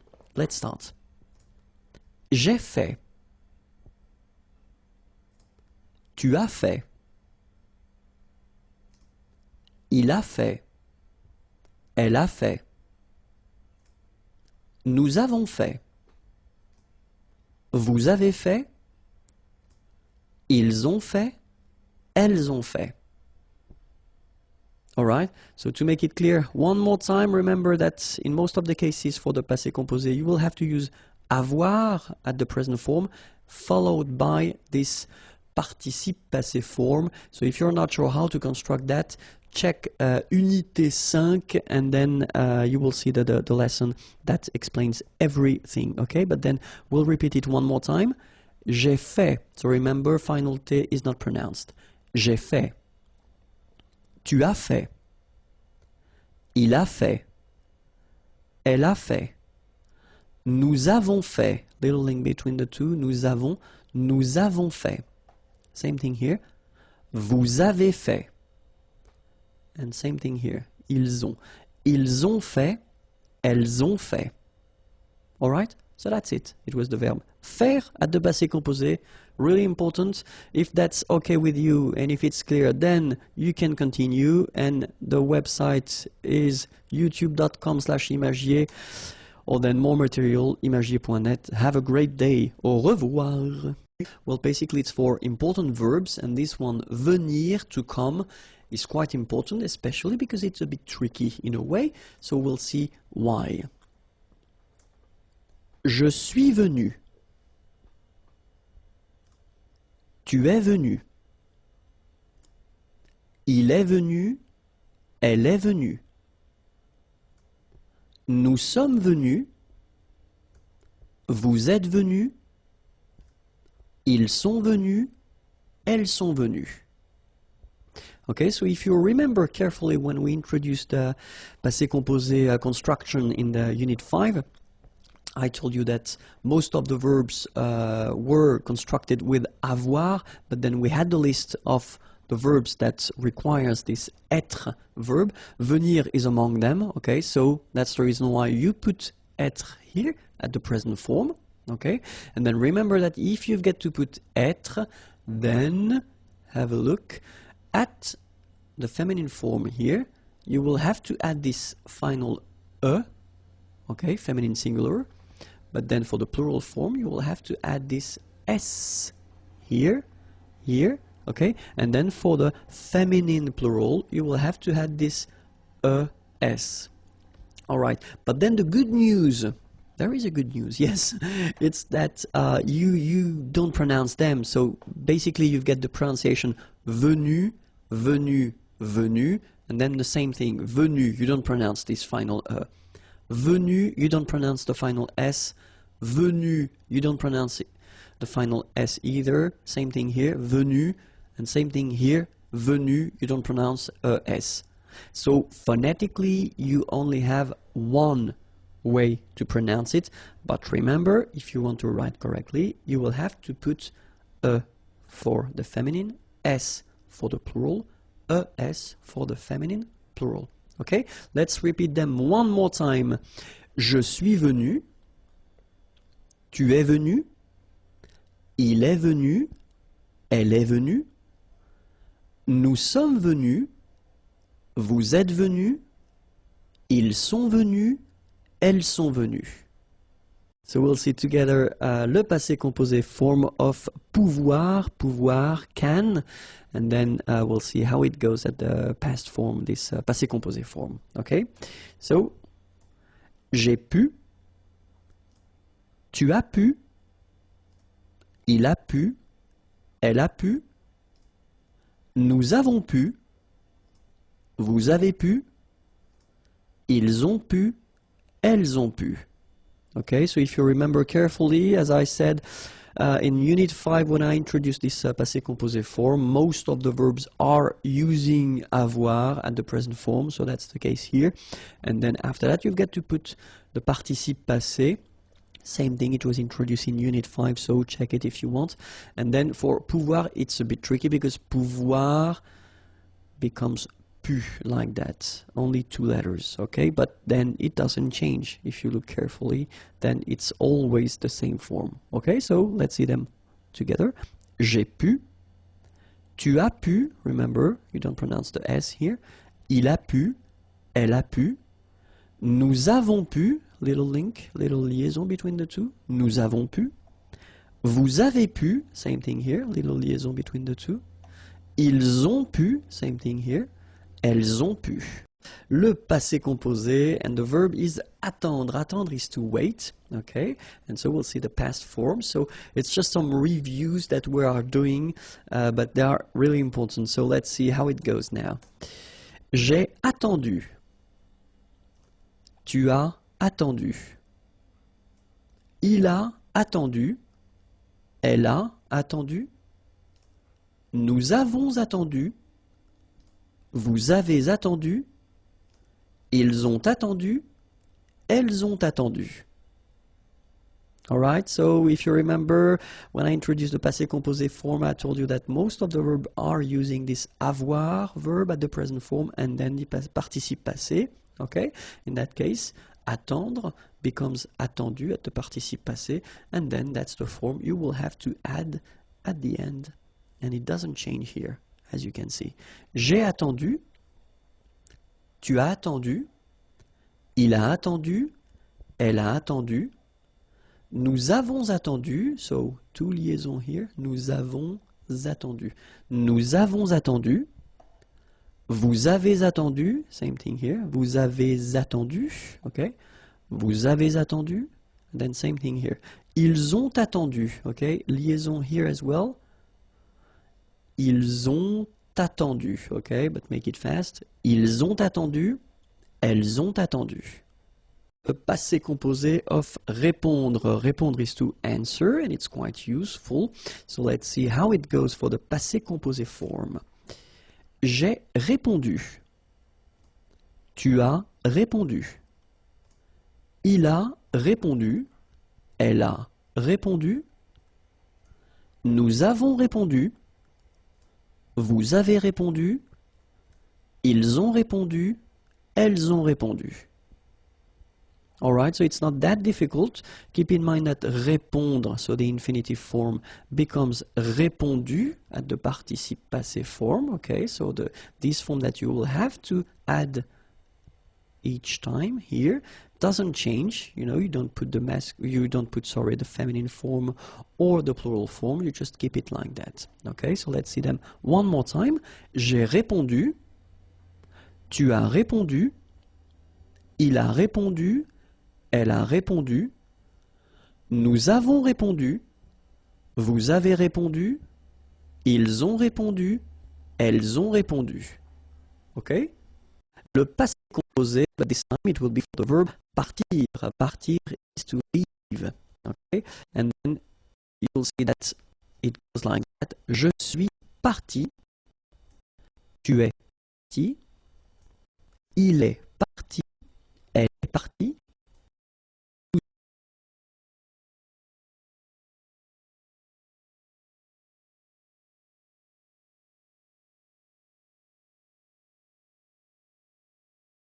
Nous sommes partis. Vous êtes partis. Ils sont partis. Elles sont parties. Okay? Remember, partir belongs to this group of verbs that requires to use être instead of avoir for the passé composé form. And for that reason, you will have here, for example, when you've got the feminine form, you will have to put this final at the end of your participe passé form. Okay? If that's plural, like it is here, you will have to add s, okay? And if it's feminine plural, you will have to add this S at the end of your participe passé form.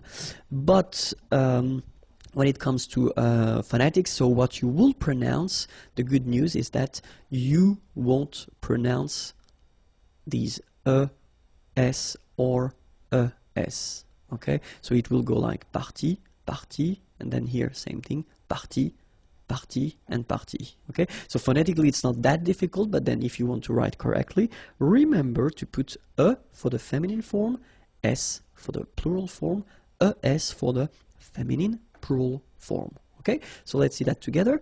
Je suis parti, tu es parti, il est parti, elle est partie, nous sommes partis, vous êtes partis, ils sont partis, elles sont parties. Okay, that's it. youtube.com/imagier. Next lesson is waiting for you, and then the website is here, www.imagier.net. Au revoir.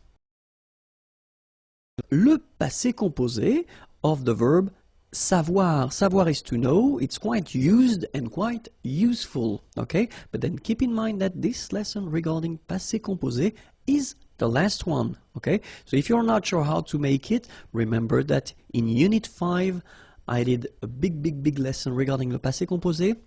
And then in Unit 6, few verbs were, well, it was possible to see them, okay? But then after that, we won't see le passé composé again. All right, so let's start now. Le passé composé, savoir, goes like j'ai su. Tu as su. Il a su. Elle a su. Nous avons su. Vous avez su. Ils ont su. Elles ont su. Alright, so for the last time, in most of the cases for the verbs, we will use avoir and then we'll use the participe passé form. In that case, savoir becomes su. Okay, so that's the reason why that's the form that you will see at the end of each forms here. Okay, and then avoir should be at the present form. Alright, j'ai su, tu as su, il a su, elle a su, nous avons su, vous avez su, ils ont su, elles ont su. Futur simple, so basically it's the future tense, okay? When you want to express something that you will do, let's see how we will make it in French. So we'll see the difference between the three groups of verbs that we've got in French. The first group is ending with er. Remember, parler, to talk, to speak. So the idea is that in that case, for this group, you don't change anything. So you just keep the basic form, the infinitive form, all right? And after that, you will put at the end ai for je. Okay, so this will be your ending. So you just don't touch the verb, don't touch the infinitive form, you just put at the end this ending, okay? Second group of verbs, finir, to finish, to end. But the good news is that it will behave the same way as for the first group of verb. You don't modify anything, you just keep your infinitive form, and you will put the ending ai here as well. So you get je parlerai, and then you will get je finirai. So it's not that difficult for these two first group, okay? The third group, it's a bit more tricky, of course, as usual, because we're talking about irregular verbs, okay? But still, I took this lire. Lire is to read, okay? And then you can see that it's ending with this so the vowel okay? As usual, what we'll do, we'll take this away. So we get now L-I-R, and after that, we just put the ending. Je lirai. Alright? So it will apply for most of the verbs. Of course, because it's French language, it's not all the verbs. We've got exceptions, but we'll see the exceptions a bit later in this lesson. But still, that's the idea of constructing it. If it's ending with this vowel, take it away. Alright? You get that. and after that, you just put the ending. All right? So, let's see. The ending for je will be ai. All right? And you pronounce it e. Remember, open e. Okay? The ending for tu will be as. You don't pronounce the s, so you pronounce a. All right? The ending for il, elle will be a. Okay? Phonetically, exactly the same thing as for tu. Okay? A. The ending for nous will be ons, as usual. Okay? Remember, you don't pronounce the final s, you get the on sound. Okay? Nasal in your nose, on. All right? The ending for vous will be, as usual, a z, but then you pronounce it e. Okay? And then the ending for il, elle will be ont. You don't pronounce the final t, so you get the nasal on. All right? So, e, a, on, et, on. Okay? So let's see how it will go with parler, parler to speak, to talk. Okay? Je parlerai. Tu parleras. Il parlera. Elle parlera. Nous parlerons. Vous parlerez. Ils parleront. Elles parleront. All right? So as I said, just keep your basic form and just put your endings. Okay? E, a, on, et, on. That's it. Let's see now. Choisir, to choose. Second group of verbs. Je choisirai. Tu choisiras. Il choisira. Elle choisira. Nous choisirons. Vous choisirez. Ils choisiront. Elles choisiront. Same thing. Remember, just keep the infinitive form, the basic form, and just put your endings at the end. E, a, on, et, on. Okay? Let's see now. Écrire. Écrire is to write. Okay, so third group, but then remember, as we saw with lire, lire, we took away this final e, okay? And only with the first part, we just add after that the endings. So, j'écrirai, tu écriras, il écrira, elle écrira, nous écrirons, vous écrirez, ils écriront, elles écriront. All right? So it's not that difficult. Okay, as I said, you take away the e, and after that, e, a, on, et, on. All right? So, of course, we've got some exceptions, as I said. The first one is être. Être will become sœur. So the important thing with the futur simple is that the verb will change, but the endings will be the same. Okay, so the endings we saw previously will be exactly the same. Okay, so the only thing that you've got to remember is that être will become sœur. So that's the part that you will have to put, and then you will combine it with the ending, and it will become je serai. Okay, remember, ending for je was ai, je serai. Okay, avoir is becoming or. Okay, so tu auras. Aller will become ir. Il ira, elle ira. Faire will become faire, F-E-R. So you will get nous ferons. Savoir will become saur, S-A-U-R. Vous saurez. Voir will become ver.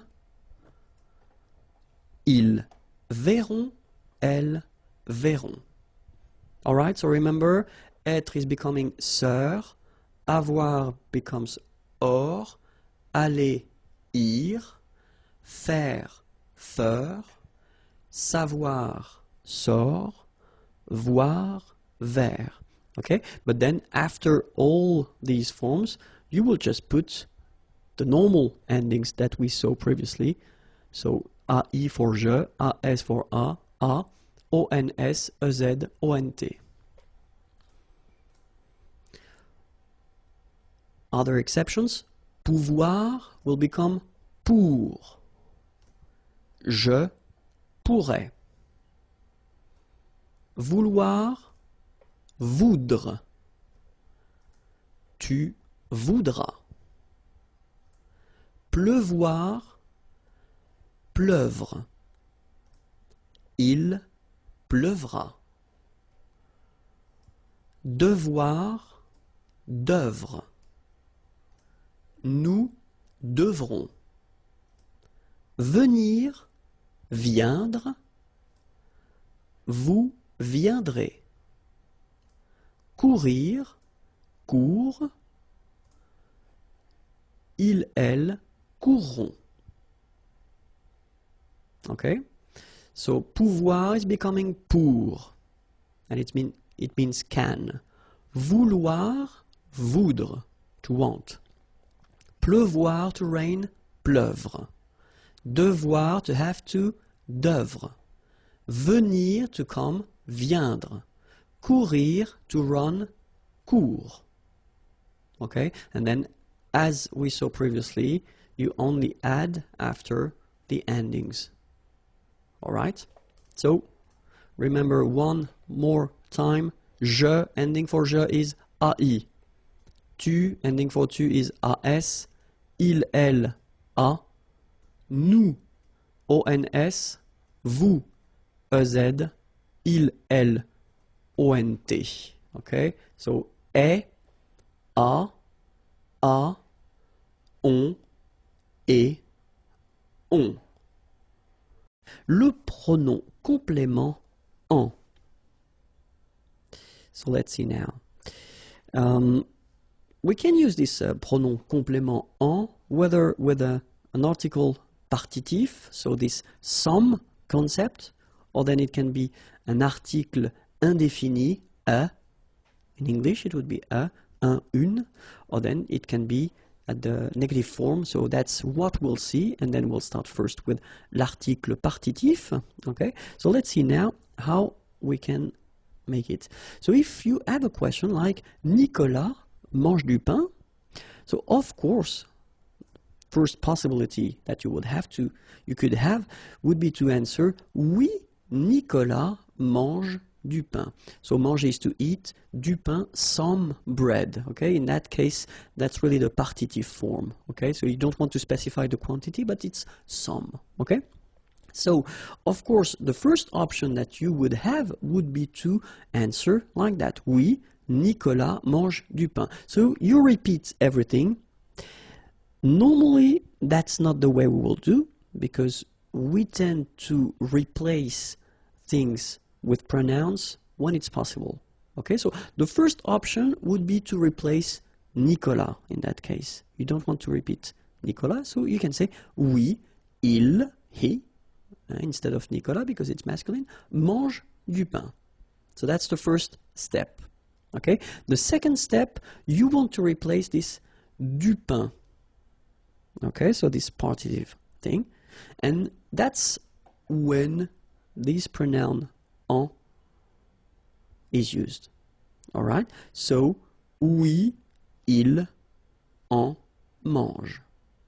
Okay, so in that case you use this il just to avoid repeating Nicolas because it was previously stated, and then you want to use this en, the pronoun, just to avoid repeating du pain because it was in the question. Okay, oui, il en mange. So remember that this en pronoun should be before the verb. Okay, so let's see now another example. In the first example we had the masculine form, and now I wrote same sentence, but then here we've got de la salade. Okay, salade is feminine word, so in that case it's not du but then it's de la, okay, but still it's the partitive form, some, okay. Nicolas mange de la salade, okay, so as we saw, first option would be oui, Nicolas mange de la salade, so you repeat the whole sentence. Second option, you don't want to repeat Nicolas, oui, il mange de la salade, okay, and the last option, you don't want to repeat either Nicolas nor de la salade, so you get oui, il en mange. Okay? Let's see now if you get de l'eau. Nicolas boit de l'eau. Oui, Nicolas boit de l'eau. Second option, you don't want to repeat Nicolas. Oui, il boit de l'eau. Third option, oui, il en boit. Okay? Same rule, en goes before the verb. Boire, here, it's the infinitive form is boire and it's to drink. Okay? De l'eau, some water. D'accord? Okay, let's continue now. Second structure, if you want to use le pronom en instead of an article indéfini. So let's see how it goes. In that case, you know, you've got a question. Nicolas mange un biscuit. So it's quite interesting because the difference between what we had previously with this partitif, some, when you use this partitif form, you don't really give any information regarding the quantity. In that case, you use un, so that's clear, it's only one. Okay? Nicolas mange un biscuit. First answer, oui, Nicolas mange un biscuit. Same thing as previously, you just put everything again. Second possibility, you don't want to repeat Nicolas. Oui, il mange un biscuit. Alright? Last option, you don't want to repeat Nicolas and you don't want to repeat biscuit. Okay?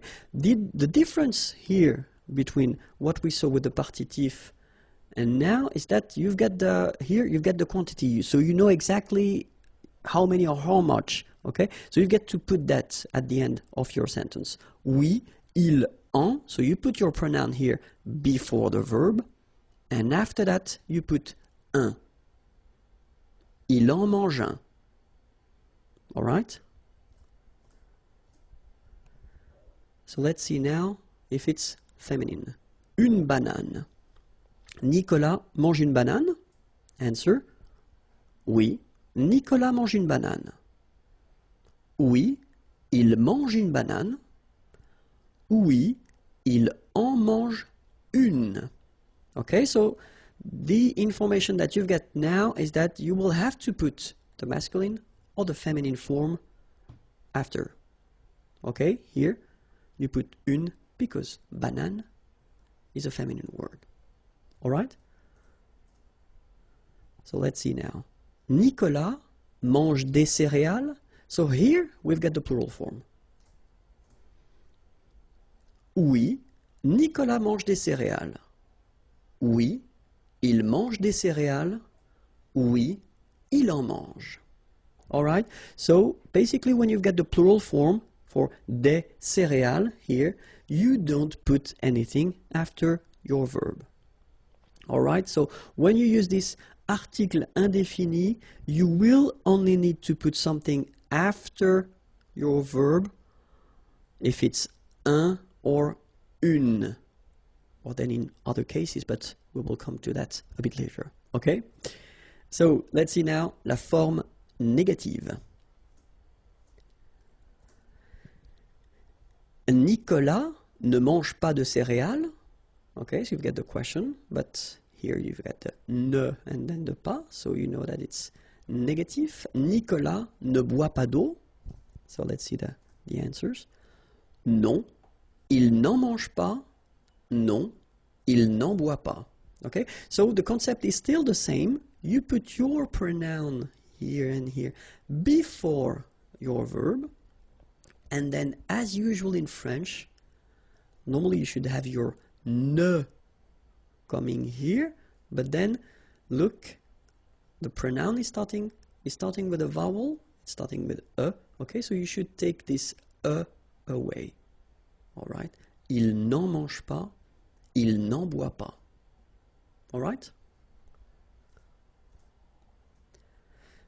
And then, le pronom en, well, it can replace the preposition de plus a noun, and especially a noun for a thing. Okay, so let's see now. Est-ce que Frédéric est content de son nouvel ordinateur? Okay, est-ce que Frédéric est content? Content is to be happy, satisfied, okay, de son new ordinateur, computer. D'accord? Est-ce que Frédéric est content de son nouvel ordinateur?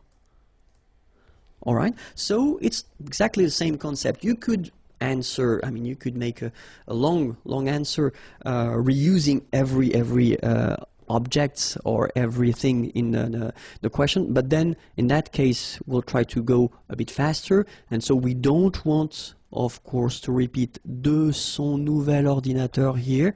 Okay, so the concept is that we will use this pronoun en instead. Oui, il, en est content. All right, so en, same thing here, before the verb, and then after that, of course, you continue your sentence because satisfied should be in the answer. Okay, so oui, il en est content. Negative form, non, il n'en est pas content. So same thing, en stays before the verb, and then you've got the first part of the negation ne, but then is going away. All right? Oui, il en est content. Non, il n'en est pas content.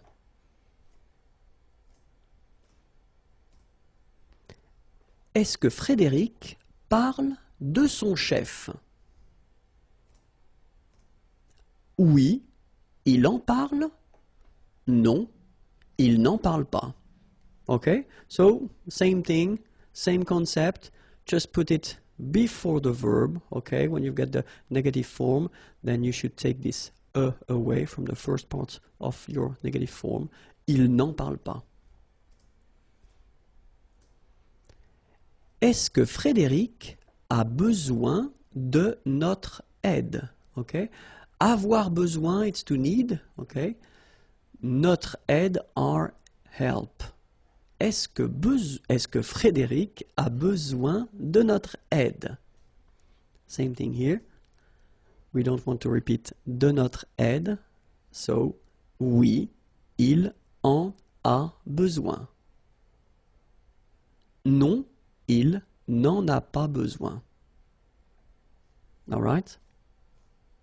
And now, let's see how it goes when you constructed with one verb, avec un verbe, with two verbs, avec deux verbes, and then if you construct it with one verb composed, like for the passé composé, for instance. So let's see now, avec un verbe, with one verb. So you've got a question. Laurent prend un biscuit. Oui, il en prend un. Non, il n'en prend pas. So remember, we saw that previously. Huh? If you've got un biscuit, in that case, you've got to state the amount here. Un. Okay, so in that case, it's masculine. Un biscuit, so it's un. Oui, il en prend un. Okay, so you put en before the first verb. Non, il n'en prend pas.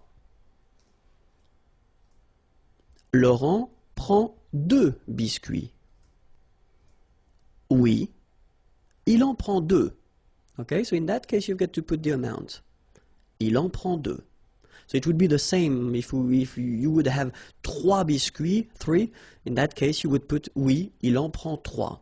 But then keep in mind that if you put the negative answer, non, il n'en prend pas. So you don't need to state the amount. Okay, il n'en prend pas.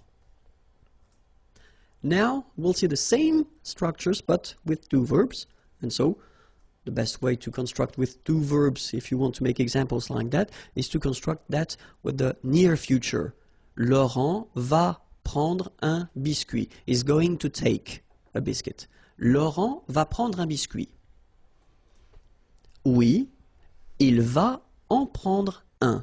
So the interesting thing here is that if you look carefully, you've got first aller here, so the first verb is here, and then you've got the second verb here. So it's at the infinitive form, because that's the rule in French. When you construct with two verbs, the second one will be at the infinitive. And keep in mind that your pronoun, en here, should be before the second verb. Okay, so I'm not going to tell you that it should be between the two, because you could have other things between the two. Okay, it should be before the second verb. Oui, il va en prendre un. Okay, and you get a good example here for the reason why I told you it should be before. Non, il ne va pas en prendre. All right, because here you've got your aller verb, va, but then you've got the negative form, ne va pas. But then your pronoun should be before the second one. Okay, il ne va pas en prendre. Let's see now. Laurent va prendre 2 biscuits. Answer. Oui, il va en prendre 2.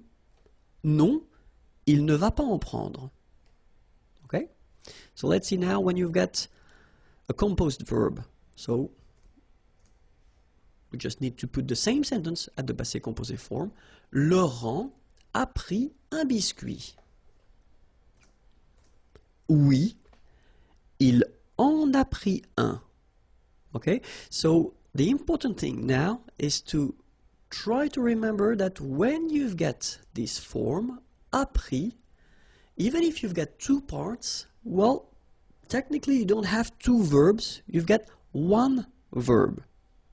Okay, so your pronoun en should be before the verb, so it means before a here. Okay, one common mistake is to put this en between the two. Okay, because you tend to think that maybe you've got two verbs, but no. It's here. Okay, il en a pris un. Negative form, il n'en a pas pris. All right, non, il n'en a pas pris. Laurent a pris 2 biscuits. Oui, il en a pris 2. Non, il n'en a pas pris. Le pronom complément Y. So in the previous lesson we saw another pronoun, so it's the pronoun en, okay, and in that case, in this lesson we'll see le pronom Y. Well, you pronounce it I, of course. So, le pronom Y, we'll say that it can replace un lieu, a place, okay, or then it can replace la préposition a and then a noun of thing, and then we'll see how to construct it when you get a negative form, okay? So let's see now for a place, un lieu. So let's see a question. Isabelle va en Finlande. So va, remember, it's aller, okay? And then en Finlande, in Finland. Isabelle va en Finlande. So of course, you will have many options to answer to this question. The first one would be maybe the more logical. Oui, Isabelle va en Finlande. So you just take all the elements that you had in the question and then you answer with that. Of course, in many situations we won't, because French people like to use pronouns when it's possible. So the first option that we would have is to avoid repeating Isabelle. Okay, so elle va en Finlande. All right, and the other option we would have would be to avoid repeating this en Finlande. Okay, so it's a place, it's a country, okay, and in that case it does mean that it would be possible to use this Y, so I, you pronounce it I, okay, so oui, elle y va. So keep in mind that it's a pronoun and then it should be here just before your verb, okay, elle y va. Alright, so oui, Isabelle va en Finlande, oui, elle va en Finlande, oui, elle y va. Okay, so let's see another example now. So if you're using a name of a town, because previously we had a country and now it's a town, so it's Paris, okay? Isabelle va à Paris, so it's a question. Of course, you can answer like we saw previously, oui, Isabelle va à Paris. First option, repeat everything, no problem. Second option, you just want to avoid repeating Isabelle. Oui, elle va à Paris. And then, last option, you just want to avoid repeating Isabelle and then Paris. Oui, elle y va. All right? And now, it's a place. Cinéma. Okay? Isabelle est au cinéma. Oui, Isabelle est au cinéma. Repeat everything. Second one, you just don't want to repeat Isabelle. Oui, elle est au cinéma. All right? Third one, just want to avoid repeating Isabelle and au cinéma. Oui, elle y est. All right? Oui, Isabelle est au cinéma. Oui, elle est au cinéma. Oui, elle y est. Second situation when we can use this pronoun I or Y, it's when you replace it. When you replace this preposition a and then a noun of thing. Let's see now. Est-ce qu'Isabelle pense is to think, à son examen, exam, okay, to think about. Est-ce qu'Isabelle pense à son examen? First option, repeat everything. Oui, Isabelle pense à son examen. Second option, you just don't repeat Isabelle. Oui, elle pense à son examen. Third option, you don't repeat Isabelle, and same thing for à son examen, so oui, elle y pense. Alright, same concept, remember, I should come before the verb. Est-ce qu'Isabelle joue au tennis? So in that case, remember, it's O, but then O is clearly the combination of the preposition a and then the article le tennis, the, okay? So when you combine these two, you get this au tennis. So still, it does give you the information that it is the preposition which is modified. So still, it's possible to use this pronoun. Oui, Isabelle joue au tennis. Repeat everything. Second one, oui, elle joue au tennis. And the last one, oui, elle y joue. All right, so you can see that it's quite short. It's quite short, but it's quite useful because you don't need to repeat all the things that were stated in the question. Okay, so remember, as usual, the pronoun should come before the verb. All right. So now we'll see how to construct these sentences with the pronoun y, but then when you're using this negative form. Okay. Est-ce qu'Isabelle joue au tennis? First option, oui, elle y joue. Second, non, elle n'y joue pas.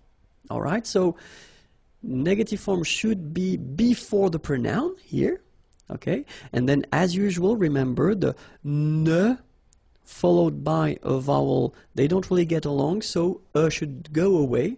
So you take it away and you get ni, joue, and after the verb, you put your pas form. Okay? Isabelle est au cinéma? Oui. Elle y est? Non. Elle n'y est pas. Same thing, okay? Negation here before your pronoun, but then is going away, and then pas after your verb. Okay? So let's see now how you construct it with one verb. Alexandre va au concert? Oui, il y va. Non, il n'y va pas. Okay, so no changes from what we saw previously. Okay, so before your verb, and then here, when you get the negative form, your ne is coming before the pronoun, and then your pas is coming after your verb. Okay? When you get two verbs now. Alexandre va aller au concert? So it looks a bit strange, sorry about that, is going to go at the concert. I know, I know, but it's just to show you how it works, and I don't want to change the sentence, okay? So, oui, il va y aller. Okay, so you can see here now that this pronoun y should be before the second verb, okay? Il va y aller.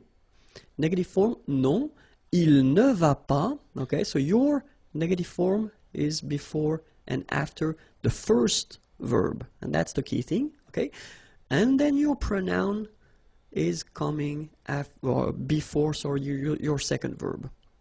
Okay, so your pronoun I should be always before your second verb.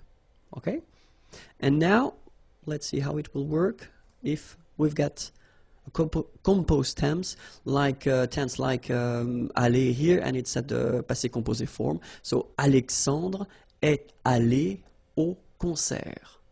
Okay, it's the past tense. Oui, il y est allé.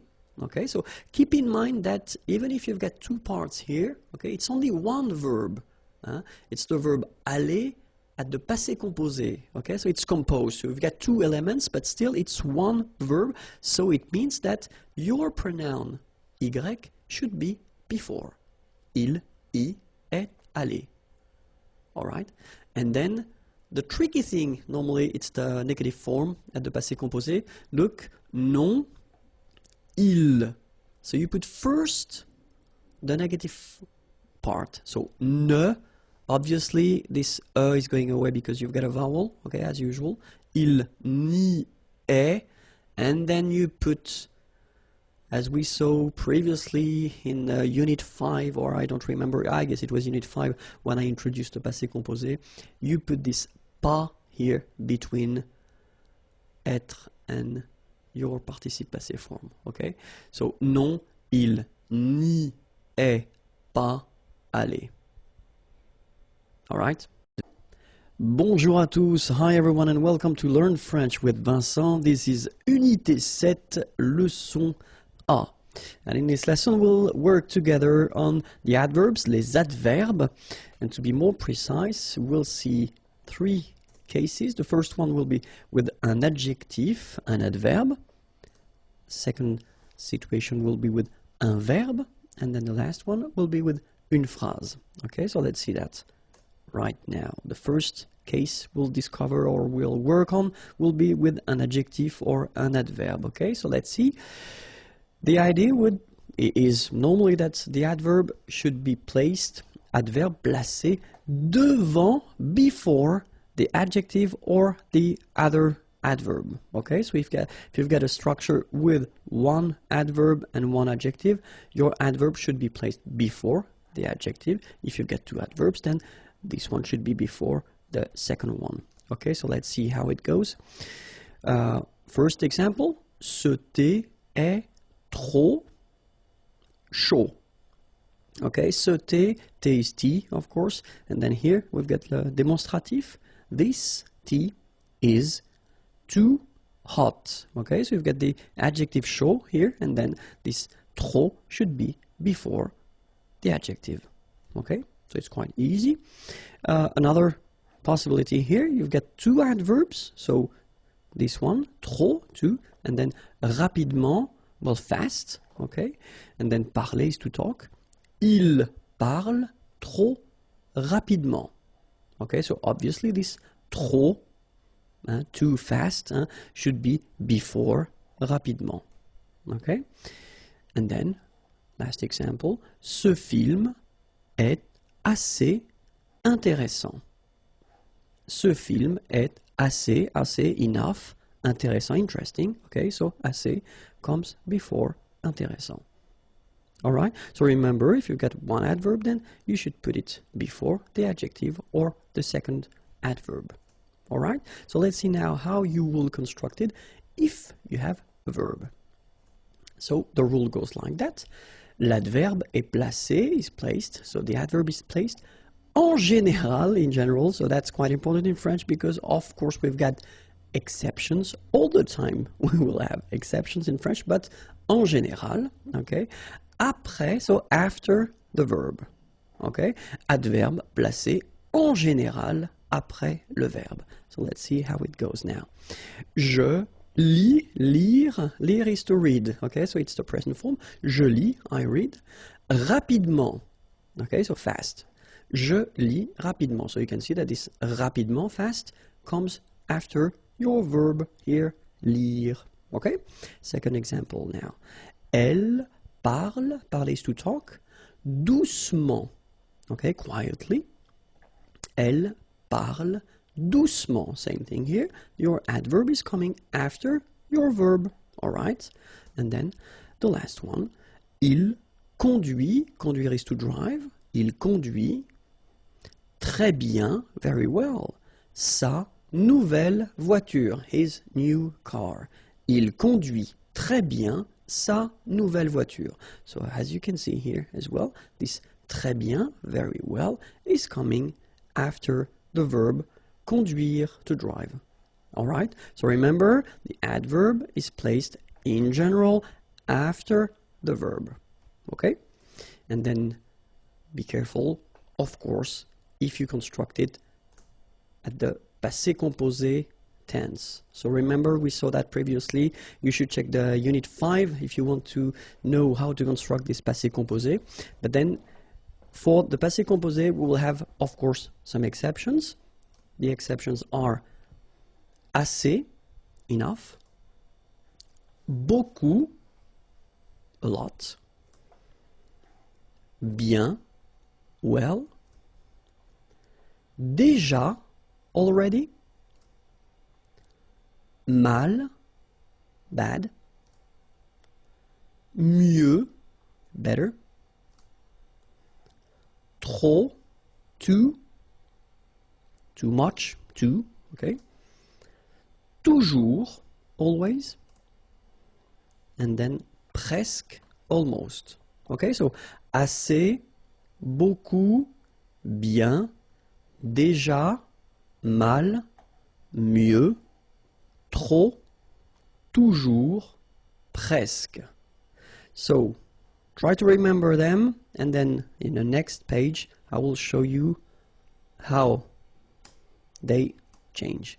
So if you take this trop, remember it was too much. So je parle trop, I talk too much. So if we've got the present form as we do here, basically it does respect the rule as we saw previously, so it comes after the verb. Okay, je parle trop. But then, if you put the same sentence at the passé composé form, okay, so remember, passé composé, you've got avoir or être, and then after that you get this participe passé form, all right? So you will have to put this adverb, trop, between the two here. J'ai trop parlé. All right? Let's see now another example. Il se repose. Se reposer is to rest. Okay? Il se repose beaucoup, a lot. And then, if you put the same sentence at the passé composé form, il s'est beaucoup reposé. All right? Il s'est beaucoup reposé. So remember, present here, present form, you've got this adverb, it's coming after the verb, but then here, it must be here, so between the two. Okay? Another example. Je dors mal. So dormir, it's to sleep. Okay? Mal, bad. Passé composé form, j'ai mal dormi. So same thing. Doesn't come after, but it's right here. Okay? Elle sourit toujours. Sourire, to smile, toujours, always. Present form, elle sourit toujours. And then, passé composé form, elle a toujours souri. All right? And now, let's see if you want to make a sentence. Because you will have to remember that in some cases, well, the place of the adverb can change. Est variable. Okay? So let's see. You got an example here. Malheureusement, so malheureusement means unfortunately, malheureusement, elle a perdu ses clés. Perdre, it's to lose, okay? Ses clés, her keys, okay? And it's the passé composé form. Malheureusement, elle a perdu ses clés. Okay, so that's one option. So you can start here, as you can see. You start with the adverb, and then you continue your sentence. All right? But then, it would be possible as well to change the order and to start like elle a perdu ses clés, malheureusement. Okay, so you can see that it's possible to start with the adverb, or then you can end with it as well. So it's possible to move the adverb. In this case, it doesn't need to be at the right beginning of the sentence. Okay, we'll see another example. Récemment, récemment means recently. Il a décidé, okay, décidé to decide, de changer, to change, de travail. Travail is work. Okay? Récemment, il a décidé de changer de travail. Okay? And it will be the same here. If you look carefully, you can start with il a décidé de changer de travail. So the same portion that we had here. You can start with it. And then you put récemment at the end. Okay? So in some structures, well, keep in mind that it's possible whether to start with the adverb or that to end with the adverb if you want. Okay? Well, it's for once it's quite easy in French. All right? Okay, so I hope it was clear. So this was the first lesson of Unit 7, Unité 7. If you want more lessons, well, you can find them here, and then the website is waiting for you, imagiers.net. Have a great day. Bye bye.